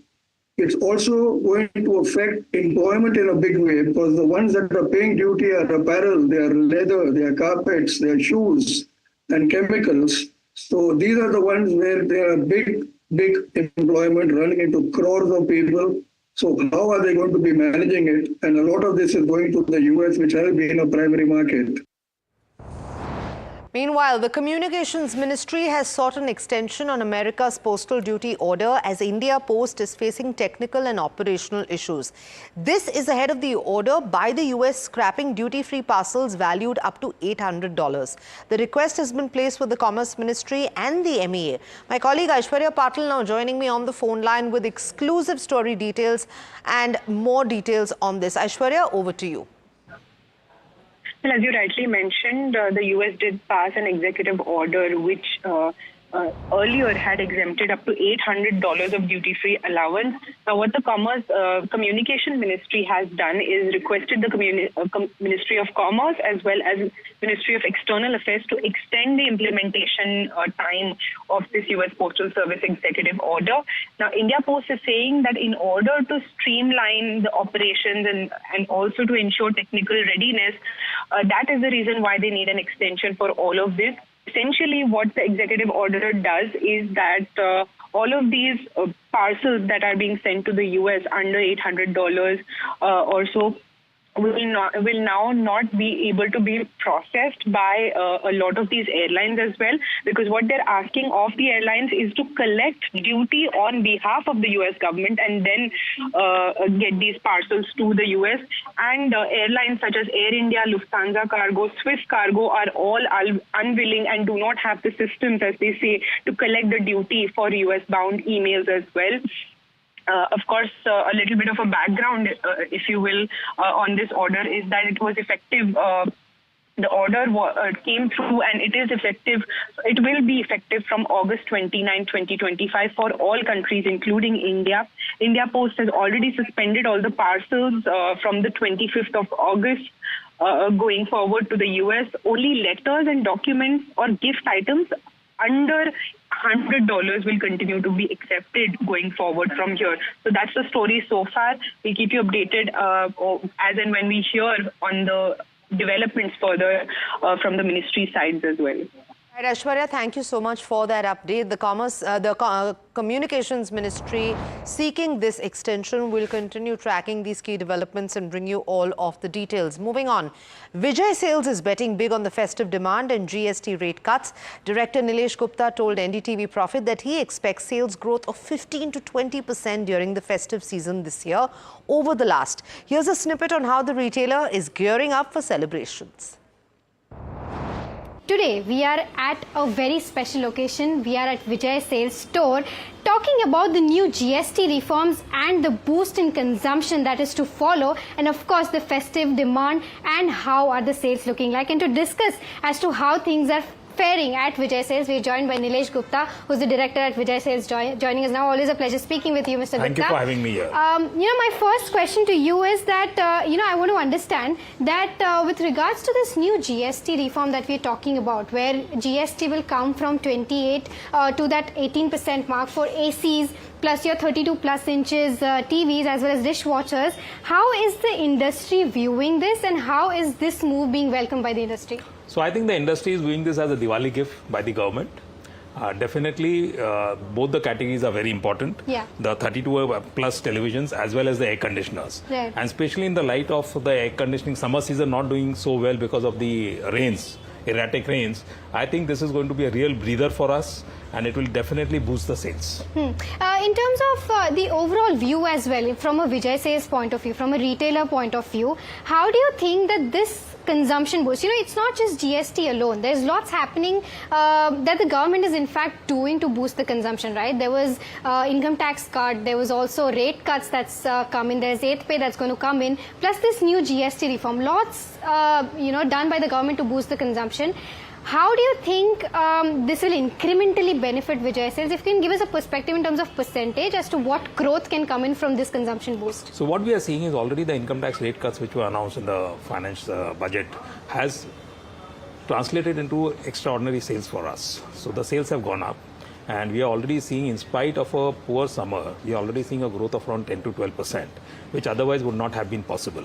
And now with this GST cut coming in, the positivity all around happening in the country, and the very fact that we are able to stand on our own irrespective of what's happening outside, I think it's a very positive impact. And in consumer durables especially, what matters most is not whether the consumer has money or not, but what matters is sentiments. So right now the consumer sentiment is up, plus he has money in the pocket. So it's a double whammy. So we expect a real good sales to begin once the GST sets in. And that's all the time we had on this edition of Profit 360. But before we go, on the eve of Ganesh Chaturthi, leaving you with some lovely snapshots as the state of Maharashtra gears up for the festivities.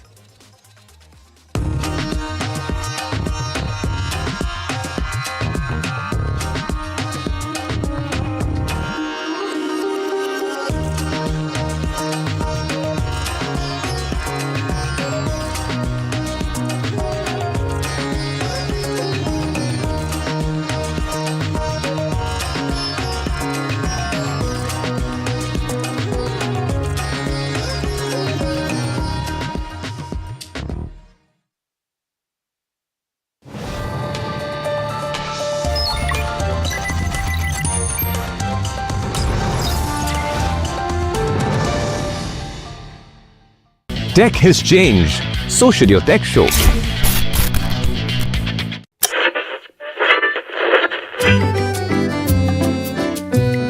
They're the force behind some of India's most respected business empires.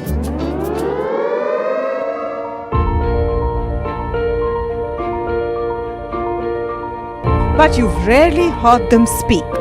Now, for the first time, these leaders open up on succession, conflict, governance, and inheritance. Join me as we step inside boardrooms and living rooms of India's most enduring family businesses for real stories, raw conversation, resilient legacies.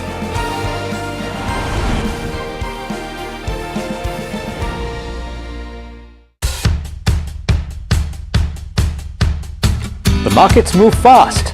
And so should your portfolio. Expert insights, real-time stock picks. Do I buy Ola? Should I hold CDSL for the long term? Buy, sell or hold. The answers you need, straight from the experts. Callers from India and across the world. Connect live, ask, decide and invest wisely. Your portfolio, your future. Ask Profit.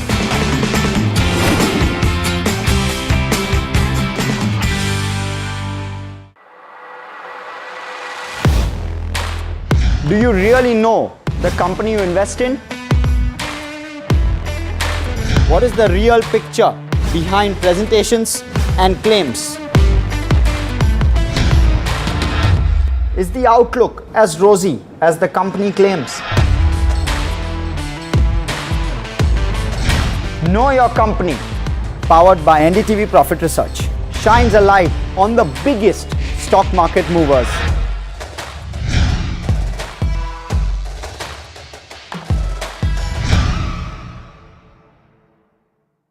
Tech has changed. So should your tech show.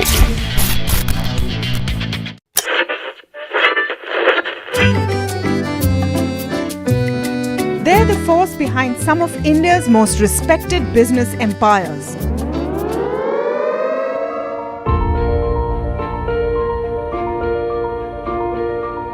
But you've rarely heard them speak.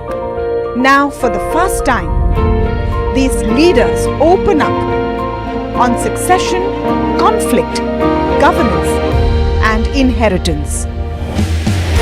Join me as we step inside boardrooms and living rooms of India's most enduring family businesses for real stories, raw conversation, resilient legacies.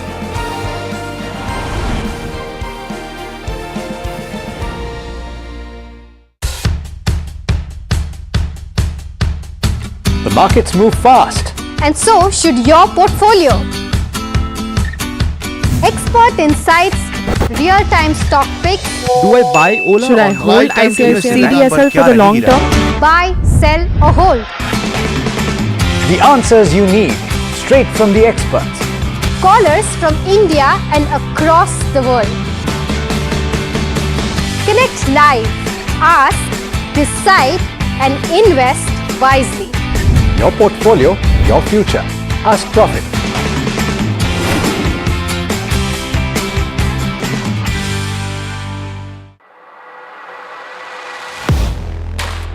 Do you really know the company?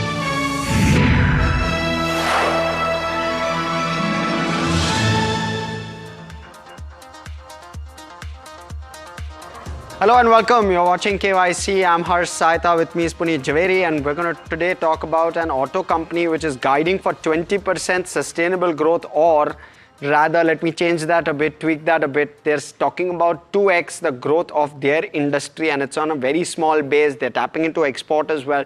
So all of that likely to aid the numbers overall. But let me start off with what I want to know with regard to SJS Enterprises. Very, very strong clip of growth is what they're guiding for. I want to know whether they're doing the 20% sustainably is what one can expect over the next 5 years. The second piece is with regard to Walter Pack. Now this has been, this acquisition has dragged the business a little bit where Q1 FY26 is concerned. I want to know, and that's because of client concentration. I want to know whether that can turn a corner and how quickly can it do that. The third piece is with regard to client concentration. Is there a thought process within the company to acknowledge that and to change that is what I'd want to understand. Fourth one is with regard to margins. They do 26% margins, so high growth clip plus high margin plus a unique business. It meets all of those parameters. I want to understand whether those margins can be maintained and what the downside risk could that well be. Fifth piece is with regard to growth. Where will it come from? Current client cohort or a change in product mix, or a little bit of both? I'd want to try and understand some of those levers. Sixth piece is with regard to competition and moats. And I'm rushing through this because we've already done the interview. It's a long one and we want to make sure that you listen to the entire interview. So that's the sixth piece. The seventh piece is with regard to CAPEX and revenue visibility. How much of CAPEX is getting penciled in and how much can the top line go to given this CAPEX? So no future CAPEX till what point in terms of top line? All of that and more on KYC today. Let me start off with about the company. What it does, it designs, develops, manufactures decorative parts for vehicles and appliances. I'm going to quickly tell you briefly what it means. Your car dashboard, on it there is of course the speedometer. They manufacture that part of the car. They manufacture the glass on top of it. So all of those parts. Your steering wheel has the logo of the car on it. So does your two-wheeler, and therefore all of that is what they typically manufacture. Logos, overlays, dials, all of these. And it's a fast evolving business, because if you see some of the new age cars which are coming through, and some of the more expensive ones, the higher ticket ones, they have digital logos as well. So all of that is what they've pivoted to. In terms of product categories, that's quickly coming up on your screen. It has decals, graphics, 2D dials, 3D dials, which is typically your display on the car, and the branding on the vehicle. Domes and 3D badges, overlays, which is typically your logos. Different types of logos, both in 3D as well as in 2D. Aluminium badges and in-mold parts, which is high quality, durable, branded parts within a vehicle on the appliances of the vehicle, giving it its nice shape, or the branding inside the car. All of that is taken care of. Optical, plastics and cover glass, which is lots of glasses all around the car as well as on your other appliances. I'm restricting this to cars, but they also do other appliances, and that's a fast growing piece. So for example, your two-wheeler, on top of the dial you'll have the glass, which is what some of this is. The lens mask is typically the mask on top of, say for example, your headlight on the car or the bike. The mask on top of it, which is a transparent plastic mask, is also manufactured by them. Chrome plated, painted parts on the exteriors, handles, etc. All of that is taken care of by them. The aftermarket transformation. Now, this is a large market. We've come to acknowledge it. And the aftermarket, there are a lot of customers looking to transform their vehicles, make it look newer, jazzier, cooler.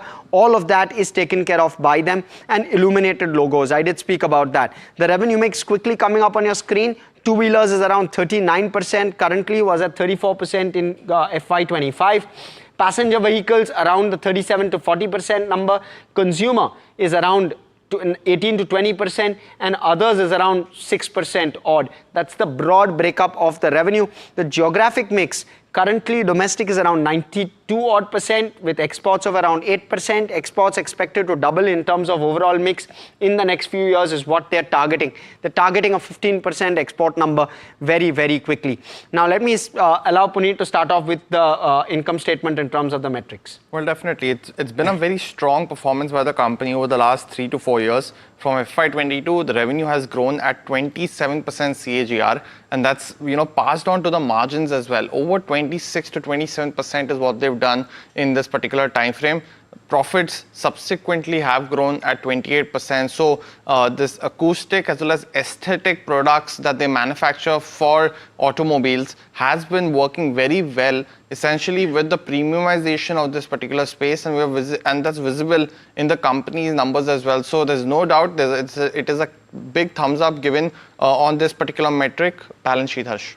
So equity quite decent in terms of its size, 680 crore, fast growing because it's extremely profitable in the sense it's got a strong profitability. Also, it's trading at around 6 times book value, so something to be taken care of, but very, very low to no borrowing. Your cash bank balance is also decent. There's some capex in the pipeline. We'll speak about that with the management. Cash flow, Puneet. Well, again, cash flow, we spoke about the profits that subsequently almost doubled in the last 3 years. The cash flow from operations also has gone from 87 crore all the way up to 163 crores in FY25. We've seen the cash flow to profitability or ratio as well on your screen right now doing very well. While net cash flow, while lower, has been lower because of the investments that they've done over the last few years. They've also done roughly about 45 crores of capex.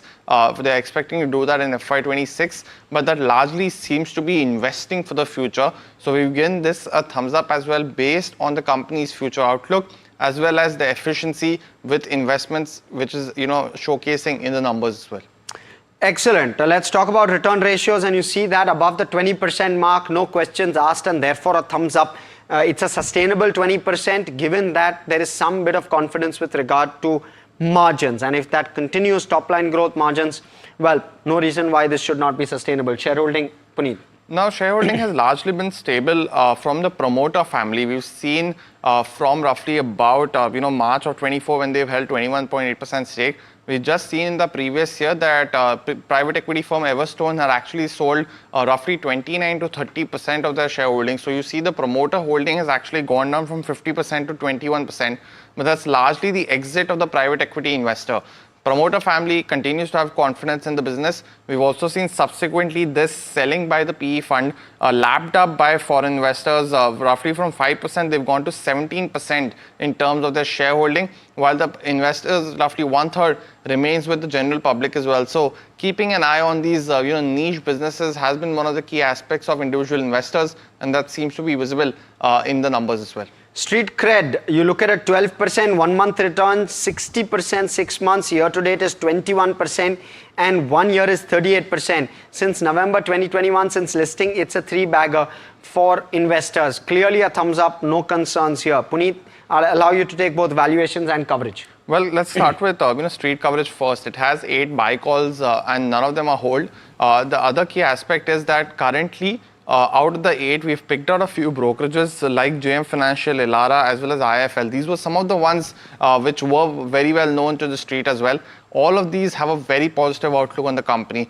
Roughly the target price ranging from 1400 all the way up to 1700. For Elara, they've actually raised that post Q1 earnings as well, which was in the end of July. So it is a positive outlook on the company, and you'll hear from them as well. In terms of valuation, while there is not so much comparison available in terms of listed players, because the company also mentions that this is a very wide industry. A lot of players do a lot of smaller aspects of the business, but with SJS largely organizing it and getting it under one umbrella, that seems to be one of the company's moats, and currently trading at over 34 to 35 times price to earnings. For FY26, based on the coverage from the analysts, it trades at roughly around 28 to 29 times price to earnings. And while there are much more established players amongst the auto ancillary space that trade at similar valuation, the lack of any one particular company with this kind of segments as well as granularity seems to be why Street is giving this kind of valuation to a company sub 5,000 crores in terms of market cap. But hence we've given this a neutral on that aspect, but it's definitely positive on the growth the company is projecting. Excellent. Let's therefore stack up all of the rating parameters, and it gives us a very, very healthy 6.5 out of 8 on our KYC ratings. We spoke with Sanjay Thapar, both Puneet and myself, the Group CEO and ED at SJS Enterprises, listening to that entire conversation. So you've guided for very strong growth. FY26, yes, you've given that guidance of 20%. So I'm trying to understand a slightly more long-term perspective here. For how long can you continue to grow at this kind of clip? Because as your base grows as well, and you're growing at nearly twice the industry, can you continue to clock this 20% kind of growth clip is what I want to understand first off. Let me put this a little bit in perspective. So the global market for aesthetic decorative products is close to about $4.7 billion. And at SJS, we've historically, over the last 3 years, we have a revenue CAGR of close to 27.2%, which means that we've outperformed the underlying industry by a factor of 2x or more than 2x actually. The industry in the same period has grown just 10.5% if I combine the volumes of two-wheelers and four-wheelers put together. So we are quite hopeful that because of the trend of premiumization, our focus on new products and new technologies, which are higher in value and higher in value add, we will continue to grow around the same clip. So that's what my expectation is. So would 5 years be the right kind of view or visibility to take in terms of this 20% growth guidance? Can we pencil in that next 5 years at least the 20% growth clip will continue at the very least? We don't guide in terms of percentages. So what we say is that there's an underlying industry that we will outperform. So our guidance for the current year was that we will be 2x of the industry growth, and we'll continue doing that. So think of us as a high growth, high profit company, which is still tapping the opportunity set globally. So we've positioned ourselves as a global supplier, and we are very excited about the opportunities that lie ahead of us. Mr. Thapa, very good morning to you. Thanks so much for joining in. It's Puneet this side. We spoke recently post our Q1 earnings as well, and largely you seem to be quite positive with the acquisition of Walter Pack as well as your consumer business as well. Given that you are outperforming the industry, you're roughly at about 760 odd crores for FY25 in terms of revenue. Could we anticipate that this could lead to almost doubling in the next 3 to 4 years, given the new products that you integrated are still to see a bigger impact in your existing businesses? So could that be a fair assumption given the strong margin profile as well? I think that's a fair assumption. So I'll be disappointed personally if we don't double our sales in that period of time. So yes, directionally, you are absolutely right. And Mr. Thapar, essentially in terms of growth, it's quite obvious that you are outperforming the industry. Just talk a little bit about Walter Pack as well as the consumer business, because your auto business is growing at a fair clip, and that's well known. With chrome plasting as well as something that you've spoken about is a very big business, as well as with the export opportunity. Which business do you think will lead the growth for you specifically? Is it these two new verticals that you expect? And what is the expectation of some that you can quantify for the consumer business as well? What can we look at? Look, the way we look at ourselves in terms of a growth opportunity is through the lens of the customer. So what does the customer want from a global supplier? He wants a company that can offer him the best-in-class products at a cost that is very competitive and with no delivery hiccups. So over the years, we've proven a supply chain capability. I export to more than 220 locations across 22 countries, whether it was COVID, whether it was the container blockage. So we've earned that trust. So that makes us very confident that we are a company who's recognized by marquee OEMs across segments, whether it is automotive, whether it is consumer. So we've grown well, and we have a track record of growing large mega accounts. Coming back to Walter Pack, so I think that is a game changer as far as us. So we've, with that acquisition, created a capability set that we lacked at SJS, both in terms of tooling for complex in-mold formed parts, also some specialized know-how in terms of 2K molding. And that is a carrier, think of it as a force multiplier for SJS, because we have a very strong printing background, printing on different substrates. And with this acquisition, we've actually, what we've done is we've created a very niche set of components. And Walter Pack is one of the very few suppliers, Walter Pack Spain I talk of, is one of the very few suppliers globally in this area of in-mold formed decoration parts. And with this acquisition, I think we are at the forefront in terms of technology. These are expensive parts, but we see the trend of premiumization that happens in India. So typically you launch high-end expensive parts in premium top-end segment of vehicles. Slowly, customer demand for such aesthetics percolates down to the mid segment and the entry segment. And we see the market growing very rapidly once that happens. So we are, I think, strategically in a very good position as far as Walter Pack goes, both in terms of technology, This is a long lead item because tooling is very complex. It takes close to about 8-9 months to make a tool. So I would say in the period of 4-5 years, you should see significant contribution coming from the in-mold form parts. We see a lot of demand for chrome plating, especially in the export markets. So we could possibly see a lot of business growth in that area as well. And largely to say, what are the growth drivers? So four-wheelers as a business segment will grow very rapidly for us, as will consumer businesses, thanks to the new technologies that we are launching. Mr. Thapar, on Volta Pack, Q1 was a slightly softer quarter.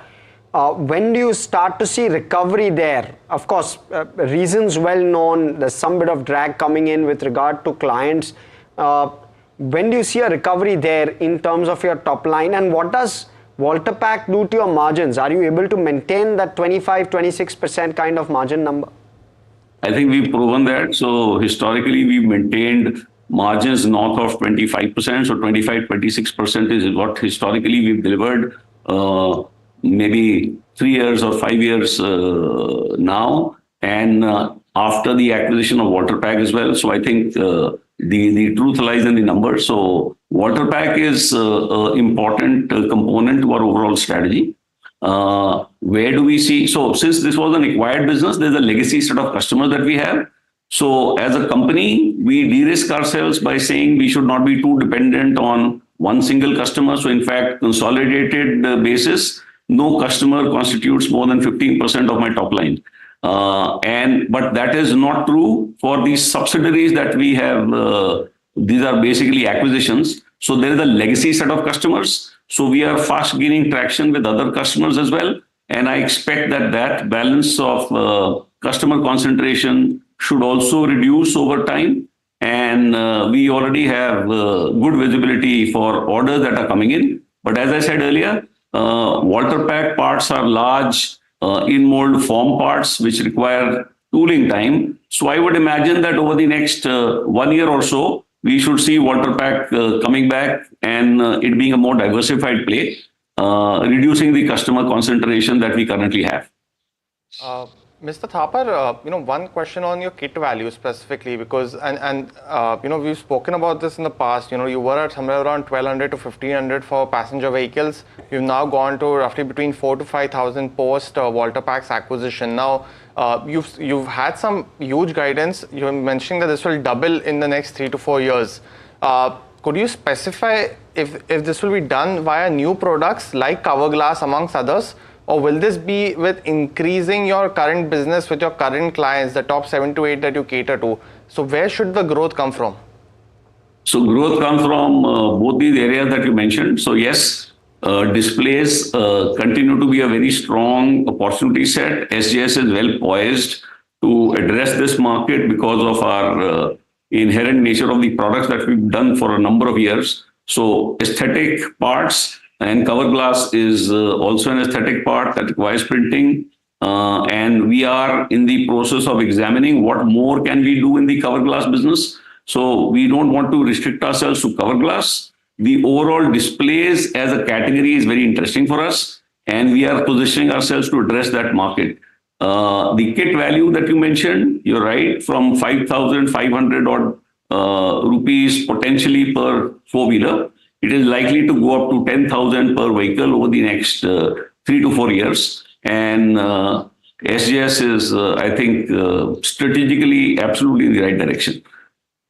And Mr. Thapar, just a follow-up, what would be, the kind of addition that you think that cover glass could do to your products? Is it one of the most game-changing aspects? Because it seems to be that your current products are adding a lot of value, but this one is a high, the price of that per vehicle is also high and the margins are also better. So what kind of addition do you think that could get you?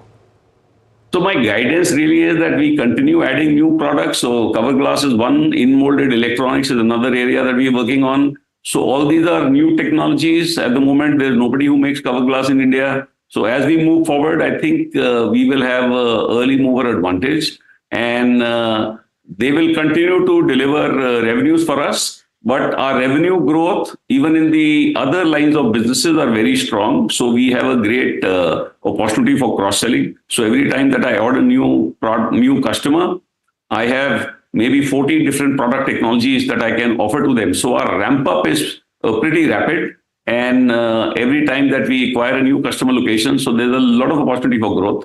So where the growth will come from will be both. This cover glass business and display related businesses will grow, as will our other product lines that we've created over the past years. So it's a secular growth. But as I said earlier, automotive four-wheelers are likely to drive growth because they're larger products and larger cover glass, larger everything. So both the interior and exterior. So that's a great area that we've pivoted to. So maybe 5-6 years ago in 2019, 70% of my sales came from two-wheelers, which we've successfully transformed, and now it's equal weight. So maybe 35-36% from two-wheelers and 35-36% from four-wheelers. So I think I'm quite happy with the way we've been able to pivot the company. So where does this go in the next 3 years? Do you continue to add product lines, and therefore that will not only expand your market share within this segment, but also allow you to capture market share in other segments? Is that how one should think of SJS? Yeah, our products are fairly agnostic to the end use. So typically if you have a treadmill, that requires overlay we make. So those are the markets that we've not addressed yet. But growth will come across all segments. So it's hard to call out any one area, but broadly, appliances and four-wheelers will drive growth for us, especially in the export markets. India, of course, we continue to retain our position and consolidate our market position. Mr. Thapa, just one final question from my side. Essentially for two-wheelers as well, you mentioned that the share has gone down from roughly 70% in 2019. You are adding new clients. You've added Hero in the last couple of quarters. Could you just give us some sense of the competitive intensity in this space? Because it's a high volume product. We're also expecting some kind of cost increases because of ABS. So what does that do for you, for example, in terms of the cost increasing essentially? So what is the current conversation that you're having with clients, and who are you actually competing with? Because for the first time you've gotten Hero, and Hero sells over 50 lakh motorbikes. So just some sense on that sense as well. No, so let me correct you. Our two-wheeler business has not come down. It has increased. The share of course, four-wheelers has also increased. Understood, sir. The overall revenue. Businesses have grown tremendously, so therefore that weight has come down. So that's the point. Yes, we are very optimistic about Hero, so that's a good addition to our portfolio. And we continue to develop new models for them. And as I've stated earlier, we would potentially look to consolidate and gain a significant market share with that, as is our endeavor with all customers. So coming back to ABS does not impact us really, because what we do are PVC films and special materials for their logos. So there is not much of a challenge in terms of ABS, because we don't do plain vanilla molding. The business that we are in is high value add decorative products that are long lasting. And that is what is our DNA as a company. And that translates into, it's a very complex business, batch mode operation. So competition intensity is extremely difficult. So there is, I don't know of a single company in India or overseas which has as many products as I have in my portfolio. So we have close to about 14 different technologies, and most of the competitors that we have focus on just one or two. And I think what helps us with that is to position ourselves as the supplier to go to when a designer looks at improving aesthetics in a vehicle. So they're happy to do that. We have a styling studio which designers come and work along with our designers to formulate specs. And we do this pro bono. So we also have rapid prototyping capability. So we supply products with a very short turnaround time, and that I think engages us even more deeply with our customers. Well, you also spoke about CapEx, and he said that CapEx, which is in the pipeline over the next 2 years, will take their top line from the current sub 800 crore to 1400 crore nearly. So that's broadly the guidance. But, that's all the time we have from Puneet, myself, and everyone who puts this show together. Thanks so much for watching. Hope you found it productive. Of course, stay with us on NDTV Profit.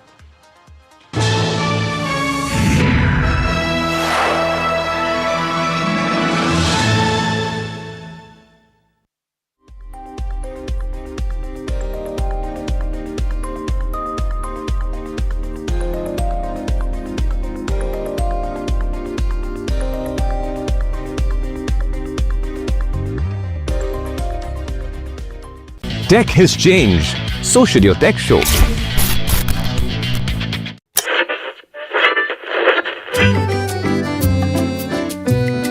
They're the force behind some of India's most respected business empires.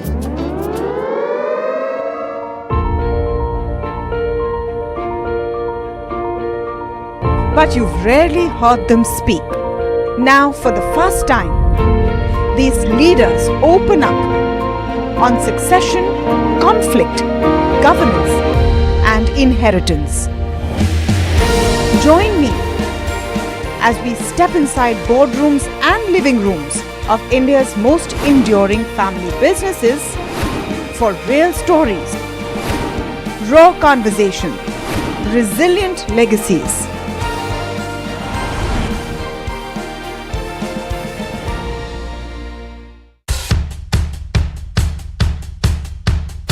The markets move fast. And so should your portfolio.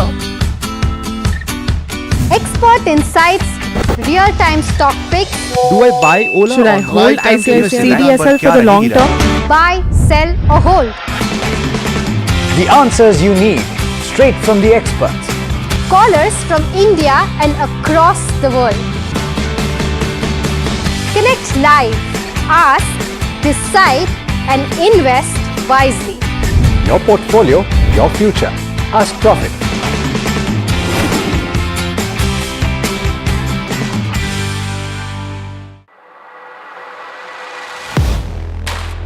Do you really know the company you invest in?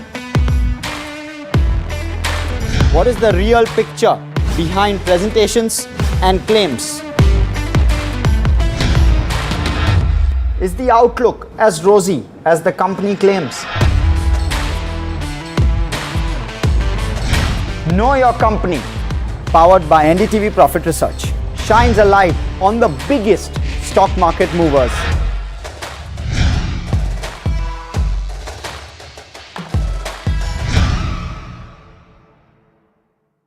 Tech has changed. So should your tech show.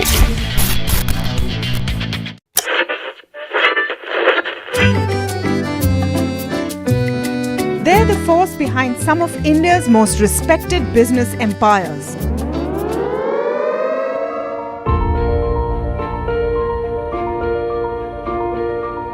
But you've rarely heard them speak. Now, for the first time, these leaders open up on succession, conflict, governance, and inheritance. Join me as we step inside boardrooms and living rooms of India's most enduring family businesses for real stories, raw conversation, resilient legacies.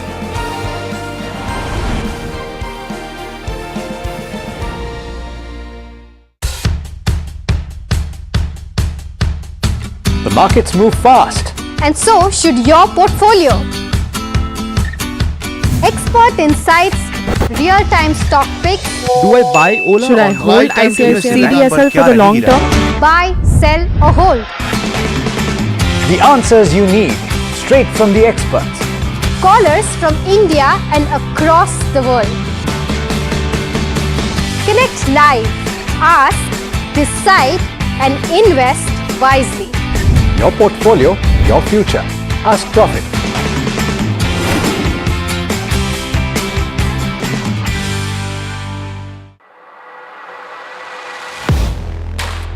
Do you really know the company you invest in?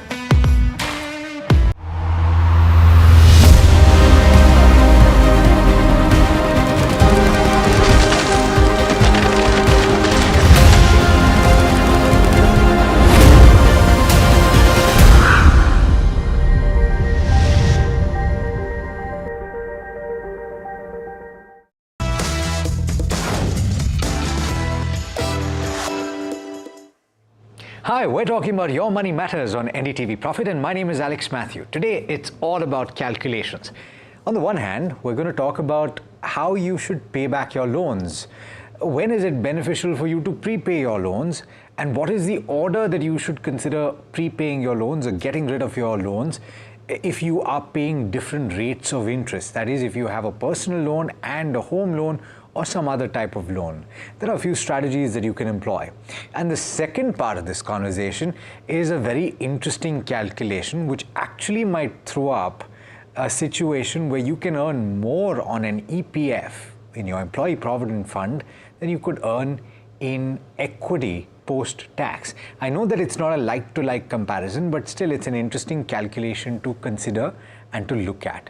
But first, let's talk about loans. And joining me on the first part of this conversation is Mrin Agarwal, who's a financial educator and founder of FinSafe India. Mrin, thanks so much for taking the time. First up, let me ask you this. From a prudent financial planning perspective, how much loan is okay, and how much should your EMI be as a percentage of your take home? Good evening, Alex, and nice to be here today. Well, from a prudent financial planning perspective, the EMI as a proportion of your take home needs to be limited to 30%. And the strange thing is that I see a lot of people who are at this 50-70% of their take home going towards EMIs. That's just too high. You're just living your life in debt. So I think smart way of borrowing is to keep your EMIs limited to 30% of your take home. And this is all your EMIs. It could be a home loan, personal loan, car loan, whatever it is, total EMI does not exceed 30%.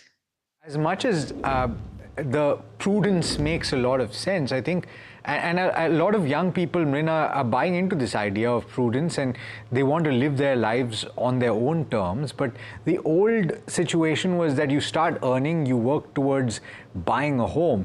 And unfortunately, the reality of it is that places like Mumbai, places like even Bengaluru now, places like Pune, real estate, New Delhi, real estate is getting so much costlier than it was even 5 years back, that buying a home is incredibly difficult. And so the argument that people make is that in the initial years when they're earning slightly less, they can stretch a little bit, and when their earnings go up, then automatically as a percentage of their take home, the percentage goes down. Is that the right approach in your opinion? Yes and no, because finally I always say that, we can do all these calculations on Excel, but then if you're not happy about it and it's feeling very bad and it's affecting you, then obviously you should do what you want to. But, the issue in doing the stretch is that, you kind of get attuned to living your life on that stretch. And that's what we are seeing today, right? Like we're seeing such a high incidence of loans when you look at the whole household debt, right? So I think the issue, what happens is that you get used to living on that particular stretch, and then like bringing it down to the 30% is a little tough. So I would actually say wait it out for some time. And, of course, there's this whole buy versus rent argument that is there to say that why buy at all, just stay on rent. So I would say enjoy your life on rent when you're young, and when you can really afford it, then look at buying that house. Yeah, it makes a lot of sense, which is not to say that you should never buy. You should absolutely buy, because when you stop earning, that is a security that you will have. But Mrin, absolutely buy into that philosophy.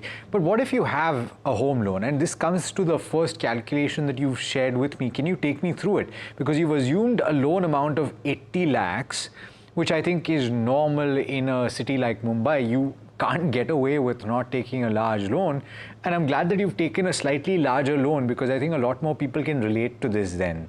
The tenure is 20 years and the interest is 8%, which again is a pretty normal amount if you consider the longer term, right? You might be able to get it less right now because the interest rates are lower, but then the average cost will be that much. So how do you work out something like this? What are the strategies that you would employ? Yeah, so this was more, because I get a lot of questions from people saying that I just received my bonus, or I've just got some extra money, and should I prepay or should I invest? Because what happens is that, typically one thinks of it like this, that my loan is at 8%, and what I can maybe generate from my investments, especially if it is in equities, is going to be between 10 to 12%. So then, the question then remains that why should I prepay the money? Why don't I just go ahead and invest? So we'll take this, I'll give you the answer in two parts. So the first part of it is really in terms of what happens if you do a repayment. So let's say that, in this particular case, you have some extra amount of money and you're prepaying 1 lakh rupees every year, right? So what happens due to that is that you, of course, save a lot on the interest. So versus the 80.5 lakh rupees as interest, you're almost saving around 17.5 lakhs as interest. The bigger aspect is that your loan tenor is falling from 20 years to almost 16 years, right? So you're repaying your loan 4 years earlier, right? So that is if you do the prepayment every year. Now, if you say, no, I don't want to do the prepayment, I want to go ahead and I want to invest this money every month. So, assuming a 12% return, in 20 years, that amount, the 1 lakh rupees invested annually every year, will lead you to about 76 lakhs, right? Now, this is where the numbers are concerned. So what you're weighing for yourself is, do I want to prepay my loan 4 years earlier and save on 17 lakhs interest? Or do I want to have 76 lakhs wealth? And, Alex, there's no right or wrong in this. It all depends on your mindset. If you feel that I want to get debt free earlier, then go in for prepaying the debt. If you feel, no, I want to create wealth and utilize it for other purposes, and, of course, you believe that your income will increase and due to that, you'll anyway be able to prepay the loan earlier, then go in for that. But yes, you should have this perspective of what you can get on both sides. It's important that you point that out as well. And for everybody tuning in that's not familiar with this scenario, in a home loan, what happens is that you're better off prepaying in the first half of the home loan, because the way that the EMI is constructed is that in the first half, the interest component of the EMI that you pay every month is much larger, and in the second half, particularly towards the end of the home loan, the only thing that you're paying effectively in that EMI is the principal. And so if you get rid of the principal early, the interest incidence comes down quite dramatically. Now, Mrin, it's important to point out that this is a pretty simple calculation. We haven't even taken into account the fact that a lot of people in the past were also taking advantage of the old tax regime, where they were saying interest cost is deductible from your taxable income, and to that extent they were saving a maximum of 60,000 rupees per individual practically, and if it was a repayment by 2 individuals, then you could save potentially double of that, right? So we're not taking that into account, because I think a lot of people have moved to the new tax regime. Would you agree? Yes, of course, the calculations did not take into account the tax regime.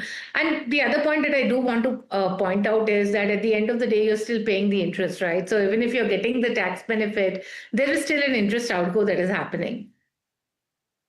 But then it comes to a few scenarios, right? We've assumed in this first scenario that you will get 12% over the course of the lifetime of the investment, which at this point, Mrin, it must be said, it makes sense. But then who knows, in 10 years, you might have a lower rate of growth for India and you might have to reset lower. So we're making certain base case assumptions. And of course, interest costs could also, by that argument, go down quite dramatically. It may not stay at 8%. So equally, that is fine. But having said that, there are a few more scenarios that we can build in, right?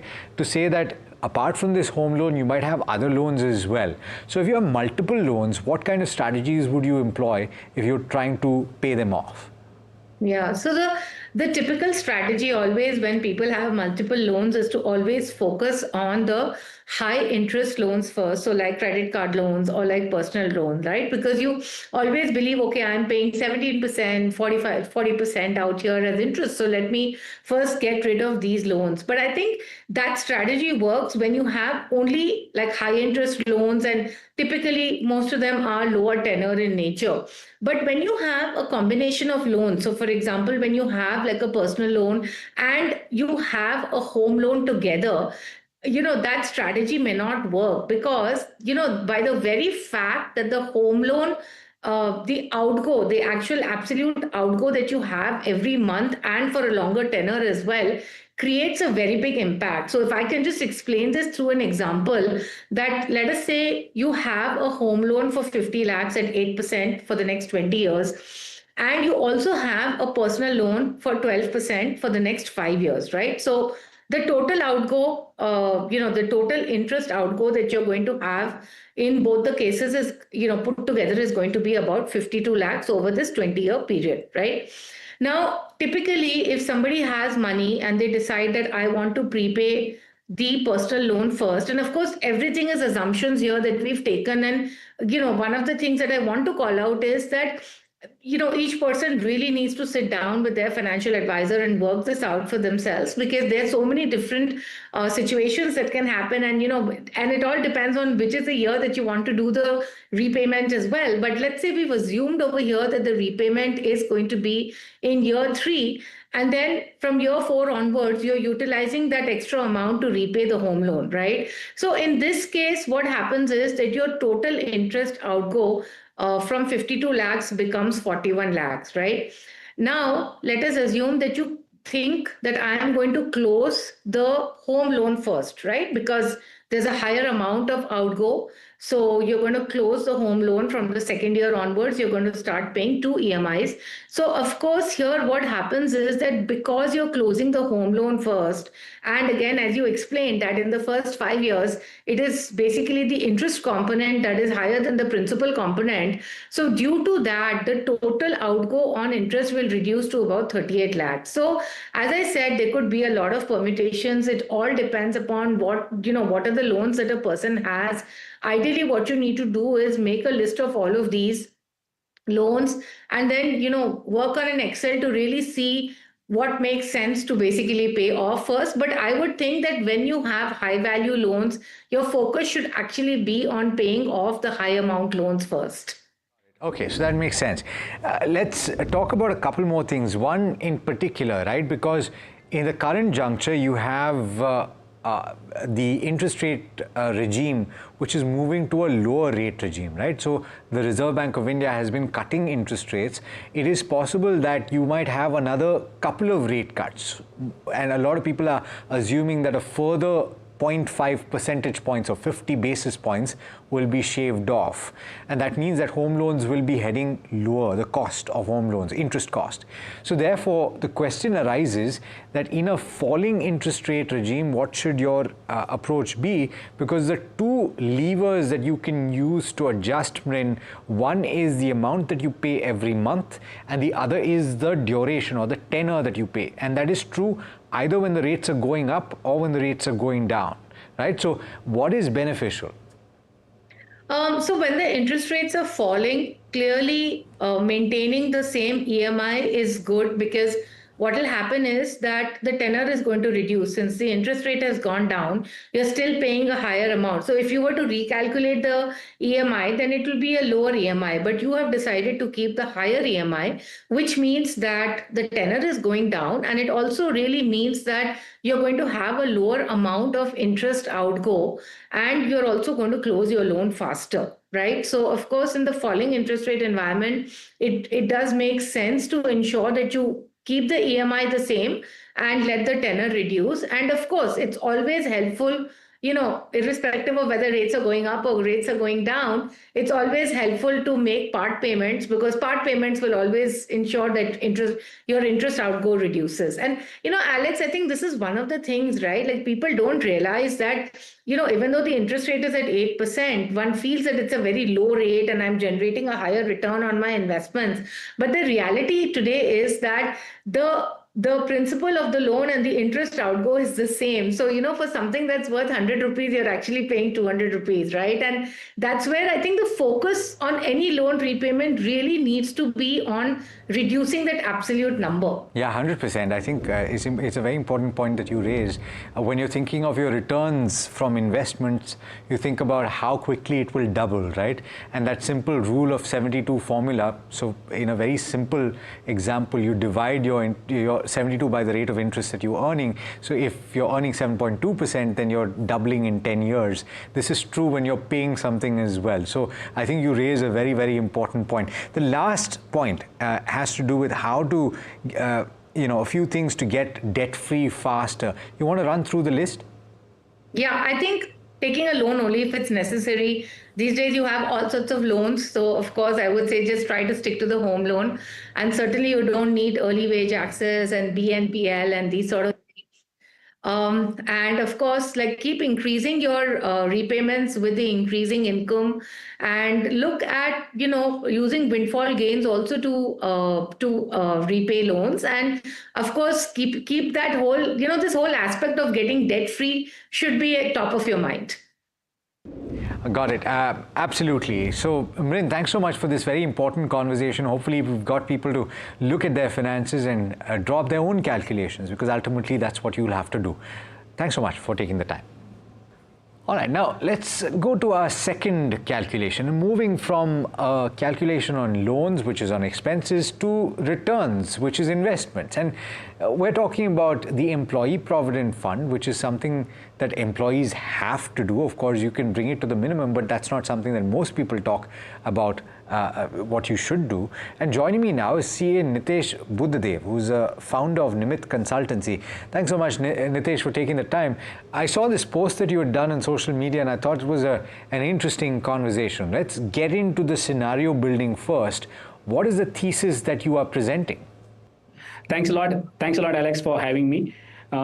When I'm looking or analyzing any number, I would like to go behind the headline number. That's exactly what happened when I was researching on the EPF numbers. So my book claim is quite bold when I'm saying that your 8.25% EPF can deliver better return than the 16%, maybe the equity one. Why I'm saying that, Alex? When I'm investing into the EPF, okay, as an employee, now there is two scenarios that either I have opted for EPF or I have opted out of the EPF, and the third scenario is that minimum 1800 of the contribution going from my end and also the employer's end. This is the normal three scenario exists when it comes to EPF. Now many people are just putting 1800, or I have seen many of the prospects which we come across are not putting into the EPF, and that's why the whole research started, that why EPF contribution is something quite relevant for your retirement corpus, considering the debt component and also in the new regime, Alex. Important, and this is particularly after the shift to the new regime has become much more lucrative, I think, after the latest changes, and the fact that you're not getting ATC anymore, right? So your contributions to the EPF, which fell under that 1.5 lakhs of the ATC in the old tax regime, is no longer available to you, but the contributions that your employer makes is still relevant in that EPF calculation. But why are we looking at, first of all, Employee Provident Fund and comparing it with equity? These are two entirely different things, aren't they, Nitesh? True, completely, Alex. But I wanted to highlight the benefit of 8.25% interest, because people are just going by the headline number. So, Alex, let me give you a case study, which I, of course, did on the social media, like you rightly mentioned. Let's say there are two colleagues, okay, working in the same organization, having the same basic salary. One has opted for the EPF, other has not opted for the EPF. And let's assume that 1 lakh rupees is the basic salary. So the person who has opted for the EPF, even in the new regime, he will contribute 12,000 rupees, which is 12% of basic. His employer will also contribute 12,000 rupees, 12% of the basic. Now, the Alex, like you rightly mentioned, even though I am in the new regime, the 12,000 contributed by the employer will not form part of the taxable salary. That is how it is adding a lot of value in terms of your return. So the 12,000 contributed by your employer, you have contributed the 12,000 rupees, which means you are investing 24,000 a month. 12,000 contributed by employer and 20,000 yours. 24,000 a month you are contributing. If I see the calculation at 8.25% return after 5 years, the corpus at 8.25% interest is 17.75 lakh rupees. Okay. Now, another scenario, the person who has not opted for EPF, now he will not be able to contribute whole 24,000. I am considering that because the 12,000 benefit which employer might have put into the EPF, now because he has not opted, so his taxable salary would be higher than his colleague, because this 12,000 not contributed by his employer into EPF, his CTC is same, but just because of that 12,000 is tax free for his colleague, for him, it would be taxable because he is not contributing to the EPF. Now, because of that, on 12,000, Alex, I'm considering 31.2% tax because he has to offer tax as per the slab rate. Now, instead of investing 24,000, he would be only able to invest 20,256. His own contribution, I'm considering 12,000. And because his tax is deducted on the other 12,000, which his employer is not contributed, that is total to 20,256 rupees. So now, his friend contributed 24,000 full versus he's just able to contribute 20,256. And I'm assuming that he's investing in equity or maybe a mutual fund. Now, even at 11% CAGR, because I'm assuming in long term 11 to 12% CAGR return one can get on equity. Now, if this 20,256 invested per month for 5 years, the total corpus after 5 years would be 15.75 lakh as against 17.75 lakh rupees in the EPF, Alex. Post-tax, this 11% is compounded annual post-tax. It amounts to 15.75 and 12%. Therefore, you're talking about approximately 12%, right? 12% is the actual return. I'm assuming 11% CAGR return. Now, after this 11% CAGR, I also deducted 1,25,000 long-term capital gain, and whatever gain left, I have calculated 12.5% is the tax. After considering all these things, the corpus in my hand in equity part is 15,75,000. Okay. Now, Alex, the claim behind that 8.25% is equal to 16% is why? Because if I want to earn the same return, which is 17.75 lakh rupees in equity or equity mutual fund portfolio, in 5 years, I need 16% return. If I get a 16% return after paying taxes, I will have in my hand 17.75 lakh rupees. Got it. And that's saying that 8.25 is higher than 16%. Yeah, that's a very interesting calculation that you've done. And I must also state that while we've taken a 1 lakh basic, and there will be some people out there will scoff and say, oh, you know, that's too high. Ultimately, this argument can be made for a lower salary as well. This is just illustrative in nature. It's to ensure that you understand the numbers behind it. But there are a few more data points that you've added, right? So you've talked about what the CAGR over 10 years would get to, 11% over 15 years. What is that all about? Right. So, Alex, somebody will argue that I'm not just investing for the 5 years and my equity, I'm going to stay invested for 10 years, 15 years, and 20 years. By the way, I just wanted to highlight the benefit of EPF that many people ignores, or this is especially for someone who is just contributing 1,800 or not contributing at all. And that's why I went ahead and also did a calculation for 10, 15, and 20 years break even. So, Alex, if somebody wants to achieve the same corpus of 17.75 lakh for 5 years, the break even I told you is 16%. But what if somebody is investing for 10 years? Okay, the break even point is 12.3% return. So if I get a 12.3% return, okay, and this 8.25% in EPF equals. So that's the break even point after 10 years. But if somebody is staying invested for 15 years, and equity delivers 11% return, still this 8.25, the corpus you get in the EPF at 8.25 versus this 11% is same. Or even at 20%, Alex, at 20 years, you need 10.35% CAGR in equity to equate with 8.25% in EPF. But all said, I'm not at all saying that your EPF is alone enough for your retirement corpus, but you cannot ignore the equity. At the same time, you should not be ignoring the EPF. And that's an important point that you raise, especially because people have gravitated towards the NPS. We've spoken about that as well, right? Where because you can have a higher contribution to the NPS, or you can have your employer contribute a certain percentage to the NPS, and that can be tax-free. So people are reducing the amount that they contribute to the EPF to that 1,800 mark, as you pointed out, and they've gotten their employer to contribute more. Is that a relevant strategy to employ? And I know that that was not the original purpose of this conversation, but people are doing that. Is that something to consider? Right, because Alex, when I'm doing the EPF part, okay, I would say under the new regime, okay, by the way, this calculus is under the new regime. Yeah. Alex, go to the old regime, it would be even more beneficial. Why? Because in old regime, I can even take the benefit of my own contribution as an employee. So I would definitely recommend that one should maximizing the EPF. But of course, one should also remember, Alex, only up to 2.5 lakh rupees of my own contribution as an employee is tax-free. So over and above whatever I contribute as employee's contribution to EPF, if that crosses 2.5 lakh rupees, that is taxable. But my employer's contribution up to 7.5 lakh rupees is non-taxable. But that 7.5 lakh rupees from employer's contribution includes your EPF, superannuation, and NPS. So one has to balance between what they want to put into the NPS versus what they want to put into the EPF.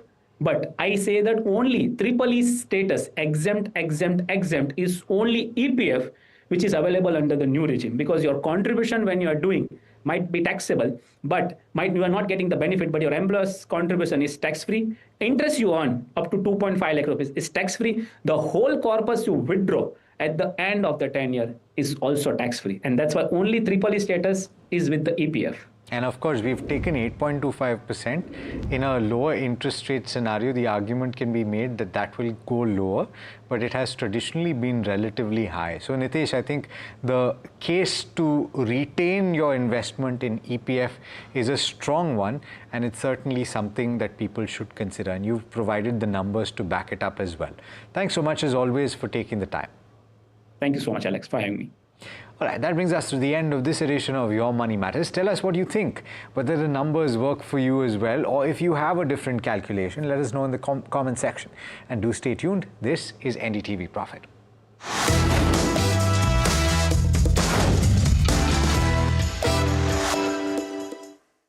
Tech has changed. So should your tech show.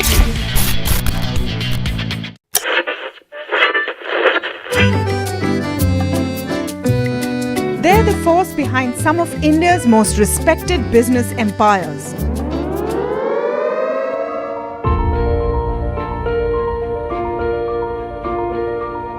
But you've rarely heard them speak.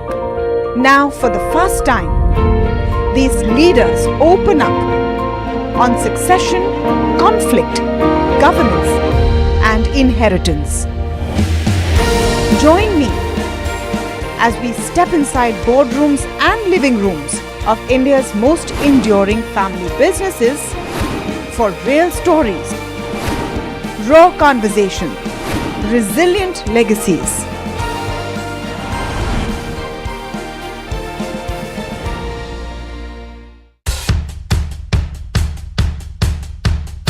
The markets move fast. And so should your portfolio.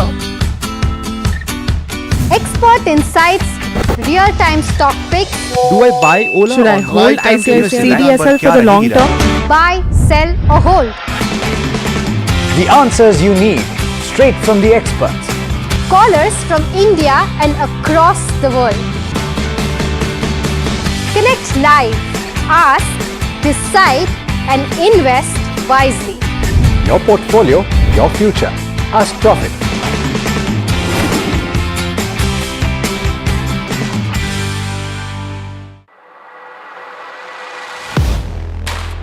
Do you really know the company you invest in?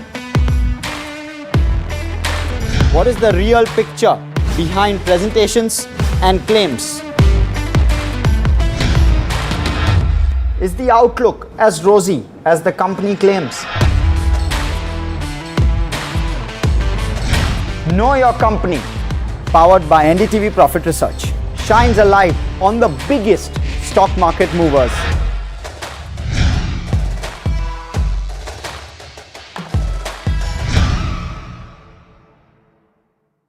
Tech has changed. So should your tech show.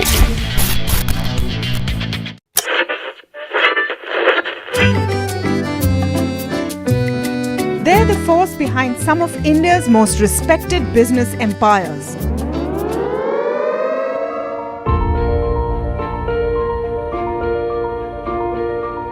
But you've rarely heard them speak. Now, for the first time,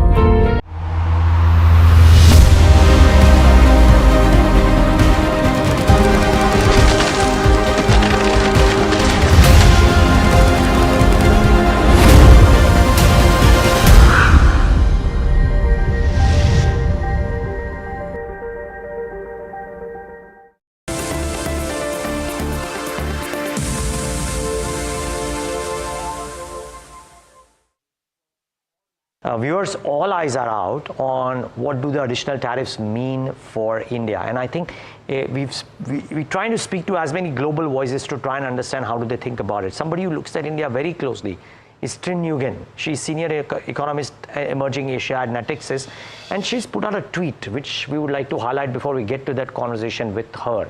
So if you can just show what Trin is saying. She's saying that for the BRICS places, or the BRICS nations, India is the big demand market. They sell more than they import as they have a surplus.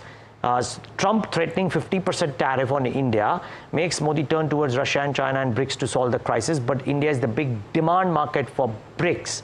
Now, and therefore, could the pieces be slightly different for the big demand market of the BRICS nations as the 50% tariffs come into effect in the next 24 odd hours? Trin, great having you as always, and because you have such a keen eye out for trade and India and emerging Asia, would love to know how you think about this piece now that US has notified that the 50% tariffs will come into effect within the next 24 hours. Well, the big picture is the war is not ending by tomorrow. So I think the 50% is here to stay, but they need to go lower, and they will go lower. So at the very minimum, we'll get rid of that 25% to settle at 25%. So the question is not whether, but how we get there and when. In the meantime, what is considered India's Achilles heel, which is limited exports of labor-intensive manufacturing to the rest of the world and to the U.S., is its strength. What that means is that export to the U.S. is only 2% of GDP.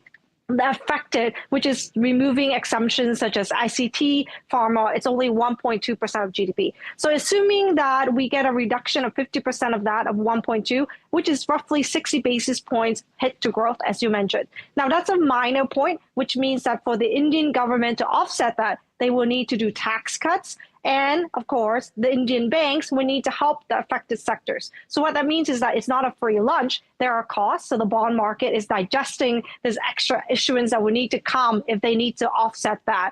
And also the banks also have to consider how are they going to help this affected sectors through interest rate, right?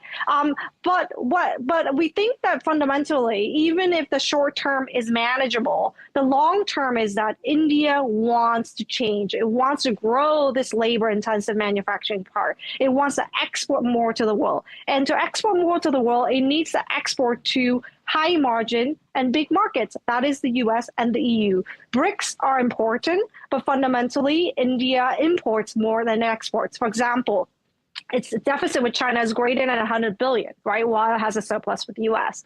It has a trade deficit with every country in Asia except the Philippines. So for India, this diversification into Russia and into other countries is going to be very painstaking, meaning the future is still in developed markets to export more. So I think it will continue to liberalize. So the EU FTA is something that's under negotiation, and it will need to expand more in that market. We got the UK FTA recently. So the road for India is more trade, not less, even if we're looking at 50% of tariffs, and more trade with the US and the EU as well.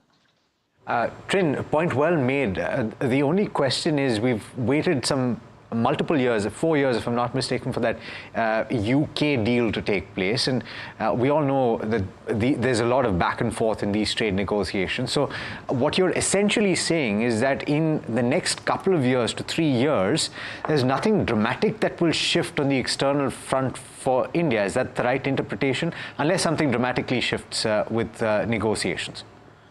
Look, the big picture for India is that it's a big domestic demand market, right? But the issue is that people continue to invest in India to access to its demand market. But India also wants to be a growth driver in terms of growing outward, right, to other markets. So I think here the tariffs will impact ambition to do that if it does not mitigate this 50% lower for the US, because that's the biggest export market for India and also currently in the world. So my view is that if it wants to grow this Make India part beyond just servicing India as a market, it will need to lower this tariff. How it does that is going to be a big question, because domestic politics dictate that Modi takes a very hawkish view, but fundamentally, he will need to find a way to lower the tariffs. Right. Trin, on the side, a way would be needed to lower tariffs, but if you have to talk about the domestic market, you've categorically said it earlier as well that the domestic market is India's prize.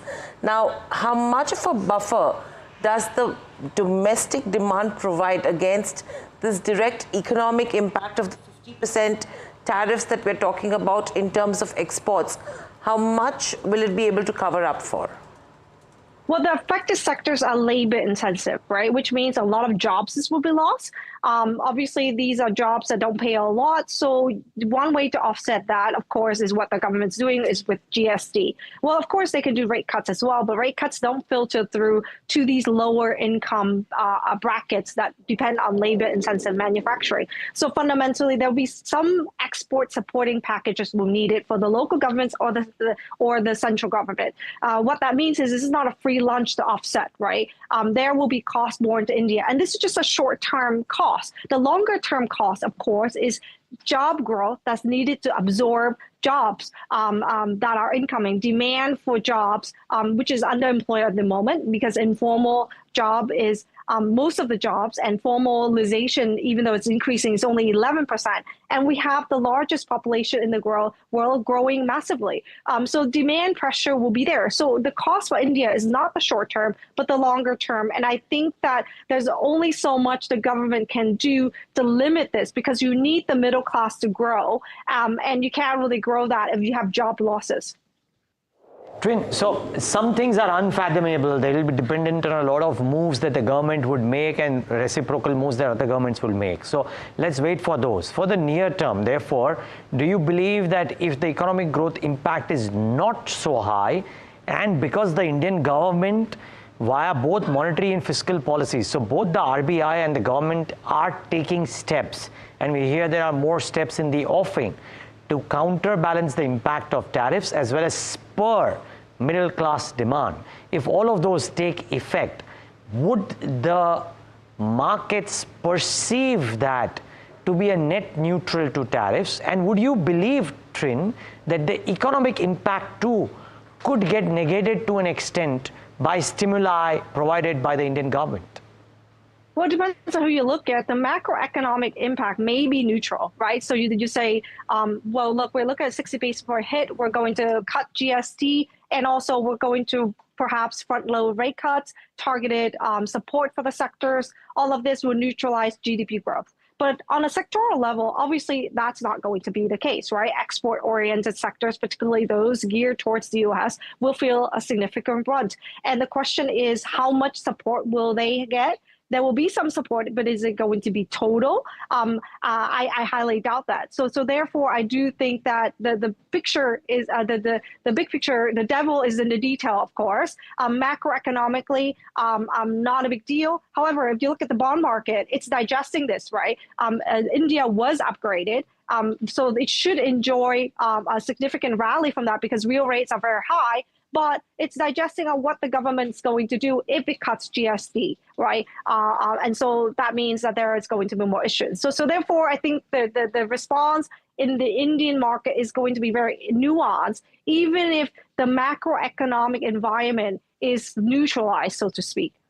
It's interesting that you talk about the bond market, Trin. I think that there are increasingly Indian companies as a result of that review of the rating that are looking overseas for funding as well in the bond space. And I wonder what the appetite is for global investors looking into the Indian bond markets as well. There has been more interest in the recent past, especially in the context of falling yields in the US. Indicatively, they're expected to fall further. What is your opinion on that? Do you think that more flows will come through in the remainder of the year? Well, I absolutely think that there's a lot of appetite for the Indian market. The thesis for India doesn't change just because there's a 50% tariff. I think it does change if you're exporting to the US and you can't get this level down. And the good news for India and in general is that the share of export companies that invest in India right now to export the US is very small. Indian companies are still domestic oriented because there's still a lot of needs onshore. And so as a result, I don't see that to be a major issue. That being said, here the risk is that if we don't mitigate that, that will limit the opportunity for job growth, particularly for labor intensive sector. And worse still, we don't really know what Trump's going to do with pharma, right? Pharma is exempted right now. And the thing about the EU FTA is that it includes exemptions for the EU for incoming tariffs. And I think that makes me a bit worried about the fact that India, with this 50%, is not so much that what is being currently affected, but the future of India trade with the US in general and how it's mitigating the fallout from Trump tariffs. So as a result, I do think that fundamentally tariffs will need to go down. So that calculus tells you that while the short-term risks are not so large, if it lingers longer, it can be a big problem. It's a big problem in terms of the Indian government will need to do much more, which means that the rating upgrades can be limited if it continues to have a big fiscal deficit. The banks will have to take a bigger share of the losses of the export-oriented sectors if it wants to mitigate that. So it does fundamentally will have an impact. And as a result, I'm quite optimistic that at the very minimum, we'll get that 25% Russian oil tariff down to get us to about 25% level, which makes it very comparable to Southeast Asia. And maybe we'll get to the 24% level tariff. Yeah, well, that optimism is what we will end this conversation on, Trin. And, thanks so much for joining us as always. Pleasure speaking with you. Let's get in Manishi Rai Chaudhary, CEO of Emor Capital Partners. Manishi, welcome to the show. Always a pleasure to speak to you. Hiral on this side. We have now received the notification that it is happening. 9:30 a.m. is the time on the 27th. Not too much of a change that does come in because all of us know what the impact is going to be. The only thing was there was anticipation that the Indian government had a window of 20 to 21 days with regards to negotiations. Nothing has worked so far. How do you expect the markets to react on the basis of this now?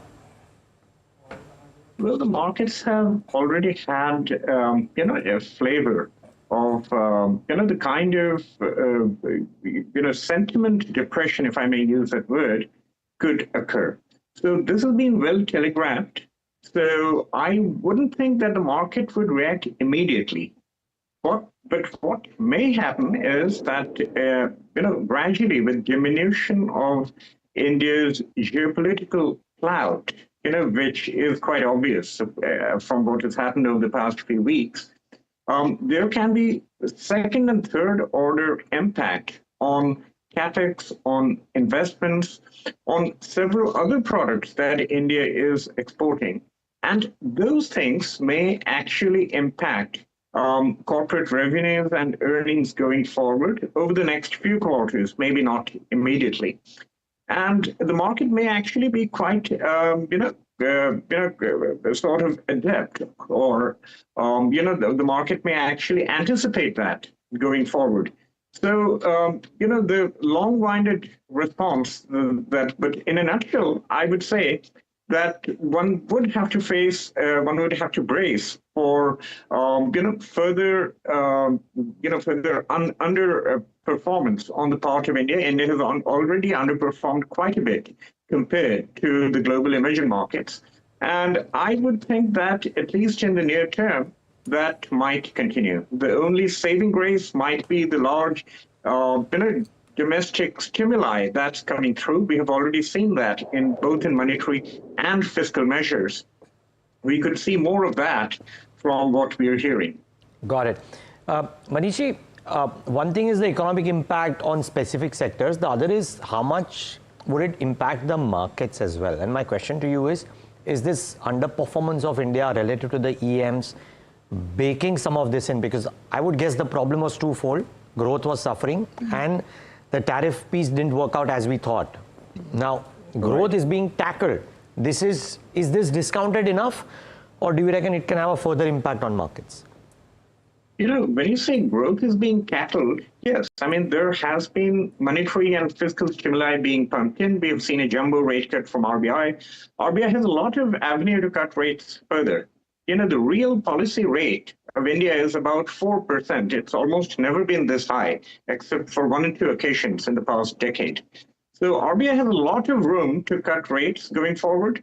The government has, in the budget, given an income tax stimulus, a direct tax stimulus over there, and now they're coming up with indirect tax stimuli as well. But what the investors would look forward to before committing more capital is the impact of these on Indian consumption. And that has not come through yet. If you look at urban consumption, if you look at auto sales, for example, they're still heading down. If you look at the commentaries that are coming in from both consumer staples and consumer discretionary markets, they are sounding increasingly cautious. So I think investors would want to have a flavor of the earnings estimates bottoming out and beginning to move up before committing more capital. That's an important point that you raise. Manishi, the point is, however, and a counter argument to that, and hi, Alex here, is that if you wait too long, you might just have the horse bolt and then you'll be left with a loss of opportunity.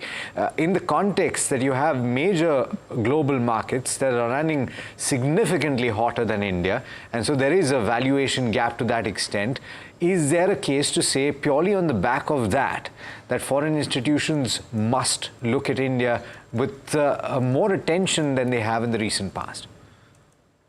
A simple answer to that, Alex, would be not yet. Okay. Yes, the other markets, other Asian markets have been hotter than India. We have seen Hong Kong move up 25%. We have seen Korea move up 30%. These markets, despite this huge outperformance, are way cheaper than India. I mean, today, Hong Kong trades at about 11 times price earnings multiple, Korea at about 10 to 10.5 times. Korea's valuation discount to Asia ex-Japan is about 28%. And the long-term average valuation discount, Korea has always traded at a discount, but the long-term average is about 20 to 22%. So it's still below the long-term average. So despite the fact that these North Asian markets have outperformed India massively, investors can still find much cheaper pockets in these markets than they can find in India. And more importantly, many of these markets and many of the sectors within these markets are actually having earnings estimate revision upwards. Just yesterday I published a report on this where I could identify about 11 country sector combinations which are having a consistent earnings estimate upward revision. None of those sectors are from India. Many are from Hong Kong, Korea, China, even a few from the Southeast Asian pockets. So I think lots to watch out for, and I think the domestic sectors is something, as you mentioned in the beginning as well, that could see some bit of resilience right now, and probably that should be a space one should be watching out for. Thank you, Manishi, so much for joining us on the show. Clear issues at hand, and I think a good guest, Hiral, to try and understand how to think through some of these. Vinay Jaising, CIO and Head Equity of Advisory at ASK Private Wealth, joins us right now on the show. Vinay, always good talking to you. No different today. Thank you for taking the time out. How are you guys thinking of this whole issue, especially from today morning onwards, now that we know that 50% for now seems to be a done deal? So, a couple of things. First and foremost, very clearly, we knew that, India is not going to break its tie-ups with Russia. And, we can spend a few minutes on discussing why. We think Russian crude very important for India. But so we were quite clear that, India won't break its tie-ups with Russia. Second, we realized that as tariffs come more and more into the country from US, India has to look, or we as investors have to look a lot more at the home bias part of it, which is as against looking at buying the dollar or buying companies which earn in dollars a lot more. It's the domestic market we are a lot more robust or positive about. The good things are very clear. The DXY has reacted negatively, which means the dollar is set to get weaker. It has not happened against the Indian currency so far, but it's happened against the European currency. And also the second good thing is the VIX, the Indian VIX is about 11.5 to 12, which is a very good number. Anything below 18 is great. 11 to 12 means the market is not volatile. Even the US market at 14 is not volatile. So we're not sitting with too much of cash on hand. We just tweaking our portfolio to make it a lot more home bias as compared to, looking at a lot more dollar plays, which we would have probably if we thought that the dollar was going stronger. our firm view is the dollar is going to get weaker because of US-centric issues on their balance sheet, and interest rates would come down in US. And that would lead to even the rupee getting a lot more firmer. So our home bias view is maintained out here. Vinay, would you consider another aspect where companies are saying that they would probably look at shifting their manufacturing base to countries with lower tariffs as well? If I know it's not something that will be immediately into effect, will take some bit of time. Do you think that consideration would be a good one from corporate India? So I would put it the other way around. I'll just retweak your question. Our analysts, both in textiles as well as in CDMO or pharmaceutical sector, are looking at companies where there is not one manufacturing base. Let's take an example. Let's say first of the pharmaceutical space. Suppose you're a CDMO and you have operations in India and in UK. Now, if you have operations in UK and UK has a tariff which has been heard by US, you transfer those production as long as it's fungible to India and vice versa. So you will see a lot of these shiftings which may impact a quarter for these pharmaceutical companies, but they'll come back in base. But to put up a factory, it'll take a couple of years or maybe 2 years to stabilize. That's a lot more dangerous. Similarly, in textiles, we are looking at companies which don't have one factory, but probably 3, 4, 5 factories.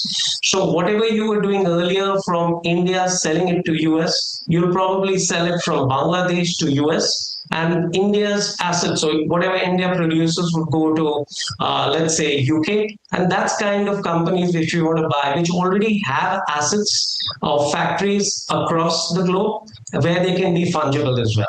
So, Vinay, how do you right now advise on portfolios? Try and sit on a bit of hedge, try and make it domestic centric because that's a hedge enough.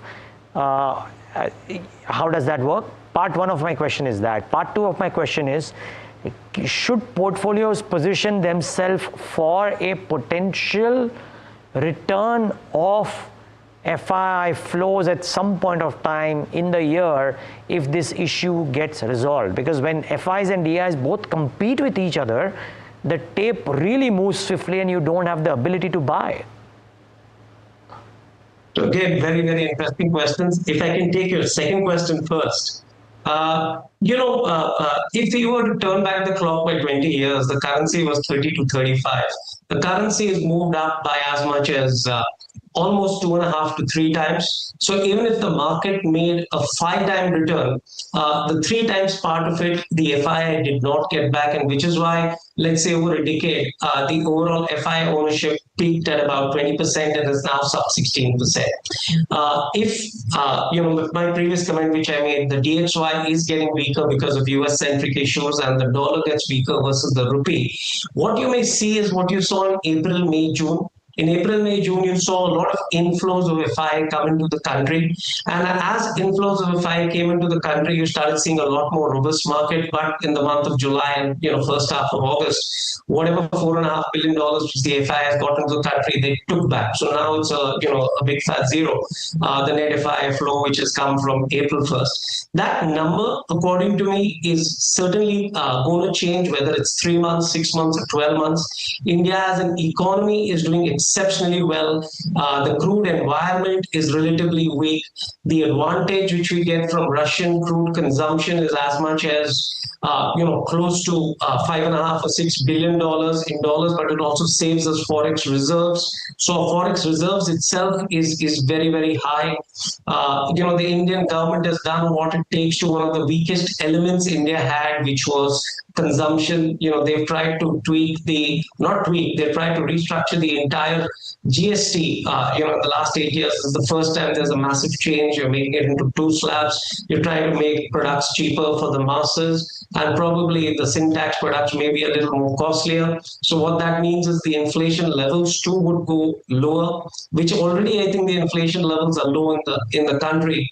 Now, keeping that in mind, that means probably real interest levels are high and that can come down as well, which means the cost of capital for India is coming down, which is all a very bullish signal for the Indian markets to do well. Indian earnings is the second part which is missing. But I think what you may see is in India, or the government starts focusing enough on capex, which they've promised. Consumption, they've already given a lever. You've seen the rains come up a little earlier than required, so rural India will start ticking. The question is whether consumption starts moving faster, and I'm hoping the cut in taxes and GST does it. I think India is looking into a very sweet spot, 1 year of almost time correction, and now your earnings last quarter grew by 6, 7, 8%.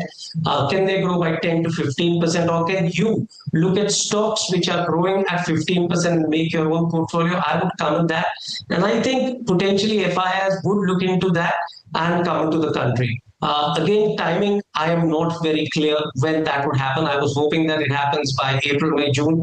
I've got surprised because of what's happened in the tariff. This negative news has clearly made India the worst performing market in the last 3 months. On the hedge, just at the cost of being a little repetitive, I would play 2 baskets more than 3. The first is the financial and consumption basket. The second basket which I would play is the capex basket, which are cement companies, which are infrastructure pipe companies, tube companies, power companies. I would play that asset class a little bigger. In terms of Make in India, as I said earlier, I would look at those names where there are multiple factories in the country which are having bilateral treaties in those regions with the countries where they are exporting their products, and that could be a win-win situation. But I don't think I'm going to sit on much cash because India has had a time correction in the last 12 months already. Interesting take. Time correction for India.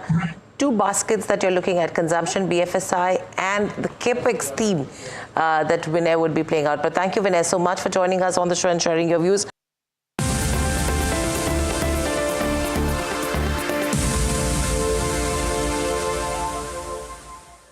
Tech has changed. So should your tech show.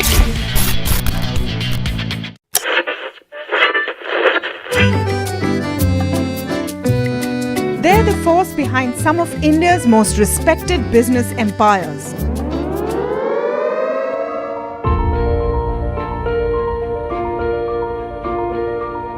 But you've rarely heard them speak. Now, for the first time, these leaders open up on succession, conflict, governance, and inheritance. Join me as we step inside boardrooms and living rooms of India's most enduring family businesses for real stories, raw conversation, resilient legacies.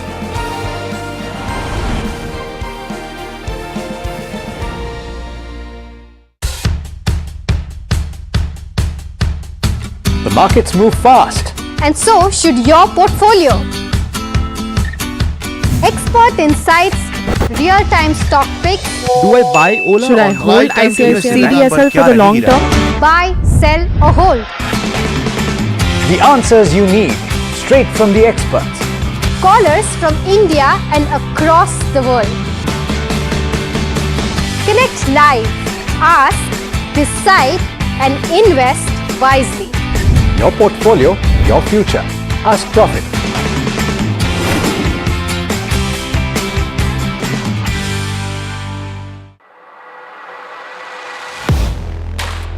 Do you really know the company you invest in?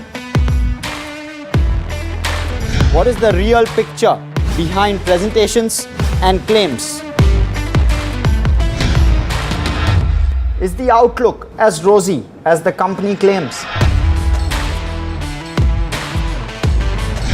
Know Your Company, powered by NDTV Profit Research, shines a light on the biggest stock market movers.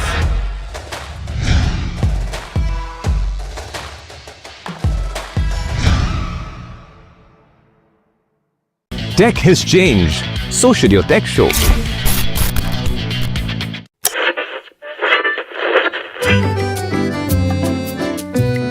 They're the force behind some of India's most respected business empires.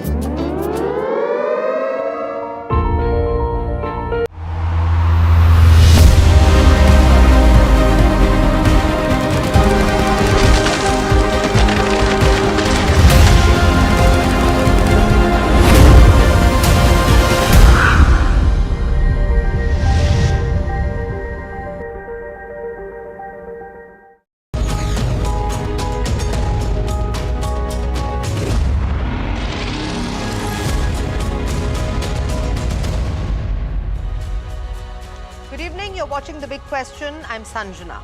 Our top focus this evening.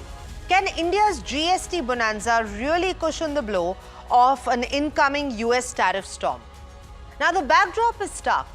From tomorrow, a new 50% tariff regime from the United States kicks in, directly hitting India's labor-intensive sectors.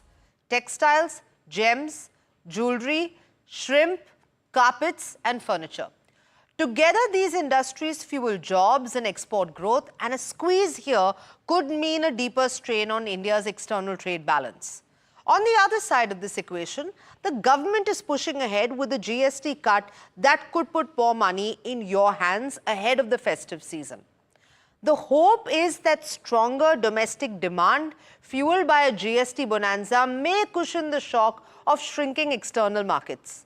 But will this policy lever be enough to offset the tariff pain, or is India looking at a double-edged challenge of slowing exports and an uncertain global economy?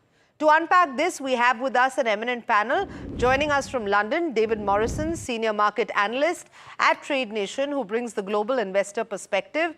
I also have Saket Dalmia, former president of PhD CCI, with insights into how Indian industry is bracing for impact, and Jayant Krishna, Senior Fellow at the Center for Strategic and International Studies with the Global Trade and Policy Lens. Good evening, gentlemen. Welcome, and welcome back to some of you to NDTV Profit. Let's begin with the broader picture. This tariff threat isn't just about duties. We're talking about the future of India's export competitiveness and economic growth. David, from your global market analysis, how severe is the impact of the new 50% US tariff on India's key export sectors like textiles, gems, jewelry, shrimp? Are we looking at significant shifts in the global trade dynamics because of this? Potentially, yes. I mean, I don't think there's any chance that the 50% tariff isn't going to come in tomorrow. And it's obviously everyone is going to want to make an effort to try and mitigate that to some degree. And of course, as you're talking about tax reliefs, maybe some kind of domestic stimulus as well, which could help in the short term to sort of alleviate the tariff pressure, because of course, the longer it goes on, the worse the effects, the chances of growing unemployment in those specific sectors in particular, which is a great worry. But I mean, I suppose that the whole aim must be to get the dialogue going once again and to try and get this rate down from the ridiculous punitive 50% down to something a little bit more reasonable or acceptable. And it looks like the rest of the world is having to deal with tariffs of 15% if they're lucky. So, I mean, I think that would be the aim. But it could be a painful period, hopefully not a long, painful period, before India and the US are able to agree to those terms. All right. So let's zoom into the Indian industry's response and how exporters and manufacturers are preparing for these challenges at the ground level. Saket Dalmia, with these tariffs effectively raising costs for Indian exporters, particularly in labor-intensive sectors, what operational or strategic adjustments are companies making? Are they exploring new markets, cutting costs? Are they pushing for policy support? We're seeing some of that. So, well said. I think the government is doing a great job to make sure that going forward, such situations can arise in the near future, and how can we protect ourselves. So we are doing several good agreements like EFTA, like Oman FTA, and such kind of initiatives, which is making sure that industries are not reliant on one particular country or economy when they export. So that's a great initiative. But I think in the immediate term, the SMEs and specific sectors are going to be, or rather are drastically hit when it comes to getting new contracts from America. And hopefully some peace will prevail between both the nations, and they are able to absorb some costs and pass on some to at least survive and have their factories running for this interim period. So definitely the blow is hard, and some ground level, small, immediate term tactics are the only ways to probably continue to work right now. I think from an industry perspective, that is the only thing they can do. And any new markets, new initiatives obviously takes time and a new customer cycle. So I think we'll have to wait for that to pan out. But hopefully, I think both nations are hoping for a quick solution by the governments so that this is not so painful in the long term and the medium term. All right, and but I think that the issues aren't going to be resolved overnight, and quite literally at that, because at the same time, let's also discuss that the Indian government is betting big on GST rate cuts to boost domestic consumption. And let's look at how realistic that is in consumption-driven growth that can offset export weaknesses, especially given supply chain and inflationary concerns. The policy dimension matters. How India negotiates, how reform-oriented the trade strategy can be. All of that will determine outcomes over time. Jayant Krishna, from a geopolitical and trade policy standpoint, what avenues does India have to challenge or negotiate these tariffs, and how might India leverage multilateral frameworks or even bilateral talks to reduce this impact? See, Sanjana, one thing is very clear in today's day and age, countries don't get what they deserve. They get what they negotiate. I mean, that's like a writing on the wall, right? So I think India has no choice but to carry on with the negotiations, because let's look at the kind of products that India exports to the US, right? You know, we export textiles, garments, leather goods, gems and jewelry, plastics, chemicals, oil seeds, fruits, smartphones, pharmaceuticals. You know, none of these products, perhaps with the possible exception of gem and jewelry, have those kind of margins which can offset a 50% effective rate of levy, rate of tariff, from tomorrow. So I think it's going to be very, very difficult. Gems and jewelry, where the margins were a little more, are anyway that sector is not doing well with the advent of lab-grown diamonds, right? So I think it's going to be very, very difficult. Out of almost $80 billion worth of Indian exports to the US, at least half, if not 2/3 of it, is likely to be impacted. So whatever we may do, we have to start negotiating. I know things are not as good because some negotiations had to start this week that US has put off indefinitely.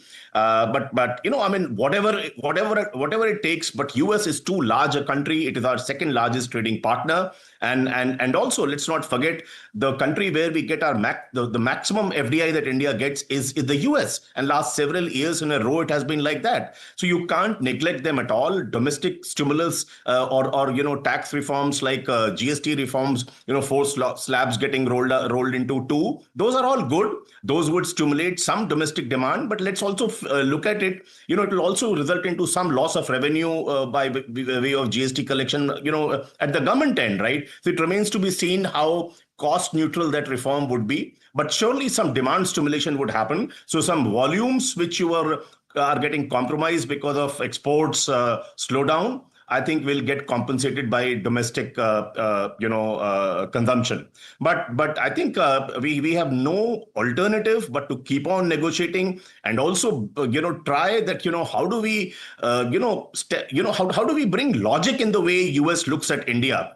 President Trump has said that we are a tariff king. That's not true, except some of the electrical and some of the food and dairy products and, alcohol and so on and so forth. If you look at the weighted average of all products, that is just about 4%, 4.6% is the average tariff that India levies, right?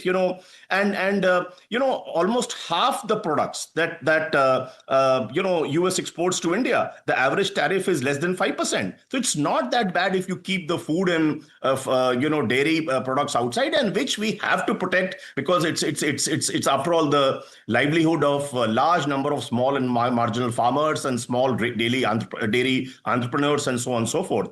So I think India has to step up the negotiations and see logic, and the fact, Sanjana, that we have been friends for so long.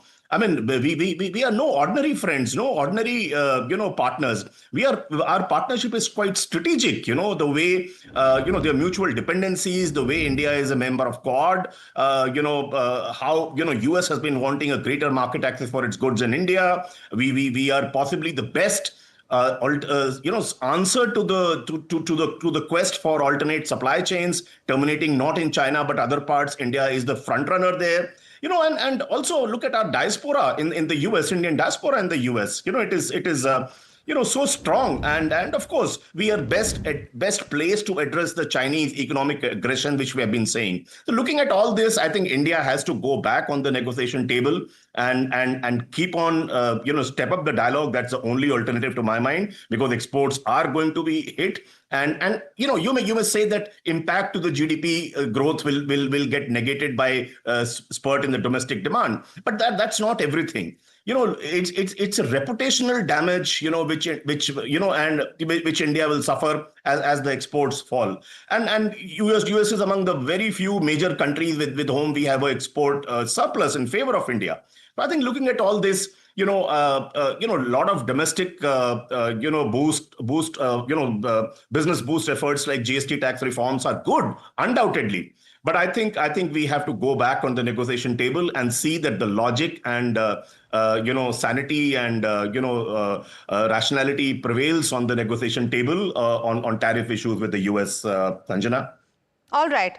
Okay, and I think that the reasons that you listed is and how attractive India is also perhaps the reason why Donald Trump thinks that maybe this is a good negotiating tactic to constantly kind of up the ante. But, beyond immediate action, let's look at some structural reforms that India should prioritize to enhance export resilience, be it in logistics, product standards, diversification to higher value goods. David Morrison, what key indicators should investors be watching in the coming months to gauge the tariff fallout and recovery potential? Well, yes, I mean, that's a very big question, isn't it? To my mind, it's been very interesting how the importance of tariffs and the market effects on the market of tariffs have really dropped out of investors' consciousness really over the summer months. Certainly, July, August, we've seen, of course, the delay on the Chinese tariffs of an extra 90 days. There's a lot to do with that.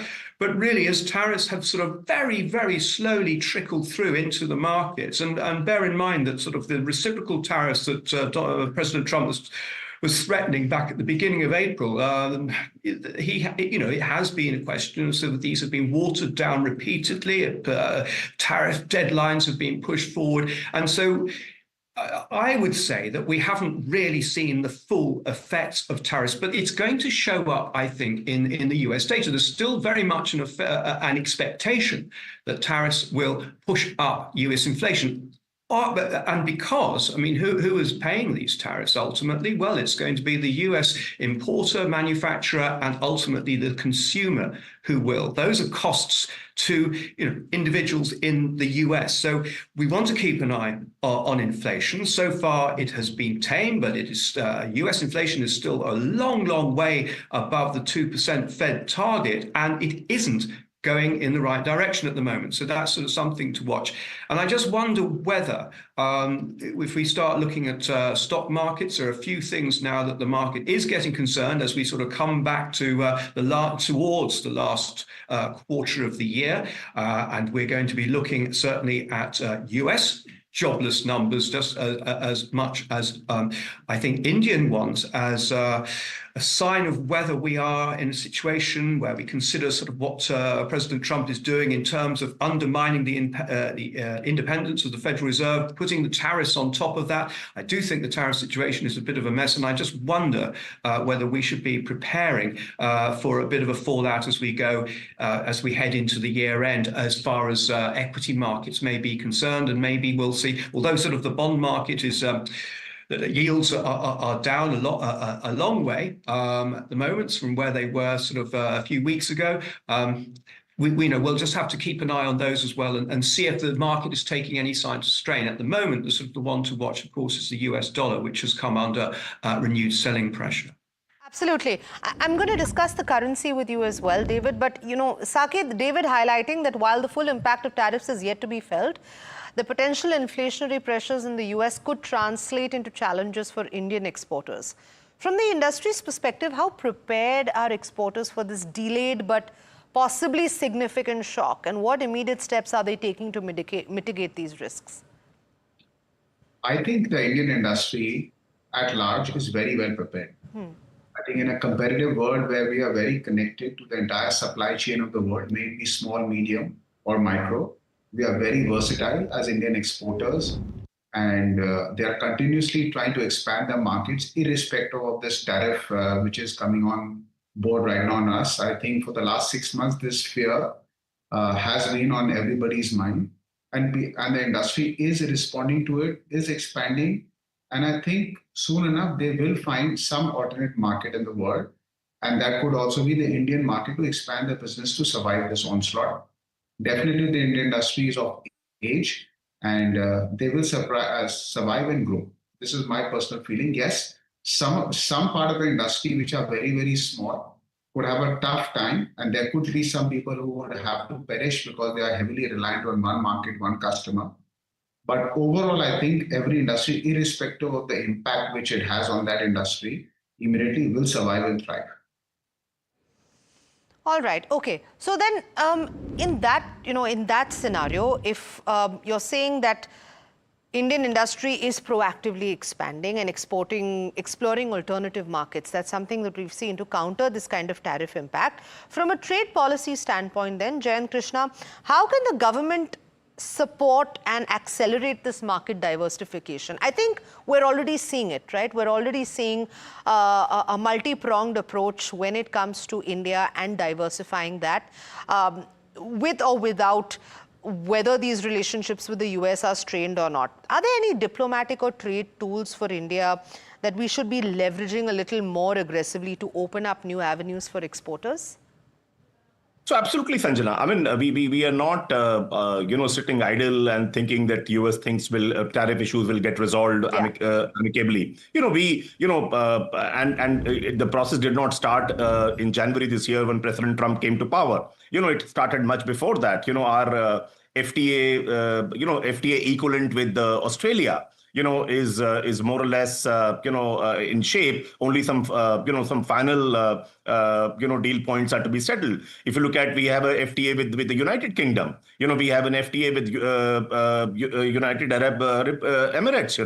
With European Union, we are fast tracking the negotiation on FTA. Even countries like Canada with the trade-off regime, we are talking about FTA, Oman, and there are multiple things. So we are getting into trade deals and major FTAs with significant countries. And let's look at European Union as and when it happens. This is the second largest market for India, right? So I think we are not sitting idle. We are working elsewhere. And let me tell you, while some exports may suffer if this 50% remains, but I'm an optimist. I believe sooner or later President Trump would see the lack of logic in having 50% tariff on Indian goods at a time when he has settled for 15% with European Union, with countries like Indonesia, Malaysia, Philippines, just 19%, UK and Japan, 10%, Sri Lanka, Vietnam, Taiwan, 20%, so he would eventually see, and even countries like China, the reason he has given, we are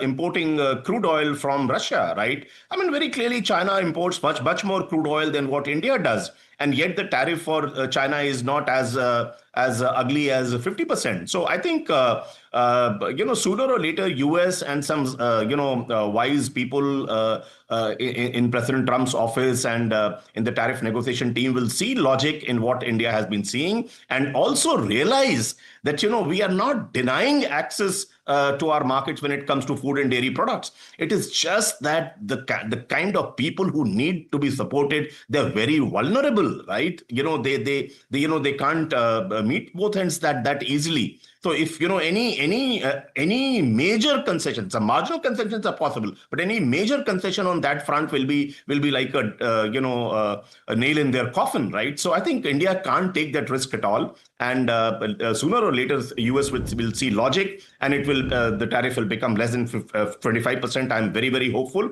I'm even hopeful of making it being in line with around 15%. But let that process start. And Indian industry has a lot of resilience. Sure. And when people have to survive, if one door closes, many other windows get opened, windows of opportunity. I'm very sure about it, Sanjana. That's reassuring, and like you're rightly saying, one can only hope that the US eventually sees that logic, and I think they kind of do. But like I've been saying, I think it is part of the tactic. David, let's change gears for a minute now and look at the GST reforms in India. Do you think that could influence foreign investor sentiment positively enough to offset negative tariff impacts on India's markets? Yes, but I can't help thinking it can only be a temporary measure. I mean, I keep on thinking back to sort of the kind of stimulus we saw in the UK during COVID, for instance, and the lockdowns that came as a result of the pandemic. And it's still something we are having to deal with now in much the way that during the financial crisis of 2008-9, we're still dealing with the hangover from that. So, I mean, I feel that it is a great measure, wonderful, but I just wonder how much you'd really want to sort of run something like that. And I do think, as we've been talking here, that the real thing must be to sort of get these talks back on track and get something more reasonable from President Trump and his administration. And I do rather fear that sort of the whole business with Russia and Ukraine is playing into this in a big way as far as President Trump is concerned, which is probably, without doubt, sort of making trade discussions so tricky at the moment, I think, for India. That is what my take on it. So, I mean, it just comes back to the fact I wonder whether what the country is doing at the moment is excellent, and any sort of stimulus and help it can give to people is superb. But ultimately, the aim must be to get a sensible tariff deal. As you say, in line with, say, us in the UK or with Europe. Worst case, 10 to 15%. I think that really has to be the aim, if that's at all achievable. Sure. Saket, are businesses recalibrating their strategies to capitalize on the GST-driven consumption boosts, especially since we're going into the festive season? I think it's a big game changer. I think the government has hit a 6 out of the stadium on this one. If you ask me, when GST came in 8 years ago, 7, 8 years ago, I think we were trying to capture the economy into a formal one. And I think by this rationalization and reduction in GST, the government is recognizing that a large part of that is over and wants to give more money in the hands of the consumer to spend. And this will really, I think, help the customer as well as the manufacturer in investing more. At more certainty, the government is coming in again and again asking us as an industry body to motivate our industry people to invest more into the economy for capacity building. With this kind of rationalization, definitely there is going to be an uptake in demand. There is going to be an increase in investment by industry across the nation and across all products.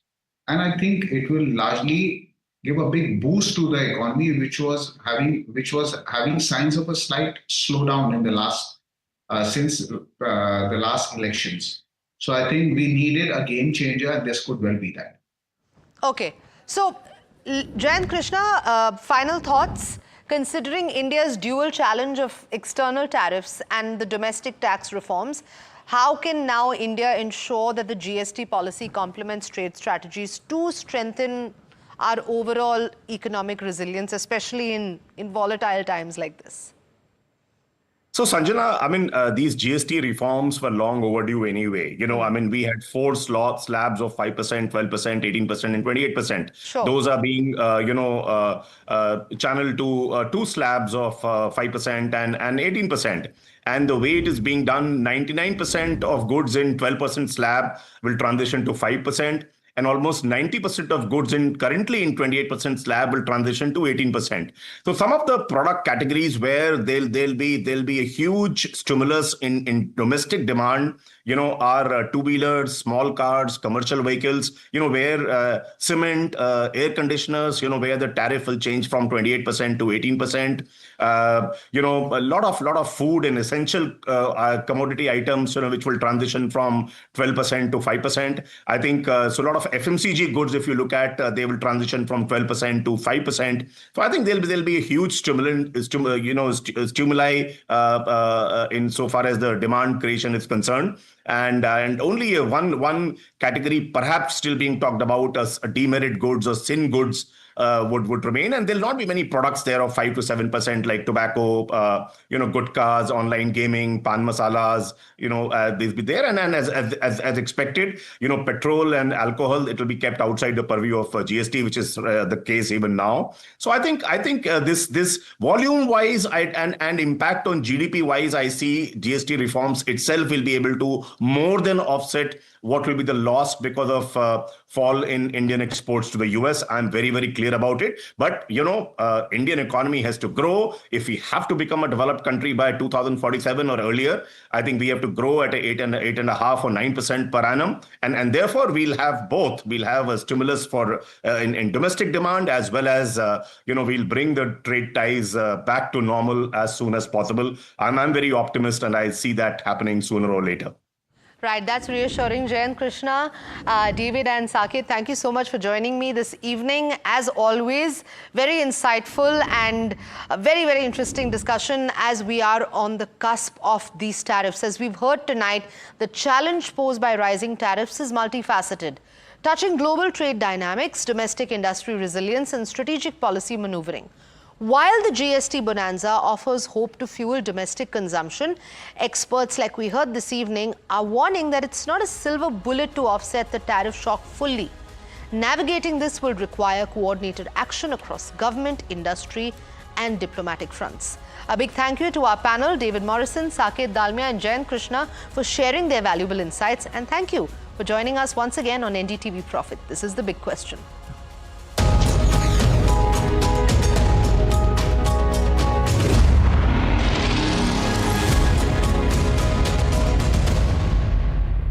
Tech has changed. So should your tech show.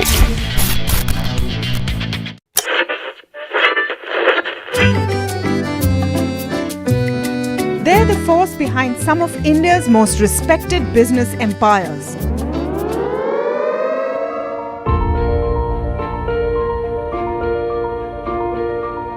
But you've rarely heard them speak. Now, for the first time, these leaders open up on succession, conflict, governance, and inheritance. Join me as we step inside boardrooms and living rooms of India's most enduring family businesses for real stories, raw conversation, resilient legacies.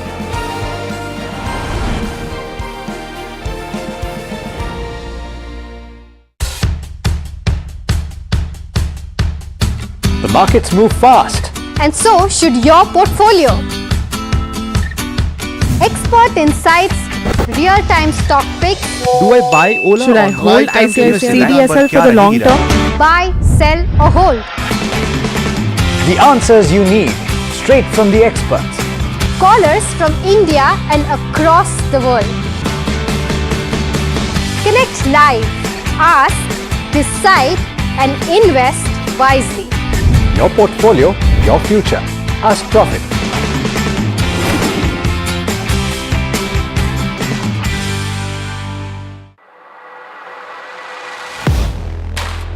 Do you really know the company you invest in?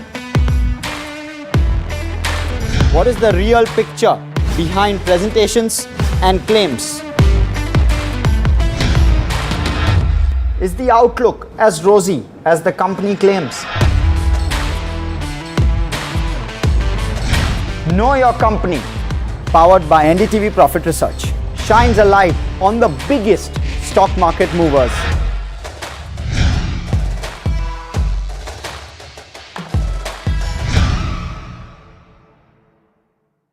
Tech has changed. So should your tech show.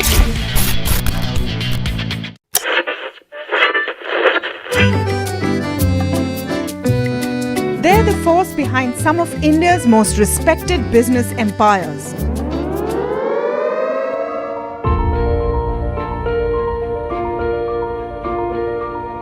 but you've rarely heard them speak. Now, for the first time, these leaders open up on succession, conflict, governance, and inheritance. Join me as we step inside boardrooms and living rooms of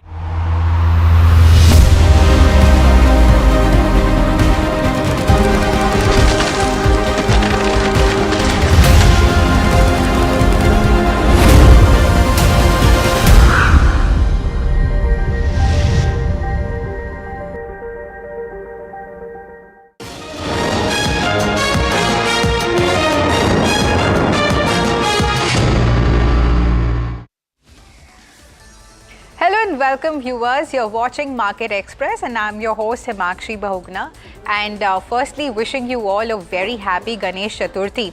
Now let's just get started with the show. Let's see how the markets have fared today. So Indian markets slumped in trade today as Trump's tariffs on India dragged down overall sentiment. Nifty and Sensex also dropped substantially to end near their intraday lows. The Nifty lost over 250 points to end below its long maintained support level of 24,800 levels. The 30-pack Sensex also saw cuts of around 820 points to wrap up the trading below 81,000. Now, which is less than 1/4 of the listed counters ended in the favor of the bulls. Broader markets traded under a lot of pressure. The mid and small cap indices ended almost 1.5 to 2% lower. Reliance, Bharti Airtel and L&T were the biggest draggers on the Nifty, while HUL and ITC collectively uplifted the index by over 20 points. Now on the sectoral front, Defence, Realty and PSU Bank were the top laggards. FMCG was the only sector in the green today, and on the back of expectations that consumption would actually improve. An early festive season is also expected as the government eases interest rates and also cuts the GST. Although the market momentum dragged the Nifty FMCG index lower, it still ended the day about a percentage point in the green. HDFC Bank shares trade ex-bonus today ahead of the record date. Shareholders to get one bonus share for every share held. Record date falls on a public holiday, so price adjusted today. Bonus aims to reward investors and improve stock liquidity. Karur Vaishya Bank is back in the bonus spotlight with its first issue since 2018. The bank has announced a 1:5 bonus ratio, meaning shareholders will receive one bonus share for every 5 shares held. Now, this move is aimed at rewarding long-term investors, improving the liquidity in the counter and also encouraging more retail participation. So the announcement was made on 24th of July 2025, marking a strategic step to widen the shareholder base and also enhance the trading volumes. Protean eGov wins a 1,160 crore order from UIDAI to actually run the Aadhaar Kendra across 188 districts for 6 years. So the project includes enrollment updates and walk-in services. This also comes in after losing the PAN 2.0 contract. Despite handling PAN 1.0, FY25 sees a dip in the revenue, margins and profit. MK says the anticipated GST rate cut is delaying the auto conversions, but demand may surge 10 to 20% in Q3 or Q4 due to a nearly 7.5% on-road price drop. So dealers can claim ITC's later easing inventory concerns. However, high stock levels may dampen festive stocking, and also the cess treatment remains a key watch point. RBL Bank plans to raise up to 3,500 crore rupees through a QIP. It also seeks to borrow up to 3,000 crore rupees in debt. The board will discuss these proposals on August of 29. Now, this follows the expiry of prior approvals from August 2024. Bank of America has downgraded Sun Pharma's rating from neutral to underperform. cutting its target price from 1,730 rupees to 1,570 rupees. Now, the brokerage cites concerns over the company's specialty business, including execution risk for new launches. Now, also, the premium valuations are at risk, and the ongoing issues with its largest specialty drug, Illumya, remain an overhang. India's stock market is pricey but justified by high returns and strong growth potential. A robust regulatory system lowers perceived risk. However, short-term slow growth and declining returns are concerns. India remains the costliest among emerging markets. Here's a look at stock calls on different sectors by Jefferies. So the oil marketing company space first. BPCL stock fell 10% but has a solid earnings outlook. It also trades at similar valuations to HPCL despite entering a high spend phase. HPCL faces higher risk from new projects and potential tax hikes. Jefferies also prefers BPCL for its strong earnings and attractive price. Now to Jefferies on the auto sector. So auto registration rose in August with tractors up 32% and two-wheelers or trucks up 6 to 7%. Passenger vehicle sales also stayed weak, growing just 1%. Buyers are delaying purchases, expecting a GST cut to boost the demand. Jefferies favors M&M and TVS with Maruti and Eicher as next picks. Now let's move to Nomura's take on India's cement industry. The brokerage house says the industry is set for higher prices, a potential GST cut and brand upgrades by mid-tier players are also driving the price increases. West Bengal announced a hike of 11 rupees per bag, and the smaller players also struggle to hold the market share. CLSA strongly backs Avenue Supermarts, predicting a 36% stock rise. DMart leads in customer ratings and engagement. Low prices and wide product range drive its success. It excels in review quality and volume across metro and small towns. Morgan Stanley keeps an equal weight rating on Aavas Financials. The target price is cut to 1,750 rupees from 1,860 rupees. Loan growth forecasts for 2026 to 28 are lower to 16%. Slower growth leads to reduced returns and valuations.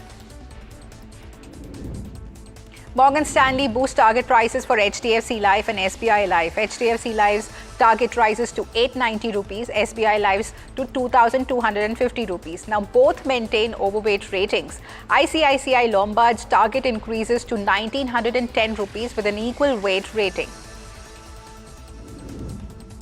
Morgan Stanley raises HDFC AMC's target price to 5,415 rupees from 4,910 rupees. The equal weight rating remains unchanged. Asset under management forecast for 2026 to 28 are increased by 1%. The outlook reflects steady growth expectations. Morgan Stanley raises AB Capital's target price to 330 rupees from 320 rupees. The overweight rating stays unchanged. Earnings forecast for 2027 to 28 are up due to lower provisions in the NBFC business. Higher revenues and lower costs boost the HFC business outlook.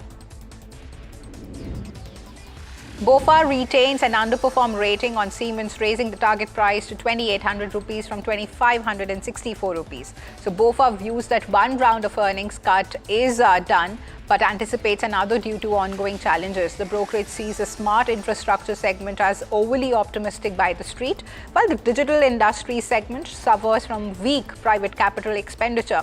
Despite the valuations near long-term averages, earnings are expected to disappoint, largely due to execution issues and sluggish demand. BofA projects limited growth with an earnings CAGR of just 10% over FY25 to 27. This is amid the margin pressures and also the macro uncertainties.